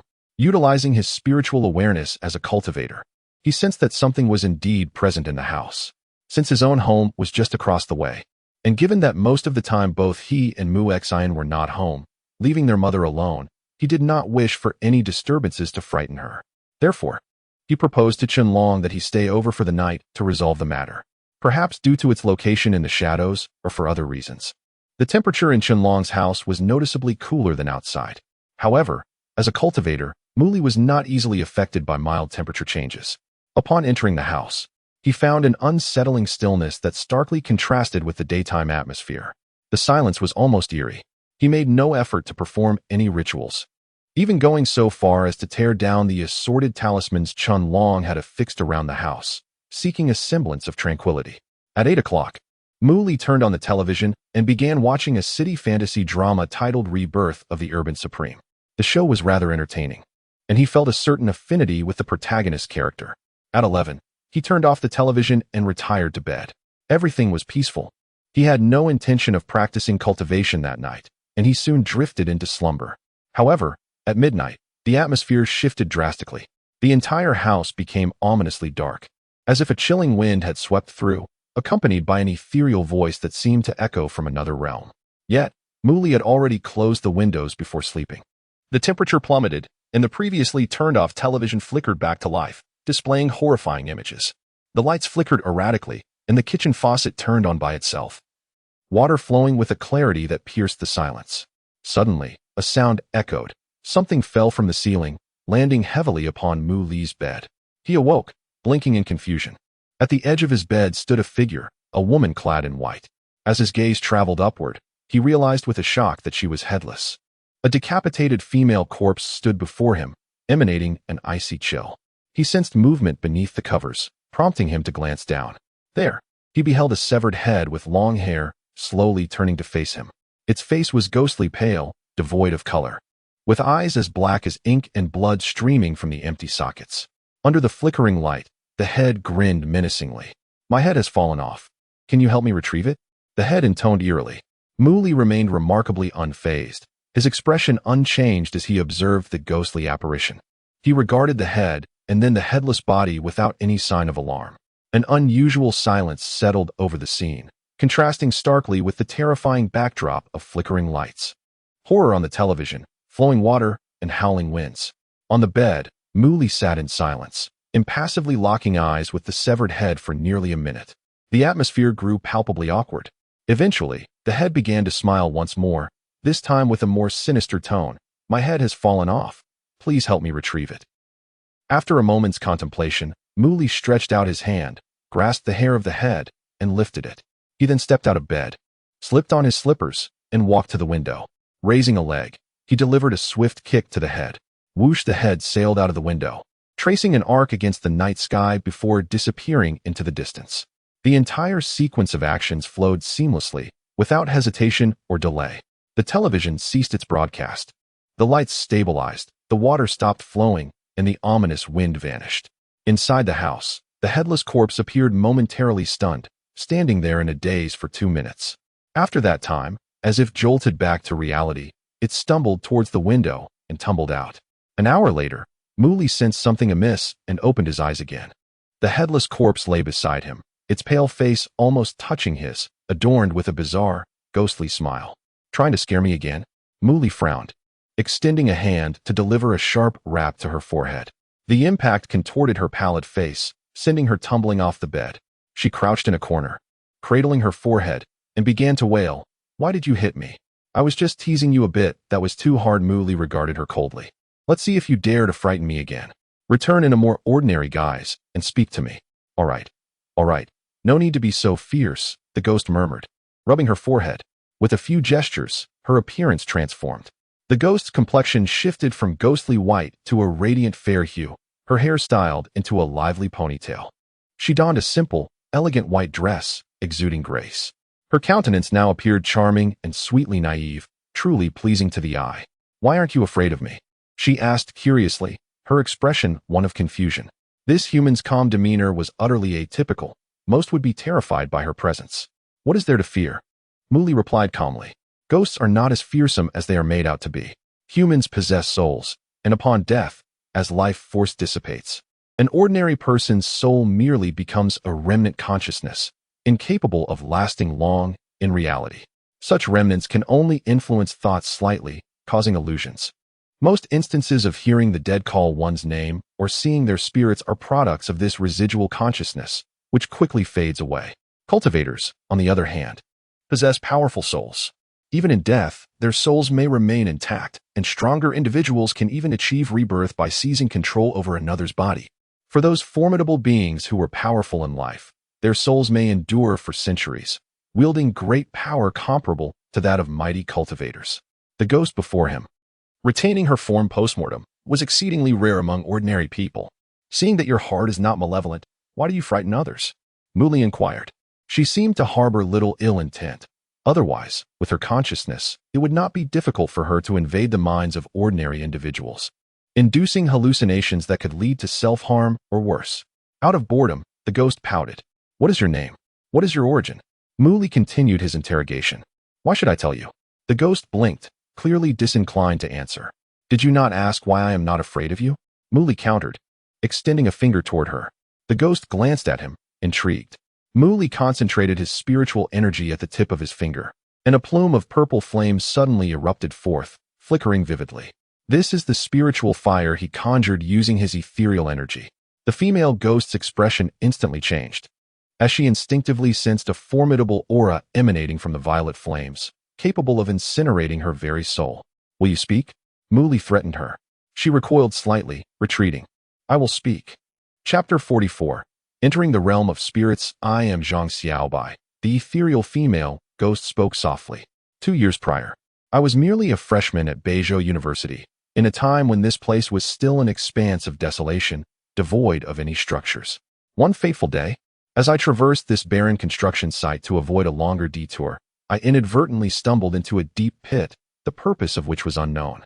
I fell, shattering both of my legs and sustaining grievous injuries, teetering on the brink of death. I lacked the strength to cry out for help, and as dusk settled, there was no one around. I lay there, helplessly witnessing the dwindling of my life force, until the following morning when I was finally discovered and rushed for medical attention. Alas, it was to no avail, and I succumbed to my injuries. In those final moments, my mind was awash with thoughts. Time stretched interminably, and I felt as though I was floating away. I beheld my own lifeless body on the ground, while my spirit had already departed, trapped in this place ever since. Muli began to grasp the situation. This was a form of astral projection, where the soul separates from the body while the latter still retains some vitality, thus allowing the spirit to maintain a relatively strong consciousness. "What were your thoughts as you faced death? Or what did you wish to accomplish?" Muli inquired. "My parents constantly quarreled during my childhood, and I have an elder sister who is 6 years my senior. Eventually, they divorced, forcing us sisters apart, each placed in the care of one parent. My father, an alcoholic and a gambler, would often lash out at me when drunk. During those times, my sister would secretly come to see me, bringing me treats.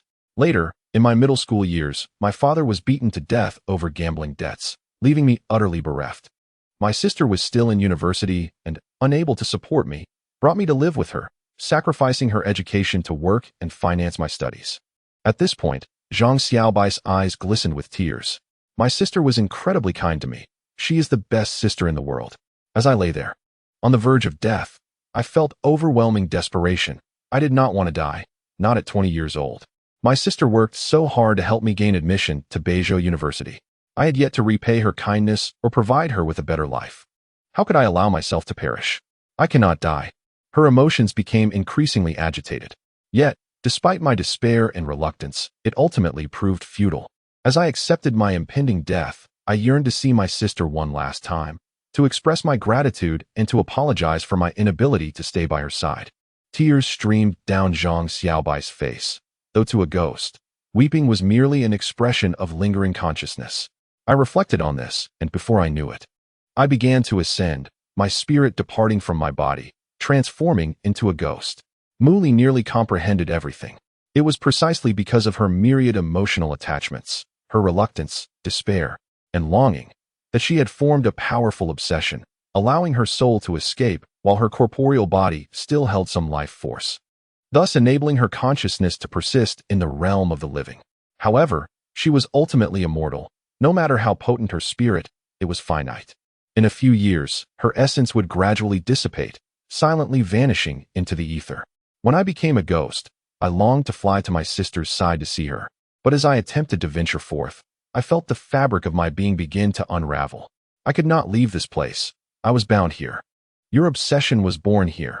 The desires you harbored before your death allowed your soul to transcend, influencing this small space. Yet, your movement is confined to this limited area unless you find a compatible vessel or strengthen your spirit, Muli explained. Is what you say true? Zhang Xiaobai leaned closer, her eyes filled with hope. Can I really leave this place? Seeing her eager gaze, Muli nodded. If you say so, then you must possess a means, right? Zhang Xiaobai grasped his hand, shaking it in desperation. Please, help me. Let me see my sister just once, and in my next life. I will repay you in any way I can. I do have a method, Mu Li replied, meeting her gaze earnestly. But will that truly satisfy you? To glimpse your sister and then calmly fade away into eternity? What other choice do I have? Zhang Xiaobai's voice faltered, filled with sorrow. I have so much left to accomplish, so many debts to repay, and yet, what can I do? I am already dead. She wept once more. From a mortal perspective, you are indeed deceased.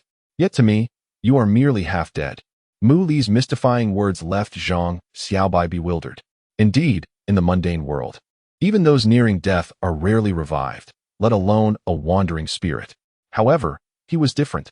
He had once been a formidable figure on the celestial planet Ziwei, an unparalleled cultivator. In the world of cultivation, conflict was rife, and disputes over treasures often led to life and death struggles. With such frequent battles, it was no wonder that many cultivators perished. Some, however, could utilize rare materials to reconstruct their physical forms, and these new bodies often possessed extraordinary abilities. Yet, beyond these methods, the Ziwei cultivation realm also housed an unconventional class of practitioners known as ghost cultivators. These individuals forsook their physical forms, focusing solely on the cultivation of their souls. Among the most elite of ghost cultivators could wield power comparable to traditional cultivators, sometimes even surpassing them. They possessed an array of peculiar soul techniques, each with immense power. Legend has it that when a ghost cultivator reaches the pinnacle of their practice, they can achieve eternal life through their soul, becoming an omnipotent entity. Once, on Ziwei, there existed a sect known as the Ghost Immortal sect, composed entirely of ghost cultivators, a formidable force among the super sects of the realm. As Mu Li, the unrivaled master of the Ziwei cultivation realm, he had traversed the universe alone, entangling himself with various super sects and leaving countless individuals in tears. He had amassed countless treasures and perused the secrets of cultivation. Coincidentally, he had meticulously recorded the Ghost Immortal Sutra from the Ghost Immortal sect. I tell you, resurrection is possible. Do you believe me? Mu Li said slowly. Zhang Xiaobai's eyes widened in disbelief. You mean, I can come back to life? Her voice trembled with anticipation. Mu Li nodded calmly. Please, tell me how I can be revived. Zhang Xiaobai's excitement surged, her hopes ignited anew. This revelation was as explosive to her as a detonation at the depths of the ocean. Her mind buzzed with possibilities. Have you read any Xinxia novels? Mu Li asked her. Zhang Xiaobai nodded, somewhat dazed. The immortals you envision, they exist, he continued. Her mouth fell slightly agape, clearly impacted by his words. Yet, she quickly regained her composure. Despite her past as a science-driven university student, the very existence of her own spirit rendered the possibility of immortals less surprising to her. Regardless of your belief, hear me out before you make your choice. Your current state of soul is rather unstable. As time progresses, your consciousness will gradually dissipate until the day of its complete disappearance. Zhang Xiaobai nodded, sensing that her spiritual power was waning with the passage of time. I possess a technique that, once cultivated, can strengthen your soul and grant you formidable abilities, akin to the fantastical feats portrayed on television, such as commanding the winds and sands with a mere gesture. When your soul reaches sufficient strength, you may also seek out rare treasures to forge a corporeal form for yourself, allowing your soul to take the lead, thus enabling a rebirth of sorts. Zhang Xiaobai listened, captivated by the enchantment of it all. My condition is simple. You must obey my commands and discreetly remain by my mother's side, safeguarding her well-being, Mu Li declared, revealing her intentions. Indeed, she was willing to impart the techniques of the Ghost Immortal sect to Zhang Xiaobai, requiring her to adopt this form and protect her mother. As she grew stronger, she would inevitably attract various troubles, and the safety of her family must be assured. Mu Xin would devise further strategies. Nurturing a ghostly companion for her mother would undoubtedly yield excellent results. Are you asking me to call you master and become your servant? Zhang Xiaobai inquired, a hint of trepidation in her voice. She was a modern young woman who had never contemplated servitude. You may call me Mu Li, she replied, casting a glance at her. Very well, Zhang Xiaobai exclaimed with delight, grinning foolishly. Once I cultivate into human form, I shall offer myself entirely, she declared novelly. Mu Li appraised her. Stand up, she instructed. Zhang Xiaobai, puzzled, complied. Stand straight, then look down. What do you see? Mu Li prompted. Zhang Xiaobai obediently lowered her gaze. I see my feet, she chuckled. Why are you able to see your feet so easily? Mu Li pressed. Because Zhang Xiaobai pondered, suddenly flushed with indignation. Are you mocking my modest bosom? The young girl, so flat and still a ghost, should refrain from uttering such foolish promises of devotion. Zhang Xiaobai, feeling disheartened, exhibited a crestfallen expression. I will grow up, she murmured softly. Chapter 45. The Celestial Tea House. Mu Li imparted the introductory cultivation techniques of the ZY Star Ghost Immortal Sect's Ghost Immortal Scriptures to Zhang Xiaobai, personally guiding her through the practice for an entire night. He wondered aloud if that fellow was still alive. As Mu Li opened the door, it startled him. Brother, you're all right? Chen Long exclaimed, unable to believe Mu Li's unscathed appearance. Are you wishing for my misfortune? Mu Li replied. No. Did you not encounter that thing last night? Chen Long cautiously peered into his room. I promised to help you out, and I keep my word. You may enter now. That female ghost shall no longer trouble you. Skeptical, Chen Long ventured inside. Indeed, it feels devoid of any malevolent energy. It's much warmer, he marveled. He continued to explore the room, reassured that no strange occurrences would unfold again. Brother, you are truly remarkable. You actually resolved it. I cannot thank you enough. Allow me to treat you to a lavish dinner tonight. Chen Long beamed, relieved that the problem that had plagued him for so long was finally resolved. Let's discuss it another time. I have matters to attend to, Mu Li replied, stepping out. Thank you, thank you. If you ever need assistance, do not hesitate to call upon me. I will spare no effort. Chen Long continued to express his gratitude. With such a warm-hearted neighbor, he felt assured that he could find help when his mother needed it. Next, he intended to investigate a woman named Zhang Xiaoqin, who was Zhang Xiaobai's sister. He had promised Zhang Xiaobai that he would seek her sister, ascertain her well-being, and deliver a message. Following the address provided by Zhang Xiaobai, Mu Li found no one at the location and was informed that they had moved. With no other options, Mu Li sought the assistance of the Yu family, obtaining Yu Xiaoxiang's phone number and making a call. Taken aback by Mu Li's request, Yu Xiaoxiang immediately took it upon himself to help. By noon, news of Zhang Xiaoqin finally arrived. Following the lead, Mu Li found himself at the foot of an elegantly antiquated tea house. A prominent sign at the front read Celestial Tea House in bold, flowing characters, exuding an air of strength. According to the information, Zhang Xiaoqin worked here as a tea brewer, renowned for her tea-making skills. The Celestial Tea House held considerable repute in Beizhou City. During his middle school years, Mu Li had heard locals speak of this establishment, reputedly founded by a notable figure in the city, serving as a gathering place for scholars and the upper echelons of society. It was said that the teas here were among the finest in China, with some brews fetching astronomical prices. To those in the know, the Celestial Tea House was undoubtedly an elite venue, frequented only by affluent individuals who sought to maintain their social standing. Upon entering, Mu Li noticed that the patrons were predominantly elderly gentlemen, exuding an aura of refinement. Approaching the front desk, he was greeted by a smiling female attendant. Good day, sir. What type of tea would you like? Would you prefer to brew it yourself or have someone assist you? Is there a Zhang Xiaoqin here? Zhang Xiaoqin is one of our exceptional tea brewers, celebrated for her craft. Are you requesting her services? No, I am here to find her. I have something to discuss. The attendant hesitated slightly, but did not dismiss him for not intending to make a purchase. She is likely busy in the back kitchen. Please wait a moment, she instructed, gesturing for him to stand aside. Before long, a woman bearing a resemblance to Zhang Xiaobai emerged, carrying tea equipment. The attendant called out to her, informing her that someone was looking for her. Zhang Xiaoqin glanced over, her expression one of confusion. Hello, what brings you to me? She inquired as she approached. I have a message from someone, Mu Li replied, producing a note and handing it to her. Zhang Xiaoqin paused, placing down the tea set, and took the note. Hesitating, she unfolded it. Upon seeing the words inscribed, she appeared as if struck by lightning, frozen in place. The note read, Sister, I am sorry. If there is an afterlife, I wish to be your sister once more. This is Xiaobai's handwriting. Zhang Xiaoqin recognized it instantly. Covering her mouth with one hand as her body trembled, tears cascading down her cheeks uncontrollably. Xiaobai, Xiaobai, she murmured, sobbing softly. Mu Li stood silently beside her, sharing in her sorrow. Both sisters were fated to suffer. Witnessing her pain resonated deeply with Mu Li, who had once lost his dearest kin due to his own mistakes, a torment too profound for words. Where did you get this note? Zhang Xiaoqin asked, her voice trembling. A woman in the ambulance gave it to me, entrusting me to deliver it to you. I had forgotten until recently when I stumbled upon it, Mu Li explained.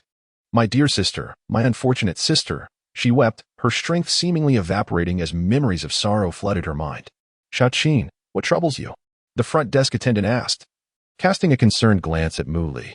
What have you done to her? It is not his fault, Zhang Xiaoqin interjected, gazing at the note, her sorrow deepening with every glance.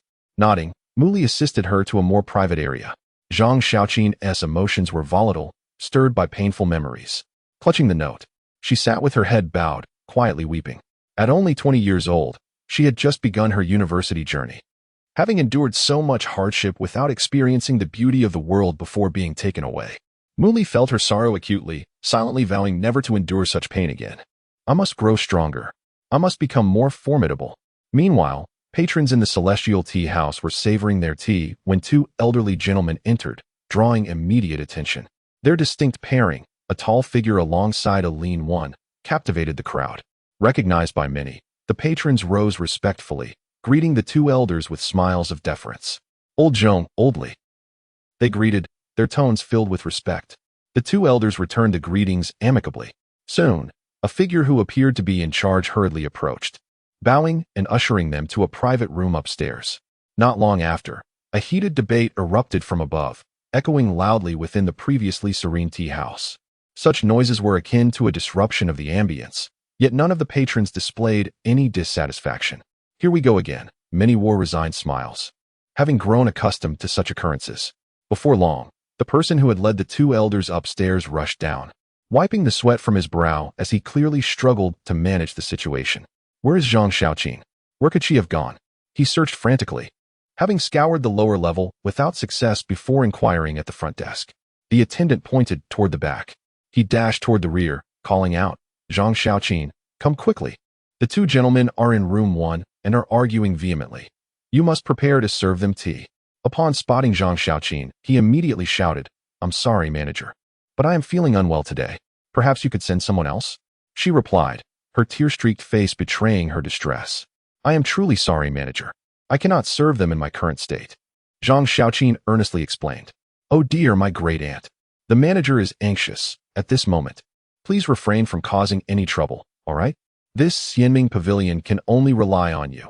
If one person is dismissed, another will follow suit. Quickly attend to them. I shall compensate you with triple wages today, if that pleases you. If they are displeased, the entire tea house shall face dire consequences. Zhang Xiaoqin wished to express something further, but her emotions were tumultuous, leaving her at a loss for words. With a sigh, she began to exit. Do not move. Mu Li interjected, extending his hand to stop her. You should rest well, he said, turning towards the manager. Let her rest. I shall assist her with the tea. You? The manager looked at him in astonishment. Can you brew tea? It is not as simple as it appears. It is an art form that only professionals can master. Zhang Xiaoqin cast a surprised glance in his direction, yet she understood that Mu Li had her best interests at heart. Let me handle it. I can manage, she insisted, striving to calm her tumultuous emotions. That will not suffice. In your current state, you are indeed incapable of brewing tea. The art of tea requires tranquility of mind, and given your condition, it is likely to lead to chaos. Allow me to take her place. I can brew the tea, Mu Li reiterated. That is not acceptable. She must go. No one else can handle the situation, the manager countered firmly. Look at her now. Does she appear fit to brew tea? Forcing her to go would only invite disaster. Allow me to take her place. Should any issues arise, I shall bear the consequences. You may simply say I am a newcomer and do not understand the protocols, and dismiss me as you see fit. The manager looked between Zhang Xiaoqin and Mu Li, his expression wavering between uncertainty and resignation. With a resigned sigh, he stomped his foot and personally fetched a complete set of tea utensils for Mu Li. They're in the number 1 elegant room. Once you arrive, remember to speak little. Whatever they ask you to comment on, politely decline to know. Avoid offending them at all costs. Simply focus on brewing your tea. Even if they harbor dissatisfaction, they are unlikely to express it overtly, the manager cautioned earnestly. Mu Li nodded, carrying the tea set upstairs with an air of calm confidence. May fortune favor his endeavor. The manager stood below, wiping the sweat from his brow. Chapter 46. Erroneous words. Mu Li ascended the stairs to room number 1, the door slightly ajar. He gently knocked before entering. Within the attic, two elderly gentlemen sat facing each other, their necks craned as they argued fervently, their faces flushed with indignation. Mu Li refrained from interjecting. instead setting down the tea set and methodically preparing the tea. The tea set he presented was complete, comprising cups, bowls, pots, saucers, and more.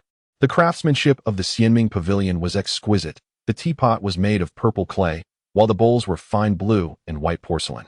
And all other utensils were similarly crafted with great care and precious materials. This set alone must have cost a fortune. Mu Li's claim of being able to brew tea was not mere boastfulness. During his time in the Ziwei Star's immortal cultivation realm, he had savored various ancient and celestial teas, gaining considerable insight through experience. The teas from the Xianming Pavilion could fetch tens of thousands for a single cup. And rightly so, as they were renowned as the finest teas throughout Huaxia. However, while Mu Li did not disdain such beverages, he held them in little regard. Only those teas worthy of the title immortal brew deserved such esteem. Approaching the table, he ignited a small stove and retrieved a small tea cake from the tea house, carefully roasting it over the flame with tongs. The leaves turned a pale yellow, releasing a delicate fragrance as they toasted. Each of his movements was calm and deliberate, embodying a serene grace amid the commotion. Once the tea cake was broken apart, he added some charcoal to the stove, letting the flames grow before placing the teapot atop. As steam began to rise and the spring water within the pot reached a gentle boil, he added a pinch of salt. When the bubbles surged like a fountain, he ladled a scoop of boiling water, pouring it into the tea froth while stirring with bamboo tongs. After a brief moment, as the water in the pot boiled vigorously, he added the previously ladled water, covered the pot, and removed it from the heat. Throughout Mu Li's tea preparation, the two elderly men continued their heated debate, their tempers flaring dangerously, as if on the verge of physical confrontation. I say that internal martial arts practitioners are superior, with profound internal strength. They can achieve feats unattainable by external practitioners, asserted the slightly plump elder, emphatically tapping the table. Nonsense. Relying solely on internal strength is futile. When that strength is exhausted, what good is it, no matter how high your realm? Retorted the leaner elder, his voice sharp as a blade. External training fortifies the body. As long as one's energy is unyielding, their strength is boundless. The two men volleyed arguments back and forth, their faces reddening with frustration, each seemingly ready to leap up and engage in battle at any moment. Meanwhile, Mu Li remained silent, focused solely on his tea. Martial artists are divided into internal and external categories. Internal practitioners cultivate inner strength, while external practitioners hone their physical form and techniques. In contemporary Huaxia, most martial artists favor internal cultivation, as external training is arduous and demanding. However, in terms of combat efficacy, internal strength may yield explosive power, while external strength offers endurance, each possessing its own merits. Internal cultivation of energy, known as internal force, allows one to manifest this force outwardly, thereby attaining mastery and reverence within martial arts, standing atop the hierarchy admired by many. Conversely, external cultivation strengthens the physique, imbuing it with latent power, as the lean elder stated. As long as one's energy endures, their strength is limitless. External masters are remarkably formidable, often overpowering their internal counterparts at the same level, though such figures seem absent from modern Huaxia, existing only in ancient texts. The rivalry between internal and external practitioners is long-standing, and Mu Li discerned that the plump elder possessed a far deeper internal strength, while the lean one was likely more physically robust, indicative of external training. This scenario mirrored the dual cultivation systems of the immortal realm, the system of law and the system of body. Though the disparities between these mundane practitioners and their immortal counterparts were vast, Mu Li maintained a steady control over the heat, his tea preparation executed with skilled gentleness, unaffected by the surrounding turmoil. A serene calm enveloped him, as if he were untouched by the chaos around him, radiating an ethereal tranquility. The lean elder glanced at Mu Li, a look of surprise crossing his face.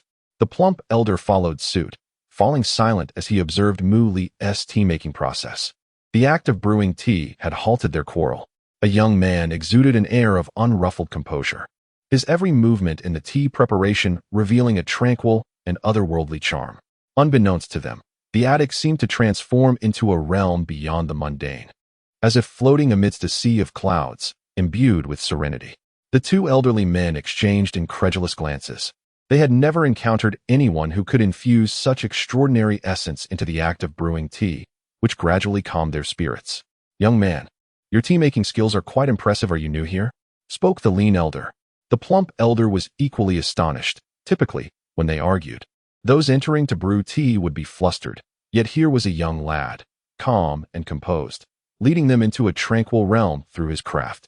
Tea appreciators find spirit in 1, interest in 2, and flavor in 3. Why not savor a cup of tea together before continuing this discourse? Muli suggested with a gentle smile. The two men, seemingly touched by his demeanor, each lifted their cups to sip. Excellent tea, they exclaimed in unison, their voices filled with admiration.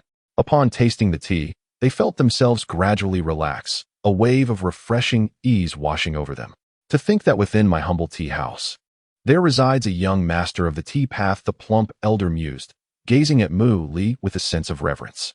A true master brews not just tea, but the essence of life and art. Yet, to those unversed in tea, even the finest brew is akin to murky water, Mu Li replied, unperturbed by their praises, his demeanor as light as a cloud. Li, today we have the honor of enjoying fine tea, a fortunate occurrence indeed. What more is there to dispute? The plump elder remarked, a smile gracing his features. Indeed, today's tea is paramount, the lean elder concurred, a rare harmony settling in room number 1. A scene previously unseen. For the first time, the two elders set aside their biases, sharing laughter over tea.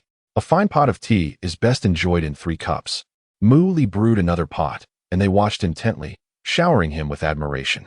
Little brother, your tea-making prowess is truly commendable. Surely, you have dabbled in the ways of martial arts as well? The lean elder inquired, scrutinizing Mu Li.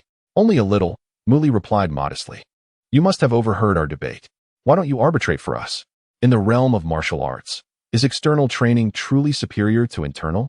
The lean elder asked with a smile. Li, you are truly foolish. This young brother, even if knowledgeable, is still quite young. It is common for someone his age to lack depth in martial arts studies. Are you not putting him on the spot? Besides, it is clear that internal practices are superior to external. The plump elder countered. Given their ages, neither man was likely to have seen further than their grandchildren, who were at best novice martial artists. Once again, they fell into a quarrel. Mu Li understood that these two held significant status. Yet they frequently solicited the opinions of outsiders during their disputes, making it difficult for those in the tea house. Offending either side would be unwise. As the plump elder had mentioned, this tea house belonged to him, which explained the manager's trepidation. It is said that apart from Zhang Xiaoqin, hardly anyone can handle these two obstinate old gentlemen, as those who attempted before were dismissed one after another. Thus, Zhang Xiaoqin's absence in brewing tea is the reason for the manager's palpable anxiety. I must speak plainly, Mu Li began, drawing the attention of the two elders. You both are mistaken. Meanwhile, the manager of the tea house, who had been intently listening to the sounds from above, felt a sudden halt in his breath, his heart racing with unease. The previously lively room 1 had inexplicably fallen into eerie silence, devoid of any sound. Could something have gone awry? How foolish of me to have believed the boasts of a stranger so young. I should not have trusted him. Chapter 47. Silence. Please, you are both mistaken. Mu Li uttered these words with an air of calmness. The two elderly men widened their eyes in astonishment. They had argued time and again, often seeking the opinions of outsiders for validation. The answers they received were either dismissive, citing a lack of understanding, or indecisive, attempting to please both sides without making a judgment. It was the first time they encountered a response that outright rejected both perspectives. Their intention in consulting outsiders was merely to find someone who would affirm their own stance, proving their superiority over the other. However, this young tea master had surprised them with his forthrightness, dismissing both arguments without hesitation, showing no fear of offending the two esteemed figures. Having heard such a dismissal of our debate, you must possess profound insights. We are eager to hear your thoughts, said the lean elder, Li. The internal master, Zhong, also turned his gaze toward Mu Li, awaiting his elaboration. Depending on his response, their reactions would differ. Was this merely youthful arrogance, or did he truly possess unique perspectives? A tea master, with a mind elevated beyond the ordinary, seemed to embody purity amidst the decadence of the world. Yet, in this realm of indulgence, what significance did a tea master truly hold? The two elders did not regard him highly and doubted that a youth in his teens could offer any profound insights into martial arts. Each path, whether internal or external, has its merits and drawbacks. Every method of cultivation exists for a reason, ultimately converging towards a singular great truth, Mu Li stated unhurriedly. But what is this great truth? He was asked. Mu Li lifted his gaze, his eyes deep and penetrating, as if he could see through the beams of the roof and the vast sky, gazing towards the distant realm of the Ziwei star. This truth is eternity, he articulated, his tone echoing with a somber resonance. As all methods of cultivation evolve and transform without limits, they ultimately lead to eternity. Even the crude techniques of worldly warriors can achieve this through the passage of time. I have practiced for 5,000 years, and with unparalleled talent, I reached the stage of transcending tribulations to become an immortal, merely a step away from the legendary eternity. Eternity? Both men frowned simultaneously. This sounds far-fetched. Are you implying immortality? While we revere martial arts, to speak of eternal life seems overly absurd. Their demeanor shifted to one of displeasure, perceiving the team master as boastful, spinning tales of the unrealistic, as if to suggest that the immortal beings of ancient myths were real. Though the mightiest warriors have reached a level indistinguishable from divine beings in the eyes of mortals, they remain merely human. Historical records indicate that even the revered master Zhang Sanfeng, founder of the Martial Alliance, lived just over 200 years, and even that is speculative. Mu Li smiled, choosing not to refute their skepticism. To equate eternity with immortality is indeed a superficial understanding. A frog in a well cannot discuss the ocean, nor can a summer insect comprehend ice. Speaking of eternity to these worldly warriors appeared somewhat foolish. In martial arts, there is no ultimate strength, only the potential for greater strength. Mu Li refrained from delving into lofty concepts further, remarking that the pinnacle of internal cultivation wields tremendous power, capable of internal manipulation of the external. Similarly, mastery of external techniques possesses divine strength. Why must you argue over the superiority of either discipline? Li remarked solemnly. What a stubborn stance you hold. Perhaps your statuses prevent you from considering the possibility of a superior synthesis of both paths, Mu Li suggested. The two exchanged skeptical glances, questioning the feasibility of such a blend. Many practitioners of both paths have ultimately failed to achieve notable success, rendering the concept of a harmonious integration into a mere jest. Their dissatisfaction with Mu Li began to surface. With a sigh, Mu Li continued, 99% of people cling to their status. If someone of a lower tier offers a perspective that contradicts their stance, even if correct, they will swiftly belittle and refute it, unable to accept differing viewpoints. Then let us alter this situation. The Xianming tea house lay beside a small crescent-shaped lake known as Moon Lake. Mu Li extended his palm. The two men looked on in confusion, questioning his intentions. The waters of Moon Lake in the north were green and tranquil, with delicate willows casting shadows. As Mu Li turned his hand, a green leaf fell from the willow outside, drifting into his palm, suspended in midair.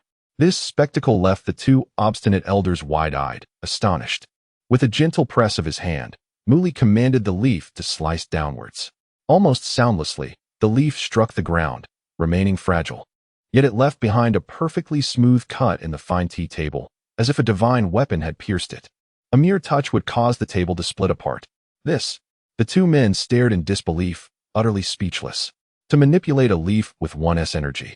Could one truly strike an enemy from a distance in the blink of an eye? This is internal, Mu Li stated quietly, picking up a pair of chopsticks. He thrust one chopstick into the tea table effortlessly, as if it were made of tofu, penetrating to the bottom without any resistance. Mu Li's expression remained unfaltering, his hand steady. It was as simple as dining or drinking. This is external. Having made his point, Mu Li fell silent, observing them. The once proud elders were now so astonished that they forgot to breathe. Who would have anticipated that a youth of around 20 could demonstrate such astonishing feats in the midst of their debate? Since you doubt what you have not seen, allow me to show you. His actions spoke volumes. The ability to pluck leaves from afar, to slice through a wooden table effortlessly, and to penetrate solid wood with mere chopsticks, all while a finely crafted table remained undisturbed, showcased immense internal strength and physical prowess. The two elders were utterly astounded. Li gasped sharply, You are a martial sovereign. He gazed at Mu Li in disbelief, still shaken. A martial sovereign. Zhong echoed, equally stunned, unable to regain his composure. A martial sovereign, a master of martial arts, worthy of veneration. It was astonishing to encounter such youth and strength, especially one who embodied both internal and external mastery. For many years, Jinhu province had only seen the likes of Lu Wuxing, whose name echoed throughout the martial world. The realm of the martial sovereign was a coveted dream, an ideal they longed for. Yet here stood the second martial sovereign of Jinhu province, and an unprecedented one at that, adept in both paths. Their understanding was transformed. Muli remained indifferent. You regard me as a martial sovereign. Yet what is a mere mortal martial sovereign in comparison to my measure? It took quite some time for the two to recover from their astonishment. Young brother. No, master, please forgive our earlier ignorance. We dared to speak so foolishly in your presence. The two elders hurriedly offered their apologies, seeking forgiveness. A martial sovereign, an esteemed figure among warriors. How foolish they were to argue in his presence, so absorbed in their own perceptions. You are mistaken. I merely wish to demonstrate that the synthesis of both paths is indeed possible. Indeed, it is our fault for our narrow-mindedness. Truly, the challenge of integrating both paths is immense, and never before has anyone reached your level. Who would have thought? Heroes emerge from youth. This accomplishment is remarkable, akin to a milestone. At this moment, the positions of both parties underwent a remarkable reversal, solely due to Mu Li's extraordinary prowess. In Huaxia, martial arts masters are rare, each regarded as a national treasure, holding an esteemed status. May I inquire your esteemed surname, revered sir? Elder Zhong inquired with a respectful gesture. There is no need for formality. My surname is Mu Li, Master Mu. Please forgive our previous arrogance. We sincerely apologize. There is no need for concern over guilt or wrongdoing. It is of no consequence. The demeanor of the two transformed drastically, treating Mu Li with utmost reverence, not daring to show the slightest disrespect. A living embodiment of a youthful martial arts master stood before them, particularly one who excelled in both internal and external cultivation. They quickly regained their composure and eagerly posed various inquiries regarding martial arts to Mu Li, drawing upon the cultivation systems of the immortal realm. Mu Li referenced a wide array of sources, responding comprehensively, which left the two in awe. Chapter 48. Shifting responsibility after a session of inquiry. Old Zhong and Old Li found themselves utterly captivated by Mu Li. The insights Mu Li shared were refreshingly enlightening, expanding their horizons significantly. Particularly, Old Li's gaze sparkled with admiration, akin to someone who had just experienced a surge of exhilaration.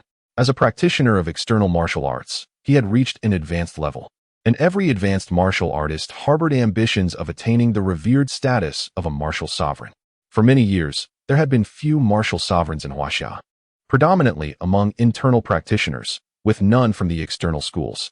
Yet, before them stood a young man who embodied both internal and external mastery, a rarity likely to occur only once in several centuries. Old Li felt a stirring within, contemplating whether to humbly kneel before this young master and beseech him for the secrets to becoming an external martial sovereign. Master Mu, are you from Beizhou? Old Li inquired. Mu Li nodded in affirmation. Although his family hailed from the esteemed Mu clan of the imperial capital, they had long severed ties. And Mu Li had grown up in Beizhou, thus holding residency there. Who would have thought that Beizhou would produce a martial sovereign? Such news would surely astonish those from other regions. Old Li chuckled heartily. In the past, martial artists from Jinhu province, including Beizhou, had often been ridiculed by those from larger provinces. Now, with two martial sovereigns emerging from Jinhu province, they felt a sense of pride. Mu Li smiled modestly. What they referred to as a dual-practice martial sovereign was, in truth, his mastery of the sect-guarding immortal decision. The initial practice of this technique had yielded extraordinary results, cleansing his sinews and bones, propelling him to the pinnacle of the Qi refinement stage. Achieving the level of an external martial sovereign was merely a byproduct of this cleansing, fortifying his physical form. It would be prudent to keep my affairs discreet, Mu Li advised. Indeed, the two elders readily agreed. Once word spread about the young dual-practice martial sovereign, countless individuals would likely flock to ingratiate themselves, leaving little opportunity for them to seek guidance. Master Mu, why would a person of your esteemed stature condescend to this humble tea house? It fills me with trepidation. Should you desire, I would gladly gift you this establishment. Old Zhong earnestly offered. Old Li rolled his eyes, recognizing Old Zhong's opportunistic nature. The tea master at Xianming Pavilion is an acquaintance of mine. She was unwell and unable to serve you, so I came in her stead, Mu Li explained calmly. The two elders were both astonished and elated. The prospect of a dual-practice martial sovereign personally brewing tea for them was a tale they could boast about for a lifetime. Are you referring to that young lady? Zhang Xiaoqin. Old Zhong ventured cautiously. They held a slightly deeper impression of her. Muli nodded. So she is acquainted with Master Mu. Old Zhong mused. Yet internally he began to plot. A friend of Master Mu certainly deserved to be treated with utmost distinction. He resolved to instruct his subordinates to accord special treatment to the girl named Zhang Xiaoqin. Meanwhile, below at the tea house, the manager was anxiously awaiting news. There had been no movement for quite some time. Had everything been settled? Or had a calamity occurred, potentially inciting the wrath of the two esteemed figures? His regret deepened as he stealthily ascended to the second floor, hoping to discern the situation in room 1. As he pondered, Muli emerged from the private room, carrying a tea tray. How did it go? Did you manage to appease them? The manager hastily inquired. I engaged them in discussion and persuaded them, Muli replied nonchalantly. Descending the stairs with the tea tray, the manager stood in stunned silence. He had engaged them in discussion? Good heavens! Had he not been instructed to merely brew the tea and feign compliance? How dare he argue with those two? Oh no! The manager lamented, realizing he should have insisted that Zhang Xiaoqin attend to the tea service, regardless of her condition. It would have been preferable to incurring the displeasure of the two elders. After standing in shock for a moment, he inhaled deeply and cautiously pushed open the door to room 1. Inside, the two elders sat in silence, savoring their tea. Alarm bells rang in his mind. The atmosphere felt ominous. Old Zhong. Old Li, I heard that the young man had an argument with you. The manager stammered. The discourse was not merely enlightening. It had been profoundly beneficial. The teachings of a dual-practice martial sovereign were not encounters afforded to just anyone, and they felt immensely fortunate. However, the manager's thoughts were far from serene. Upon hearing Old Zhong's response, his heart sank. That insolent young man not only argued, but had the audacity to lecture the esteemed elders? How could he possess such audacity? This establishment, Xianming Pavilion, had been built by Old Zhong's eldest son specifically for him. If the head of the Zhong family were to become enraged, who could withstand the repercussions? That young man was indeed a scoundrel. He had led them into this predicament. The two elders remained seated, their reactions inscrutable, perhaps indicative of the calm before a tempest. The manager, steeling himself, spoke through gritted teeth. Esteemed elders, that young man is a new tea server at our establishment, utterly inexperienced. His audacity to argue with you is intolerable. I shall promptly reprimand him, ensure he is taught a lesson, and deduct his wages, compelling him to leave. Old Zhong and Old Li exchanged incredulous glances. What are you saying? Old Zhong furrowed his brow, his expression darkening. The manager immediately broke into a sweat. Esteemed elders, this is not my fault. That young man was far too audacious, disrespecting you both. I shall ensure he is punished accordingly. Please, do not be angry. He hastily assured. Silence. Old Zhong roared, his fury igniting as he slammed his palm onto the tea table, which had previously been marked by Mu Li's delicate touch, shattering it into fragments. The manager trembled, panic enveloping him. Goodness! Old Li observed, savoring the unfolding drama with a hint of schadenfreude. Old Zhong, if Master Mu hears how you speak of him. Old Zhong glared at him. Who permitted you to speak in such a manner? Should you dare to defame Master Mu again, I shall not hesitate to silence you. He glared at the manager, exuding an intimidating aura befitting a person of authority. Why was Old Zhong so furious about the manager's attempt to shift blame? Who exactly was this Master Mu? Could he truly be that young man? Old Zhong, might I inquire who this Master Mu is? The manager ventured, unable to contain his bewilderment. Master Mu is the very young man you speak of, Old Zhong replied coldly. The manager's confusion deepened. Wasn't that young man merely a friend of Zhang Xiaoqin? He had claimed to be capable of brewing tea, and reluctantly, they had allowed him to serve. But now, what was the meaning of this? Did he possess some extraordinary identity? The manager longed to voice all his questions. Yet fear restrained him. Old Zhong's wrath was palpable. Uttering any further words that displeased would surely bring dire consequences. Regardless of his position at the tea house, the Zhong family was among the most prominent in Beizhou. How could an ordinary person dare to offend them? Old Zhong, I am in the wrong. It is my fault. And I shall never act so foolishly again. The manager, though perplexed, hastened to apologize. There is one more matter to consider. Remember well that should Master Mu return to the tea house, you are to treat him with twice the respect afforded to me. Any negligence will not be tolerated. Upon hearing these words, the tea house manager felt a tumultuous wave of anxiety surge within him. Who exactly is this young man? What is his true identity that even someone of elder Zhong's stature would show him such deference? He was nearly rendered speechless with fear. However, he could only nod in agreement, refraining from uttering any further remarks. Moreover, elder Zhong continued, Miss Zhang Xiaoqin is indeed commendable. She shall henceforth be the person in charge of this tea house. You are to assist her diligently, for those who perform well shall be rewarded. The manager was utterly astonished, unable to comprehend how Zhang Xiaoqin had garnered such fortune. Was it merely because of her acquaintance with that young man? Meanwhile, beneath the tea house, Muli approached Zhang Xiaoqin. She had yet to regain her composure, appearing profoundly sorrowful, though slightly more tranquil than before. Thank you. She managed to muster a faint smile to express her gratitude. Your sister once said that being able to be your sister in this life was her greatest happiness, Muli remarked gently. Zhang Xiaoqin covered her mouth, stifling her tears. If there is a next life, I hope she is reborn into a good family, so she may not suffer so much again. Perhaps you will meet again, Muli said with a smile. Zhang Xiaoqin shook her head, tears brimming in her eyes. How could that be? She has passed away. I witnessed her lifeless body with my own eyes. Her urn still resides in my home. After offering her a few more comforting words, Muli departed from the Xianmingshuan tea house. Chapter 49. Mid-Qi Cultivation. Muli invested several million in acquiring a jade vase, which he placed in his home as a sanctuary for Zhang Xiaobai. She was a spirit with an extraordinary consciousness, her soul nearly comparable to that of a qi refining cultivator. Muli imparted to her the foundational cultivation techniques of the ghost immortal sect, aspiring to nurture an exceptional ghost cultivator to safeguard his family. However, he soon found himself regretting this decision.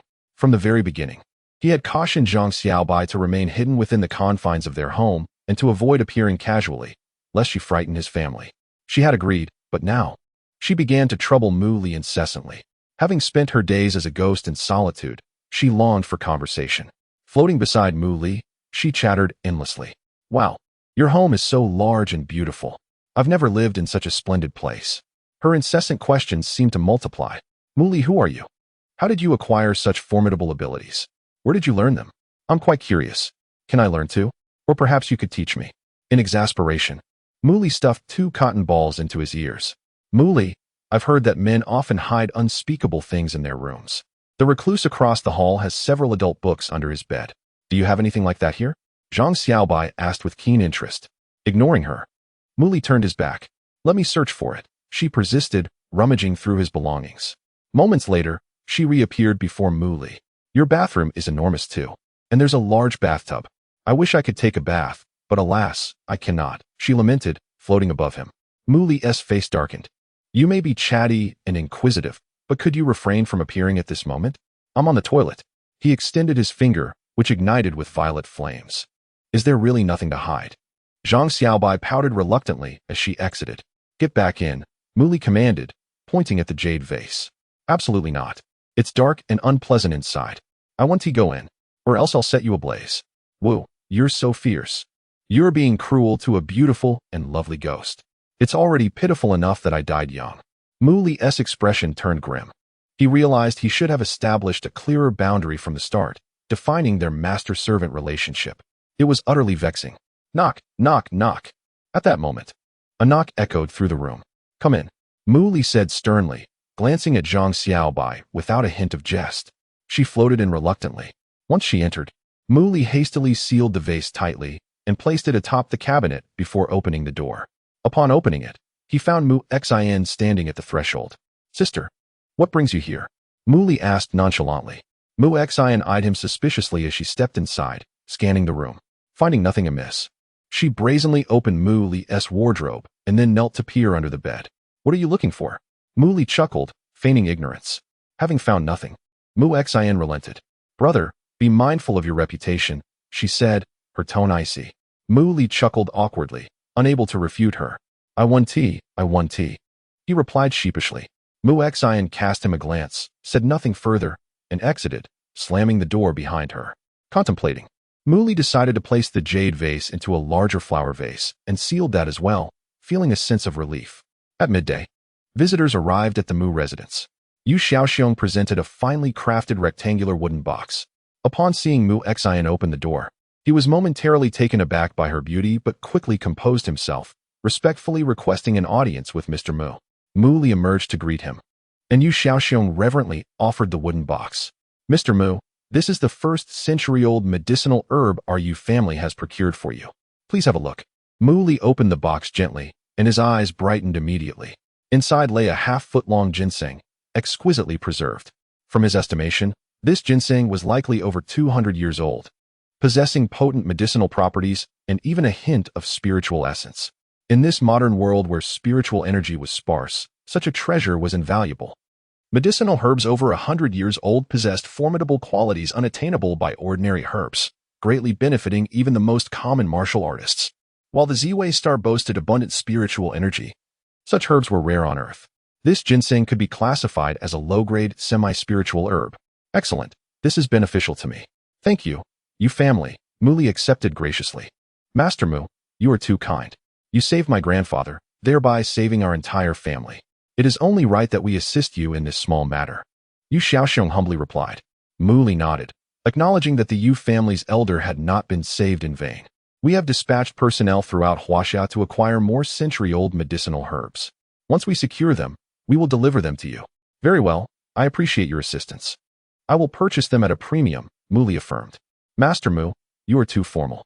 We cannot accept your money. Rest assured, while our Yu family may not be affluent, acquiring these herbs for you is no trouble at all. Just wait for us to deliver them to your door. Yu Xiaoxiong assured him. Mu Li accepted their goodwill, recognizing the extensive network and resources that powerful families possessed. He had no intention of refusing their assistance. He also pondered a matter. In his past life, he had been a solitary figure, strong and unafraid of anyone. But now, reborn in Huaxia, with only nascent cultivation and family ties, it was not wise to remain isolated. He needed to cultivate relationships and influence. Mr. Mu, in 3 days. It will be my grandfather's 65th birthday. The banquet will commence at 6:30 in the evening. You must come, Yu Xiaoxiong reminded him as he took his leave. I will certainly attend, Mu Li promised, having been informed previously by Yu Xiaoxiong about the celebration for the elders' recovery, intended to showcase their strength to the restless factions. However, he hadn't realized that it coincided with the elders' birthday. Mu Li was exceedingly pleased with the century-old ginseng the Yu family had procured for him. Given the scarcity of spiritual energy on Earth, cultivation was arduous, and progress was slow. Yet, with the aid of such treasures, his journey would be greatly enhanced. Coincidentally, Mu Li's own cultivation had reached a crucial juncture. Having initially practiced the ascension technique, he had attained the pinnacle of early qi refinement. With sufficient time to consolidate his progress, it was now time for a breakthrough. He seated himself on the floor, performing the ascension technique twice to ensure he was in optimal condition and free of distractions. Then, he took the ginseng and, akin to biting into sugarcane, began to consume it. If anyone from the martial arts world were to witness this, they would likely be horrified. A 200-year-old ginseng was indeed precious. But the human body has its limitations. Consuming such a quantity at once would lead to inefficacy, with much of its potency wasted and the body unable to bear the strain, resulting in more harm than good. However, Mu Li was different. As a practitioner of the supreme ascension technique, his absorption capacity far surpassed that of ordinary cultivators. Upon swallowing the aged mountain ginseng, Mu Li immediately resumed his practice of the ascension technique, gradually digesting the herb and meticulously refining its immense medicinal properties. Ultimately, he transformed it into a limited essence of spiritual energy, which surged into his dantian. Harnessing this energy, he commenced his breakthrough. Due to his prior accumulation of strength, this advancement posed little challenge. It was as seamless as water flowing. Before long, a muffled sound resonated from his body. He had reached the mid-stage of qi cultivation, and the spiritual power within his dantian was now more abundant than ever. In the initial stage of qi cultivation, he had effortlessly dealt with all martial artists below the rank of martial sovereign, and now he was confident that he could contend with even the most formidable of martial sovereigns. To be precise, he had yet to engage in a true duel with a martial sovereign expert, yet based on their perceptions of him, it seemed he was already regarded as a significantly powerful figure among them prior to his breakthrough. Mu Li entertained a thought.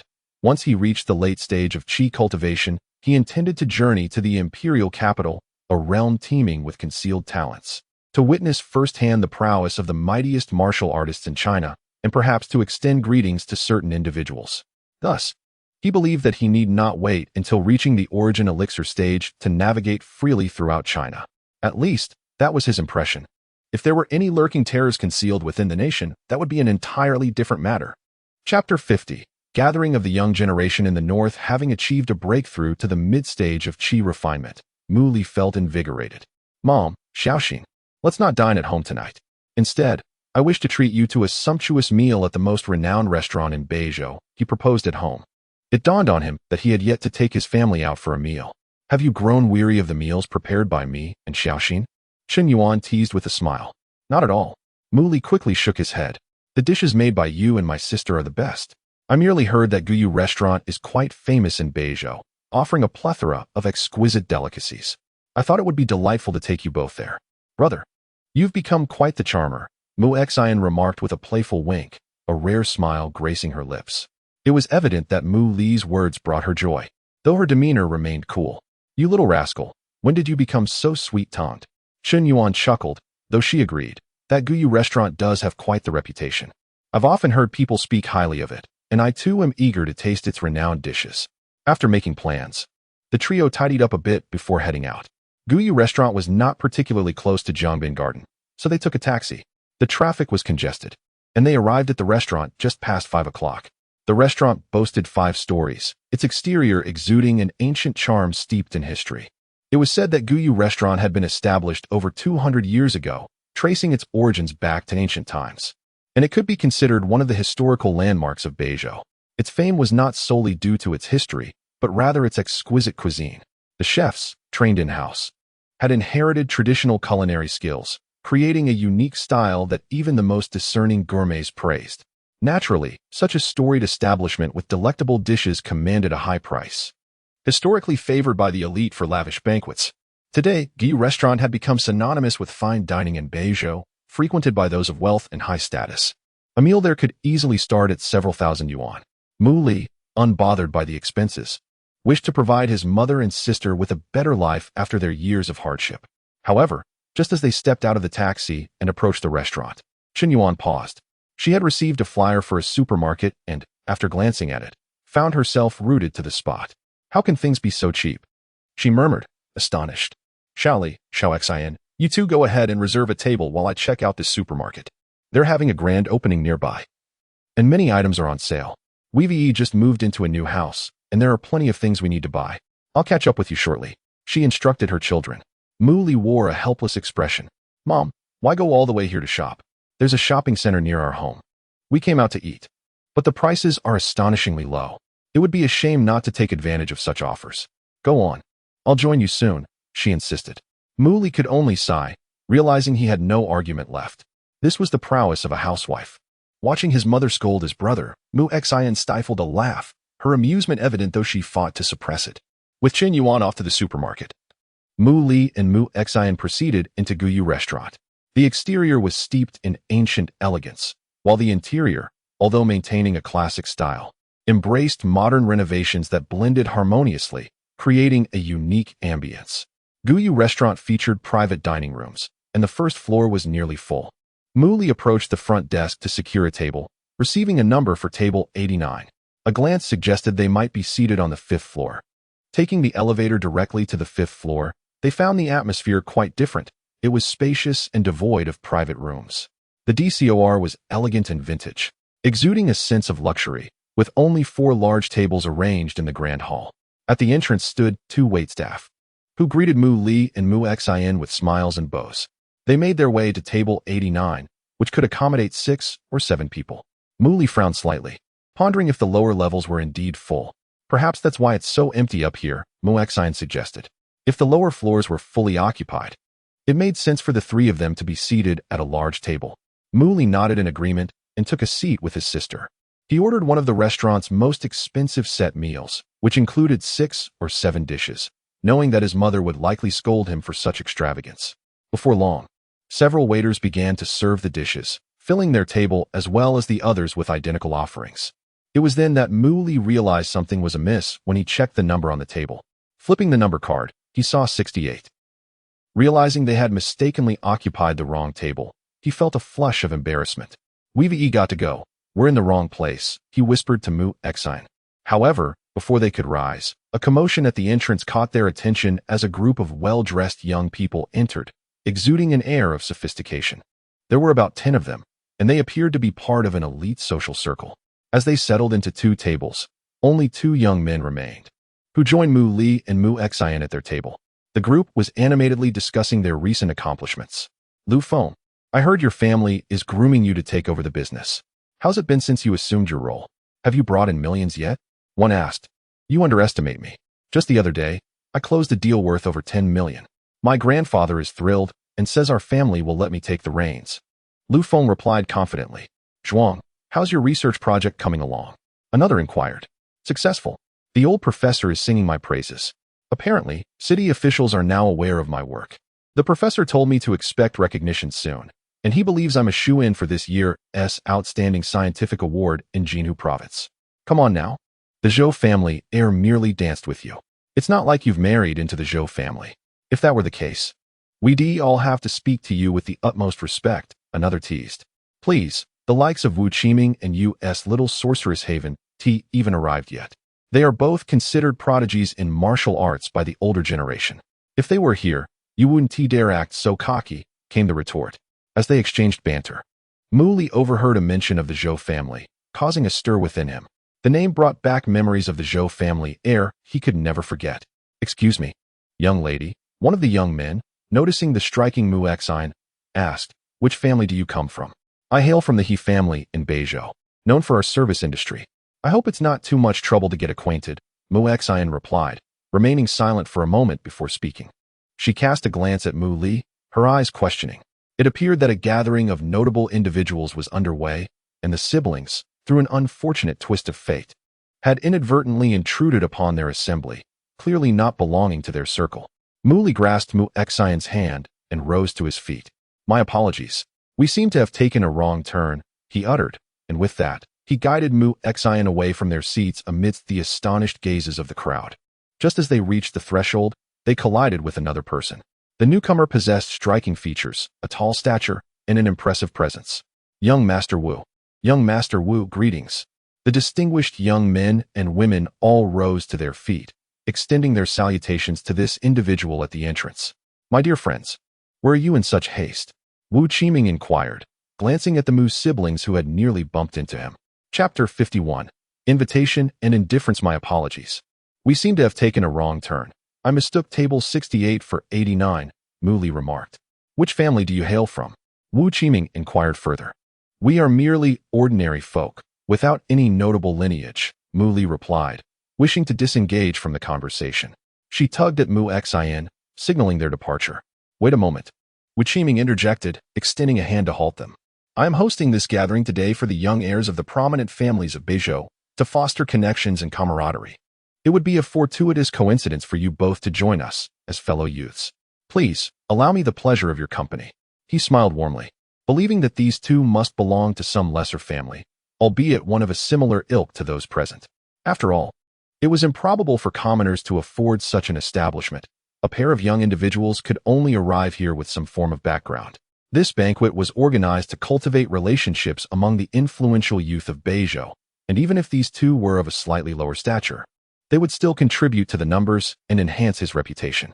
Since Master Wu has extended his invitation, it would be remiss of you both not to accept and join us for a meal. Let us not waste his goodwill, someone from within the hall chimed in. Indeed, Master Wu does not extend his invitations lightly. Since he recognizes you, it would be prudent to honor him, another added. Please, do step inside and introduce yourselves. We shall all be friends henceforth. The attendees echoed Wu Qiming's sentiments, eager to include the siblings. His kind invitation was an opportunity for Mu Li and Mu Xian to forge valuable connections among the esteemed youth. Brother, let us sit for a while. Mu Xian urged Mu Li. Though she was not fond of such gatherings, Wu Qiming's high status warranted their presence, and Mu Li's repeated refusals had already stirred discontent among the guests.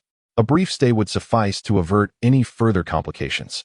Satisfied, Wu Qiming smiled and made his way to a table bustling with people. What are your family names? The man who had previously attempted to engage Mu Xian asked, grinning. After all, one sibling was strikingly beautiful, while the other exuded an extraordinary presence. Merely the surname Mu, Mu Li replied coolly. Mu? The man pondered. having never heard of any prominent family by that name in Beizhou. Is it not true that there is a small business owner named Mu who runs several inns? You must be his children? He ventured, recalling something. The crowd accepted this assumption without question. The offspring of a mere innkeeper hardly held any allure for the heirs of the major families. It was akin to the divide between commoners and aristocrats. Wu Qiming overheard but chose not to comment, understanding that he had made a misjudgment in his invitation. Nonetheless, he would not dismiss them, and henceforth, he paid little attention to Mu Li and Mu Exine, who were left feeling somewhat invisible, as no one engaged them in conversation. Wu Qiming smiled modestly. I only recently broke through to the mid-level of martial arts. Your information travels swiftly. Indeed, you have attained the mid-tier of martial arts. Your progress is astonishing. A true genius, fitting of the Wu family legacy, came the chorus of admiration, filled with awe. You flatter me excessively, Wu Qiming replied with a chuckle. At my age, breaking through to the mid-level of martial arts is hardly remarkable. In the imperial capital, a certain Huangfu Yun, younger by a year or two, has already reached the pinnacle of advanced martial arts, standing on the verge of becoming a martial sovereign. Now, that is true talent. Master Wu, why compare yourself to someone from the Huangfu family? Huangfu Yun is renowned as the most gifted prodigy in centuries. He is a phenomenon. It is no shame to be compared to someone of such caliber.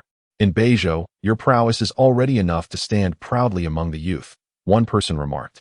Indeed, in recent centuries, only Huangfu Yun has emerged as such a freak of nature, predicted to be the youngest martial sovereign in history, a star in the martial arts community. No one would contest that. However, I cannot claim to be the foremost among the youth in Beizhou. Isn't there a little witch from the Yu family? Her skills are not to be underestimated, Wu Qiming stated. Yu Xiaotong from the Yu family is indeed a prodigy, yet compared to you, Master Wu, she still falls short. Among the youth of Beizhou, if you claim second place, none would dare assert the first, another added. Speaking of which, did Master Wu not invite the Yu siblings? Why have they not arrived? The elder Yu is gravely ill. It is no surprise they cannot attend, Wu Qiming remarked dismissively. Everyone was aware that the Wu and Yu families were rivals. The invitation to the gathering was merely a formality. Given the turmoil within the Yu family, their absence was expected.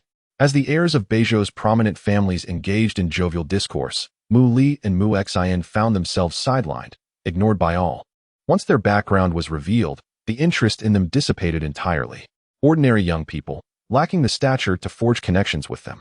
Not one to overstay his welcome, Mu Li, feeling the cold shoulder, decided to leave. After a brief interlude, he took Mu Exine's hand and stood. This time, no one attempted to dissuade them. Wu Qiming did not even glance their way. Wait. Someone called from behind as Mu Li and Mu Exine reached the door. It was the man who had previously tried to engage Mu Exine. Miss Mu, here is my business card. I would like to befriend you. Perhaps we could go out together sometime? He fixed his gaze on her, extending a card. Mu Exine hesitated, reluctant to accept. I'll take it for her, Mu Li interjected, reaching out for the card. I was speaking to her. What business do you have interfering? The young man snapped, his tone cold. Since Mu Li was clearly not of their caliber, he felt no need for civility. To be blunt, the young man was drawn solely to Mu Exine's beauty. Miss Mu, my family is in the service industry, owning several five-star hotels. As someone in this field, I understand the importance of quality facilities. Where is your inn located? Perhaps I could visit and we could assess the soundproofing together, he jested, attempting to flirt with Mu Exine. At his words, Mu Li's expression darkened. He fixed a menacing gaze upon the young man. Why do you stare at me like that? The young man retorted, suddenly aggrieved. Yes, I am indeed teasing her. What of it? Your family runs a small inn. What are you going to do about it? He sneered, dismissing Mu Li with contempt. With a light chuckle, Mu Li raised a foot and delivered a swift kick to the young man. Boom. Though he exerted little force, the young man was sent hurtling backward, as if struck by a cannonball. Crash. The young man soared into the table he had previously occupied, overturning it and creating utter chaos. In the fifth-floor hall of the Guyu restaurant, an abrupt silence enveloped the space as the scions of noble families stared in astonishment at the entrance. Where Mu Li stood, and at the young man with the surname, he sprawled on the ground. An ordinary fellow. He had the audacity to strike a member of a distinguished lineage? This was an affront beyond measure. At another table, Wu Qiming's countenance darkened as he slammed his hand forcefully upon the table, rising to his feet. This gathering had been orchestrated by him, and to dare initiate a conflict here was to undermine his authority. Chapter 52. What do you think your face is worth? How dare you kick me? The young man surnamed, he exclaimed, rising with assistance, his fury palpable as he glared at Mu Li. Indeed, I did kick you. What of it? Mu Li responded with an air of indifference, mirroring his earlier provocation of Mu Xin, as if to say, I teased her. What of it? You must be tired of living. The young man retorted in a rage, breaking free from those supporting him. He seized a chair and charged toward Mu Li, lifting it high to strike. Boom. Just as the chair was about to descend, Mu Li delivered a swift kick, sending the young man flying before he could bring the chair down. He landed in a most undignified manner upon another table, crashing down in a cacophony of noise. When he was helped up, he was already bruised and bloodied, with a stream of blood running down his face. You bastard!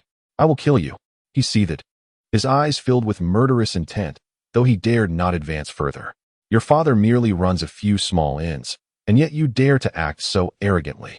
Just wait. Within a week, I will ensure your family's inns meet their demise. The young man spat venomously. Who told you my family owns inns? Mu Li inquired, locking eyes with him. A hush fell over the crowd as a wave of realization washed over them. Could these siblings not be from the illustrious Mu family of Beizhou? Known for their remarkable lineage? Was there not a powerful Mu family in Huaxia? Upon reflection, they shuddered.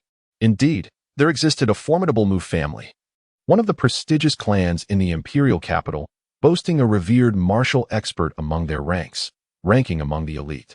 Compared to such a prominent family, the clans of Beizhou were but country gentry, utterly incomparable. Are you too from the Mu family in the capital? Wu Qiming ventured cautiously, sensing the gravity of the situation. No, Mu Li replied calmly. Perhaps we once were, but we have long been disowned, cast from the family tree, severed completely. Then from which esteemed lineage do you hail? We are neither nobility nor dignitaries. We have lived in Beizhou our entire lives, as ordinary citizens, Mu Li stated matter-of-factly. Then what audacity do you possess to strike the young master of the He family? Wu Qiming's demeanor shifted to one of icy authority. With no status, you dare to injure a scion of a noble family? Is that audacity or sheer ignorance? He provoked my sister, so I retaliated, Mu Li declared, unfazed by the gathering crowd. Though typically composed, he would not tolerate any affronts to his kin. Your sister is no paragon of virtue. A bit of light teasing is hardly a grave matter. Should she align herself with the He family, it could lead to wealth and privilege for you both. Wu Qiming remarked dismissively, raising a hand. Now, let us not disrupt this gathering. You two should apologize to young Master He, and heed his decision regarding recompense. Let us consider this matter settled, and afford me a semblance of peace at my banquet.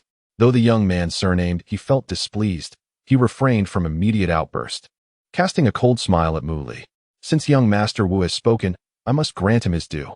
Come and apologize, allow me to strike you twice, and let your sister spend the night with me. In doing so, I shall let you off the hook and pursue no further grievances. Upon hearing their demands, Mu Li smiled. He disregarded the young man entirely and turned his gaze to the frowning Wu Qiming, speaking slowly. What worth does your face hold? Why should I regard it? At this declaration, silence engulfed the room, the stillness palpable. The scions of noble families stared in astonishment at Mu Li. He had just dared to challenge the prestige of Wu Qiming, the esteemed heir of the Wu family of Beizhou. He had the audacity to confront Wu Qiming directly. How could he be so audacious? Such words were unprecedented. The Wu family was among the most powerful clans in Beizhou. All present recognized Wu Qiming's superior status. Had they not observed how the other young nobles fawned over him? A mere commoner, with little more than a modest fortune, dared to confront Wu Qiming without yielding an ounce of respect. How foolish. He may not even know what awaits him. The young man surnamed, he chuckled, his earlier ire dissipating as he now found amusement in Mu Li's naivety. To provoke me is one thing, but to incite young Master Wu as well? The situation has escalated beyond mere folly.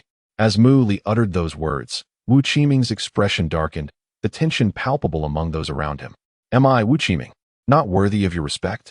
He queried, fixing Mu Li with a steely gaze.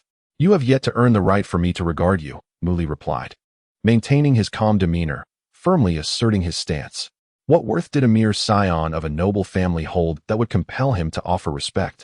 Just the previous encounter in the subway had sent a certain Wu Hong fleeing in terror over a mere utterance. Little did he know what significance that individual held within the Wu family hierarchy. Ha ha ha. Wu Qiming's laughter echoed, though it was tinged with anger. How ludicrous. You must be unaware of the magnitude of your own insignificance to disregard even the Wu family's face. Others joined in his laughter, viewing Mu Li as a fool oblivious to the weight of his words. Is it truly so? Do you believe the combined stature of the young heirs of all Beizhou families holds no merit in your eyes? One young noble mocked, his tone laced with derision. None. Mu Li responded coolly, unperturbed. The mocker faltered, momentarily taken aback. How laughable. Who would have thought that the combined prestige of all Beizhou's young heirs would be deemed unworthy of a mere commoner's acknowledgement? One individual mused, incredulous. I am truly enlightened today. It appears there exists such a fool in our midst. Look at him, a wretched sight. How could he have the audacity to enter the Guyu restaurant? Can he truly afford the fare here? The distinguished youth of Beizhou erupted in laughter, reveling in the spectacle. How could such arrogance exist among their peers? Had he possessed a formidable background, it might be excused. But he was merely the son of an innkeeper. To be the son of an innkeeper, frankly, he would scarcely qualify to serve as their subordinate. Such audacity, without a foundation, was nothing short of absurd. The young man, surnamed He, feeling less angered and more amused, reveled in the spectacle. With so many influential figures present, extinguishing Mu Li would be as effortless as crushing an ant. I dare say. He seems to believe himself akin to the illustrious Huang Fuyun of the imperial capital, with such grandiose claims. A noble chuckled. What jest is this? He is utterly unworthy of being mentioned in the same breath as Huang Fuyun. He is not even fit to polish the shoes of such esteemed figures. In the imperial capital, Huang Fuyun, the esteemed heir of the illustrious Huangfu family, stands as a paragon of excellence at the tender age of 20, on the cusp of becoming a martial sovereign. Each of his identities commands respect, and to utter such words in his presence is to tempt fate. Not only in Beizhou, but even among the youth of the imperial capital, none would dare utter a peep. Yet, does the individual before us possess the strength or background to warrant such arrogance? Clearly, he does not. Thus, the outcome of his audacity is already foretold. What is Huang Fuyun, after all? Mu Li muttered quietly, just enough for his companion Mu Xian to hear. Let alone the prospect of a burgeoning martial sovereign. What if a true martial sovereign were to arrive? This lad must surely be of the type whose mind has been muddled. How shall we deal with him? Shall we have him beaten into submission, or shall we unleash our family's influence to dismantle his insignificant establishments? Whispers circulated, plotting to teach this arrogant youth a lesson. Any ordinary person daring to challenge the numerous families is destined for a dire fate. I observe your ruthless demeanor. Your martial prowess must be formidable. How about this? Let us engage in a contest. Should you emerge victorious, you may depart at your leisure, and today's events shall be forgotten. Wu Qiming stepped forward. Addressing Mu Li, the scions of various families erupted in a cacophony of discourse. Wu Xiao intends to intervene? That lad is as good as finished. Wu Xiao is a mid-level martial artist, a paragon among the youth of Beizhou. That youth stands no chance against him and will surely falter within mere exchanges. Wu Xiao has inherited the lethal eagle claw technique from his father, Wu Hong. The lethality of that skill is unparalleled, and this lad is likely to be left crippled. A crippling fate is what he has invited upon himself. He deserves no less. He is doomed. Wu Qiming raised an eyebrow and continued, however. Should you lose, you must sever your own meridians and forfeit your martial arts. Those who dare to offend the dignity of the aristocracy must face grave consequences. Chapter 53. Provocation of the Yu family in the Grand Hall on the 5th floor of the Guyu restaurant. Over a dozen young members from various families instinctively distanced themselves from Wu Qiming. Intermediate martial artists possess a considerable destructive capability, and they made way for him, allowing for his display of skill. Their collective thought echoed in their minds. Eliminate that oblivious fool across from them. Brother, can you win? Mu Xian quietly inquired from behind Mu Li, attempting to mask her anxiety. A subtle smile graced Mu Li's lips. Sister, your brother is invincible, unmatched across North State. You must have faith in me. Such bravado. Mu Xian pouted, taking a couple of steps back, unwilling to be a burden to Mu Li. I am the young master of the Wu family, trained in the formidable and assertive eagle claw technique. I shall issue the challenge first and grant you 3 moves. Come. Attack me as you wish. Wu Qiming stood in the center, exuding an air of mastery. Look at Wu Xiao's poise. He even grants 3 moves to such an arrogant fellow, showcasing remarkable martial virtue. This is the true demeanor of a distinguished family. The contrasting dynamics were likened to a dragon versus a mere worm, prompting a round of flattery and mockery from the onlookers. These compliments greatly pleased Wu Qiming, who wore a confident smile. If you can withstand even one of my strikes, I shall concede defeat and withdraw from the martial realm of North State. Mu Li spoke indifferently. Upon hearing this, the assembled family members erupted in outrage. How brazen! How can such arrogance exist in this world? We can't stand for this any longer. Wu Xiao, dispose of this little brat. The crowd clamored, urging Wu Qiming on. I initially intended to be lenient, but you are unworthy of my mercy. Prepare to meet your demise. Wu Qiming bellowed, his body moving like a dragon as he lunged forward. Hands curved into eagle claws aimed at Mu Li. Mu Li's expression remained unchanged. Too slow, too feeble. You pale in comparison to Wu Hong's prowess. In an instant, he could seize Wu Qiming's hand, effortlessly causing him to lose balance with a mere flick, and a single punch or kick could severely injure him. If he exerted a modicum of force, it would be trivial to incapacitate him entirely. Stop! Just as Wu Qiming was about to collide with Mu Li, a sharp cry erupted from behind him. A graceful figure swiftly darted out, intercepting Wu Qiming's fierce assault. With a resounding crash, their hands met, causing both to stagger back. Wu Qiming retreated 3 steps to regain his footing, while the figure behind him was steadied by Mu Li's palm against her back. Once steady, Wu Qiming narrowed his eyes, his expression darkening as he beheld the 2 figures beside Mu Li. Yu Xiaodong, Yu Xiaoxiong. The unexpected arrivals were none other than the Yu siblings, with Yu Xiaotong having dashed out to intercept Wu Qiming's eagle claw. The Yu siblings?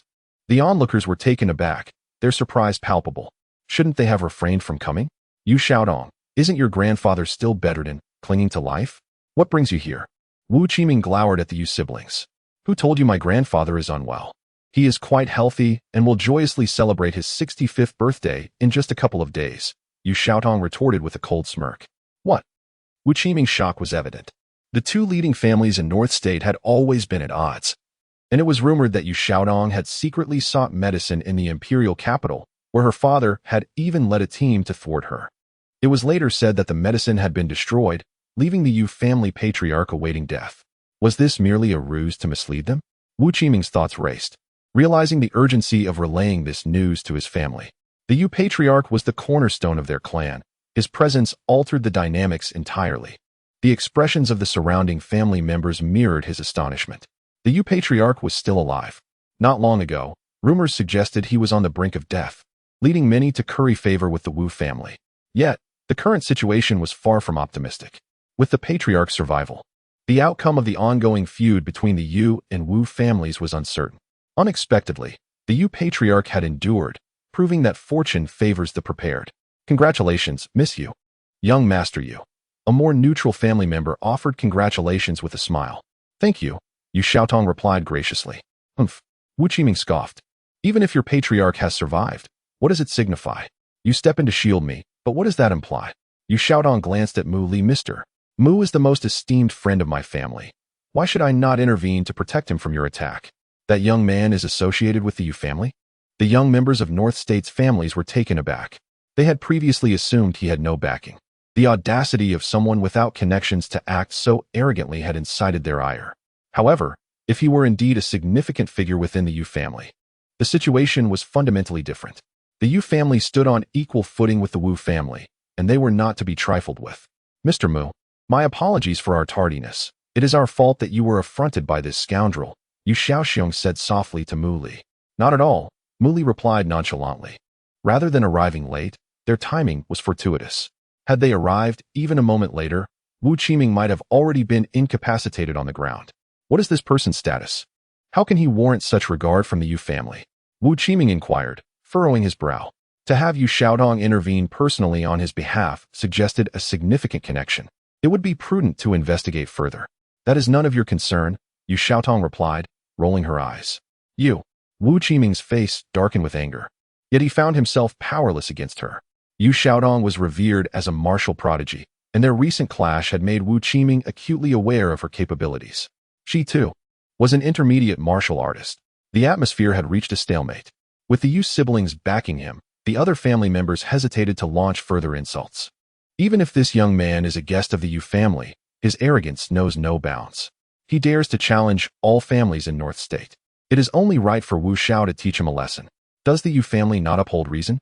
Or have you elevated yourselves to the status of overlords in North State, dismissing all other families? At that moment, a young man from the He family stepped forward, unafraid to provoke the Yu family, having already aligned himself with the Wu family. The Yu siblings glared at him, displeased. Such an outrageous accusation was a deliberate slander. Yu Xiaodong's resolute response sent shockwaves through the other family members. The implications of her words were severe.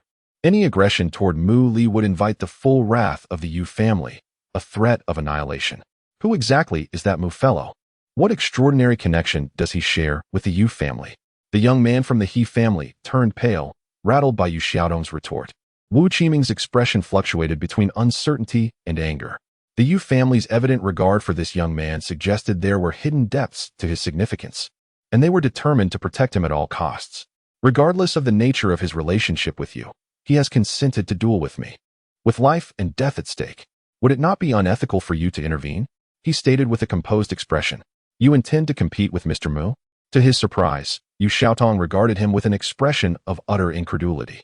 Utterly foolish, Yu Xiaoxiong interjected. A mid-level martial artist daring to challenge someone of the esteemed martial lord rank. Are you seeking to court death? What are you laughing at? Wu Qiming, bewildered by the mockery, felt an unbidden surge of anger rising within him. It's nothing.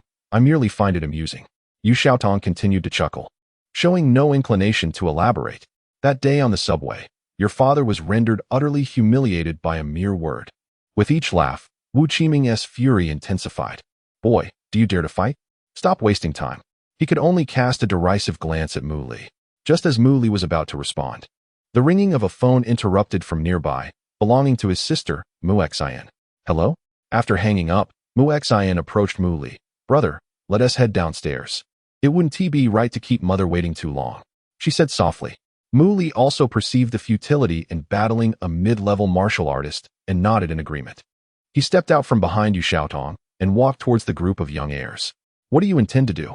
The young man surnamed, he felt a twinge of panic as Mu Li approached without uttering a word. Without hesitation, Mu Li swiftly delivered a kick. Boom. A familiar sound echoed as the young man was sent flying, landing several meters away and remaining on the ground, unable to rise for a considerable time. Scoundrel! Wu Qiming roared in fury, ready to retaliate, but was restrained by Yu Xiaotong.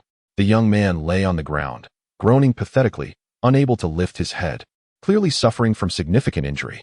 Mu Li glanced at the previously belligerent heirs, who now fell silent, too afraid to utter a word, avoiding his gaze in trepidation. He had no interest in further confrontation with them. After delivering the kick, he turned to leave. I'm heading down first. Mu Li informed the Yu siblings, taking Mu Xian with him. Yu Xiaoxiong promptly nodded in respect. Brother, you are truly impressive. In the elevator, Mu Xian remarked.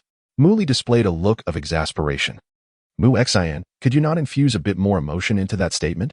Perhaps a touch of admiration or excitement. Your praise is far too flat. It hardly brings me joy. Chapter 54. Provocation. After Mu Li departed from the 5th floor of the Guyu restaurant, an unusual atmosphere enveloped the space. What is this? Wu Qiming, you invite us. We come, and yet you do not seem welcoming? Yu Xiaoxiong jested with a mocking smile. Humph. Wu Qiming snorted coldly. I am not so lacking in grace. Since you are here, please take your seats. Soon, the disarray on the 5th floor was cleared, tables were reset, and dishes were served anew. If you do not welcome us, just say so. Bottling it up is not good for your heart. Expressing it would ease your mind. Though we would not take our leave even if you did, Yu Xiaotong teased with ill intent. Welcoming? How could I not welcome you? Wu Qiming's face darkened, his expression starkly contrasting his words. The gathering he initiated for the younger generation of Beizhou had taken an unexpected turn. Originally intended to capitalize on the Yu family's downturn, he aimed to invite outstanding members of various prominent families in Beizhou to forge alliances. Extending invitations to the Yu siblings was merely a formality, as he anticipated they would not attend. Contrary to his expectations, news of the Yu family's patriarch's recovery attracted the attention of some neutral families, who gravitated toward the Yu siblings, appearing quite amicable.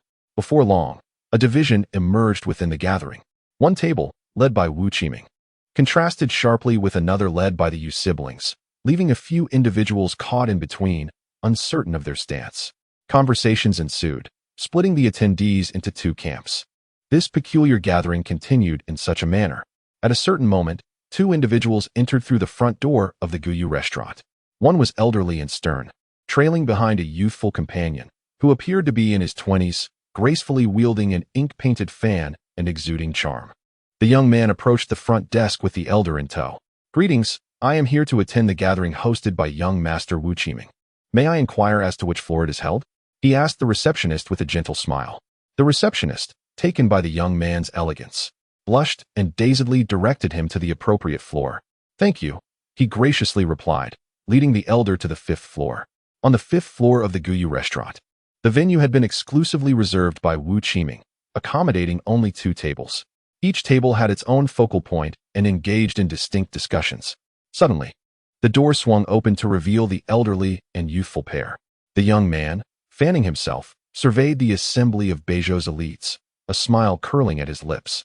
"Greetings, everyone," he called out cheerfully from the entrance. All were drawn to his voice, turning to face him. His poised demeanor and exceptional presence left a strong first impression on those present. Wu Qiming scrutinized this unexpected guest, struggling to recall any such figure from Beizhou. Though of a similar age group, he was unfamiliar, a stranger among them. "May I ask your purpose here?" Wu Qiming inquired. "I am Lu, a gentleman from Jiangnan." The young man introduced himself with a bow. The crowd responded with blank stares. None recognized him. "Recently, I passed through Beizhou and heard that the esteemed young Master Wu is hosting a gathering for the young talents of Beizhou. Having heard of the region's remarkable individuals, I felt compelled to witness your talents firsthand," he said with a smile. "Such a handsome lad." The striking features and refined mannerisms of the Lu youth captivated several young ladies from prominent families, prompting them to display youthful infatuation. "Haha. You must be from a distinguished family yourself to hold us in such high regard. Come, join us for a drink and a lively chat." The flattered youths warmly invited him to their gathering. "Visitors from afar are always welcome," Wu Qiming added. "Friend, do come in and share a few words." "Ah, no." The Lu youth waved his hand in refusal. "I have already observed your talents and have formed my own impressions. There is no need for further conversation." "Then do enlighten us. How do you perceive our talents?" a young man from a notable family asked with a smile. Slap. The Lu youth snapped his fan shut. "I find that all present here," he began slowly, "are nothing but rubbish." As he uttered this phrase, his serene smile remained. Yet the words struck like daggers. Silence fell abruptly over the 5th floor of the Guyu restaurant, an eerie stillness suffusing the air. "What did you say?" The faces of Beizhou's youths morphed with disbelief, their voices rising in indignation. They had assumed he came in good faith, only to find himself stirring trouble. "I said, all present here are rubbish," he repeated calmly, his demeanor unruffled even as he delivered such a scathing remark. "Who do you think you are to say such things?" Several youths, unable to contain their fury, erupted in outrage. "How dare you call us rubbish? Who gave you the audacity to speak thus? I see you are the rubbish. The very dregs. To hell with you. Are you out of your mind, or just itching for a fight?"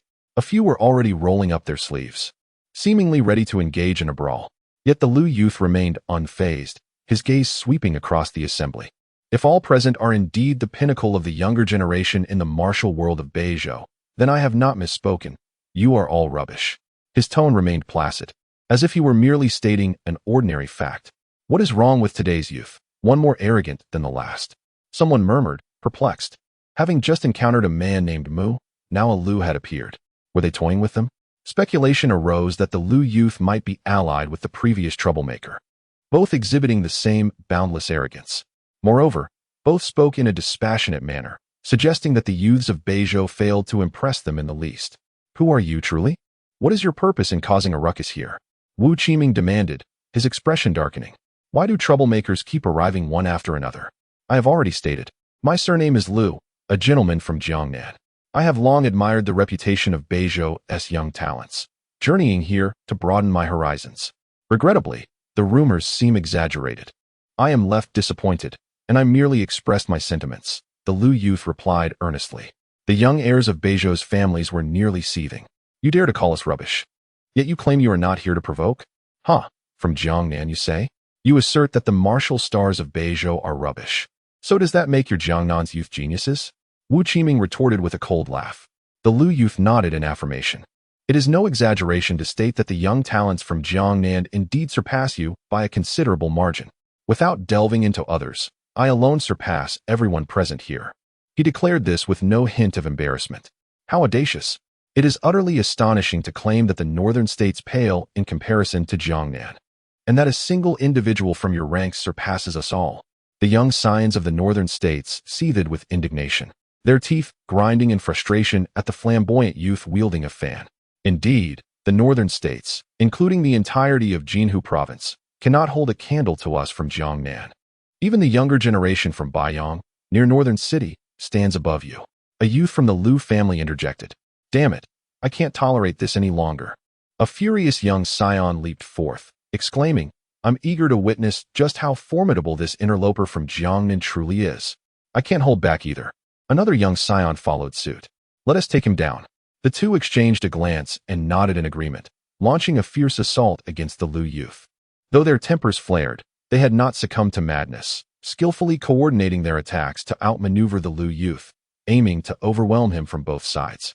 Yet, amidst their combined onslaught, the Lu youth retained a smile, his movements as graceful as willow leaves in the breeze, effortlessly parrying their strikes with his paper fan, effortlessly neutralizing their assault. The sound of the fan snapping open echoed, and in the blink of an eye, the two attackers found themselves sliding helplessly to the ground, cries of anguish escaping their lips. The northern states' young scions were left in a state of shock. How incredibly powerful! Those of lesser cultivation scarcely discerned how he had brought down the two.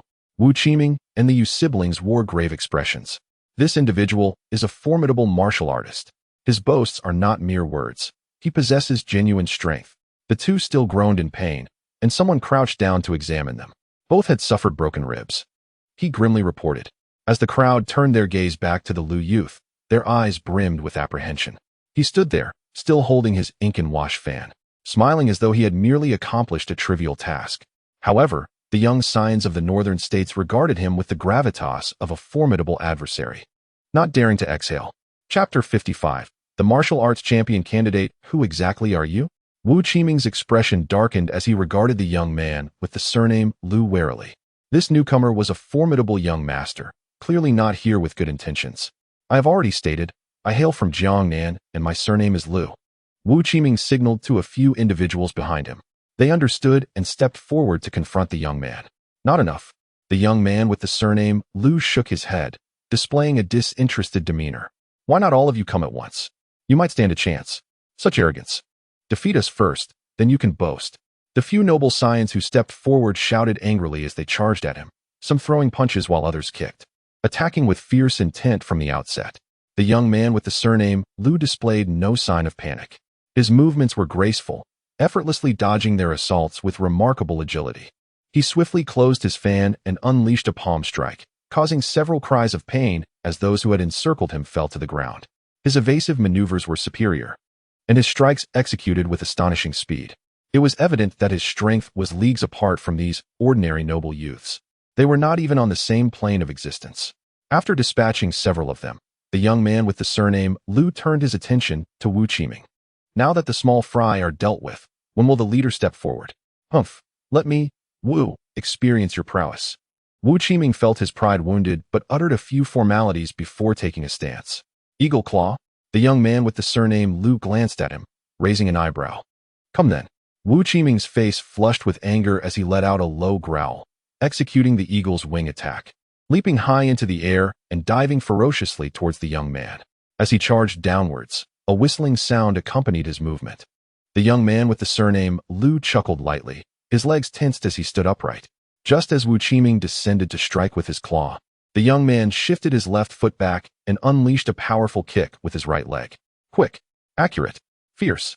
In the astonished eyes of the noble youths from Beizhou, Wu Qiming's eagle claw failed to grasp its target, and he was sent flying backward like a cannonball. Boom! The sound echoed as Wu Qiming hit the ground. Clutching his chest, his complexion turned pale, fear etched across his face. It took him a long time to rise, but he could barely stand. In a single exchange, Wu Qiming had been gravely injured. The noble youths from Beizhou were both shocked and terrified. With Wu Qiming's martial prowess, he was among the elite of the younger generation in Beizhou, yet he had been severely wounded in a single move. How strong must his opponent be? It was utterly terrifying. Cough, cough. Wu Qiming struggled to cough, spitting out blood. He no longer bore the confidence and pride of the Wu family's heir, the foremost young talent of Beizhou. All of his arrogance had been shattered by this sudden arrival from Jiangnan. I couldn't withstand even one of his blows. Wu Qiming's heart, filled with dread, mingled with sorrow. "Are you Lu Pingfei of the Lu family from Jiangnan?" asked Yu Xiaotong, her expression suddenly serious as she spoke from the other side. "Oh, my reputation has reached this far?" Lu Pingfei replied with a smile. "Is this a trial for our younger generation in Beizhou?" Yu Xiaotong furrowed her brows. Lu Pingfei surveyed the area, letting out a disdainful laugh.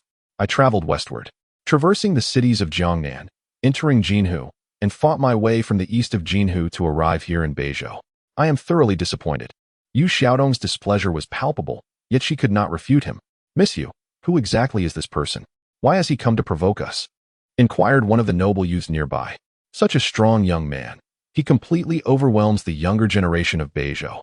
Throughout every era in Huaxia, there exists a group of individuals," Yu Xiaotong began. "They are known as the Chosen of Huaxia, possessing extraordinary talents and rapidly advancing in martial arts. These individuals are regarded as candidates for the martial arts champion, with a significant likelihood of breaking through to that realm." The martial arts champion candidates. The noble youths from Beizhou were taken aback.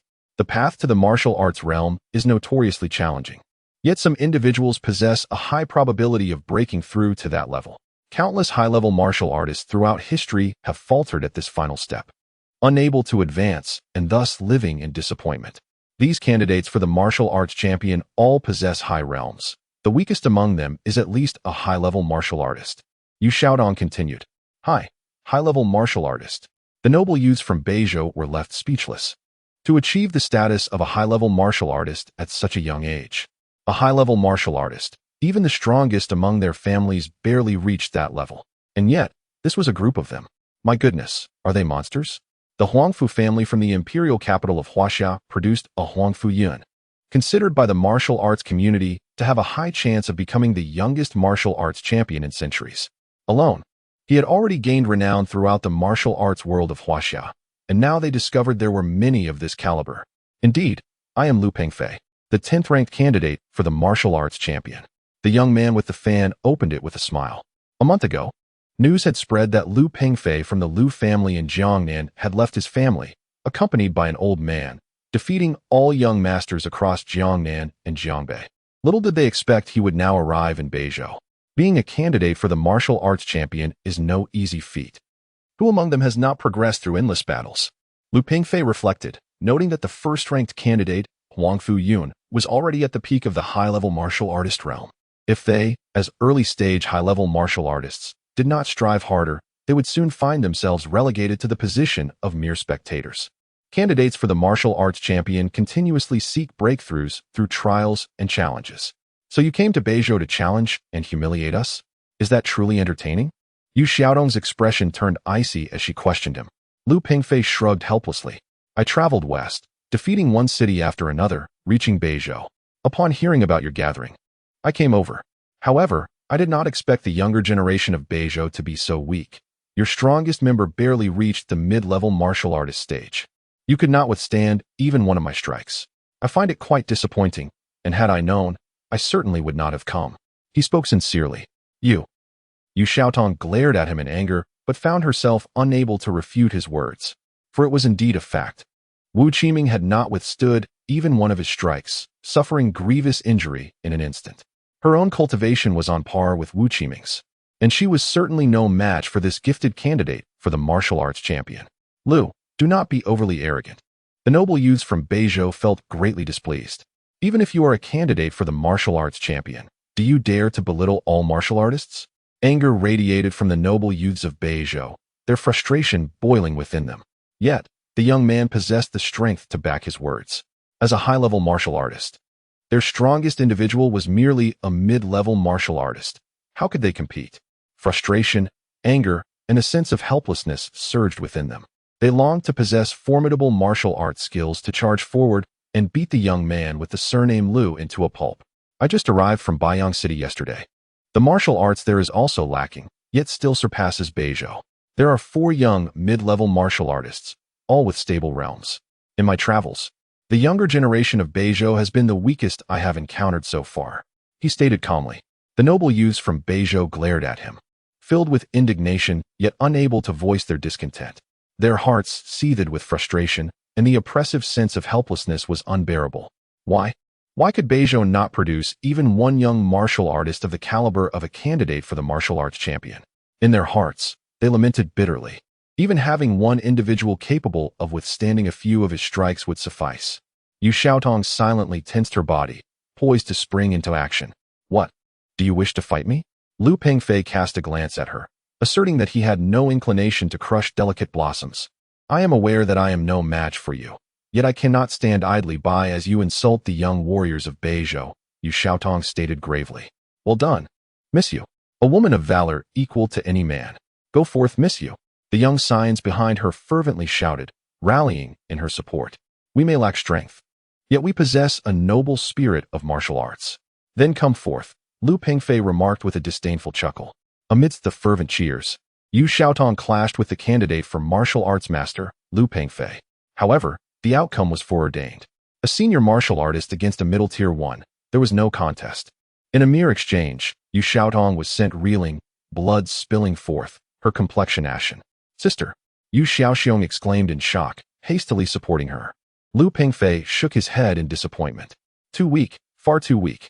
Do you not have anyone stronger? Step up and do not let me down. At least pique my interest. I refuse to believe that the martial realm of Beizhou is devoid of talent. Enough. I cannot tolerate this. I will confront him. Several young members of Beizhou's families, consumed by rage, yearned to rush forward and challenge Lu Pengfei. Do not. Yu Xiaotong interjected, blocking their path. The disparity in realms was too vast. Even dozens of junior martial artists would struggle against a single senior one. The levels of power were not of the same tier. Damn it. They fumed, their faces flushed with indignation, teeth clenched in frustration. Lu Pengfei, do not be so arrogant. Beizhou is not without its geniuses. But should we summon one, you may find it unbearable. Yu Xiaotong wiped the blood from the corner of her mouth with the back of her hand. Speaking slowly, Miss Yu, do we truly have such a person in Beizhou? The young scions behind her whispered doubtfully. Surely she is not fabricating a figure to intimidate Lu Pengfei? Brother. Yu Xiaotong glanced at Yu Xiaoxiong, conveying a silent message. Yu Xiaoxiong paused momentarily before instructing those nearby. Take care of my sister. He then stepped forward, bypassing Lu Pengfei, and descended the stairs. Chapter 56. A stunning revelation at table 68 on the third floor of the Guyu restaurant. Mu Li sat with his family, his head hanging low as his mother reprimanded him. The reason was simple. He had ordered 6 or 7 dishes at once. The renowned dishes at Guyu restaurant come at a steep price, and with 3 people ordering so much, Mu Li could not escape a scolding from Chen Yuan. While they were speaking, Yu Xiaoxiong approached and stood before Mu Li. Mr. Mu, he addressed respectfully. Is there something you need? Mu Li inquired. Yu Xiaoxiong glanced at Mu Li's family before responding. Mom, I'll step outside for a moment. Mu Li nodded and followed Yu Xiaoxiong out. Yu Xiaoxiong briefly recounted the events from the 5th floor. Mr. Mu, I hadn't intended to seek you out, but Lu Pengfei is exceptionally formidable. My sister and Wu Qiming were no match for him and were injured in a single encounter. He is exceedingly arrogant, belittling and insulting the younger generation of the North State martial arts community. We are filled with indignation yet powerless to act, and thus we have come to you. Yu Xiaotong was hurt. Mu Li paused. I will go see her. On the 5th floor of Guyu restaurant, Lu Pengfei had taken a chair, leisurely sitting at the entrance, awaiting his visitors. The young disciples from North State stood silently in the hall, the atmosphere heavy. The sound of footsteps approached. Is it him? Upon seeing Mu Li and Yu Xiaoxiong enter, everyone except Yu Xiaotong exhibited expressions of surprise. Isn't this the same person who was so arrogant earlier? Could he truly be the great master of the younger generation in North State? Is he capable of defeating the geniuses on the martial sovereign candidate list? Surely. This is a jest. Previously, during a conflict, Wu Qiming had attempted to provoke a duel with this individual, yet he had evaded the challenge, only to deliver a kick to the heir of the He family before fleeing. In their speculation, they believed this individual was not particularly impressive and was merely sheltered by the Yu family. Moreover, not long ago, he had been the target of collective disdain from the family disciples present. Could someone like him truly uphold the honor of the younger generation of the North State martial arts community? Is this the help you have summoned? Lu Pengfei, reclining in his chair, scrutinized Mu Li. He appeared unremarkable, lacking any discernible edge. However, Mu Li paid him no mind, bypassing him entirely to approach Yu Xiaodong. "Mr. Mu." Yu Xiaodong called out, her complexion poor. "Let me see." Mu Li grasped her hand, assessing her pulse. "A minor injury, nothing serious," he concluded after a brief examination. Yu Xiaotong wished to voice her concerns, but held back, as she felt she had sustained significant internal damage, which could not be dismissed so lightly. Mu Li positioned himself behind her, placing a hand on her back. In the next moment, Yu Xiaotong felt a gentle energy coursing through her, bringing immense comfort. "I'm healed," she marveled, her complexion returning to a healthy hue, her spirit revitalized. Intrigued, Lu Pengfei observed the scene unfold. The North State disciples exchanged glances, silent but contemplative. This individual did not appear entirely ineffectual. He possessed some capability. Only Wu Qiming's eyes flickered with contemplation, pondering whether the sudden recovery of the Yu family's ailing patriarch might be connected to this person. Such a connection would explain the respect the Yu siblings had for him. "Mr. Mu, thank you," Yu Xiaodong expressed her gratitude after regaining her strength. "This person is Lu Pengfei, from the Lu family in Jiangnan province, ranked 10th on the martial sovereign candidate list," she informed Mu Li. Mu Li nodded, taking a few steps forward to stand before Lu Pengfei, who wore his signature, unchanging smile, fanning himself with a handkerchief. "I've heard that you find the younger generation of the North State martial arts community to be disappointing," Mu Li began, his tone devoid of any hint of hostility. Mu Li continued, "I stand here. If you can force me to take a step back, I shall concede defeat." Upon uttering these words, a profound silence enveloped the room. Lu Pengfei's expression transformed into one of astonishment, his usual smile vanishing for the first time. The North State disciples collectively gasped in disbelief. "This brother is truly something else," they mused. His demeanor remained unchanged, exuding an air of arrogance, calmly delivering audacious remarks as if disregarding everyone present. Yet, hearing such words again, they could not help but feel exhilarated. Witnessing Lu Pengfei's shocked expression brought them immense satisfaction. "You may be arrogant, but we have our own figures of arrogance, who do not regard you with any seriousness, just as you dismissed the entirety of the North State's younger generation as worthless. If you can make me retreat, it will be deemed your victory." Such audacity, or rather, such confidence. The younger generation of North State could not help but develop a fondness for this Mu individual, simply because he dared to confront a figure from the martial sovereign candidate list without trepidation. Regardless of his lineage or rank, he held them in contempt. Such unwavering confidence was truly formidable. Lu Pengfei, taken aback, found himself at a loss for several moments. Having journeyed from Jiangnan province, he had swept through opponents with an air of invincibility. This was the first time a peer dared to speak to him in such a manner. "Haraha!"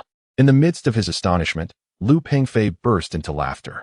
"I, Lu Pengfei, have encountered someone even more ostentatious than myself. Very well," he proclaimed emphatically. "I shall unleash my full strength, not only to make you retreat, but to send you flying. Should you perish, do not blame me. It is your own doing." He stood firm, his aura shifting, emanating a terrifying energy. As he ceased smiling and adopted a serious demeanor, he became an imposing figure. His power surged, gathering momentum, ready to unleash devastating force. The North State disciples began to worry for Mu Li as they contrasted his seemingly ordinary presence with Lu Pengfei's formidable intensity. They had witnessed Lu Pengfei's might. Thus, their concern for Mu Li deepened.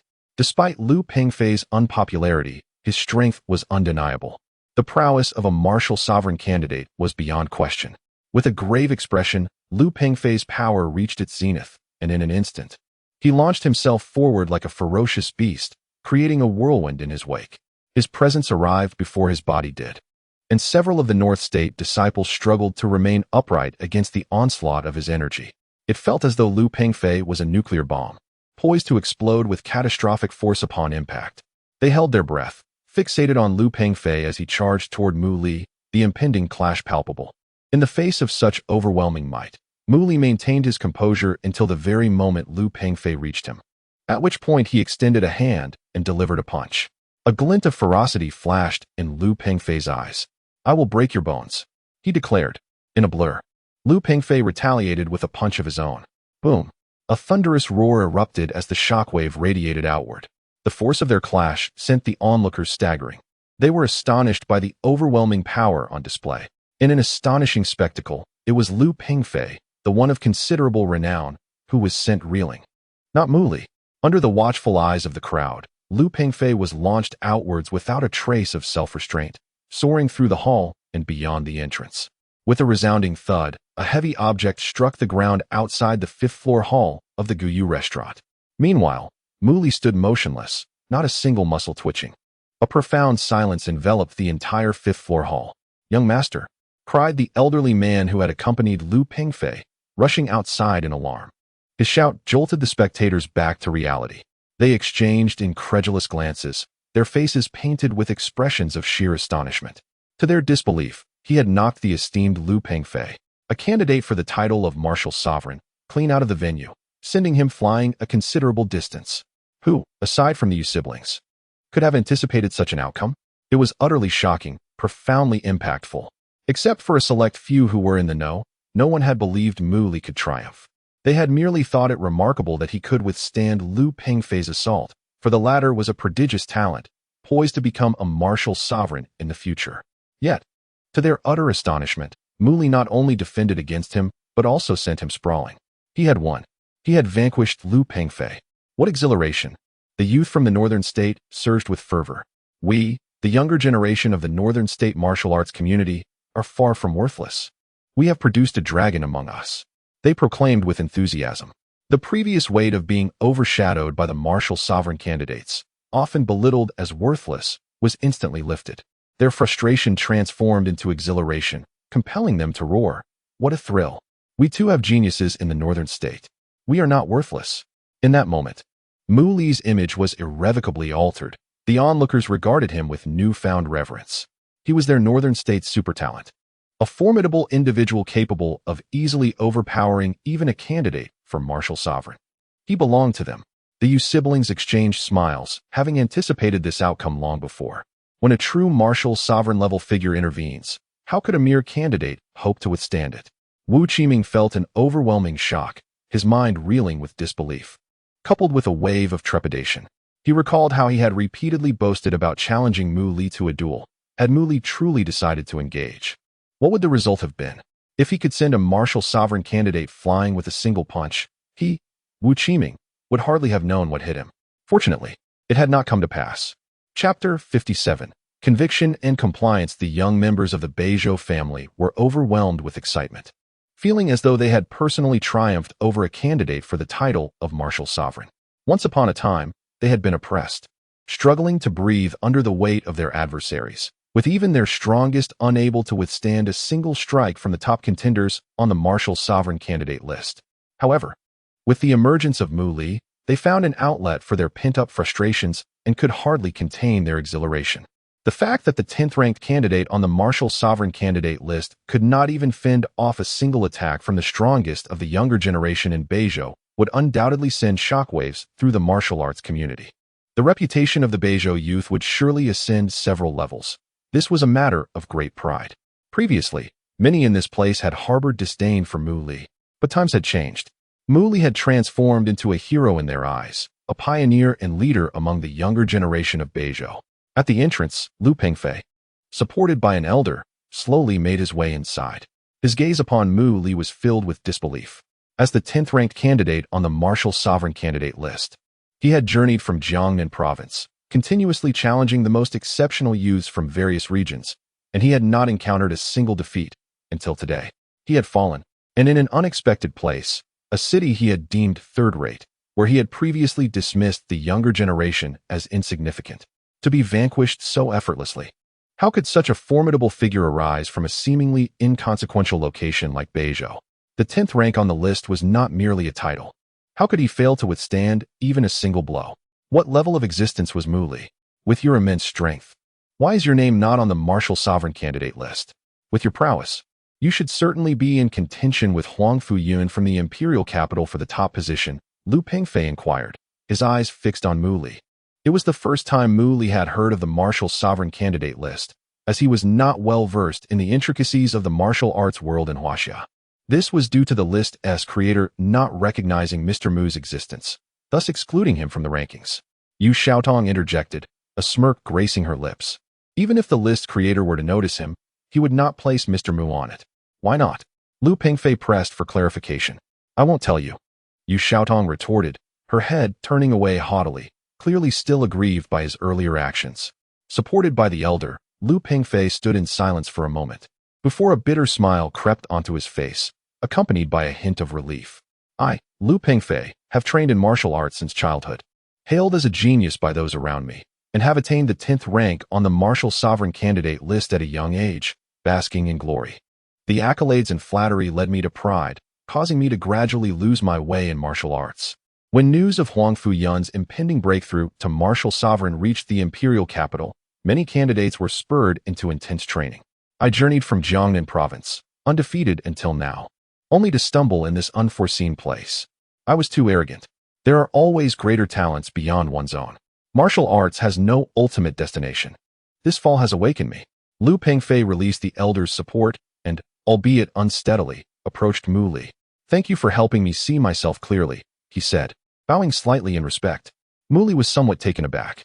This young martial artist from Jiangnan displayed a commendable mindset, balancing pride with humility. Even in victory, he remained grounded. And in defeat, he did not despair. Such a character from the martial sovereign candidate list had a high chance of becoming a formidable martial sovereign in the future. Straightening himself, Lu Pingfei turned toward the young members of Beizhou. I apologize, I was mistaken. You have such strong warriors among your ranks, and your martial arts have not declined. He bowed deeply to them. The Beizhou family members were filled with excitement. What kind of individuals are the super geniuses on the Huaxiao martial sovereign candidate list? They are renowned in the martial arts world, representing the strongest among the younger generation in Huaxiao, with the potential to become martial sovereigns in the future. Now, to have a genius who once scorned and insulted them bow and apologize before them was an exhilarating experience. Nevertheless, it was true that the martial arts community in Beizhou was lacking in succession. This brother Mu seemed like a dragon birthed from shallow waters, capable of soaring to the heavens and competing with the world. The gap between him and the others was vast, for the future of Huaxiao martial arts to flourish. They must strive to keep pace, Lu Pingfei earnestly stated, devoid of any disdain, purely offering advice. Some family members displayed signs of shame. The truth was undeniable. The martial arts community in Beizhou has always lagged behind other provinces, often looked down upon by outsiders. Until now, the strongest among the younger generation in Beizhou had only been Wu Qiming and Yu Xiaotong, both at the mid-level of martial artists. Without Mu Li's presence, the Beizhou martial arts community would have suffered humiliation today, unable to counter the disgrace. Yet they need not belittle themselves. Just one Mu Li was capable of standing firm, surpassing many geniuses from prestigious families across Huaxia, vying for the title of the strongest youth. Brother Mu, your talent surpasses mine. I believe you can even be compared to Huang Fuyun of the imperial capital, perhaps even contend for the title of the youngest martial sovereign in Huaxia. Lu Pingfei remarked to Mu Li. Mu Li remained non-committal, choosing not to respond. Yu Xiaodong and Yu Xiaoxiong exchanged a glance, both smiling knowingly. Was there even a need for competition? It was unnecessary. He had already achieved it. Huang Fuyun, a super genius renowned throughout Huaxia, reached the pinnacle of advanced martial artists at the tender age of 20, merely a step away from the coveted realm of martial sovereign, astonishing the entire Huaxia martial arts community. He earned the admiration of the older generation and commanded respect and awe from his peers. Prophecies from the great martial sovereigns of the imperial capital foretold that Huang Fuyun would become the youngest martial sovereign in Huaxiao in centuries, a living legend in martial arts. Among his peers, comparison was futile, as the disparity was monumental. However, the Yu siblings knew that there existed someone even more extraordinary than Huang Fuyun, a greater prodigy. While Huang Fuyun struggled on the path to becoming a martial sovereign, Mu Li had already proudly established himself at that formidable level. If this news were to spread, what kind of uproar would it incite? Perhaps Brother Mu was merely too modest, or the creators of the martial sovereign candidate list were negligent. With his caliber, he unquestionably deserved a spot among the top 3 on the list, enough to unsettle even the most elite geniuses. Lu Pingfei expressed his thoughts with a sense of awe. I have heard that the imperial capital is teeming with hidden talents, a place where extraordinary individuals emerge. Do you have any insights about it? The imperial capital is indeed the most prosperous place for the development of martial arts in all of Huaxia, filled with prominent families and many young talents competing fiercely. However, Brother Mu, You need not concern yourself with them. The prestige of the Huaxia martial sovereign candidate list is undeniable. Even I have secured the 10th position. Should you venture there, you would still be among the elite of the younger generation. As the young members of the Beizhou family marveled, they reflected on how suddenly a figure like Mu Li could emerge from Beizhou, possessing such exceptional talent that even the prodigies of the imperial capital could not compare. They wondered what kind of fortune had allowed Beizhou to birth such a dragon. Mu Li showed no interest in the so-called prodigies of Huaxia's imperial capital. How many true martial sovereigns exist in Huaxia? How many in the imperial capital? He inquired. I'm not certain, Lu Pengfei responded honestly. No one could accurately state the number of martial sovereigns in Huaxia. They were exceedingly rare, estimated to be only a handful, perhaps not exceeding 20. This was due to the fact that some masters preferred to remain low-key, either reclusive or having faded from public view. However, the imperial capital boasted numerous experts, with approximately 6 or 7 martial sovereigns hailing from those prominent families. And above the martial sovereigns in the imperial capital, how many exist? Mu Li continued to inquire. Above the martial sovereign? Lu Pengfei was taken aback. Ahem, generally speaking, a martial sovereign expert is already an unparalleled master of martial arts. It is rumored that there are 2 individuals in the imperial capital who are of the grand martial sovereign level. One is the leader of the martial alliance, and the other is a figure behind the commander. However, I have never heard of or seen anyone beyond the martial sovereign. Is there really no such existence? Mu Li felt a tinge of disappointment. He was not merely a martial artist. He was a cultivator. Even in the initial stage of Qi training, he was comparable to a martial sovereign of Huaxia, yet this was merely the first realm of a cultivator. The next significant realm for cultivators is the Yuan Dan stage, which, in the eyes of ordinary people, likely bears no distinction from that of deities. Thus, he speculated that if there were martial artists in Huaxia above the martial sovereign level, they would probably be akin to those at the Yuan Dan stage. He anticipated that upon arriving in the imperial capital, he would undoubtedly stir some controversies, and if someone could suppress him, he would need to tread cautiously. Lu Pengfei's admission of ignorance concerning such entities did not lead him to be complacent. The legacy of martial arts in Huaxia spanned centuries. He found it hard to believe that there were not a few extraordinary individuals among them. Brother Mu, we are still merely advanced martial artists. Even Huang Fuyun from the imperial capital is still just an advanced martial artist, even if he is but a step away. What we should be concerned about now is which of the younger generation will be the first to become a martial sovereign. And what of it if they become the first martial sovereign? Mu Li gazed at him. Do you not understand? Lu Pengfei countered.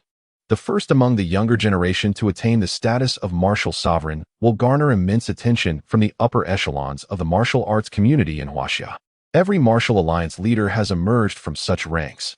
A collective gasp echoed among the youth from Beizhou. What stature the leader of the martial alliance held. He was nearly equivalent to an emperor within the martial arts realm of Huaxia. With so many factions in Huaxia, which one was not constrained by the martial alliance? What an exalted position that was. In other words, if Mu Li were to become the first young martial sovereign of this generation, he would have the opportunity to ascend to that supreme position. Heavens! The very thought of Beizhou producing such an entity was exhilarating. Beizhou had languished for many years. The entire Jinhu province was already abuzz with excitement over the emergence of Lu Wuxing. If a leader could rise from Beizhou, would it not soar to unprecedented heights? After hearing Lu Pengfei's words, Yu Xiaodong and Yu Xiaoxiong were engulfed in waves of astonishment. Undoubtedly, in terms of qualifications, Mu Li already possessed them. He was not merely an advanced martial artist. He was a martial sovereign. However, in the face of such temptation, Mu Li merely smiled faintly. For he was a cultivator. His aspirations would not be confined to such limits.